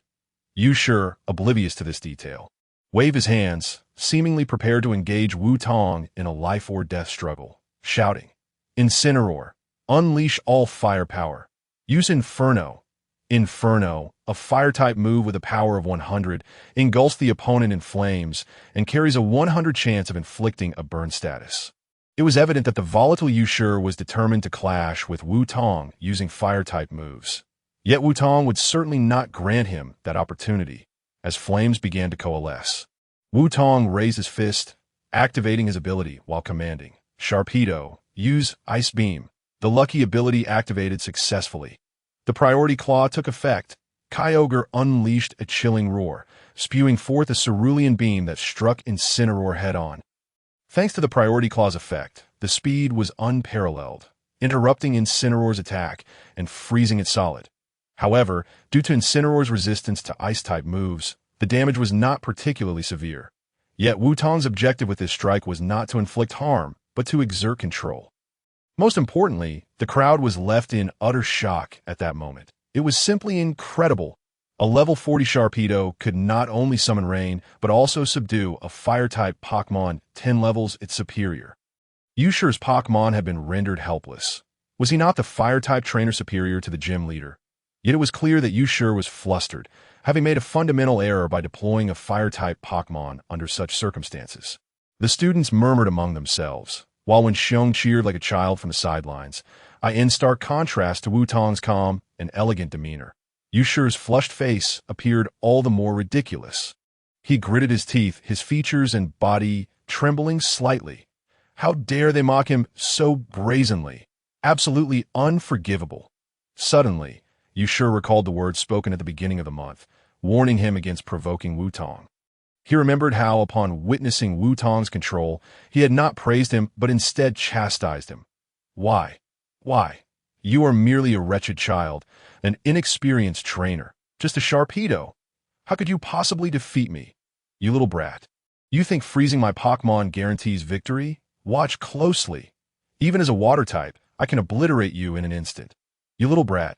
The next 3 rounds will determine the victor. Incineroar. Use Flare Blitz. Let us settle this. You dare accept? Yushur pointed at Wutong, his voice cracking with rage. Wutong maintained his smile, responding lightly with a simple yes. In terms of presence, the true strength of the trainers was unmistakably apparent at this moment.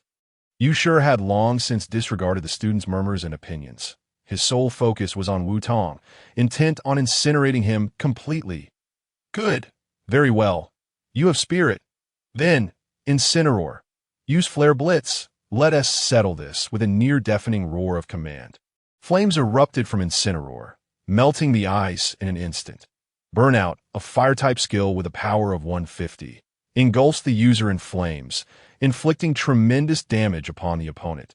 Furthermore, if a Pokémon is frozen, using this skill will break the ice. However, after utilizing this skill, the Pokémon's fire attributes will temporarily vanish. In the battle at the mountainous base of Buang Town, the legendary Moltres employed this technique to decisively eliminate Harlan's Rampardos and Hippowdon. Showcasing its true power, undoubtedly, Yusur is prepared to go all out against Wutong. Wutong quickly switched to a Pokémon with Protect. This strike is aimed squarely at you, when Xiong exclaimed, fully aware of the ruthless tactics of his adversary. With their escape imminent, who knows what that scoundrel might do? Above all else, the safety of Wutong and his Pokémon is paramount, far beyond any notions of victory or defeat. As a witness to the battle with Moltres, Zorua also recognized this truth, calling out immediately, "Wutong, Uncle is right. Let me take the lead, use Protect to defend, then counterattack." The flames blazed fiercely around Blaziken, as if the very air were ignited by its wrathful roar. It charged towards Kyogre, its limbs pounding the ground with determination. Nevertheless, Wutong remained resolute, refusing to swap out his Pokémon. He exhibited no sign of panic, as if the charging beast were merely an insignificant rodent. For before Yusur stood not an ordinary Sharpedo, but the deity of the ocean itself, the ancient legendary Pokémon, Kyogre. Even in the presence of Groudon, the Lord of the Earth, Kyogre had never known fear. Now it faced nothing more than a Blaziken, driven to madness alongside its trainer. There was nothing to fear. It was time to unleash that skill, the Hydro Pump that Wutong had swapped in for the Muddy Water skill just last night. Hydro Pump, a water-type skill with a power of 150, unleashes a torrent of water upon the opponent, but renders the user unable to act in the subsequent turn. Typically, such a skill that leads to a state of immobility would not have crossed Wutong's mind. However, after a playful jest the previous night, he made a surprising discovery. His Kyogre not only learned Hydro Pump via a technical machine, but also did not suffer from the immobility effect. With a maximum PP value soaring to 15, a skill with 150 power and no recoil, whose original maximum PP was merely 8, now augmented to 15. What a concept! At that moment, Wutong could only think of 4 words: the god of the ocean. Indeed, this was a feat only a deity could achieve. Now, Blaziken would confront the Hydro Pump under rain, a brutal onslaught from the invincible artillery that is Kyogre. Sharpedo, use Hydro Pump? Wutong clenched his fist. Swinging his arm, the ability Super Luck triggered successively. The prankster ability activated. A colossal column of water erupted from Kyogre's mouth, the immense force causing the entire battlefield to tremble.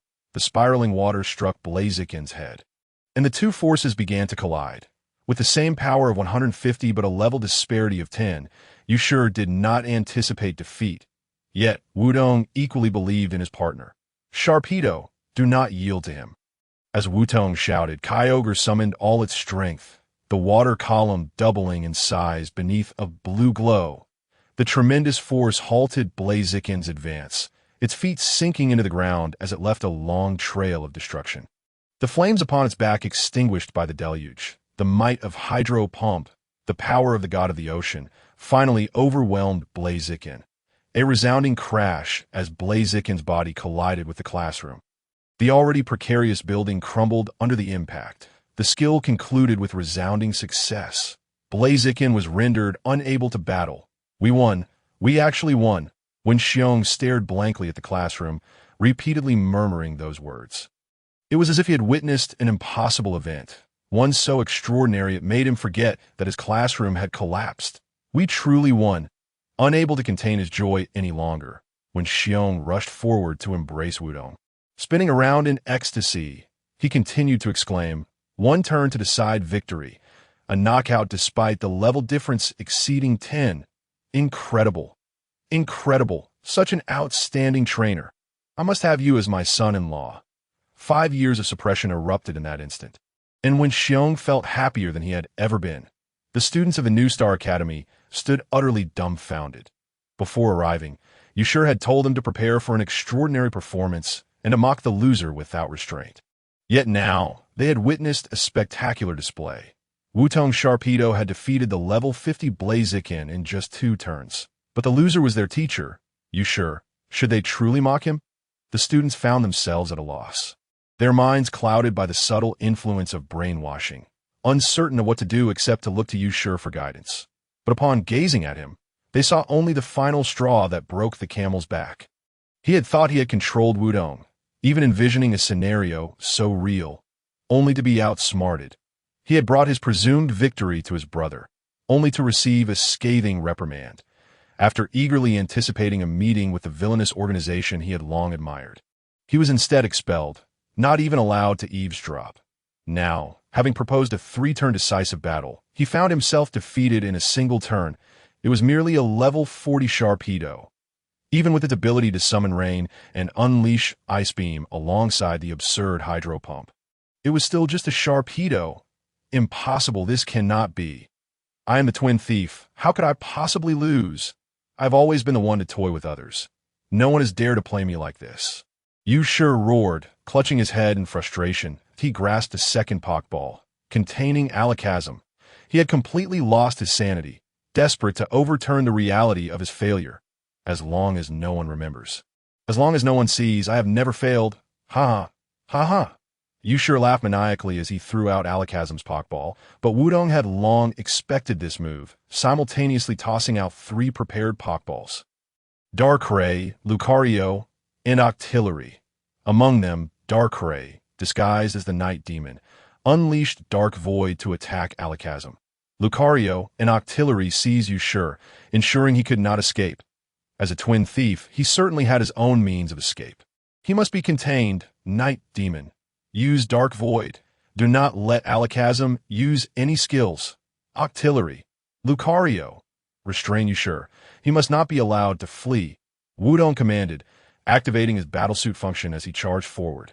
In an instant, Alakazam was dragged into the realm of darkness, while Octillery's 4 arms restrained Usher, and Lucario struck him without hesitation, landing a punch to his abdomen.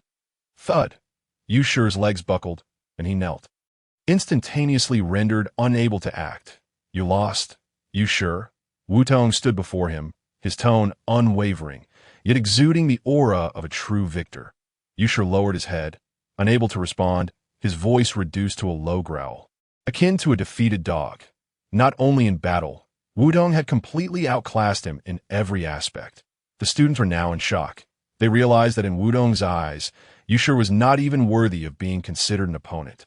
Thank you, young trainer. Next, I shall take him off your hands. A voice rang out from an unknown source, and, as everyone turned in confusion, a figure emerged from the rubble of the collapsed classroom. A man clad in a brown trench coat, with neatly trimmed hair and rugged features that exuded an air of defeat. As he brushed off the dust, he murmured something about the pain. Having intended to make a grand entrance from the classroom, only to find it had collapsed unexpectedly. The man approached, first bowing respectfully to Wutong, then producing identification, his tone filled with gratitude. Hello, I am an international law enforcer. Handsome, and I sincerely thank you for capturing this troublesome fellow. International law enforcer? And his name is Handsome. How peculiar. Wutong's attention shifted to the oddity, and it seemed Handsome noticed this as well. He cleared his throat and awkwardly explained. Handsome is not my real name. It is merely my code name. However, if you wish to call me that, I won't mind. Ha ha. Wow, this guy has some serious guts. Wutong smirked, shaking his head in amusement. His expression and tone had initially conveyed embarrassment, yet he now bore an air of pride. Meanwhile, Handsome had turned away, producing handcuffs as he declared. Finally caught you. You sure? Usher glanced up at Handsome, merely snickering before shifting his gaze back to Wutong. You did well. Kid, I acknowledge your victory. That it seemed the punch from Lucario had fully restored Usher's senses, yet the fury and resentment in his eyes were entirely unmasked. The handsome man fastened handcuffs around Usher's wrists, confiscating the Pokeballs one by one, releasing them, and then recalling them. Notably, all of this fellow's Pokemon were of the fire type, perfectly mirroring his explosive temperament. After confirming the Pokemon, the handsome man nodded, turned to Wutong, and earnestly spoke. Now, only his brother, Yu Chu and Team Rocket remained. I must first covertly hand him over to the Law Enforcement Bureau. Could you please hold them off for a moment? Before Wutong could respond, he casually remarked, "All right, then I can safely leave it to you," and promptly turned to leave. Most importantly, as he departed, he quietly muttered something about his earlier impressive entrance failing. Vowing to seize another opportunity, Wutong couldn't help but smirk that he had discerned that this fellow had merely tasted a hint of success from the earlier incident. He intended to have Wutong deal with him, after which he would make a grand re-entrance for a flawless conclusion. Truly, his audacity was remarkable, surpassing even Uncle Wenxiong. By the way, Wutong, I notice your night demon seems to possess abilities akin to those of Sharpedo. Uncle Wenxiong suddenly placed his hand on Wutong's shoulder, exuding an aura of shamelessness and opportunism. These students have been so deeply indoctrinated that they could not awaken from their stupor in the short term. Therefore, could you not allow your night demon to help them regain their senses swiftly? Uncle Wenxiong unabashedly declared. Prompting Wutong to twitch his mouth, he decided to retract his earlier statement. Both the handsome man and Uncle Wenxiong were cut from the same cloth. Rest assured, the benefits will not be lacking for you. I have already prepared the fossil. He continued, last night, I suddenly recalled that this wager was a condition I added. Thus, the fossil has been in my possession all along. Ah! Uncle Wenxiong clapped Wutong on the shoulder, producing a fossil roughly the size of a fist, seemingly a jawbone. Wutong chuckled awkwardly, took the fossil, and glanced at the 30-odd students nearby, rubbing his forehead. Half an hour later, just outside the New Star Trainer Academy, Wutong pulled out his phone to check the Pokemon's condition. Not only was everything in perfect shape, but Kyogre had also leveled up to level 42. Confirming there were no issues, he could proceed inside. The next phase of the plan was simple. He merely needed to lead them to Uncle Wenxiong's school. The handsome man was already lying in wait there. And even if a battle were to ensue, the school had already collapsed, meaning any repercussions would be minimal, making it an ideal ambush point. The only complication was Yu Chu. Unlike Yu Shi, he was cautious and cunning, serving as the brains of the twin thieves, and must not be allowed to suspect anything. Thus, he could exploit Team Rocket. The emotions of those three fools were incredibly easy to manipulate, as long as he piqued their interest enough to suggest going to take a look. Yu Chu would undoubtedly agree. Naturally, during this process, he needed to incite a few remarks to make him believe Yu Shi was in danger. As a concerned older brother, he would never stand by idly. Any fluctuation in emotion would compromise rationality, leading to erroneous judgments. With the plan confirmed, Wutong began to take action. After just a few steps inside, four figures emerged at the entrance of the faculty building. Without a doubt, it was Yu Chu and the Team Rocket trio. Upon seeing Wutong, Yu Chu quickened his pace, approaching anxiously, and inquired, "Where's Yu Shi? Why are you alone?" Wutong feigned his previous demeanor. Maintaining a blank expression, he first bowed, then replied nonchalantly, "The master took the Pokemon and students to challenge the Kanaz gym." "What? Has he lost his mind? Challenging Wenxiong with students?" Yu Chu exclaimed angrily, suddenly realizing something as he reached for his waist. One was missing. He had lost a Pokeball. Yu Shi must have taken it with him.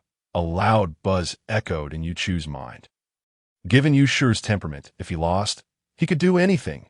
Team Rocket was still somewhat in the dark, but Kojiro and Meowth immediately spoke up. "It's just a challenge against a rival school. No need to overreact." "Right? Exactly. With your strength, you couldn't possibly lose to the principal of a closed school, could you?" They had taken the bait. Those two statements were exactly what he needed. However, the gym leader was indeed at the school and seemed to be gaining the upper hand in the battle. Wutong lightly coughed, deliberately maintaining a slow pace to keep Yu Chu on edge. Yu Chu's heart sank. He was not concerned that Yu Shi was at a disadvantage, but his opponent was the gym leader. That formidable rock-type trainer from the Kanto region, said to rival the strength of Chuanghua City's Qianli. Given Yu Shi's character, if he realized he needed to flee, losing to such an opponent would undoubtedly provoke him to cause a scene. At that point, his fate would be sealed. Captured. Not only that, but he would also drag Yu Chu down with him. Having yet to reach a deeper agreement with Team Rocket, even if captured, he could not expect their assistance. At such a critical juncture, nothing must go awry. Furthermore, the collaboration with Team Rocket was of utmost importance. He absolutely could not allow them to witness Yu Shi's foolishness. This matter had to be addressed personally. With that thought, Yuchu quickly turned to the Team Rocket trio and apologized. I sincerely apologize, but I must trouble you to wait here for a moment. I need to handle something. With that, he disregarded Team Rocket's reactions and dashed outside. Wutong smiled slightly. Yuchu's composure had already unraveled, which was excellent. The first step of the plan had been achieved. As for Team Rocket, he could provoke them further to follow along. Just as he was about to speak, Musashi suddenly approached, irritably extending her hand and saying, "Hey kid, you're behaving well now." Quickly hand over Darkrai, Wutong nearly burst into laughter. She hadn't even let him speak before charging in. Moreover, she intended to seize Darkrai while Wutong was in a controlled state. It must be said, Musashi had an eye for timing. She was slightly more astute than the two imbeciles beside her who still had no idea of the situation. Yet she was still a fool. "Musashi, what is the situation with Darkrai? Didn't you say it escaped?" Hearing her, it seemed Darkrai had been captured by the kid. No wonder Sakiki's Pokeball had vanished. Before Wutong could respond, Kojiro and Meowth encircled Musashi, demanding to know what was going on. Musashi smirked slightly, raising her million-ton iron fist. "You two fools. If I had told Boss Sakiki directly, the three of us wouldn't need to be here on this mission. We wouldn't even have a toilet to wash up in when we got back." Musashi scolded irately, proving that reason could not stand against brute force. Wutong lightly coughed, interrupting Musashi, and stated, "Darkrai has already been handed over to the gym leader of Kanaz, who intends to transfer it to the League for release." "What did you say?" Musashi's high-pitched voice nearly pierced Kojiro and Meowth's eardrums, and even Wutong nearly lost his footing before they could react. Musashi had already dragged Wutong outside. "You two fools, hurry up and follow. We need to get that kid to retrieve Darkrai." 15 minutes later, at Kanaz Trainer Academy, upon seeing the ruins of the teaching building, only two words echoed in Yuchu's mind. "It's over." The scorch marks left by the flames were undoubtedly the work of Yushur. He had certainly used the move Burnout, and the attack had targeted not just the Pokemon. There was not a single soul in sight. No gym leader, no one Xiong, no students. Yet Yuchu realized that, given Yushur's disposition, something must be buried beneath the ruins. That fool, he has truly lost his mind. After cursing inwardly, Yuchu began to search for his brother. Regardless of the circumstances, he needed to find him first. Yuchu dashed toward the ruins, his mind clouded by various pressures, having completely lost his basic sense of rational judgment. He subconsciously believed Yushur was buried beneath, convinced that the fool would engage in such a self-destructive act. In the classroom building, which had barely withstood collapse, 3 pairs of eyes were intently focused on Yuchu. One Xiong glanced at the handsome law enforcement officer beside him and the powerful gym leader, feeling utterly secure. This was going to work. The curator, having been previously intimidated by the handsome man, hurriedly whispered a reminder: "Do not act rashly. Wait until Wutong brings the rocket team before taking action." The handsome man nodded in agreement, but upon spotting the approaching figures of the rocket team in the distance, he swiftly produced handcuffs and dashed out without hesitation. "Halt! International law enforcers are here. Yuechu, you are under arrest," exclaimed the curator instinctively. The impulsive fellow rushed forward too quickly. Yuechu, turning sharply, had already laid eyes on him. There was no choice but to engage, though he could not properly entertain an old friend. The rocket team would be entrusted to Wudong. 2 figures raced out in succession. Yuechu instantly recognized the curator and the handsome man, exclaiming inwardly, "It's a trap. Handsome man, quickly use your Pokemon. Do not let Yuechu escape." The curator shouted, simultaneously tossing a Pokeball. "This will be your turn, Steelix." "Understood. Capture him, Weasel." The handsome man, heeding the reminder, also threw his Pokeball. Although somewhat reckless, he was a man of seriousness when it counted. Amidst the thunderous roars, 2 Pokemon appeared in succession. On the left was a colossal gray, serpentine Pokemon, clearly the curator's Steelix, measuring nearly 9 meters in length, its body resembling a series of interlinked steel boulders.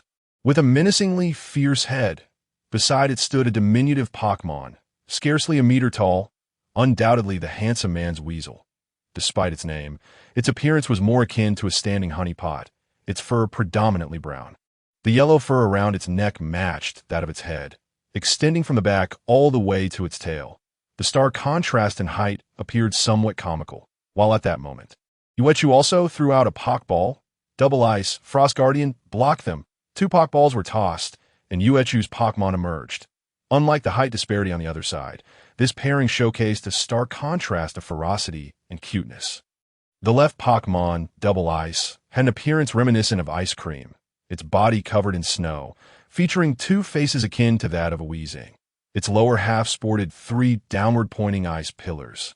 The central one larger than the others, resembling the handle of an ice cream cone, making it appear quite adorable on the right.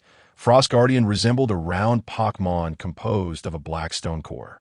It had large conical black horns protruding from either side of its head, its skin encased in ice, resembling the mask of a hockey goalie, revealing the black stone skin beneath. Its icy blue eyes enlarged. Flat teeth gave it a fierce expression, contrasting starkly with the cuteness of Double Ice, as it emitted low growls. Steelix, level 65, the Iron Snake Pokemon, forged from the Earth's high pressure and heat, is tougher than any metal. Weasel, level 40, the Stakeout Pokemon, prides itself on its endurance, remaining steadfast in pursuit of its prey. Double Ice, level 45, the Blizzard Pokemon, can unleash a devastating blizzard when both heads become enraged. Frost Guardian, level 43, the Face Pokemon, possesses the ability to manipulate ice at will, freezing its prey instantly for a delightful feast. The Pokédex rapidly read out the information of the 4 Pokemon, startling the Rocket team, who abruptly turn around. The voice came from behind, revealing Wutong standing not far away. With his left hand holding a phone and nodding slightly, he simultaneously raised 2 Pokeballs with his right hand. After so many battles, the Rocket team had developed a certain understanding of Wutong. Upon seeing his signature smile, they were confident that Wutong was certainly not under any form of control, since the little brat wasn't being manipulated.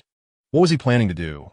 We should deploy the prepared items now. The trio, from Kojiro to Musashi, sequentially recited their lines. They then instinctively produced 3 bombs. Pressing the buttons, they detonated them.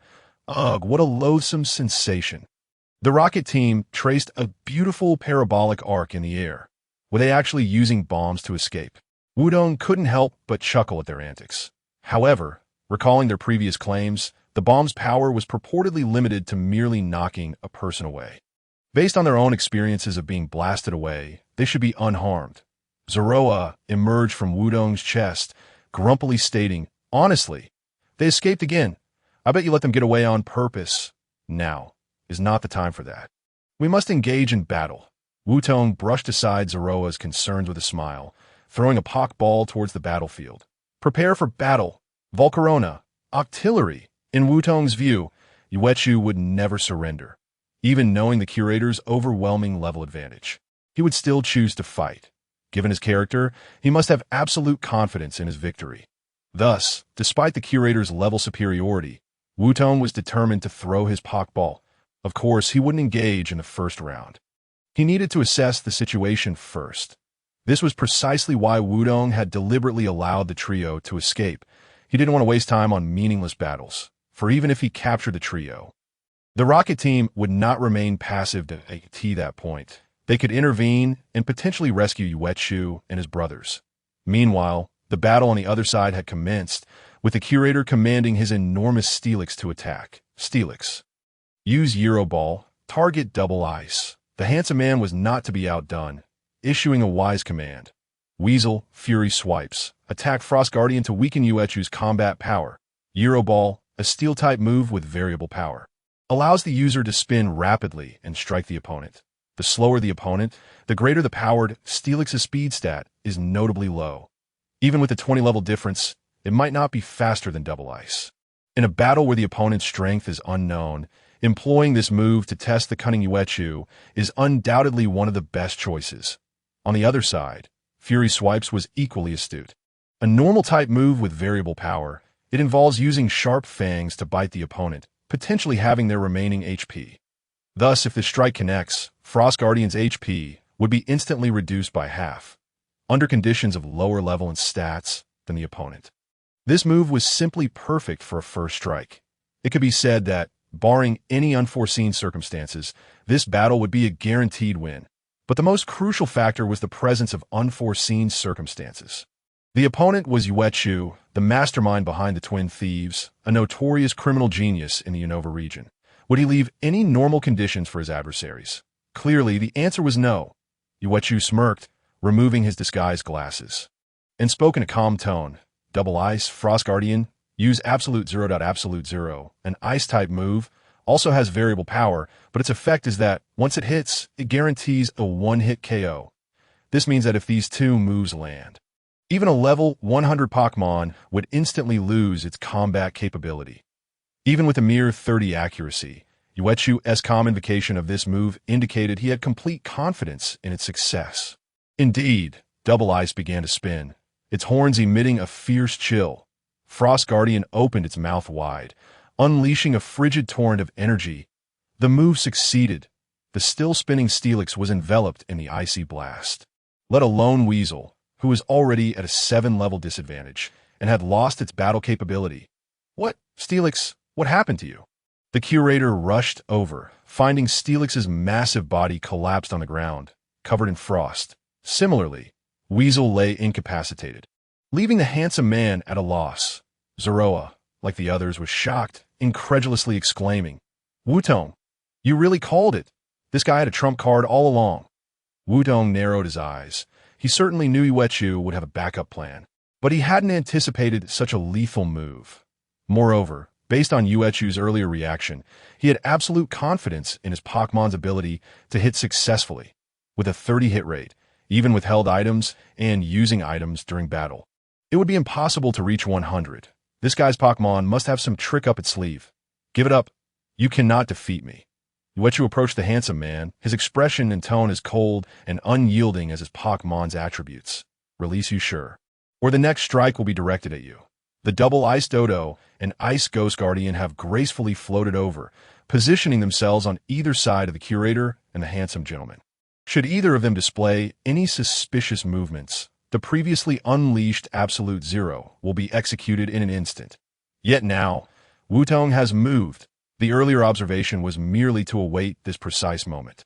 For Wutong has already seen through the tactics and tricks of Yuechu. Although Yuechu's Pokemon are not of high level, they possess the ability to achieve critical hits against stronger opponents, relying solely on the Absolute Zero skill. However, under such circumstances, the opponent must possess a speed as abysmally low as that of the Steelix. Otherwise, the adversary would strike first, rendering the use of Absolute Zero futile. The crux of the matter lies in the fact that even if his Pokemon are unproblematic, they are undoubtedly as peculiar as the Octillery. In terms of combat, whether it be Double Ice Dodo or Ice Ghost Guardian, both are doubly weak against fire and fighting types, making them exceedingly vulnerable. Thus, the next step is to employ the speed of Octillery combined with the firepower of Volcarona to elegantly and flawlessly dismantle the opposition. Volcarona, unleash the fiery dance and attack Ice Ghost Guardian. Octillery, engage in close combat and assault Double Ice Dodo. Do not allow him to execute Absolute Zero. Wutong commanded, raising his fist in determination, activating his serendipity ability. As both Pokemon sprang into action, the fiery dance, targeting the lower-level Ice Ghost Guardian, aims for a critical hit to secure an immediate knockout. Meanwhile, Double Ice Dodo is being restrained by Octillery's speed and strength, buying precious time for the second round of attacks, ensuring that Absolute Zero is never unleashed. Yet above all, a trap must be set, with two Pokemon in play, and considering the already incapacitated Alakazam. Yuechu still has 3 Pokemon left. If each were capable of executing Absolute Zero, relying solely on Volcarona and Octillery would be insufficient. A means to neutralize the trainer himself must be devised. Thus, Wutong intends to exploit Yuechu's character flaws by deliberately restraining Octillery's fierce attacks and merely showcasing its speed advantage, while ensuring Volcarona's output is maximized. The intent is clear. Wutong aims to make Yuechu believe that Octillery is merely a bait, while Volcarona is the true powerhouse. However, the genuine powerhouse lies within Wutong's grasp. A black Pokeball containing Darkrai. To subdue Yuechu, the most effective method is through coercive control. Kyogre's power is too overwhelming. And other Pokemon are unsuitable. Darkray's Dark Void is undoubtedly the optimal solution. Thus, the plan commences. The moment Uechu realizes Octillery has already appeared at the side of Double Ice Dodo. Upgraded, it boasts greater speed and strength, raising its fist and delivering a powerful blow, sending Double Ice Dodo crashing against the wall. Simultaneously, flames erupt upon Ice Ghost Guardian, enveloping its spherical body in fire, leaving Uechu instinctively retreating, unable to issue commands in time. Wutong's serendipity activates. The fiery dance lands a critical hit, incapacitating Ice Ghost Guardian. Close combat strikes true, significantly reducing Double Ice Dodo's HP. At last, Uechu reacts and unhesitatingly commands. Double Ice Dodo, use Absolute Zero. Attack Volcarona.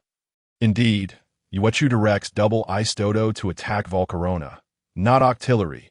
Under Wutong's meticulous manipulation, it's evident that Uechu recognizes Volcarona as the main offensive force in this battle. That Octillery's previous speed was utterly absurd.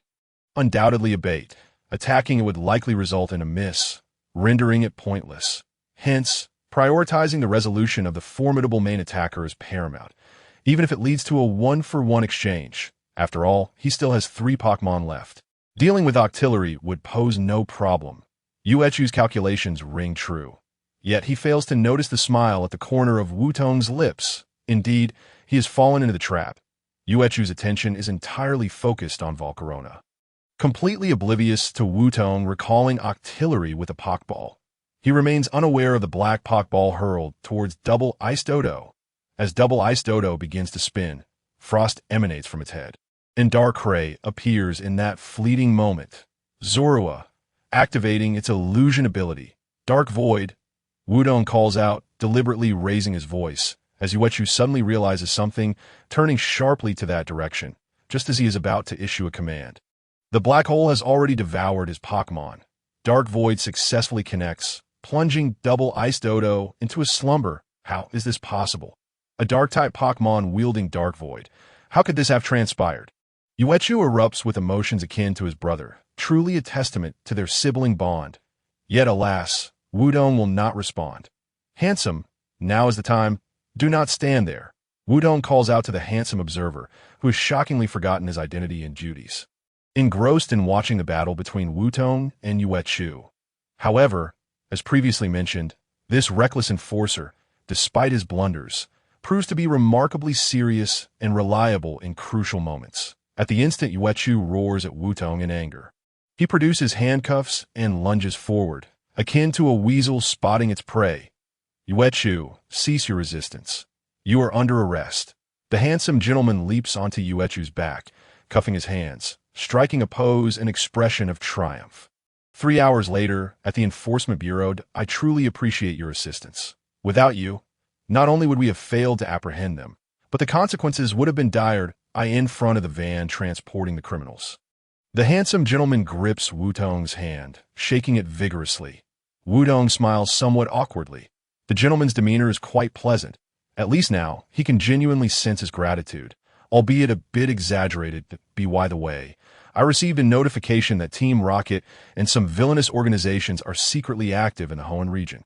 Therefore, I've been temporarily commissioned to operate here. Should any situation arise, feel free to contact me at any time. With that, the gentleman salutes Wutong, turns, opens the car door, and speeds away with a determined expression. Truly, he is a man who comes and goes like the wind. Zorua, with its hair tousled by the wind, expresses its dissatisfaction. Wutong then takes out his phone, glancing at the newly added contact, the handsome gentleman, and smiles helplessly. The air of Team Aqua entangled with an international enforcer. What a shocking revelation that would be. Although the gentleman is unaware of Wutong's connections, since he has mentioned it, it would be prudent to reach out should the need arise. This could indeed be advantageous in dealing with the Legendary Beast Alliance. The villainous organizations he mentioned are evidently not local entities like Team Aqua. Otherwise, they would directly name them, just like Team Rocket. Currently, the only foreign organizations active in the Hoenn region are Team Rocket and the Legendary Beast Alliance. It is self-evident who the villainous organization refers to. The handsome gentleman has a mission at hand, needing to confront the Legendary Beast Alliance. while Wudong requires assistance to rescue Articuno from their clutches. This presents a perfect opportunity for mutual benefit and collaboration. With this thought, Wudong's spirits elevate, and the path ahead becomes clearer. As for the next course of action, it is, of course, to challenge the gym and overcome the formidable gym leader. Half an hour later, at the Kanaz gym before the gym leader, having effortlessly defeated 3 elite trainers, Wudong finally stands before the gym leader. Ironically, it is only now that Wudong truly perceives the gym leader's appearance. The individual appears to be a young man in his 20s, clad in a green vest over a light brown short-sleeve shirt, with facial features as sharp as rock. The most striking aspect is his eyes, which are narrowed to mere slits, seemingly never having been fully opened. It is a mystery how he perceives the world. Hello, Wudong. Allow me to introduce myself. I am Xiaojiang from the Kanto region, currently the gym leader of Kanaz City. To earn the rock badge, you must defeat me, Xiaojiang declares with great authority, then smiles warmly as he extends his hand. His demeanor softening, clearly a gentle soul. Wudong reciprocates with a smile, shaking Xiaojiang's hand. Pleasure to meet you, Xiaojiang. Rest assured, I will not hold back in our upcoming battle. 3 minutes later, Xiaojiang rubs his forehead at a loss for words. Which novice trainer possesses Pokemon above level 40 at their first gym battle? Moreover, how can Hydro Cannon be used consecutively? What on earth is happening here? The gym leader's highest level Pokemon is merely 16. Managing to last 3 minutes is already commendable. Wudong receives the rock badge, places it in his badge case, exchanges a few pleasantries with Xiaojiang, and turns to exit the gym, just in time to encounter Wenxiong rushing in. Hey, Wudong, over here! Wenxiong waved his hand, his right hand clutching a briefcase. Wudong approached, and Wenxiong first handed over the briefcase before continuing to speak. This is from the Duin Company for you. Inside, there are fossil Pokemon that have been successfully revived, along with a document that I must ask you to take to Water Island. Wudong opened the briefcase. On the left lay a Pokeball, while on the right was a document encased in a file folder. Water Island, situated in the southern seas of Kanaz City, is an island amidst the ocean that Wudong's next destination, the Water-type gym, is located there. Wenxiong said that the document is highly confidential. Duin Company is merely responsible for the delivery, and even they are unaware of its contents. When Wenxiong brought the fossils for revival, they learned of Wudong's journey to Water Island. Given Wudong's prowess, they decided to entrust the task to him. As for the compensation, Wenxiong admitted he was uncertain, as it was tucked away in the briefcase's compartment. He cautioned that the document should only be opened when Wudong is alone and has confirmed that no one is around. 2 hours later, aboard a passenger ship in a private compartment, Wudong drew the curtains and turned on the light. Under the urging of Zorua, he opened the briefcase and examined it closely, discovering indeed a hidden compartment in the middle. He retrieved the document, unzipped it, and what emerged from the briefcase's compartment left Wudong astounded. It was a Pokeball, purple on top and white on the bottom, emblazoned with an M in the center, resembling the emblem of the legendary Pokemon Alliance. Master Ball, Zorua exclaimed, and Wudong hastily covered its mouth. Indeed, it was the Master Ball, an extraordinary Pokeball capable of capturing wild Pokemon. Even legendary Pokemon would be ensnared. What an extravagant reward! Wudong never anticipated that Duin Company would be so generous as to offer a Master Ball as compensation. It is well known that such Pokeballs are exceedingly rare throughout the Hoenn region, with many doubting their very existence. Yet now, the Master Ball rested in Wudong's hands, and he could even sense a unique energy emanating from it. Wudong, there's also a letter here addressed to you, Zorua pointed out, indicating an envelope on the other side of the compartment.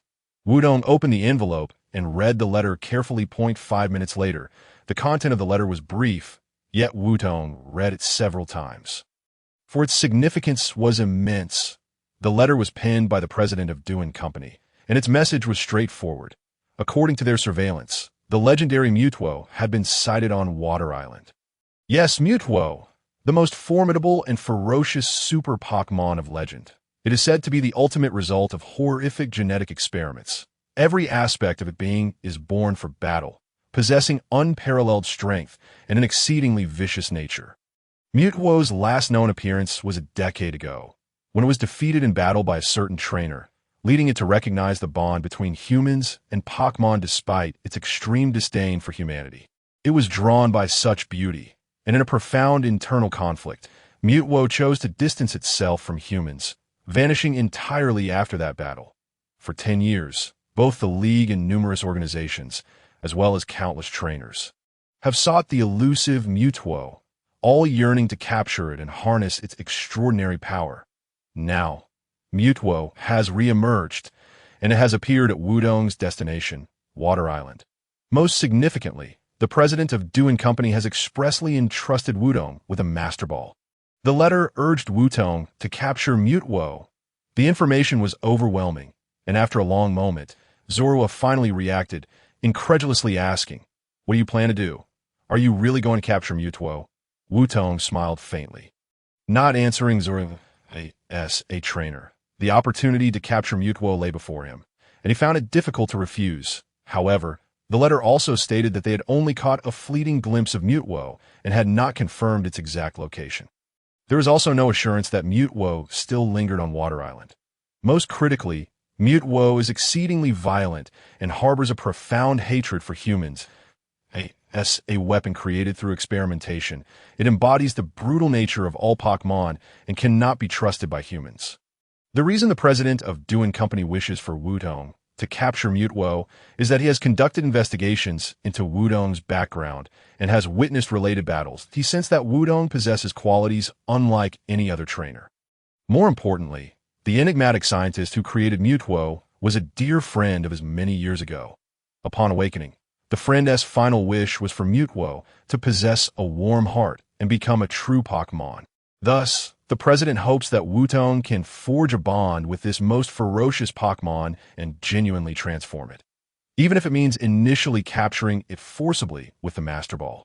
He believes that Wutong will ultimately be able to touch Mutwo's heart during their journey together. Yet for Wutong, genuine bonds cannot be forged through such constraints. He gazed at the Master Ball in his hand, and after a moment of hesitation, he placed it into his dimensional bag. Wudong reminded himself that he would not use the Master Ball until absolutely necessary. Nevertheless, he still hoped to find Mutwo. Meanwhile, in another compartment, the trio of Team Rocket knelt side by side on the ground, their hearts racing as they stared at the screen of their communicator. How many times have you failed already? Such a simple task, and not only did you botch it, but you nearly drew the attention of the enforcers. Giovanni was at the peak of his fury, yet he maintained a facade of calmness in his tone. James swallowed hard and trembled as he spoke. Master Giovanni, it truly was for a reason.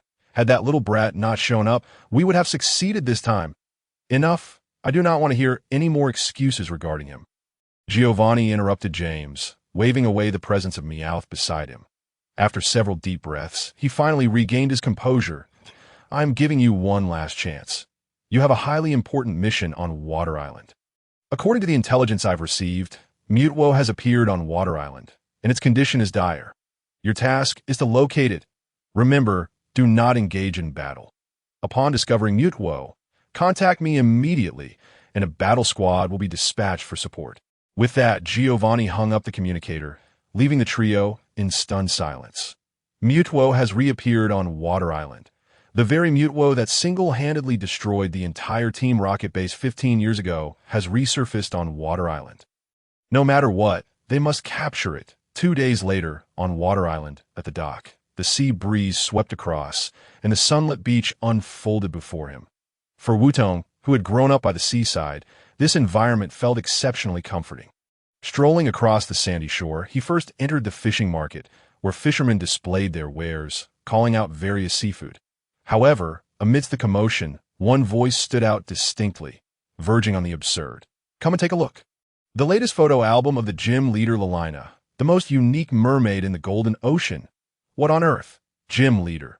Photo album. How are these two things related? Just as he pondered, the seller approached him. Dressed in flamboyant clothing with a scruffy beard, wearing oversized sunglasses, a camera hanging around his neck, and holding a photo album, he sidled up to Wudong. Hey there, young man. You must be from out of town. By the look of your Pokeballs, I can tell you're here to challenge the gym. How about it? Would you like to purchase a copy of gym leader Lilina's latest photo album? The price is fair, and I assure you, no deception here. Knowing your opponent is key to victory. Buying this album guarantees you advanced knowledge about the gym leader. Wutong forced a smile, glancing at the photo album in the man's hands. The cover featured a stunningly beautiful woman. Her long black hair sported streaks of deep blue highlights, and she wore a uniquely styled hairdo atop her head. Her light blue eyes sparkled like gemstones, and her exquisitely mature features were complemented by her sun-kissed complexion. Particularly striking was her alluring figure paired with a revealing swimsuit, making her quite appealing to certain demographics. This woman was undoubtedly the gym leader Lalina he spoke of. How about it? Are you intrigued? The man raised an eyebrow, extending his fingers and sincerely proclaiming, an exclusive deal, only 500 for a copy. With a polite smile, Wutong waved his hand in refusal. He had come here seeking mutuo and to challenge the gym. Specifically to purchase a photo book of which he held no interest. Moreover, to acquire information regarding the gym leader, one merely needed to consult Wikipedia, ignoring the man trailing behind him who incessantly spoke of discounts. Wutong retrieved his phone and opened Wikipedia to look up the basic information about Watercontinent Island. Watercontinent Island, a beautiful isle as gentle as the still sea. The gym leader, Lurina, hailed from the Galar region as a formidable water-type trainer. Following her defeat in a significant tournament in Galar, she, shaken in confidence, chose to come to the Hoenn region in hopes of discovering a new self. Her battle style was described as a raging tempest. Zorua chuckled, half-jokingly remarking, "How could they describe such an attractive girl as a raging tempest? Has the person who wrote this been through something?" Wutong casually glanced through the information before exiting Wikipedia. As the second gym, the water-type gym's Pokemon had a maximum level of 24, requiring no further inquiry on his part. His true concern at that moment was Mutuo. Opening the app sent by the Duin Company. A detection radar appeared on the screen. The Mutuo detection radar could indicate the approximate location of Mutuo. Due to Mutuo's psychic abilities, precision was difficult to achieve.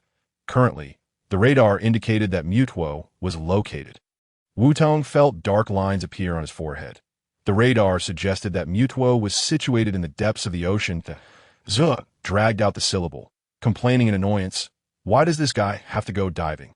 Is it a quirk of this super Pokemon? Just as Wutong was about to remind Zorua to lower its voice and be mindful of the situation, the persistent man behind him approached directly. "Hey, isn't this the Milotic Abyss? Are you looking for Milotic? I'll take you there." This fellow casually draped his hand over Wutong's shoulder, inadvertently revealing crucial information. It seemed he not only knew the location, but also the way to get there. Best to inquire further. Wutong feigned confusion, asking curiously, "Milotic Abyss? What is that place?" Upon hearing Wudong's question, the man's eyes lit up, shaking the photo book in his hand. He said, "No rush. Let's check out this photo book first.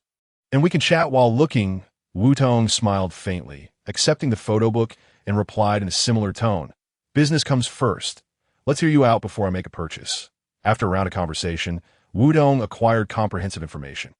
First, the man's name was Ajing, although Wutong saw nothing particularly Zheng about him. And then he learned the tale of Milotic Abyss. 10 years ago. Milotic Abyss was originally known as Ugly Fish Bay, named aptly for being home to a multitude of ugly fish. Due to the bay's beauty, the islanders believed it could be developed into a unique tourist destination, leading to a massive capture of ugly fish. Although they were easy to catch, the tenacity of the ugly fish meant that every batch caught was quickly replaced by new arrivals. In desperation, the islanders resorted to less than peaceful methods of attack. However, at that moment, an ugly fish that had been driven from its habitat successfully evolved into the beautiful Milotic, a creature previously thought to be mere legend. It returned to the bay, driving away the islanders and transforming the bay into a vast abyss to protect the remaining ugly fish. This event awakened the remorseful islanders to their folly.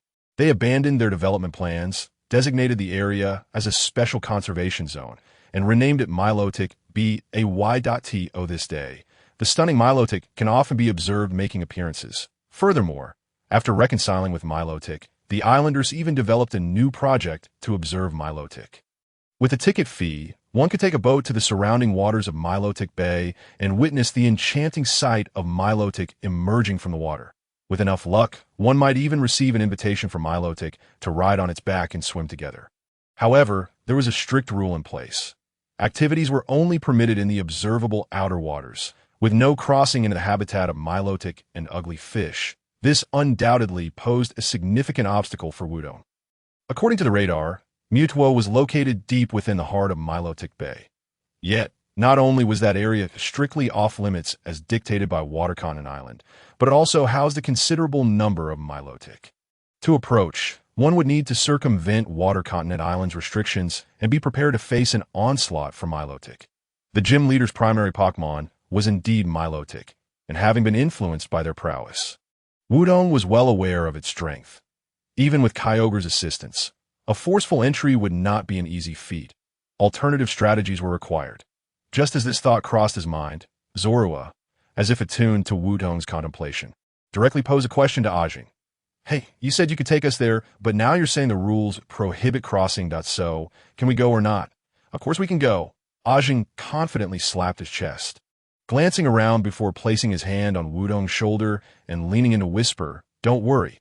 Since I said I would take you there, I certainly have my ways. Straightening up, he added with an air of assurance. You can ask around. Everyone on the island knows that Ajing is the most reliable. Just as his words echoed, a voice suddenly called out from nearby. Ajing, are you trying to contour us again? That photo book from 3 months ago still hasn't sold, has it? The gym leader is releasing new ones this month.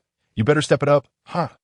Ajing, stop fooling around with tourists. Find something worthwhile to do instead of just taking pictures of fish all day. A nearby vendor joked, causing Ajing's face to flush with embarrassment. Just after claiming to Wutong that he was the most dependable person on Water Continent Island, he was abruptly slapped in the face by that comment. Who could withstand such a blow? Especially Zorua, who was covering its mouth, barely containing its laughter. All right, if you won't buy the photo book, I won't mind, but I need to head that way anyway. So I'll take you along. Ajing waved his hand and began packing up his stall, muttering to himself as his business had already been slow, and with such taunts, it was bound to dwindle further. The lack of business was hardly surprising, considering it was a photo book from 3 months ago. Besides him, which normal man wouldn't know about Miss Lurina? It baffled him that others came to Water Continent Island primarily to see Lurina, with a side trip to observe Milotic. Yet here was Ajing, with his mind solely on Pokemon. Such an attitude would surely not endear him to any girls. If Miss Lurina were standing before you, I guarantee you would scream and faint. Ajing transitioned from self-deprecation to lecturing, tidying up his stand. Just as he stood up to continue speaking, he was suddenly interrupted by a calm female voice. Excuse me, may I ask about Miss Lurina? Ajing abruptly turned, letting out a shriek and stumbling backward. Wutong instinctively looked over to find a stunning woman beside him, adorned with a black, wide-brimmed hat, wearing an off-shoulder top paired with form-fitting jeans. Upon hearing Ajing scream, she hastily donned a mask and sunglasses, lowered her hat brim, and grasped Wutong's arm tightly. Help me, she whispered urgently. Wutong barely had time to process the situation before a throng of people surged toward them, all shouting the same question. Where's Miss Lurina? The situation was now clear. The one clinging to Wutong's arm was none other than the gym leader, the superstar and model, Lurina. The reason for her grasp was evident. She intended to pose as a couple out for a day of leisure to evade recognition. Wutong's reflexes were swift. He seized Ajing's photo book and shouted, Take a look here. Miss Lurina's latest photo book, Mermaid of the Golden Ocean. Indeed, he directly pretended to be a vendor hawking photo books. What? I thought Miss Lurina was present. Is there really any need for such fuss over selling a photo book? Exactly. Furthermore, that's 3 months old. The crowd that had gathered soon dispersed after uttering a few complaints. And Luolina hurriedly released her grip on Wutong's arm. You scared me to death, she exclaimed, holding her heaving chest. One must admit, it was indeed a case of turbulent waves. However, Wutong merely offered a polite smile before turning to assist the fainted Ajing, entirely disregarding Luolina's presence. This left Luolina somewhat taken aback. It was the first time she had encountered a boy who could maintain such composure in her presence.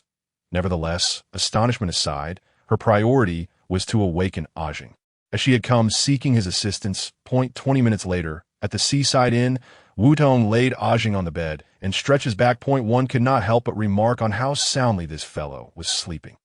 From the fish market to the inn, Ajing had not stirred at all, and yet he had the audacity to claim he was reliable. Wudong picked up a pokeball, pressed the button, and half-jokingly said, "Darkrai, wake him up." Indeed, Wutong was a man of few words who summoned Darkrai, without hesitation. To be roused by the Lord of Nightmares truly held a certain prestige. Darkrai employed Dream Eater, devouring Ajing's slumber, delivering a critical blow. Wah!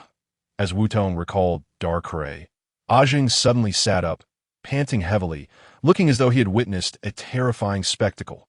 Seeing Wutong brought him some measure of reassurance, yet his first words upon regaining composure were surprisingly directed at Luolina. It was Wutong who carried you all the way here. You could at least thank him instead of pining for someone else." Zorua, in an irritated manner, jumped over and playfully tapped Ajing on the head.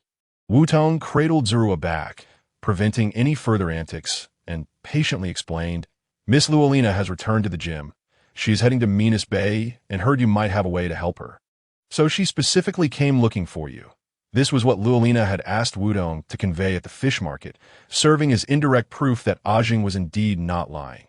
He truly had a means to reach Minas Bay. "Miss Luolina came specifically to find me." Ajing perfectly overlooked Wutong's preceding words, only catching the last phrase.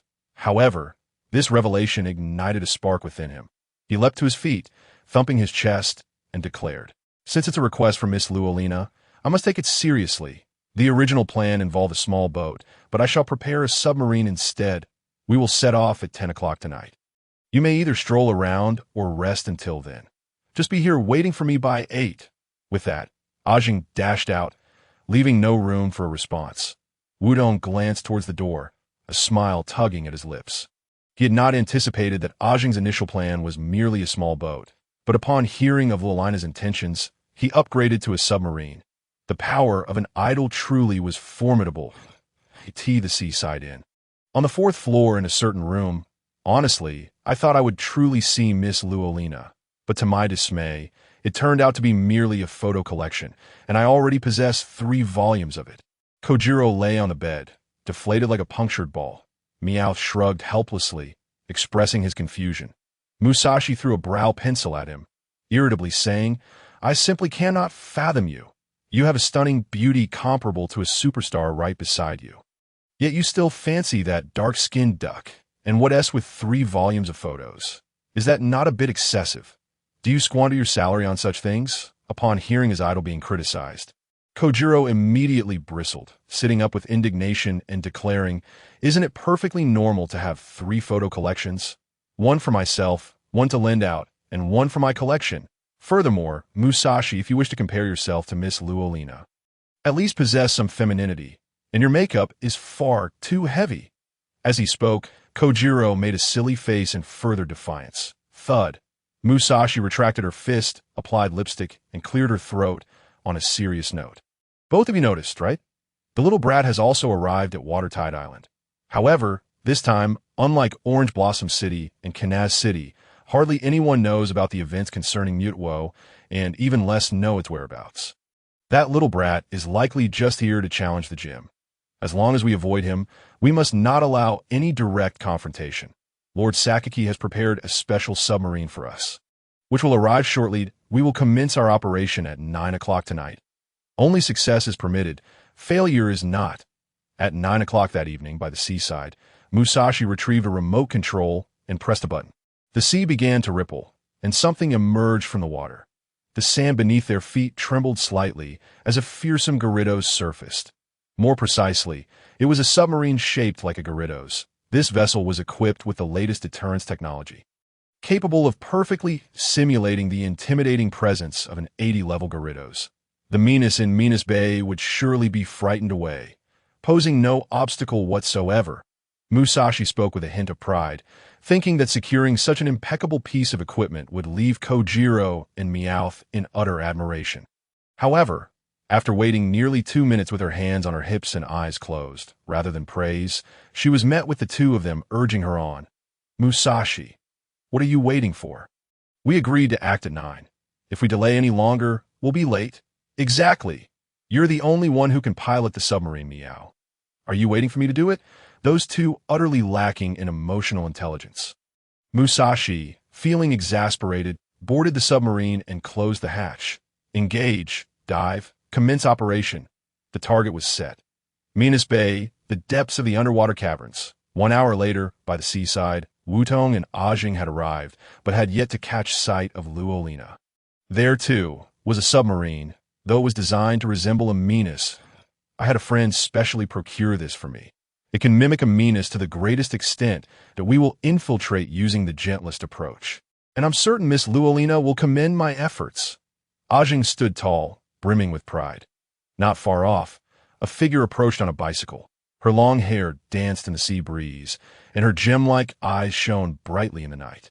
Without a doubt, it was Luolina. Apologies for being late. It took some time to shake off my manager, Luolina said with a hint of apology. Wutong nodded slightly, saying nothing. Ajing, however, was a different story. Upon seeing Luolina, he stood at attention, his teeth chattering nervously, stammering, "Good evening. Miss Luolina, are you satisfied with the submarine I prepared?" This fellow had completely shed his earlier confidence, though thankfully he did not faint as he had that morning. Luolina glanced at the submarine, her expression remaining largely unchanged as she simply remarked, "Thank you for your trouble." Although she did not offer praise, her words were sufficient to send Ajing into a frenzy of excitement as he joyfully jumped into the submarine to begin basic adjustments. Only Wutong and Luolina remained on the shore. Luolina gazed out at the distant sea, while Wutong observed her. As they were heading to Minas Bay, Wutong believed it prudent to clarify her intentions. "Miss Luolina, may I boldly inquire as to why you are also heading to Minas Bay?" Wutong asked directly, unlike Ajing, who was easily misled. For safety's sake, he felt it necessary to inquire further. Luolina stared at the shore, her tone calm as she replied, "I visited here once during my childhood. That time, I encountered an injured, ugly fish, which I healed and befriended. When I left, I returned it to the sea and promised that I would come back to swim with it when I grew up. Therefore, I wish to go to Minas Bay to find it and fulfill that promise. I believe it is waiting for me as well." Upon finishing, Luolina turned to Wutong and smiled gently. "All right, we can set off now." Ajing's voice echoed from within the submarine, and Wutong nodded. The two of them subsequently boarded the submarine. The operation commenced with their sights set on Minas Bay. Half an hour later, in the central region of Minas Bay, Wutong gazed intently at the radar screen, noting that they were nearing the location of Mutuo. Luolina stared out the window, her brow furrowed, as if she were searching for a long-lost companion in her memories. Ajing, on the other hand, was increasingly perplexed. He scrutinized the submarine's sonar radar, growing more uneasy as he spoke. "It's quite strange. Most of the Minas and Magikarp in this area have vanished. Furthermore, the sonar appears to have detected the presence of another submarine. We must exercise caution. Another submarine." Wutong instinctively glanced at Celoria, who nodded in acknowledgement, indicating that she too sensed the impending danger. It was evident that a typical individual would not venture to Minas Bay at night in a submarine. This suggested that, apart from Wutong, others must also be aware of Mutuo's whereabouts. Moreover, like Wutong, they surely possessed methods to locate Mutuo. This familiar sensation suddenly reminded Wutong of the three bumbling fools, the Team Rocket trio. Last time in the Changhua Forest, they had utilized a specialized radar to pinpoint the location of Darkrai, and had it not been for Wudong's timely intervention, Darkrai might have been captured by Musashi. Given the timeline, it was quite possible they had already acted ahead of time and were close to finding Mutuo. There was no time to waste, since they had arrived at a general location and the radar could no longer provide precise readings. It was the perfect opportunity to shake off Ajing and Luolina. With this thought, Wutong retrieved a diving mask from his dimensional bag that would allow for underwater breathing, addressing Ajing. "I shall scout ahead. You stay here with Miss Luolina and maintain communication." Before Ajing and Luolina could protest, Wutong donned the mask and approached the submarine's exit. "I entrust this to you, Kyogre," he murmured, pressing the button to open the hatch while holding Kyogre's Pokeball. Kyogre emerged into the water, and with a low roar, Wutong found himself enveloped in a blue luminescent membrane, the water pressure dissipating, allowing him to move with the grace of a fish, swimming to the front of the submarine. Wutong gestured reassuringly, signaling that they need not worry, before diving deeper. swiftly disappearing from Ajing and Lalina's sight. An awkward silence descended within the submarine. Ajing scratched his head, feeling a bit sheepish, and turned to Lalina. "Miss Lalina, it is highly probable that the Pokemon here have been driven away by another submarine, that if you wish to find that Magikarp, our only option for now is to wait for their return."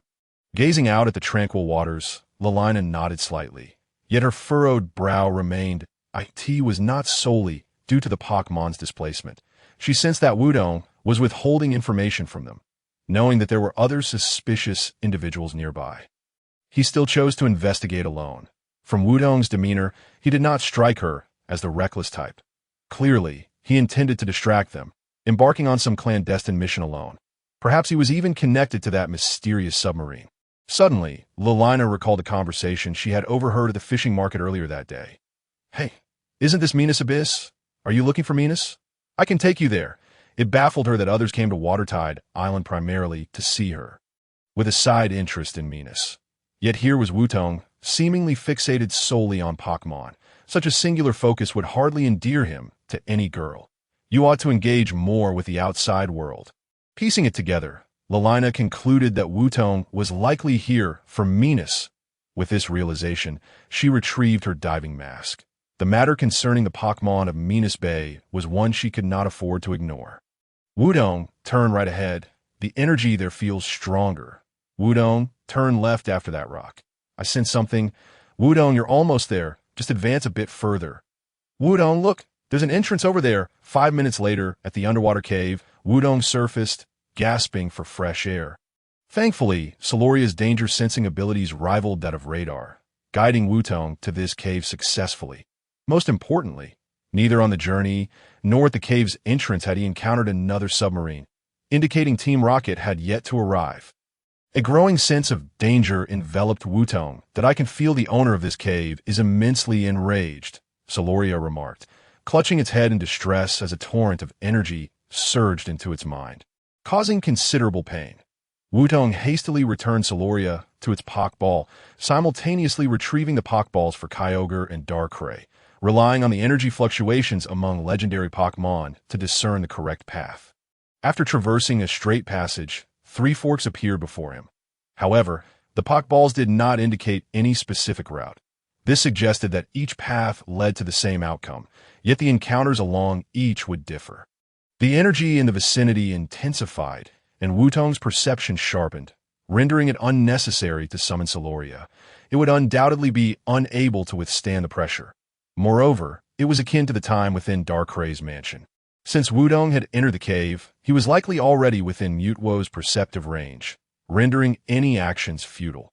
The distinction lay in the fact that Darkrai relied on illusions, while Mutwo's psychic force permeated every corner of the cave. Only fitting for Mutwo, Wudong contemplated the passage before him for a moment before proceeding down the center route. The instant he fully entered the passage, Wudong sensed a powerful surge of energy emanating from behind him. Turning around, he noticed a layer of purple energy wall had formed at the entrance of the passage. Instinctively reaching out to touch it, he was repelled. Undoubtedly, it was Mutwo. Clearly, Mutwo intended for Wutong to continue onward, as if subjecting him to some form of trial. How intriguing! Wutong smirked, feeling reassured as he grasped Mutwo's intentions, and without hesitation, pressed forward.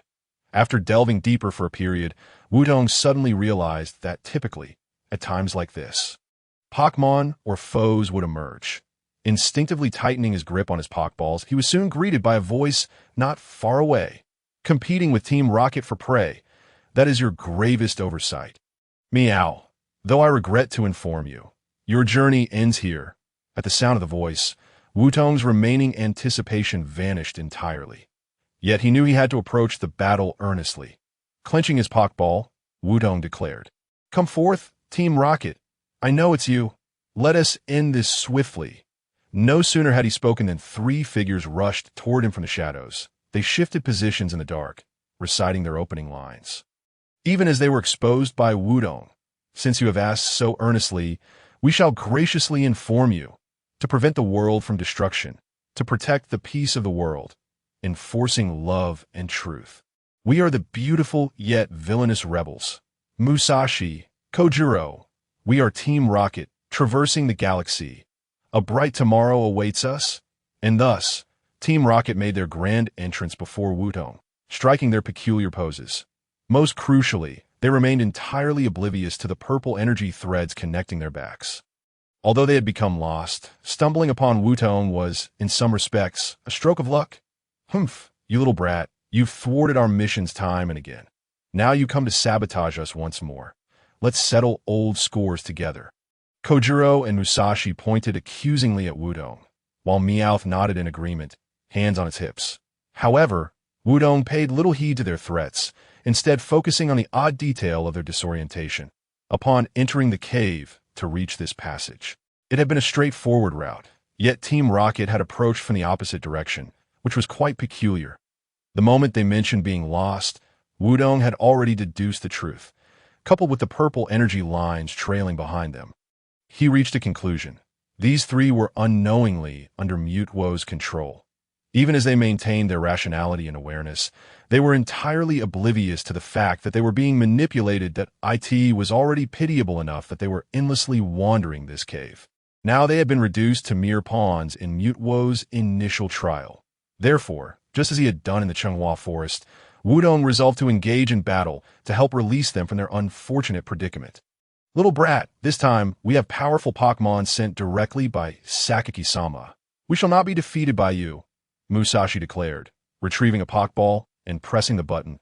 Tossing it forth. Go, Aerodactyl. From the ancient era emerges an immensely powerful Pokemon. As the Pokeball is thrown, amidst the piercing roar, a Pokemon soaring through the skies has made its grand entrance. It is a pterodactyl, entirely clad in gray, save for its wings which are striking purple.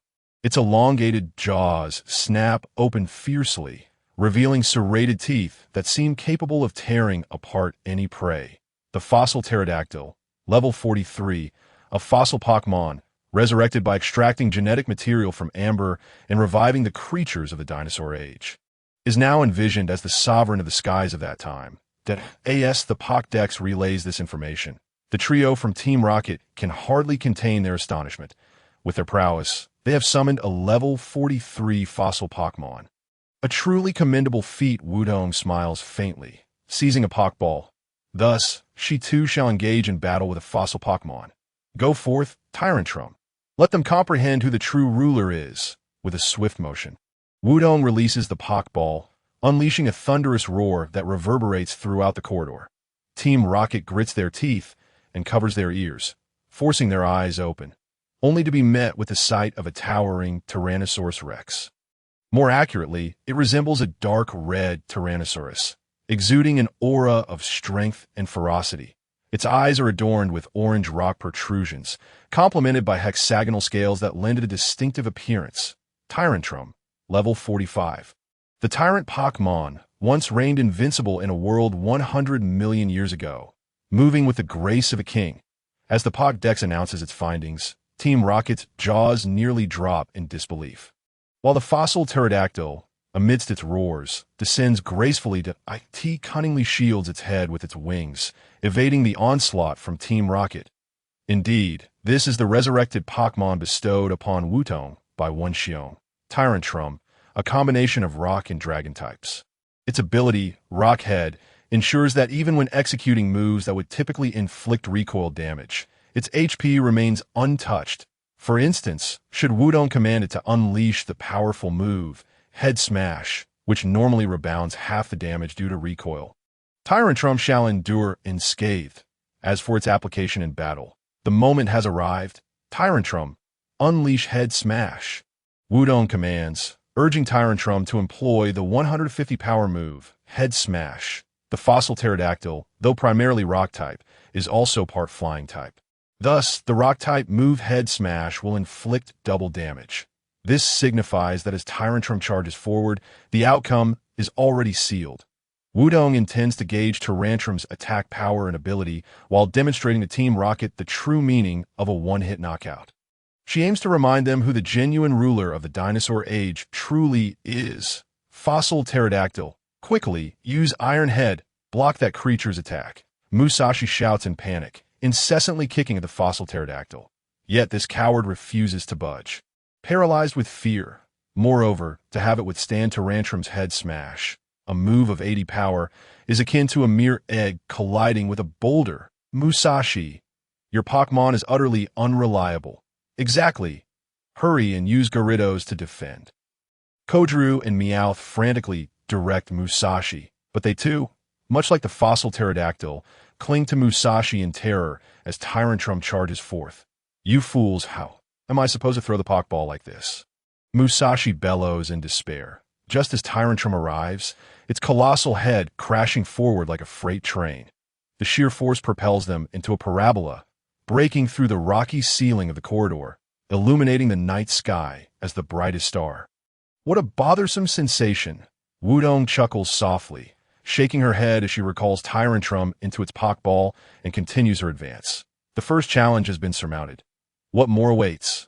In the depths of the underwater cave, upon a throne carved from rock, the sovereign lies in a deep slumber. Slowly, it opens its eyes, emitting a violet glow. Upon closer inspection, one might even perceive Wutong's figure making its way through the corridor reflected in its pupils. It rises, shedding the long robe draped upon it, revealing its true form. Its overall appearance resembles that of a hybrid creature, both human and beast, shimmering in silver, with a tail and belly of purple hues. From the center of its back extends a bundle of external nerves that reaches down to its neck, standing nearly as tall as a human. Surrounding it is a destructive violet energy. With each step it takes, the ground beneath shatters, only to be restored by its formidable psychic powers. Were Wutong present, she would undoubtedly recognize this as her intended target, the most powerful battler Pokemon. Mutwo, it raises its delicate arm, 3 fingers slowly curling, as space begins to contract and collapse, in an instant, a passageway materializes before it. This is a spatial corridor, formed by Mutwo's psychic abilities compressing 2 points in space, creating a link between the 2 fractured locations. Of course, even Mutwo can only wield such power freely within the underwater cave, which it has entirely enveloped with its psychic prowess.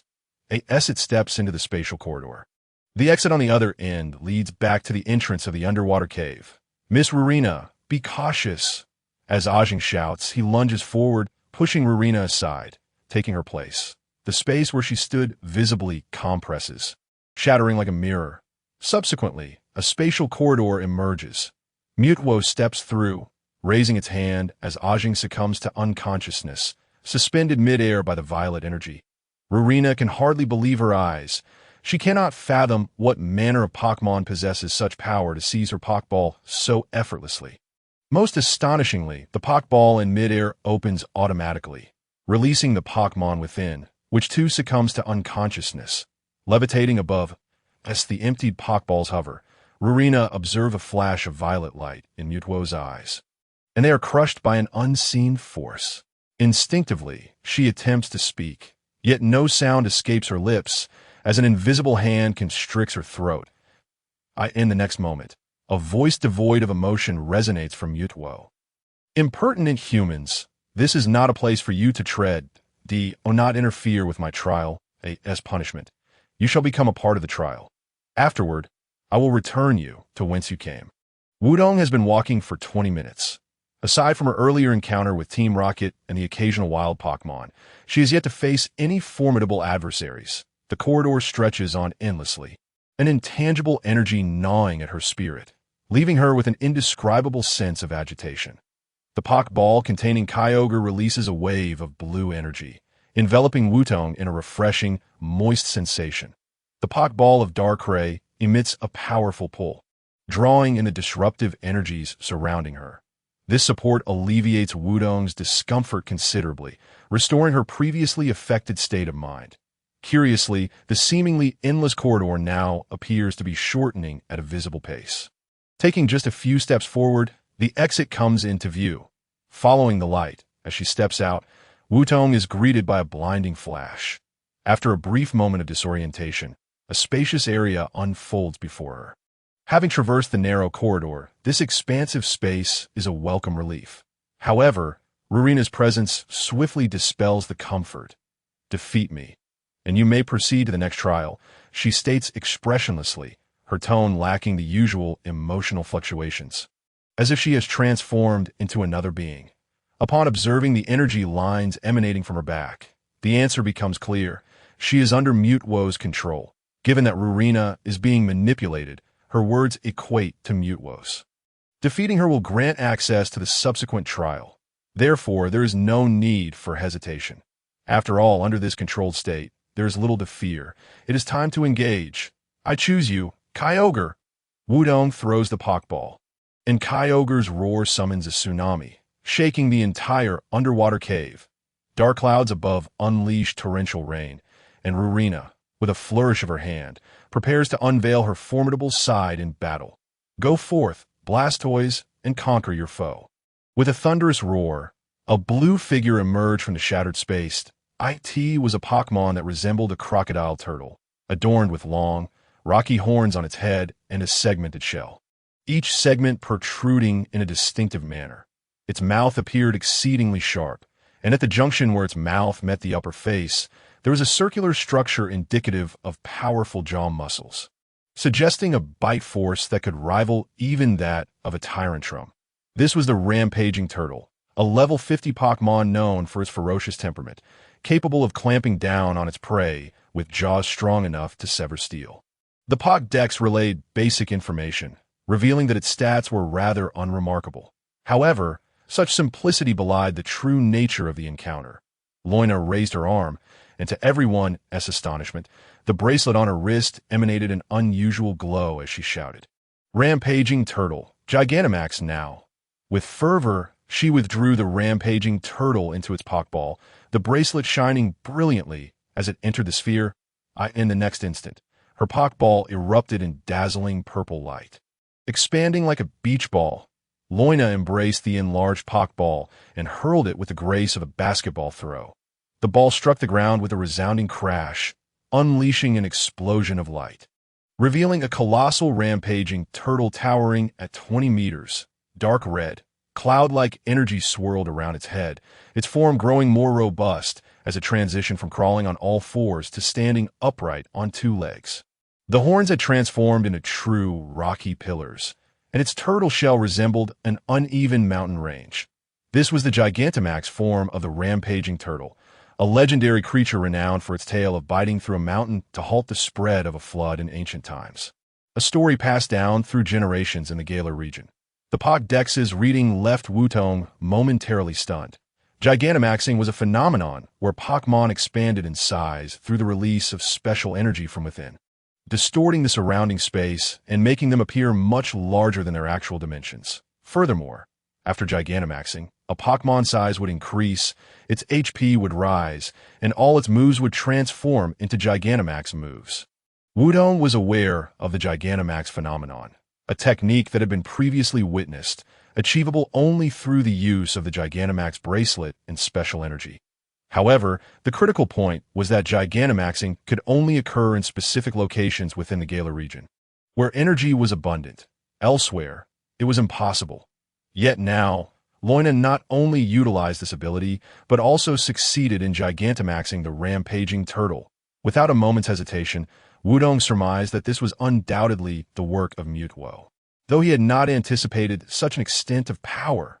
Rampaging Turtle, prepare the G-Max Stone Surge, Loina commanded, as Wutong's mind raced, crafting a strategy. The G-Max Stone Surge was a water-type move of unpredictable power, exclusive to the Rampaging Turtle. Its effect involved launching numerous rocks at the opponent while scattering sharp stones across the opposing battlefield, inflicting damage on any Pokemon that switched in. Wutong focused intently. Although it was a rock-type attack, it was still a water-type move. Gigantamaxing merely increased a Pokemon's HP without enhancing other stats. Thus, the Rampaging Turtle's inherent weakness of slow speed remained. Furthermore, Kyogre was already at level 44. And in terms of speed, it could strike first. Moreover, each battle allowed for only one Gigantamax, reverting back after 3 turns. The Rampaging Turtle, being a dual water and rock type, had a double weakness to electric moves, making Thunder a viable option with high damage potential. Under Kyogre's reign, Thunder was guaranteed to hit. It could also induce paralysis for control. Wutong raised his arm, activating his ability, Super Luck, while simultaneously commanding. Kyogre used Thunder, gathering storm clouds. A brilliant bolt of yellow lightning struck down fiercely, the move hitting its target, significantly reducing the rampaging turtle's HP with remarkable effectiveness as the electric currents coursed through it. The rampaging turtle succumbed to paralysis, with a chance of being unable to act. However, Super Luck only applied to successfully inflicting paralysis. Whether the next move could interrupt the rampaging turtle was left to a mere 10 chance. The rampaging turtle let out a furious roar, opening its massive maw as a torrent of blue light, mixed with countless sharp rocks, surged forth, aimed directly at Kyogre. The attack landed, causing a slight drop in Kyogre's HP. But the effect was far from impressive. Unsurprisingly, a water-type move could not deal substantial damage, a fact that bolstered Wutong's confidence in letting Kyogre endure the hit. With the first round of testing concluded, Wutong had gained a clear understanding of his opponent's capabilities. Point 1 could only say that Loina was rather unfortunate. Despite her stunning Gigantamax, she faced the oceanic god, Kyogre. Regrettably, the ensuing battle would be a one-sided display of power. Kyogre used Thunder. As the 5 rounds concluded, the rampaging turtle fell, unable to continue the battle. Wutong emerged victorious, and Kyogre ascended to level 45. The unconscious Loina and the rampaging turtle were gently lifted by psychic energy, transported through a spatial portal, marking the end of this round of testing. Simultaneously, a crisp notification chimed from Wutong's phone, displaying a reminder on the screen. Kyogre can learn a new move, Origin Pulse, but already knows 4 moves. Should it forget a move? Origin Pulse, a move exclusive to Kyogre at level 45. Most importantly, once Kyogre learns Origin Pulse, it can utilize the blue orb to revert to its primal form during battle. A move must be forgotten. Wutong immediately made his choice. Confirmed to forget Ice Beam. Learn Origin Pulse. Confirmed. Ice Beam has been forgotten. Origin Pulse acquired. Fantastic. Wutong couldn't help but cheer, recalling the primal Kyogre he faced at the Aqua Gang's base. His excitement bubbling over. Just as he was eager to test its power, the space before him suddenly fractured, a portal materializing as an emotionless voice echoed. The final trial awaits. Return it to its primordial state through battle. Defeat the upcoming foe, and you shall earn the right to face me. It was Mutwo's voice. The emotionless tone could only belong to Mutwo. Its message was straightforward. Wutong was to utilize Kyogre's primal power in the final trial. Upon overcoming the next opponent, he would be able to confront Mutwo. With this thought, Wutong promptly retrieved various healing items to restore Kyogre to full health, then withdrew it into its Pokeball. Without hesitation, he stepped into the portal. A powerful sensation of distortion enveloped him in an instant, as if he had leaped thousands of meters. Upon placing his foot firmly down, he found himself in a new location.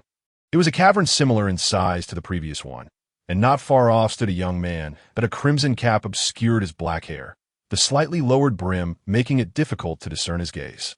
His red and white short-sleeved jacket paired with light blue jeans gave him a casual appearance, as he subtly adjusted his cap with his left hand while slowly raising a Pokeball with his right. Both his attire and demeanor felt oddly familiar to Wutong.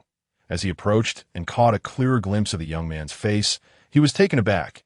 The individual before him was none other than the legendary trainer. Red. This was the trainer who had become a myth, having defeated Team Rocket and claimed the title of champion of the Indigo League.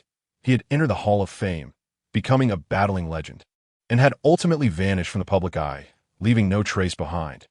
Now, the fabled trainer was likely standing right before Wutong. Out of respect for the legendary trainer, Wutong stepped forward, extending his hand. Red, I am Wutong.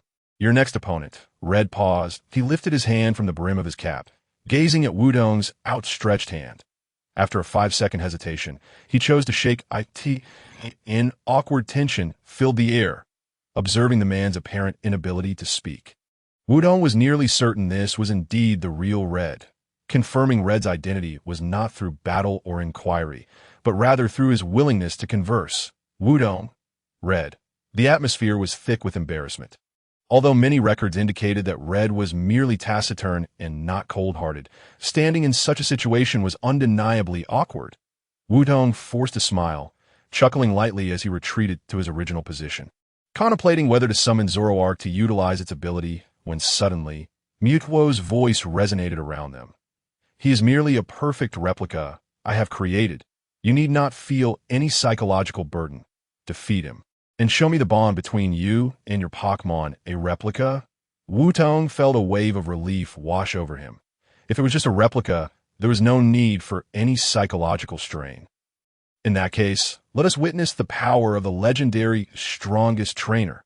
As this thought crossed his mind, Red had already thrown out his Pokeball.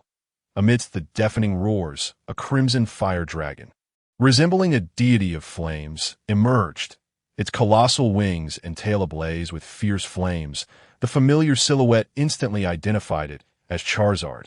Charizard, level 50, a fire-type Pokemon capable of unleashing ferocious flames that could seemingly incinerate anything, occasionally igniting forest fires. The Pokédex results revealed that under the control of Mutwo, Charizard had been reduced to a mere level 50. The fighting spirit within Wutong surged. He grasped a Pokeball and hurled it forth with fervor. It's your turn. Kyogre. As the azure orb was cast, an indigo light filled the cavern, the essence of the ocean suffusing every corner. Kyogre erupted with dazzling brilliance, the oceanic energy surging forth, its entire being transformed into a translucent form, emanating a radiant yellow glow. Kyogre, primal reversion, roar. The ocean echoed with jubilant cries. The underwater cavern quaked more violently, celebrating the return of the deity.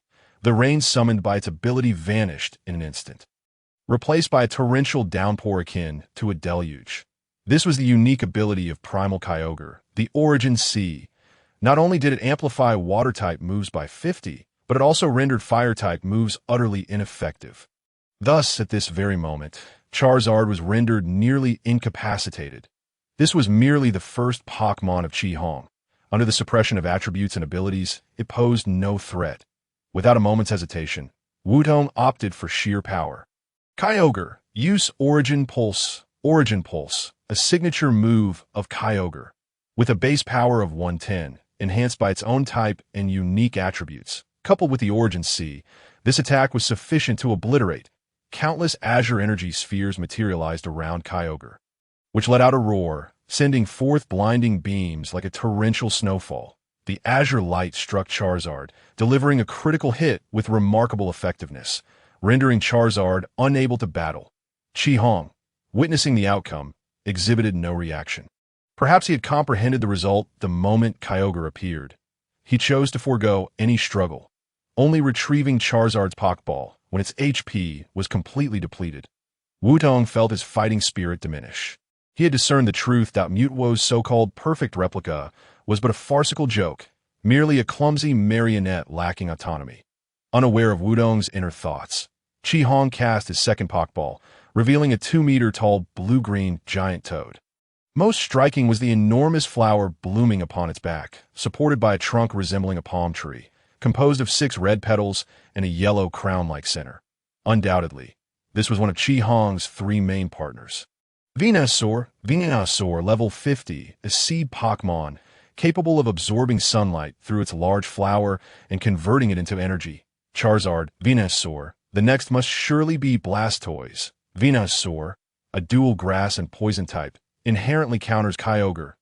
If it were to endure a grass-type assault, it would suffer significant damage. Yet conversely, Venusaur is doubly weak to ice. Even though Wutong had made Kyogre forget Ice Beam to learn Origin Pulse, he retained the far more potent Blizzard. Venusaur, Petal Dance. Chi-Hong finally spoke, his tone flat and words simple, commanding Venusaur to initiate an attack. Petal Dance, a grass-type move with a power of 90, unleashed a flurry of petals akin to swirling snowflakes. Targeting all surrounding Pokemon, Venusaur roared as its massive flower erupted in a blizzard of petals, hurtling directly towards Kyogre. Despite primal reversion, Kyogre's speed remained a shortcoming. With a 5-level disparity, Venusaur had the advantage in swiftness. The attack landed, drastically reducing Kyogre's HP, yielding impressive results. However, thanks to primal reversion, Kyogre's HP had surged. While the damage was painful, it had not struck at its core. Now, It was Wutong's turn to dictate the pace. Kyogre used Blizzard. Wutong clenched his fist and swung his arm, activating the ability Super Luck. A true blizzard erupted from Kyogre's massive maw, ravaging Venusaur's formidable form, threatening to dislodge the petals from its back. The attack struck true, producing excellent effects, and Venusaur's HP plummeted, succumbing to a frozen state. Chi-Hong, upon witnessing Venusaur's frozen condition, immediately retrieved his third Pokeball. Just as with Charizard, he relinquished any struggle that Wudong's fighting spirit and excitement had evaporated. He felt no emotional fluctuation, only a desire to swiftly eliminate this marionette. Kyogre used Blizzard. 2 turns later, Venusaur succumbed to its inability to battle. Chi-Hong promptly recalled it and cast his third Pokeball. The Pokemon that emerged was undoubtedly Blastoise. Kyogre used Thunder. Wudong showed no hesitation. He resolved to crush with sheer power. As the 5th Pokemon fell, Chi-Hong was left with but 1 Pokeball. Just as he prepared to throw it, Wudong interjected with authority. Enough, this battle need not continue. Chi-Hong halted his actions, and Wutong fixed his gaze upon him, or rather, upon the Mewtwo, controlling him. You yearn to witness the bond between trainer and Pokemon, yet you create a puppet devoid of any such connection. Do you not find that ironic? Chi-Hong remained silent. Mewtwo offered no response. Wutong smiled and shook his head, continuing, if I am not mistaken, the trainer who defeated you a decade ago was none other than the original Chi-Hong. His bond with his Pokemon triumphed over your unparalleled strength. You were thoroughly defeated. You long for such bonds, yet you recoil from humanity in disdain. You hide away, only to notice me this time. You wish to observe the connection between my partners and me. Thus, you incessantly manipulate and even replicate trainers to battle me. But you are mistaken. Whether through control or replication, they are merely puppets devoid of self-will, lacking any bond with their Pokemon. When witnessing Pokemon suffer, you show no reaction, only a desire to vanquish me with brute force. Mewtwo, with only power, if you do not change, you shall forever remain incapable of grasping the bond between me and my partners. Enough that Mewtwo's voice interrupted Wudong, that a spatial portal appeared before him, and Wutong smiled faintly. He recalled Kyogre, stepping confidently into the portal. The space began to warp, and Wutong found himself in another cavern he observed, not far off. On a high platform, Mewtwo seated upon a throne, flanked by the unconscious Lurina and Ajing. Surrounding them were dozens of Pokemon. They encircled Wutong, their various cries resounding. Wutong ignored the Pokemon, maintaining his gaze upon Mewtwo on the throne. From the initial excitement upon learning of Mewtwo's existence, to the exhilaration of entering the cavern, Wutong now felt nothing but pity for this entity.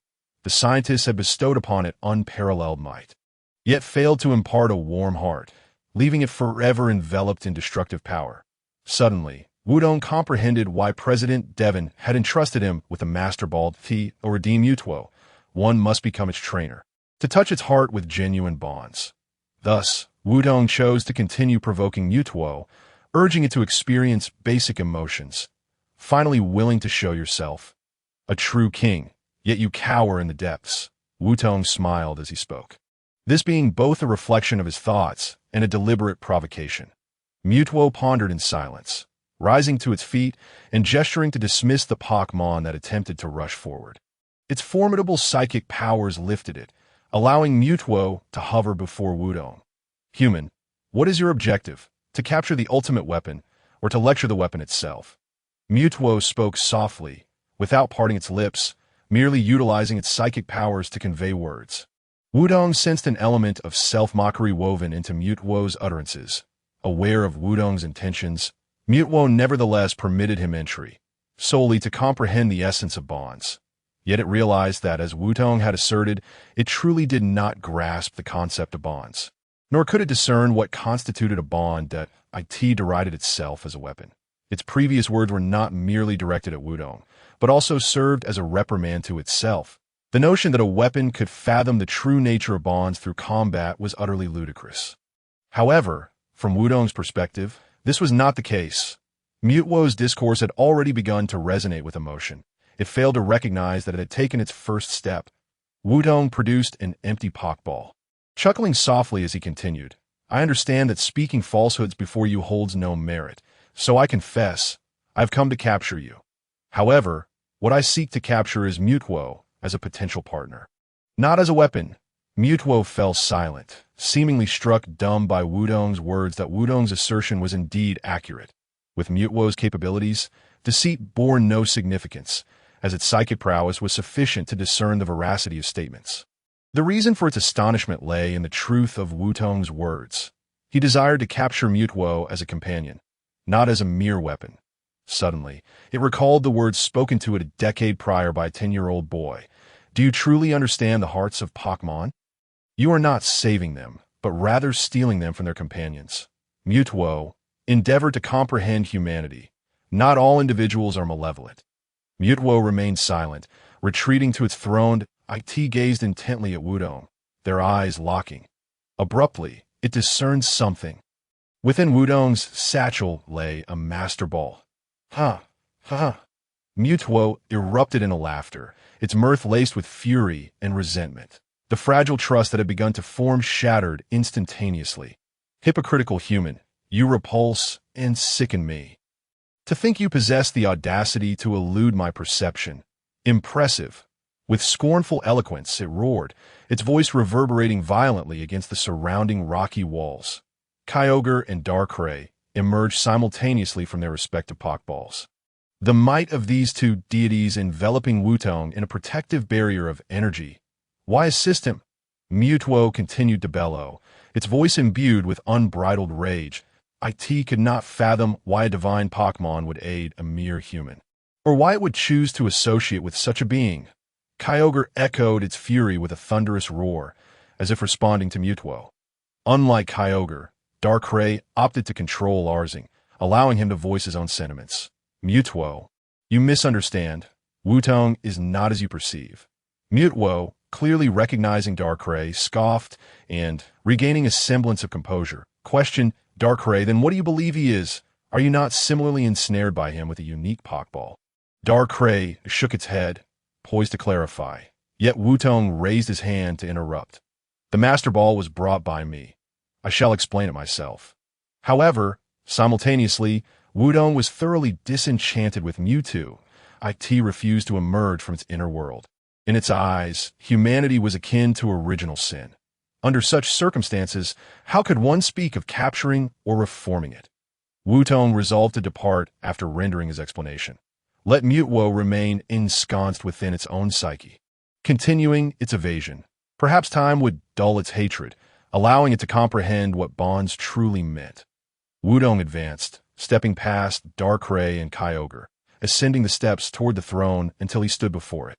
Mutuo continued to sit there, unresponsive. Even if Wutong possessed the Master Ball, it could shatter it in an instant.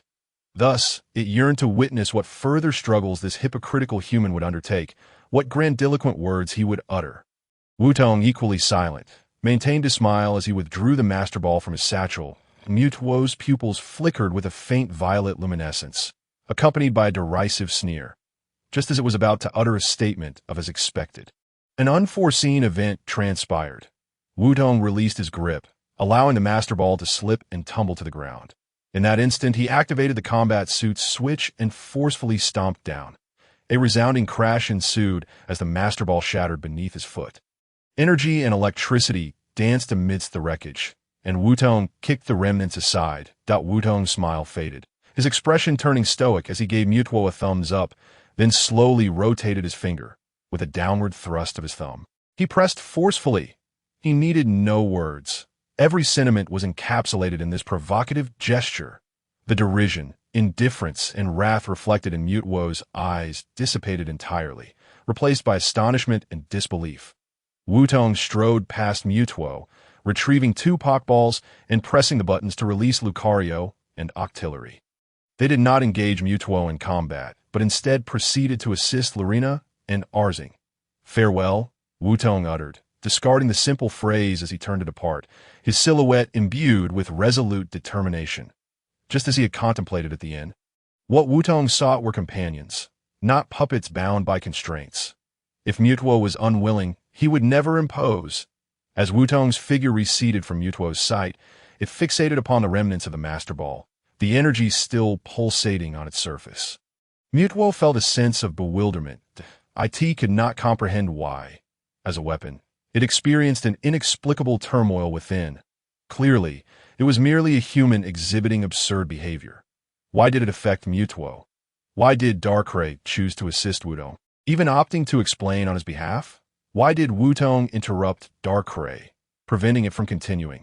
Having come to capture it, Wutong had instead crushed the Master Ball and departed. Mutwo found itself unable to decipher his intentions. What was the invisible connection between Wutong and Pokemon?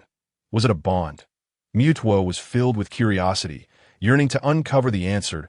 It was even unaware of its own actions, oblivious to why it employed psychic powers to mend the Master Ball that had been shattered underfoot.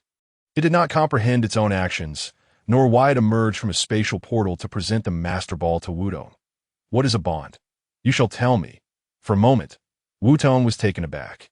He beheld Mutwo standing before him, grasping the Master Ball that he had previously shattered. Most importantly, it extended the Master Ball towards him. What is a bond?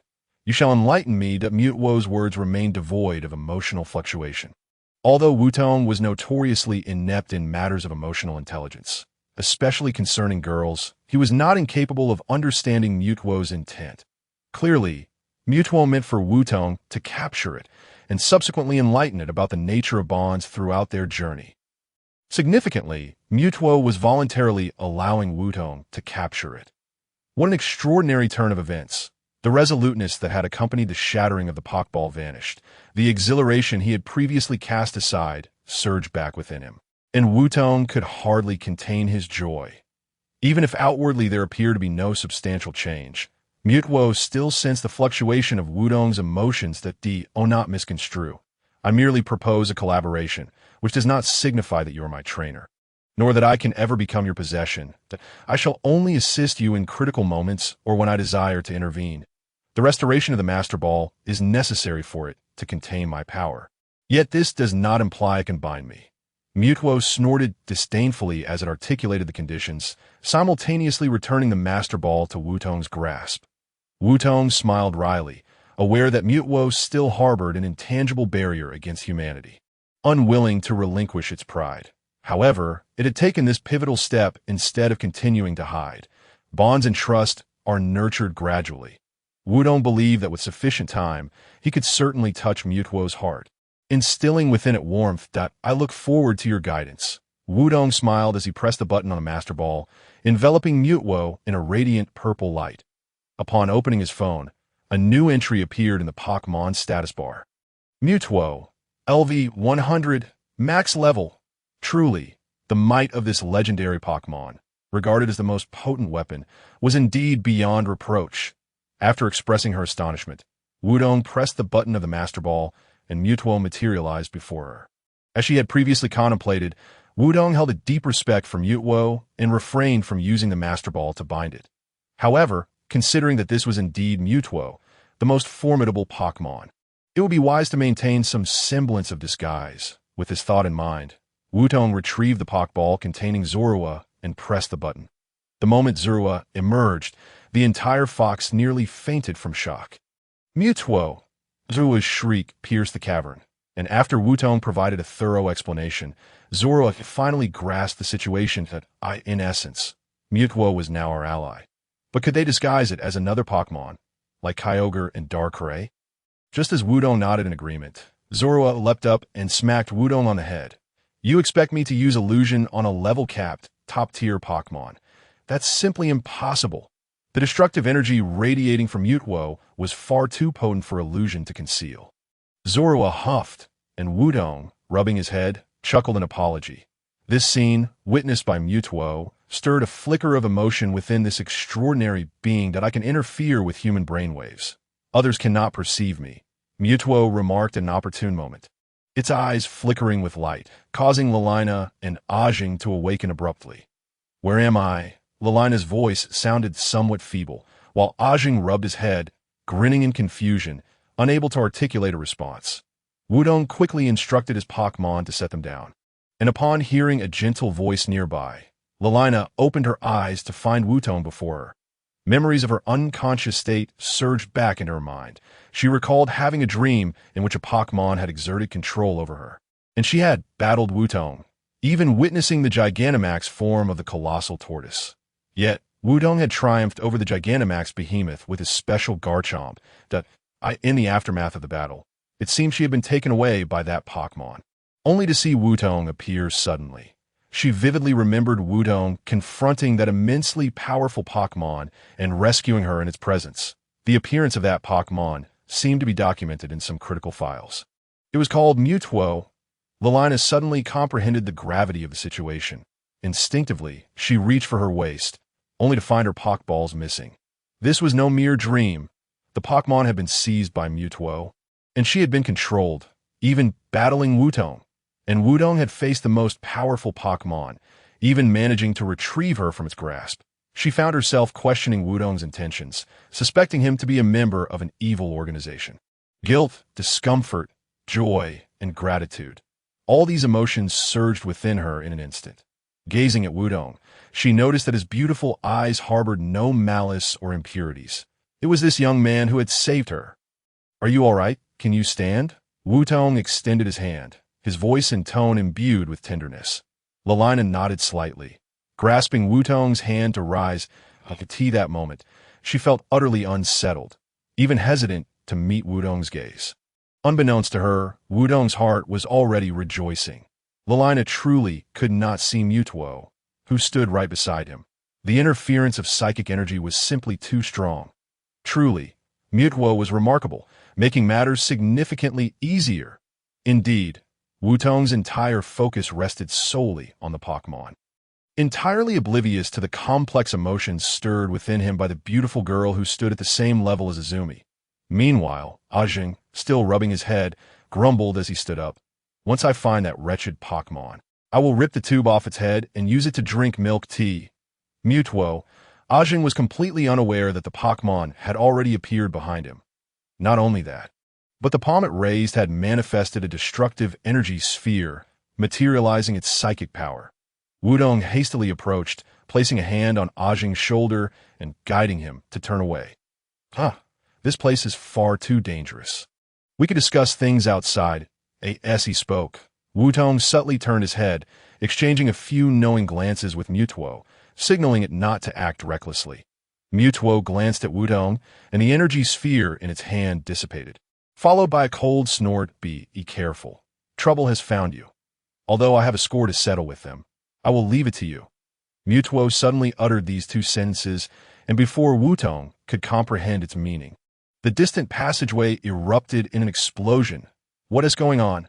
Ajing was the first to exclaim. The sound from outside provided an answer in the next moment. "Hey kid, we're back. Did you see that explosion just now?" It was merely a greeting. "If you know what's good for you, come out on your own. Hand over your Pokemon to us." This was the voice of Team Rocket's trio. The recent explosion had been their doing. Wutong and the others dashed towards the blasted area, stepping atop the rubble to finally discern the entire landscape. The underwater cavern revealed itself as a vast underwater mountain, with Wutong and his companions now standing atop its peak. The summit was level with the sea's surface, resembling a small island amidst the ocean. Above, dozens of Team Rocket's battle aircraft hovered ominously. Numerous cannons had already locked onto Wutong and his friend's position. Should they fire, the entire mountaintop would be reduced to rubble. Musashi seized a megaphone, exclaiming with immense pride, "Hey kid, Mewtwo is our quarry. Hand over your Pokemon now, and I might let you leave, if you don't want to be blown away." "You better behave," Musashi declared triumphantly, reveling in the moment, feeling exhilarated as she had not in a long time. The sensation of having the upper hand over the kid was simply splendid. Most importantly, witnessing the panicked expressions of Wutong and his companions ensured that they had failed to capture Mewtwo. Not only would she deal with the kid, but she could also seize Mewtwo. It was utterly fantastic. Musashi could never have imagined that at this very moment, Mewtwo stood right beside Wutong, accompanied by dozens of Pokemon. However, all of their brainwaves were obscured by the overwhelming psychic interference, rendering them invisible and inaudible to others. "Go ahead and do as you wish. I will protect these Pokemon, Mutuo said nonchalantly, arms crossed, showing no intention of assisting Wudong. Wudong was convinced that Mutuo's notion of protecting Pokemon merely entailed safeguarding its own kind. Of course, Wudong would not back down. After all, they were merely aircraft. What could they possibly use to combat a deity that commanded the ocean? A smile crept across Wudong's lips as he produced 2 Pokeballs, pressing the buttons and throwing them with vigor. This is entrusted to you. Garchomp and Night Days. Zorua, activate your ability. A torrential downpour commenced, and the ocean roared in fury. Origin Sea. Activate. Kyogre erupted with a brilliant blue light. Primal Reversion. Hey kid, you truly are asking for trouble. Fire, Musashi shouted angrily, and in that instant, dozens of projectiles whizzed towards them, ignited in flames. However, for Wudong, this posed no threat whatsoever. Garchomp, use Origin Pulse. Night Days unleash Dark Void. Wutong commanded. As a blue light enveloped Kyogre, Darkrai materialized like a phantom before the barrage of projectiles, and in a swift motion, a black hole appeared, effortlessly absorbing all the missiles. What? Musashi exclaimed, astonished. How is this possible? Even Lalina couldn't contain her astonishment. Damn it, that's Night Days. How did it manage that? Ajing, unable to hold back, let out an expletive. The moment they heard Origin Pulse and Dark Void, they were already terrified. Those were the signature moves of Kyogre and Darkrai. Yet here, they were being executed by Garchomp and Night Days. And now, Dark Void not only manifested but also produced such an astounding effect. Indeed, this was Dark Void, the power of a deity. Dark Void served as an entrance to the realm of darkness. It could not only induce sleep in Pokemon, but also transport those projectiles into the realm of shadows. And next came Kyogre's overwhelming offensive. Darkrai soared back behind Kyogre as countless azure-white beams honed in on the airborne aircraft. Get out of the way! That move is anything but ordinary, Musashi shouted in panic, desperately seeking shelter while simultaneously evading the beams of Origin Pulse. Boom! Boom! Boom! The air erupted with a series of explosive sounds. In an instant, half of the aircraft were obliterated, but it wasn't over yet. Garchomp, use Hydro Cannon. Wutong, emboldened by victory, transformed the turbulent waves into a cannon of water. The thunderous roar of Kyogre reverberated across the ocean, summoning 10 colossal jets of water that surged skyward. Moreover, the deity of the seas bellow resonated, calling forth the Pokemon dwelling within the depths. As a flock of Milotic emerged into view, they emitted a distinctive cry, their mouths radiating dazzling light that unleashed beams of destructive energy. This was the move known as Light of Ruin, boasting a formidable power of 150. Unbeknownst to many, an increasing number of aquatic Pokemon simultaneously unleashed their ranged attacks upon the airborne vessel. An irksome feeling permeated the atmosphere, as familiar lines pierced the night sky, ultimately returning the ocean's fury to tranquility with Kyogre's withdrawal. The oceanic Pokemon sank back into the depths, their forms fading away. Only one Milotic remained, half of its body surfacing, gazing intently at Lalina on the shore. Their eyes met, and Lalina seemed to comprehend something. Memories surged forth in her mind, awakening in an instant. Instinctively, she stepped forward, extending her hand. Wutong smiled and stepped aside, pulling back the concerned Ajing who was about to rush forward in alarm, then slightly turned his head to regard Mutuo. Mutuo spoke not a word, casting a glance at Wutong before directing its gaze upon Lalina. The Milotic approached, pressing its head against Lalina's palm. The bond rekindled memories. Lalina recognized the Milotic before her as her childhood companion. The very fish that had evolved into this graceful creature. The Milotic, too, recognized Lalina, tears streaming from the corners of its eyes. It lowered its body, allowing Lalina to mount its back, and together they frolicked upon the moonlit sea, reminiscent of 2 mermaids fulfilling a childhood promise. This is what connection feels like, Mutuo thought instinctively, sensing the invisible thread binding Milotic and Lalina, just like the bond share between Wutong and his Pokemon. This connection transcended mere energy or psychic power, something Mutuo could not fully grasp. That it felt that as long as it walked alongside this new partner, One day, it would understand the true essence of connection. The following day, at 10 in the morning, Wutong arrived at the entrance of the Water Wave Gym, a brief smile gracing his lips as he pushed the door open. It was only upon returning to the hotel the previous night that he recalled the documents entrusted to him by the club president, meant for the gym leader of Water Wave City. However, his briefcase contained not only the documents, but also 6 Pokeballs. Within them, the Pokemon that Mutwo had seized from Melina the night prior. Mutwo had intended to deliver those abandoned Pokemon to safety, including Lilina's. Yet, just as it was about to depart, the sight of Lilina and Milotic's bond on the ocean's surface resurfaced in its mind, accompanied by a smile. After a moment's hesitation, Mutwo decided to leave Lilina's Pokemon behind, capturing them in Pokeballs instead. Though it spoke not a word nor acknowledged it, Wutong understood that this strongest Pokemon by his side was indeed quite proud. Miss Lilina, here are the documents from the club president for you. Along with your Pokemon, Lilina accepted the briefcase, and, upon opening it to see her Pokeballs, she nearly collapsed from relief. Finally shedding her calm facade, she hurriedly confirmed the safety of her companions, neglecting to express her gratitude to Wutong. 20 minutes later, after regaining her composure, Lilina emerged from her room. She first performed a formal bow to Wutong, sincerely expressing her thanks. Wutong, this is for you. Lilina retrieved a bracelet from her satchel and handed it to Wutong, matching the one adorning her right wrist. This is a Gigantamax bracelet. It enables Pokemon to undergo Gigantamax transformation. The club president mentioned that they have developed a bracelet that allows Pokemon to Gigantamax even outside the Galar region. The principle seems to involve embedding a special energy crystal, combined with their technology. However, there is only one such bracelet, and this is it. For me, Gigantamax is currently of little use. I believe it is better suited for you. Wutong was immediately inclined to refuse. Such a significant item could not simply be gifted to him. Moreover, the development of this bracelet was tailored specifically for Lilina. He couldn't accept it. However, Lilina anticipated Wutong's refusal, pressing down on his arm and saying, "No need to be so agitated. I mentioned it is only temporary. Let us make a pact.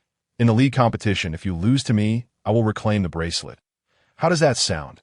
This was indeed acceptable. Wutong nodded in agreement, though a thought struck him. Lilina intended to participate in the league competition.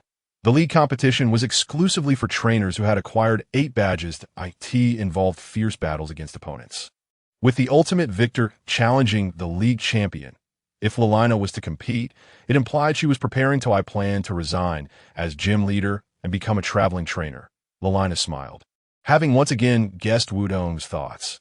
She produced the Water Wave Gym badge and handed it to Wutong, stating, "Last night, I witnessed your strength. This badge is undoubtedly yours without the need for a battle. It was precisely after witnessing your battle that the long-dormant essence of a trainer within me was awakened, making me realize what I truly sought, that I wished to rediscover myself during my travels, to emerge as the ultimate victor in the league competition and prove my worth," Lilina declared passionately, her excitement evident, even as her competitive spirit threatened to surface. She stood, extending her hand toward Wutong. "When we meet next, we shall be rivals. I will not hold back." Wutong smiled as well, grasping Lilina's hand and rising to nod slightly. "I look forward to our battle." 3 hours later, in the cabin of the passenger ship, Wutong gazed at the Gigantamax bracelet adorning his right hand, utterly enamored. It was indeed a Gigantamax bracelet. Wutong had seen its magnificence on video platforms, and who wouldn't yearn to possess such an ability after witnessing it? Especially after battling Lilina, the sight of that Gigantamax dreadnought had left a profound impression on him. The commanding presence of Gigantamax, its exclusive moves, everything was simply splendid.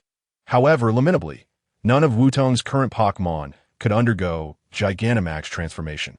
The Gigantamax bracelet would only be usable once he captured a Pokemon capable of it. Mutwo seemed to sense Wutong's distress, silently vanishing without a word. 5 minutes later, Wutong returned with his lunch, only to discover an additional Pokeball on his bed. He checked his belt. All Pokeballs were accounted for. So where did this one come from? Instinctively glancing at Mutwo, he found it seated on a nearby sofa, eyes closed, appearing completely oblivious to everything around it. Such a proud creature. Wutong chuckled, ruffling his forehead as he picked up the Pokeball from the bed, disregarding his lunch in favor of rushing onto the deck. Pressing the button to release it, the unique roar reverberated in Wutong's ears like a drum roll, and a Pokemon resembling a gorilla materialized before him. It stood 2 meters tall, a deep brown gorilla upright on 2 legs. Its muscular arms resting on the ground, adorned with foliage-like green fur on its wrists, head, and back. Moreover, upon its appearance, much of the deck transformed into a verdant grassy field. A uniquely designed stump drum appeared before it, complete with a pair of drumsticks sprouting forth. Wutong's eyes lit up. This was none other than the Galar region's Rillaboom, a powerful grass-type Pokemon capable of Gigantamax transformation. Rillaboom, level 50, the drummer Pokemon, could harness the power within special stumps through drumming, manipulating roots for battle. The Pokédex relayed the basic information, and Wutong's phone displayed its status bar. Not only was Rillaboom the grass-type Wutong currently lacked, but its ability, Grassy Surge, was exceptionally rare. Grassy Surge creates a grassy terrain upon entering the battle, lasting for 5 turns. This terrain boosts the power of Grass-type, moves by 50 for Pokemon on the ground, while gradually restoring HP each turn. Additionally, damage from moves like Earthquake, Magnitude, or Stomp is halved. Such a valuable ability. The moveset was perfectly suited, featuring Grassy Glide, with Hammer, Hammer Arm, and Swords Dance. That Rillaboom's stats lean towards physical attack, harmonizing beautifully with its ability. Whether it be the lush Grass Slide or the Wooden Mallet, both can inflict tremendous damage, complemented by skills such as Sword Dance that significantly enhance attack power, coupled with the Miracle Seed, an item that boosts the power of Grass-type moves by 20. It is akin to a direct path to annihilation. The remaining Brute Force, though not a Grass-type move, and thus unaffected by the ability boost, still boasts formidable power and can achieve type advantage under special circumstances. Most importantly, the Rumble Goliath can undergo Gigantamax. In its Gigantamax state, it wields an exclusive G-Max move with a staggering power of 160. This Grass-type Pokemon not only fills the attribute gap within the Wutong team, but also introduces an option for Gigantamax battles. Given its inherent strength, one could say that Mutwo is exceedingly considerate. Just as Wutong eagerly anticipated testing the power of Gigantamax, but found no opportunity for battle, a somewhat effeminate voice broke through the air. "Hey, your gorilla is quite loud. Can't you see I'm sunbathing here?" Truly blind and lacking in manners. The speaker was a man clad in a blue suit, who approached with a slight toss of his shoulder-length hair. His delicate features bore an air of elegance. Yet under his demeanor, there was a hint of flamboyance. With his pinky finger raised as he spoke, his mannerisms and gestures led to a singular conclusion. He exuded a rather effeminate charm. Wutong managed an awkward smile and politely apologized, just as he was about to retract his Pokemon, when the flamboyant man suddenly grew displeased. He stepped onto the deck, clenched his fists at his sides, and then placed his hands on his hips, leaning forward like a duck as he hurried over to Wutong. "Oh, you think a mere apology can resolve this? You have disturbed my sunbathing, disrupting my meticulously planned schedule, hindering my pursuit of optimal results. To interfere in the process of enhancing beauty is the greatest provocation to one as exquisite as myself. I accept your challenge, and thus I shall battle you." The effeminate man poked Wutong's chest with his index finger, retracting it with a hint of surprise, softly commenting, "Your muscles are rather impressive." Wutong suppressed his discomfort and glanced at the Rumble Goliath. Frankly, even though he was eager to test the power of Gigantamax, he was reluctant to engage in battle with such a trainer. However, seeing the determined gaze of the Rumble Goliath, Wutong stepped back and declared, "I accept your challenge. Let us engage in a Pokemon battle."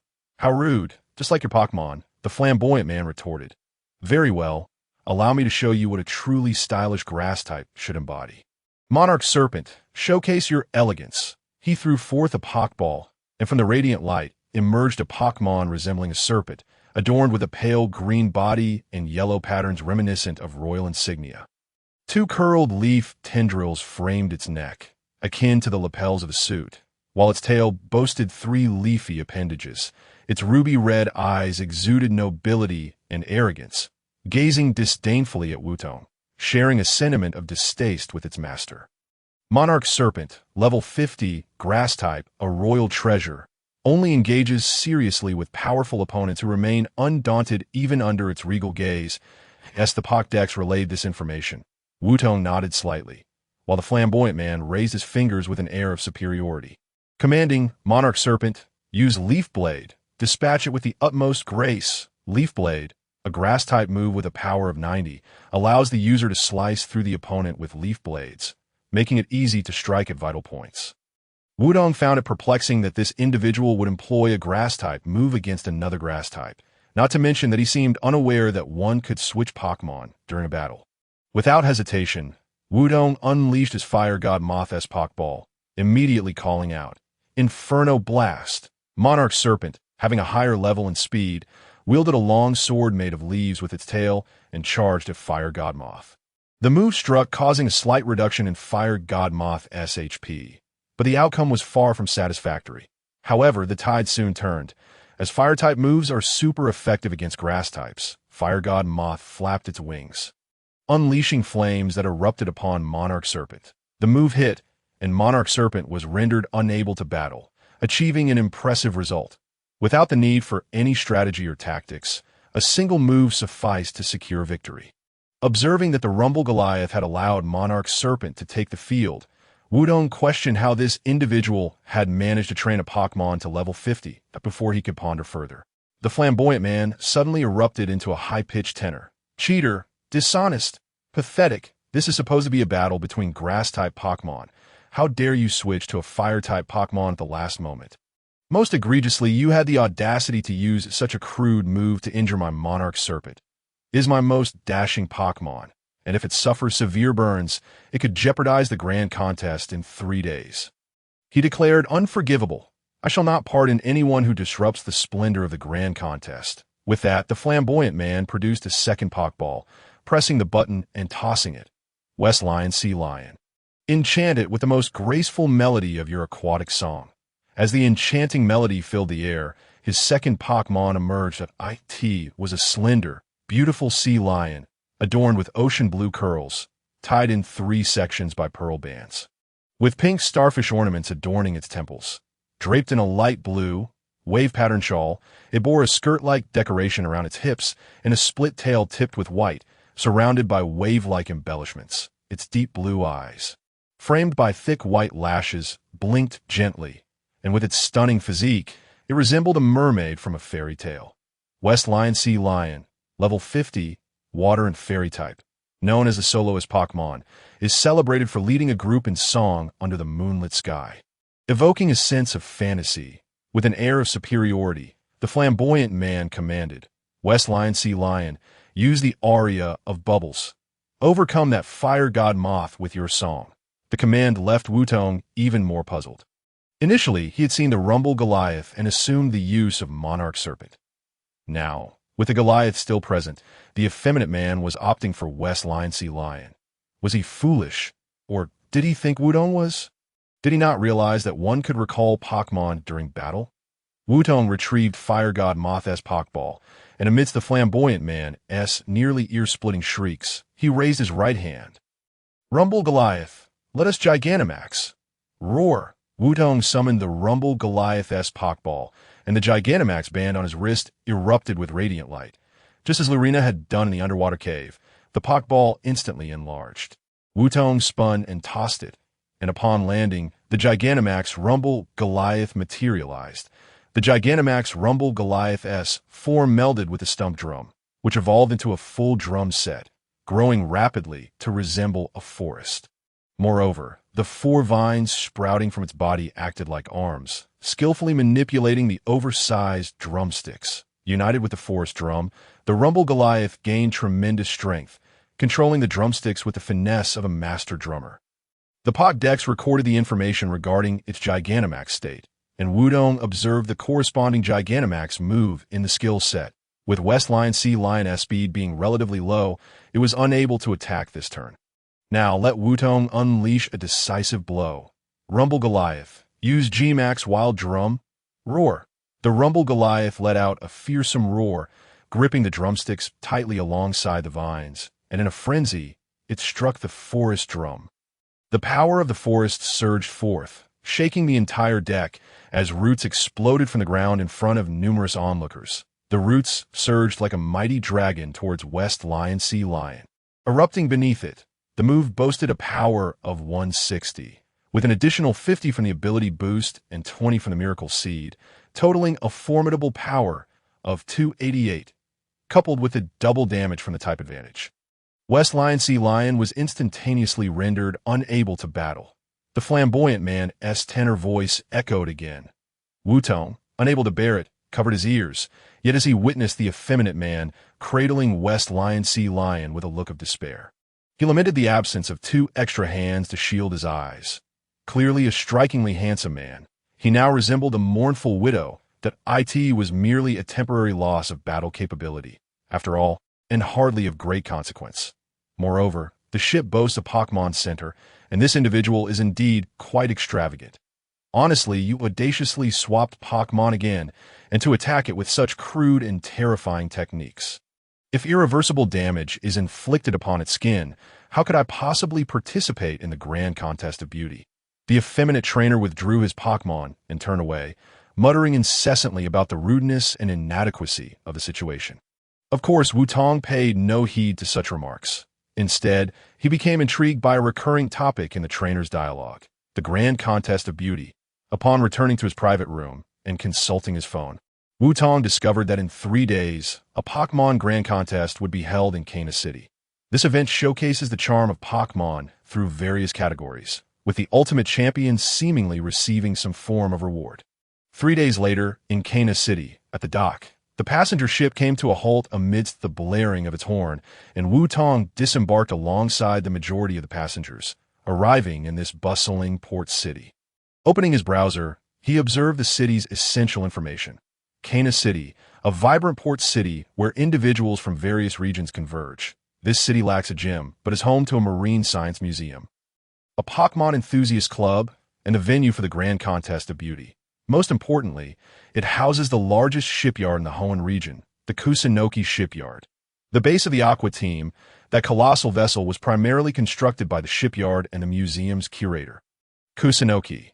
Furthermore, the curator and the Aqua leader share a close friendship, akin to brothers. Wutong would even refer to him as uncle. As for the grand contest of beauty that the effeminate trainer spoke of on the ship, it is set to take place here tonight, spanning 3 days. The prize is said to be a magnificent diamond from the legendary Diamond Mining Kingdom, symbolizing the splendor of the victor. Naturally, such superficial trinkets hold little allure for Wutong.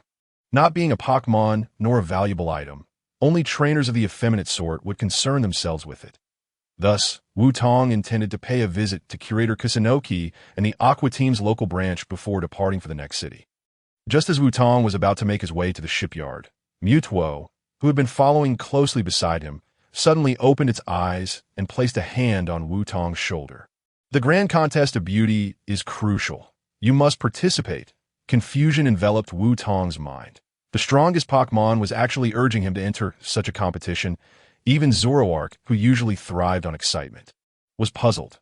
After all, this contest could merely be likened to a beauty pageant, devoid of any real battling prowess.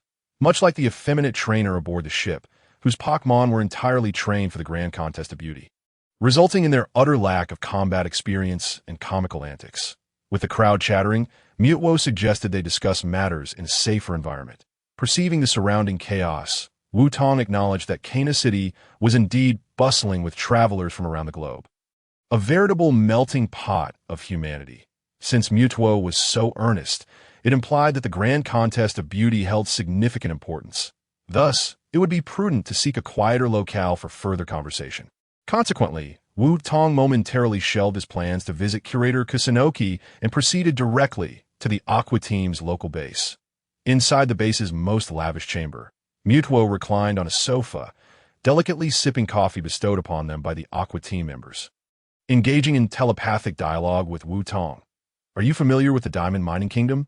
Wutong nodded, responding leisurely. "As far as I know, the Diamond Mining Kingdom is a beautiful subterranean realm, home to various exquisite minerals and diamonds. The prize for this grand contest of beauty originates from there." Mewtwo took another sip, gesturing with its free hand as it manifested a vivid image. The depiction unveiled an underground world adorned with dazzling crystals and diamonds, where countless small diamonds frolicked joyously. At the center of this spectacle stood a Pokemon that appeared remarkably distinctive. Adorning its head was a pink circular diamond, complemented by a crown crafted from 4 octahedral diamonds and 2 elongated diamond pieces. Its neck was encircled by a golden arc, while the upper portion of its body featured a white skirt-like design, with the lower half resembling a diamond-laden raw mineral. This was the princess of the diamond mining kingdom, Diancie. Mewtwo elaborated further as the scene shifted, revealing Diancie vanishing, causing the small diamonds to frantically search for their princess. The imagery transitioned to Kana City, then to the venue of the Grand Contest of Beauty, ultimately halting at the display of prizes. There, a splendid pink diamond lay on display, radiating an enchanting brilliance that instinctively drew the gaze of onlookers. This diamond was none other than Diancie. Mewtwo finished its coffee and concluded, "Indeed." Zoroark, nearly choking on its drink, couldn't suppress a sarcastic remark. "You can't possibly mean that the princess of the diamond mining kingdom." The mythical Pokemon Diancie ran away from home, transformed herself into a diamond, and was subsequently claimed as a prize for the Grand Contest of Beauty. Mewtwo nodded, then shook its head, revealing an even more astonishing truth. She voluntarily chose to be a prize. Desiring to embark on a journey with trainers well-versed in the art of beauty, Zoroark was utterly speechless. Even in its penchant for mischief, it couldn't fathom such absurdity. Casting a glance at Wutong, it hoped for some semblance of an answer, only to find Wutong deep in contemplation. Was he genuinely considering the antics of a rebellious princess? The strongest Pokemon sought to bring the wayward girl home, while its trainer pondered the mischief of a defiant maiden. What on earth was happening in this world? Exasperated, Zoroark disregarded them altogether, leaping onto the bed, cradling its head, and drifting in a slumber that Wutong, however, was not merely contemplating mischief. He was considering that if he participated in the Grand Contest of Beauty and emerged victorious, Diancie could become his Pokemon. She was a unique mythical Pokemon, not only possessing strength but, more importantly, beauty, truly adorable. Indeed, in Wutong's mind, only Pokemon could captivate him with their allure. Mewtwo, perceiving Wutong's thoughts, spoke slowly. As a princess, Diancie is exceptionally well-mannered and would not simply run away from home. Perhaps she has encountered some dilemma. I hope you can secure the championship and return her home in a relatively gentle manner. Mewtwo's words doused Wutong with cold water. After reflecting on its statement, Wutong realized it bore merit. Firstly, the Diamond Mining Kingdom was said to exist deep underground, a breathtaking realm inhabited by the small diamond Pokemon. Within it lay a colossal gem referred to as the Sacred Diamond, serving as the energy source for the kingdom's operations.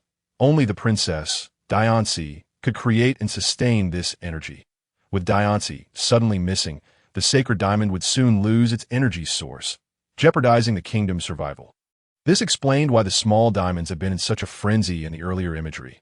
Thus, to ensure their continued existence, Wutong indeed needed to return Diancie home, although Mewtwo's powers could forcibly retrieve her. Given her rebellious nature, such an approach would likely provoke her further, resulting in adverse effects. Therefore, securing victory in the competition and returning her home in a gentle manner was the optimal solution. With this in mind, Wutong rose, extended his hand toward Mewtwo, and smiled, saying, "In light of your gift of Xing, I shall assist you with this endeavor." A Xing was a nickname for the colossal Pokemon, Gigantamax Inteleon, as its full name was rather lengthy, prompting Wutong to devise this nickname. Especially after the epic battle on the deck, Wutong had grown rather fond of it. Gratitude and reciprocity were principles Wutong had understood since childhood. Having received such a splendid partner from Mewtwo, it was only right that he return the favor. The Grand Contest of Beauty, I shall participate that evening at the grand venue of the dazzling competition. Wutong, donned in a splendid gown, presented his contestant pass to the front desk before entering the arena for the handsome category contest. Due to the allure of the prizes, this year's dazzling competition attracted a multitude of participants. With the preliminary rounds held in 3 sessions, and Wutong scheduled to compete in the second session tomorrow. However, Owing to his unique status, his contestant pass granted him the privilege of entering the arena early to observe the ongoing contests. As Wudong was not a coordinator trainer, he was unfamiliar with the techniques and processes of the dazzling competition, which was why he had come to observe tonight. The competition was divided into 5 categories: handsome, beautiful, cute, intelligent, and strong. The 5 groups would compete in succession, and ultimately, the 5 victors would engage in a comprehensive battle, with only the champion claiming the grand prize. Thus, Wudong was presently seated in the audience. Watching the contest for the handsome category, as he sat there, Wudong suddenly recognized a familiar figure among the contestants on stage. Dressed in a strikingly glamorous outfit and raising his pinky, he was introducing himself in that distinctive voice. Greetings to the esteemed judges and audience. I am Jackie, the champion of last year's handsome category. Surely, you all remember me? Indeed, this was the flamboyant coordinator trainer who had faced Wudong aboard the ship. And it was only now that Wudong learned his name was Jackie. Once all 5 contestants had completed their introductions, the first round of evaluations commenced. The rules were straightforward. Each contestant would release their Pokémon in turn, and the audience, along with the judges, would score them based on their initial impressions of appearance. The first contestant, number 1, unleashed his Pokeball, and amidst a peculiar cry, a large blue-toed Pokémon emerged. Standing at 1.5 meters tall, it was somewhat shorter than a human, with a bulky physique, a flattened round face, broad shoulders, and hands covered in numerous warty protrusions. There were 2 lumps atop its head, on its shoulders and palms, with 4 larger ones on its back. Its features were far from handsome, and one could hardly associate it with the term dashing. This Pokémon was Toadking, a level 30 vibration Pokémon, widely adored among the elderly, who found the vibrations from its warts to be an ideal form of massage. As the Pokédex relayed the information, the audience and judges had already completed their scoring. Aside from a few elderly gentlemen who chuckled and awarded points, nearly everyone else deemed it uninteresting. Wudong nodded slightly. It seemed that appearance held significant weight. For contestant number 1, such an underwhelming debut would likely leave him unable to recover with higher scores later. Contestant number 2 followed closely behind, releasing a yellow Pokémon that stood on 4 legs. Its neck and body were adorned with white and yellow spikes, sharp enough to pierce like lightning and reminiscent of a lightning rod. This was Raikou, a level 25 thunder Pokémon, capable of enhancing the microcurrents emitted by its cells through static electricity in its fur, thus generating thunderbolts. Clearly, this Raikou fared much better than the Toadking, although not many chose to abstain from voting. Nevertheless, a portion of the audience illuminated red hearts to signify their scores, including Wudong. Next up was contestant number 3, none other than the flamboyant Jackie. He struck a pose to showcase his flair before releasing his Serpent. It must be said, Jackie was indeed a professional coordinator trainer. His Pokémon was impeccably groomed for the dazzling competition, with both poise and appearance that were exceedingly appealing. Coupled with Jackie's training, it was a scoring sensation. Nearly 90% of the audience, including Wudong, lit up their hearts, with only a handful choosing to abstain due to their dislike of Jackie's style. It was evident that Superior wielded considerable influence in this category. This revelation sparked an idea in Wudong's mind. Since Jackie was a professional Pokémon coordinator and he himself was unfamiliar with the scoring techniques of the dazzling competition, why not collaborate with him directly instead of sitting idly by? Wudong sensed that Jackie was driven purely by the pursuit of first-place glory, showing less regard for the prizes. This was a point that could be exploited. If Jackie relished the honor and the adoration of fans, then why not let him enjoy it to the fullest? Wudong planned to watch the competition, and once it concluded, he would seek out Jackie to express his admiration for his charm, and then enlist a few accomplices to praise him, thus facilitating an effortless collaboration that, in the end, Wudong would receive Diancie, while Jackie enjoyed his flowers and applause, each benefiting from the partnership. With this thought, Wudong took out his phone and sent several messages to his division. Half an hour later, as the handsome category competition concluded, Jackie emerged from the arena amidst applause and adulation, while a makeshift security team composed of members from Team Aqua began to maintain order. At that moment, Wutong, utilizing his privileged status, successfully navigated through the corridor towards Jackie, clutching a bouquet of flowers. Congratulations. It seems the first place is undoubtedly yours. Wudong presented the flowers in his fervor to greet the crowd. Jackie failed to recognize Wudong at first, accepting the flowers with a smile and even pulling out a pen to sign an autograph for him. After Jackie signed the contract Wudong had provided, he seemed to sense something amiss, his brow furrowed as he looked up, only to be met with that familiar, handsome, yet infuriating face. "It's you," Jackie exclaimed, his voice cracking slightly. Wudong smiled as he reclaimed the contract and extended his hand, saying, "It's me. What a coincidence, we meet again." Without waiting for Jackie to express his anger, Wudong took the initiative to shake his hand, leaning in to whisper, "If you lose your composure here, your image as a tall and handsome figure in the eyes of your fans will be shattered." Jackie's eyes widened in disbelief. He had never anticipated Wudong would employ such a tactic. Yet, ironically, this was the most effective and lethal move against him. 20 minutes later, at the Aqua Team Division base. In Wutong's room, "So, you really became a fan of mine after watching my competition?" Jackie asked, sitting sideways with a hint of skepticism in his eyes, as if probing. However, the pride and excitement in his gaze were nearly impossible to conceal. Wudong, of course, would not expose him. He nodded and began to recount the details he had observed during the competition. Although Wudong was unfamiliar with the dazzling competition, he possessed exceptional analytical skills regarding Pokemon abilities, timing, and synergy. Moreover, given Jackie's personality, he would only hear the parts where he was praised for being handsome and remarkable. Everything else would be overlooked. Finally, Wudong summoned the prearranged members, instructing them to act as fervent fans, clamoring for autographs and showering Jackie with compliments. After a few exchanges, Jackie was already feeling quite elated. Seizing the opportunity, Wudong produced the contract Jackie had signed earlier, stating, "Then, according to our signed contract, this collaboration is officially in effect." "Correct?" Jackie nodded, flicking his pinky and waving his hand dismissively.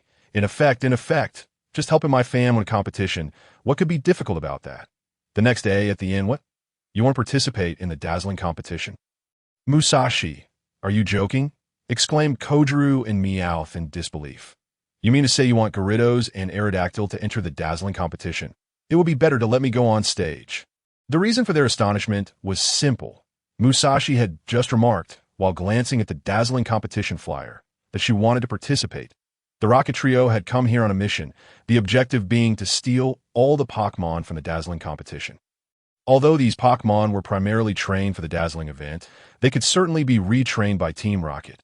Most importantly, among them would undoubtedly be some Pokemon with exceptional appearance and skills, which they could sell to coordinators in other regions that A.S. Sakaki was. After all, a villain motivated by wealth, he would not overlook such a lucrative opportunity to A.S. for that grand prize diamond. It was a treasure of considerable value that could fetch a hefty price. However, while Musashi outwardly claimed that this would bring her closer to those Pokemon, Kyogre and Meowth understood that she was merely indulging in her idle dreams, once again to the martial arts tournament in Hato Town.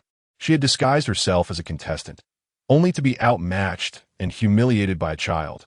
Kyogre and Meowth exchanged glances, reaching a mutual understanding. They could not allow Musashi to make decisions this time around. When the time comes and the mission fails, it will be those two who bear the brunt of the blame.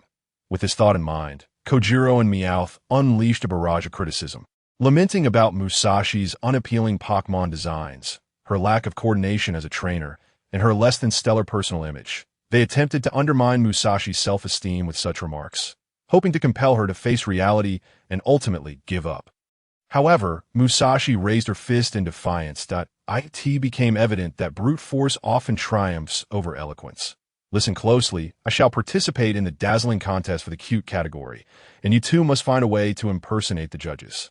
Not only should you grant me high scores, but you must also devise a plan to gather all the Pokemon together, so that we can capture them all at once." With that, Musashi pointed an accusatory finger at Kyogre and Meowth before striding out towards her room, claiming she needed to change and disguise herself to avoid detection by the little brat, although she was uncertain if Wudong was in Kana City. At 10 o'clock in the morning, at the venue for the dazzling contest, the dressing room for the handsome category contestants was bustling. Jackie meticulously adjusted his makeup in front of the mirror, while his partner, the superior, used his tail to pick up Pokemon-specific cosmetics to groom itself. Zorua observed this scene with a sense of discomfort that became unbearable, leading it to retreat back into its Pokeball for a nap. Wutong rubbed his forehead, chuckling in exasperation. Originally, Jackie intended to compete in both the handsome and beautiful categories simultaneously. However, to be prudent, Wutong advised him to focus solely on the handsome category this time, saving the beautiful category for a later contest that would assess overall strength. Jackie initially resisted this idea, but after Wutong and the Aqua team members showered him with compliments, he became determined to showcase what he believed to be the epitome of handsomeness. Consequently, Jackie had spent a full 3 hours on his makeup, showing no signs of stopping with only half an hour remaining before the contest began.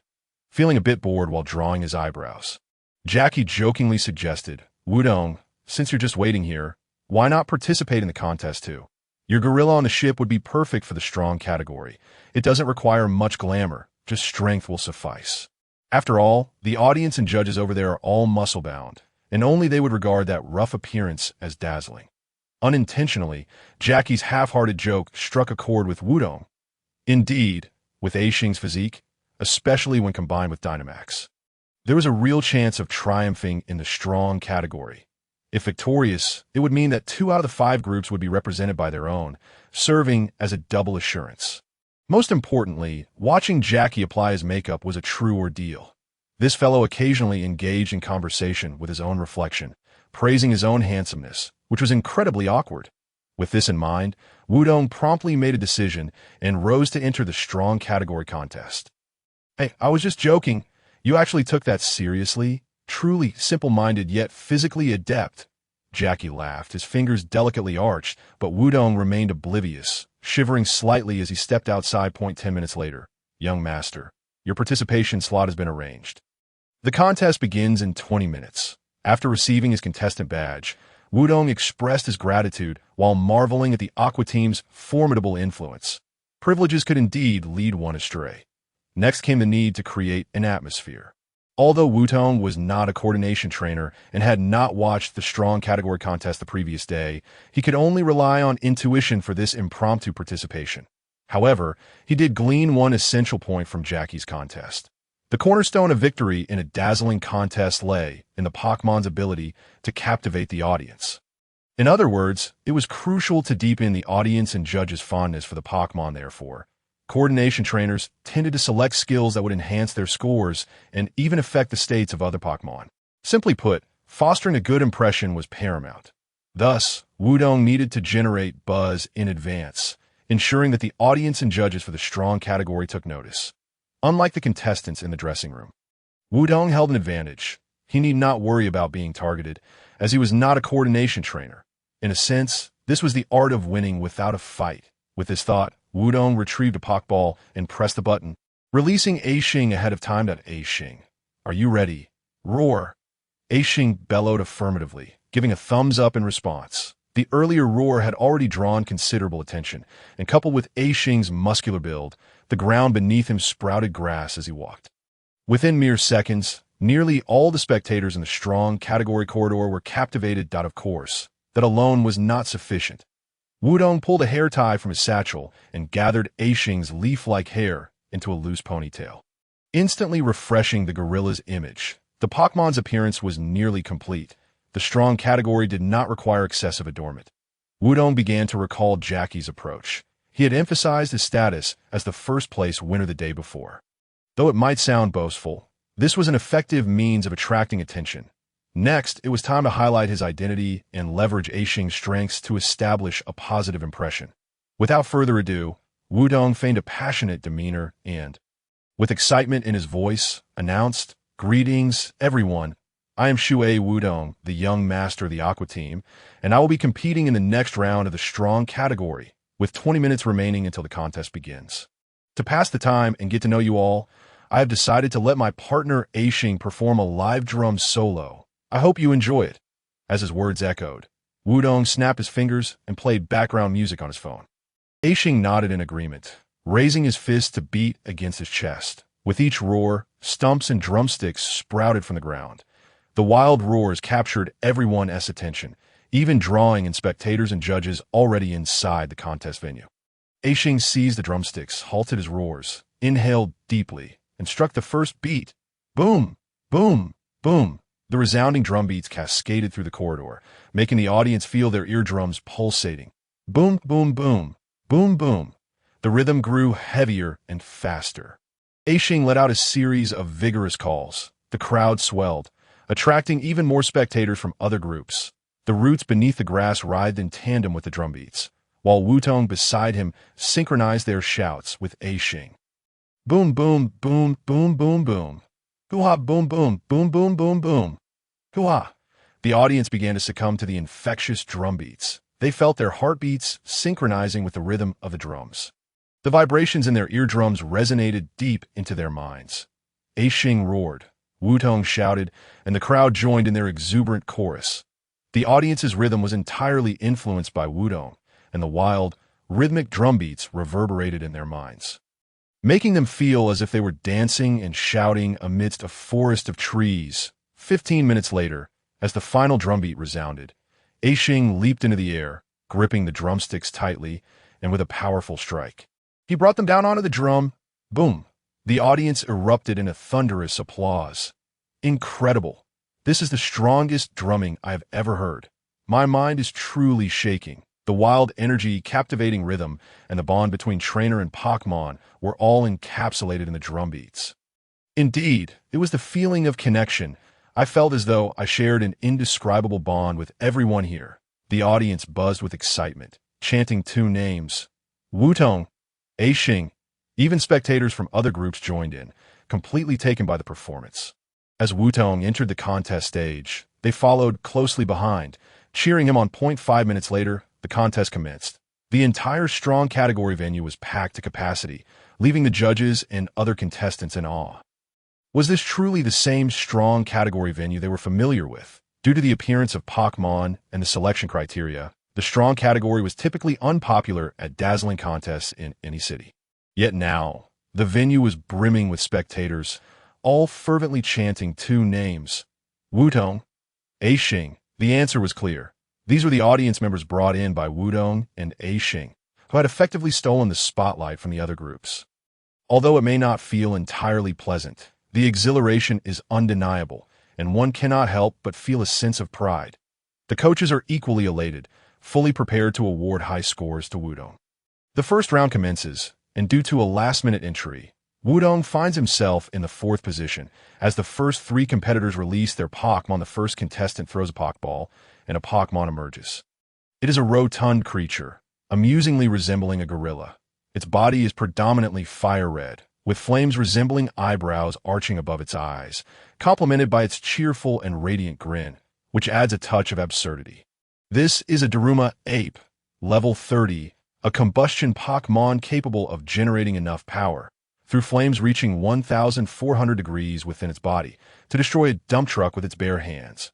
Wutong nods in appreciation, astonished that such a rotund figure harbors such strength. It appears to possess a fair amount of confidence to compete in the strongman category.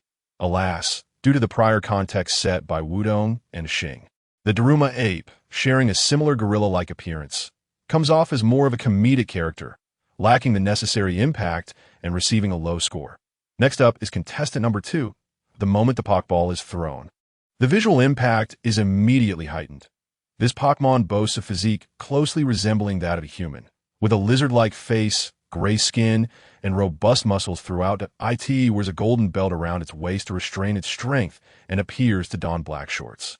This is a Golem, level 30, a mighty Pokemon that has become a popular subject for sculptors, its sculpted muscles captivating many artists. Indeed, this Pokemon perfectly embodies the essence of strength.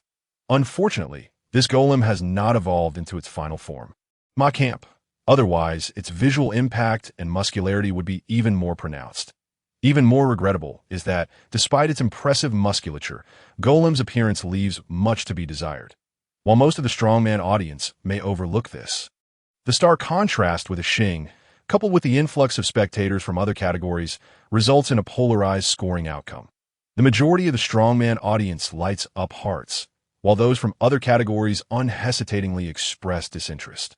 Even the judges seem more focused on Wutong, lacking the inclination to score attentively to AS for the 3rd contestant. If the Daruma ape was round, this one approaches the appearance of a sphere in comparison. The Daruma ape at least possesses robust arms. This Pokemon resembles an oval-shaped golden rabbit standing on its hind legs, with long ears and delicate limbs. Its body is adorned with 6 varying-sized white spherical patterns, and its abdomen features a wavy white design. Its tail is black and curved at the base, culminating in a blue spherical tip, exuding an undeniable charm. This is a Maril, level 50, a water rabbit Pokemon capable of creating air bubbles. When encountering a drowning Pokemon, it produces an air bubble to facilitate breathing. Indeed, this is a shimmering variant of Maril at level 50. Both its appearance and Pokédex description suggest a complete detachment from the notion of strength. However, upon closer examination of the scanning results, it becomes evident that this Maril possesses the ability of Strongman. Its battle effect enhances the power of physical attack skills by 200, making it an exceptionally formidable trait. As for its out-of-battle effect, it likely endows this rotund form with a strength that rivals the first 2 Pokemon. It must be said that Wutong's 3 opponents exhibit considerable prowess, markedly differing from the lineup that accompanied Jackie in the previous evening's handsome category. As scoring commences, nearly all the strongman audience registers disinterest, and the spectators from other categories follow suit, with only those from the cute category casting hearts. Even the judges exchange puzzled glances, questioning whether the third contestant has wandered into the wrong arena. Nevertheless, in the face of low scores, the third contestant maintains a calm smile, seemingly unfazed and entirely focused on Wutong. Their gazes meet, and the third contestant squints and smiles, evoking a sense of déjà vu in Wutong, as if he has seen this smile before. After the scoring for the third contestant concludes, it is finally Wutong's turn. Pressing the button on the Pokeball, a Shing bursts forth with a roar. The audience erupts into a frenzy, collectively shouting, "Ah, so handsome! I want a Shing to have little A Shings. Wutong is so cool. Wutong, I love you. Look here. A Shing, you strike my heart like a hammer." The mighty drum resounding for the star. In just 5 minutes, spectators have begun chanting slogans, rallying more people to join in, with even 2 judges participating. As scoring wraps up, the resounding applause for a Shing culminates in the highest score, hearts illuminated to the fullest. This has shattered the record for the strongman category at the Kaina City Grand Contest. With the audience erupting in cheers, one cannot help but acknowledge the immense power of an idol. The second round will commence in 5 minutes, allowing the contestants a brief moment to prepare on stage. The third contestant continues to gaze at Wutong with a smile, but at this moment, he finally speaks. From his voice, it is clear he holds immense trust in you. The bond between you is evident, resonating at a soulful level. Long time no see, you have grown significantly stronger, Wutong, that a glimmer of something flickers in Wutong's eyes.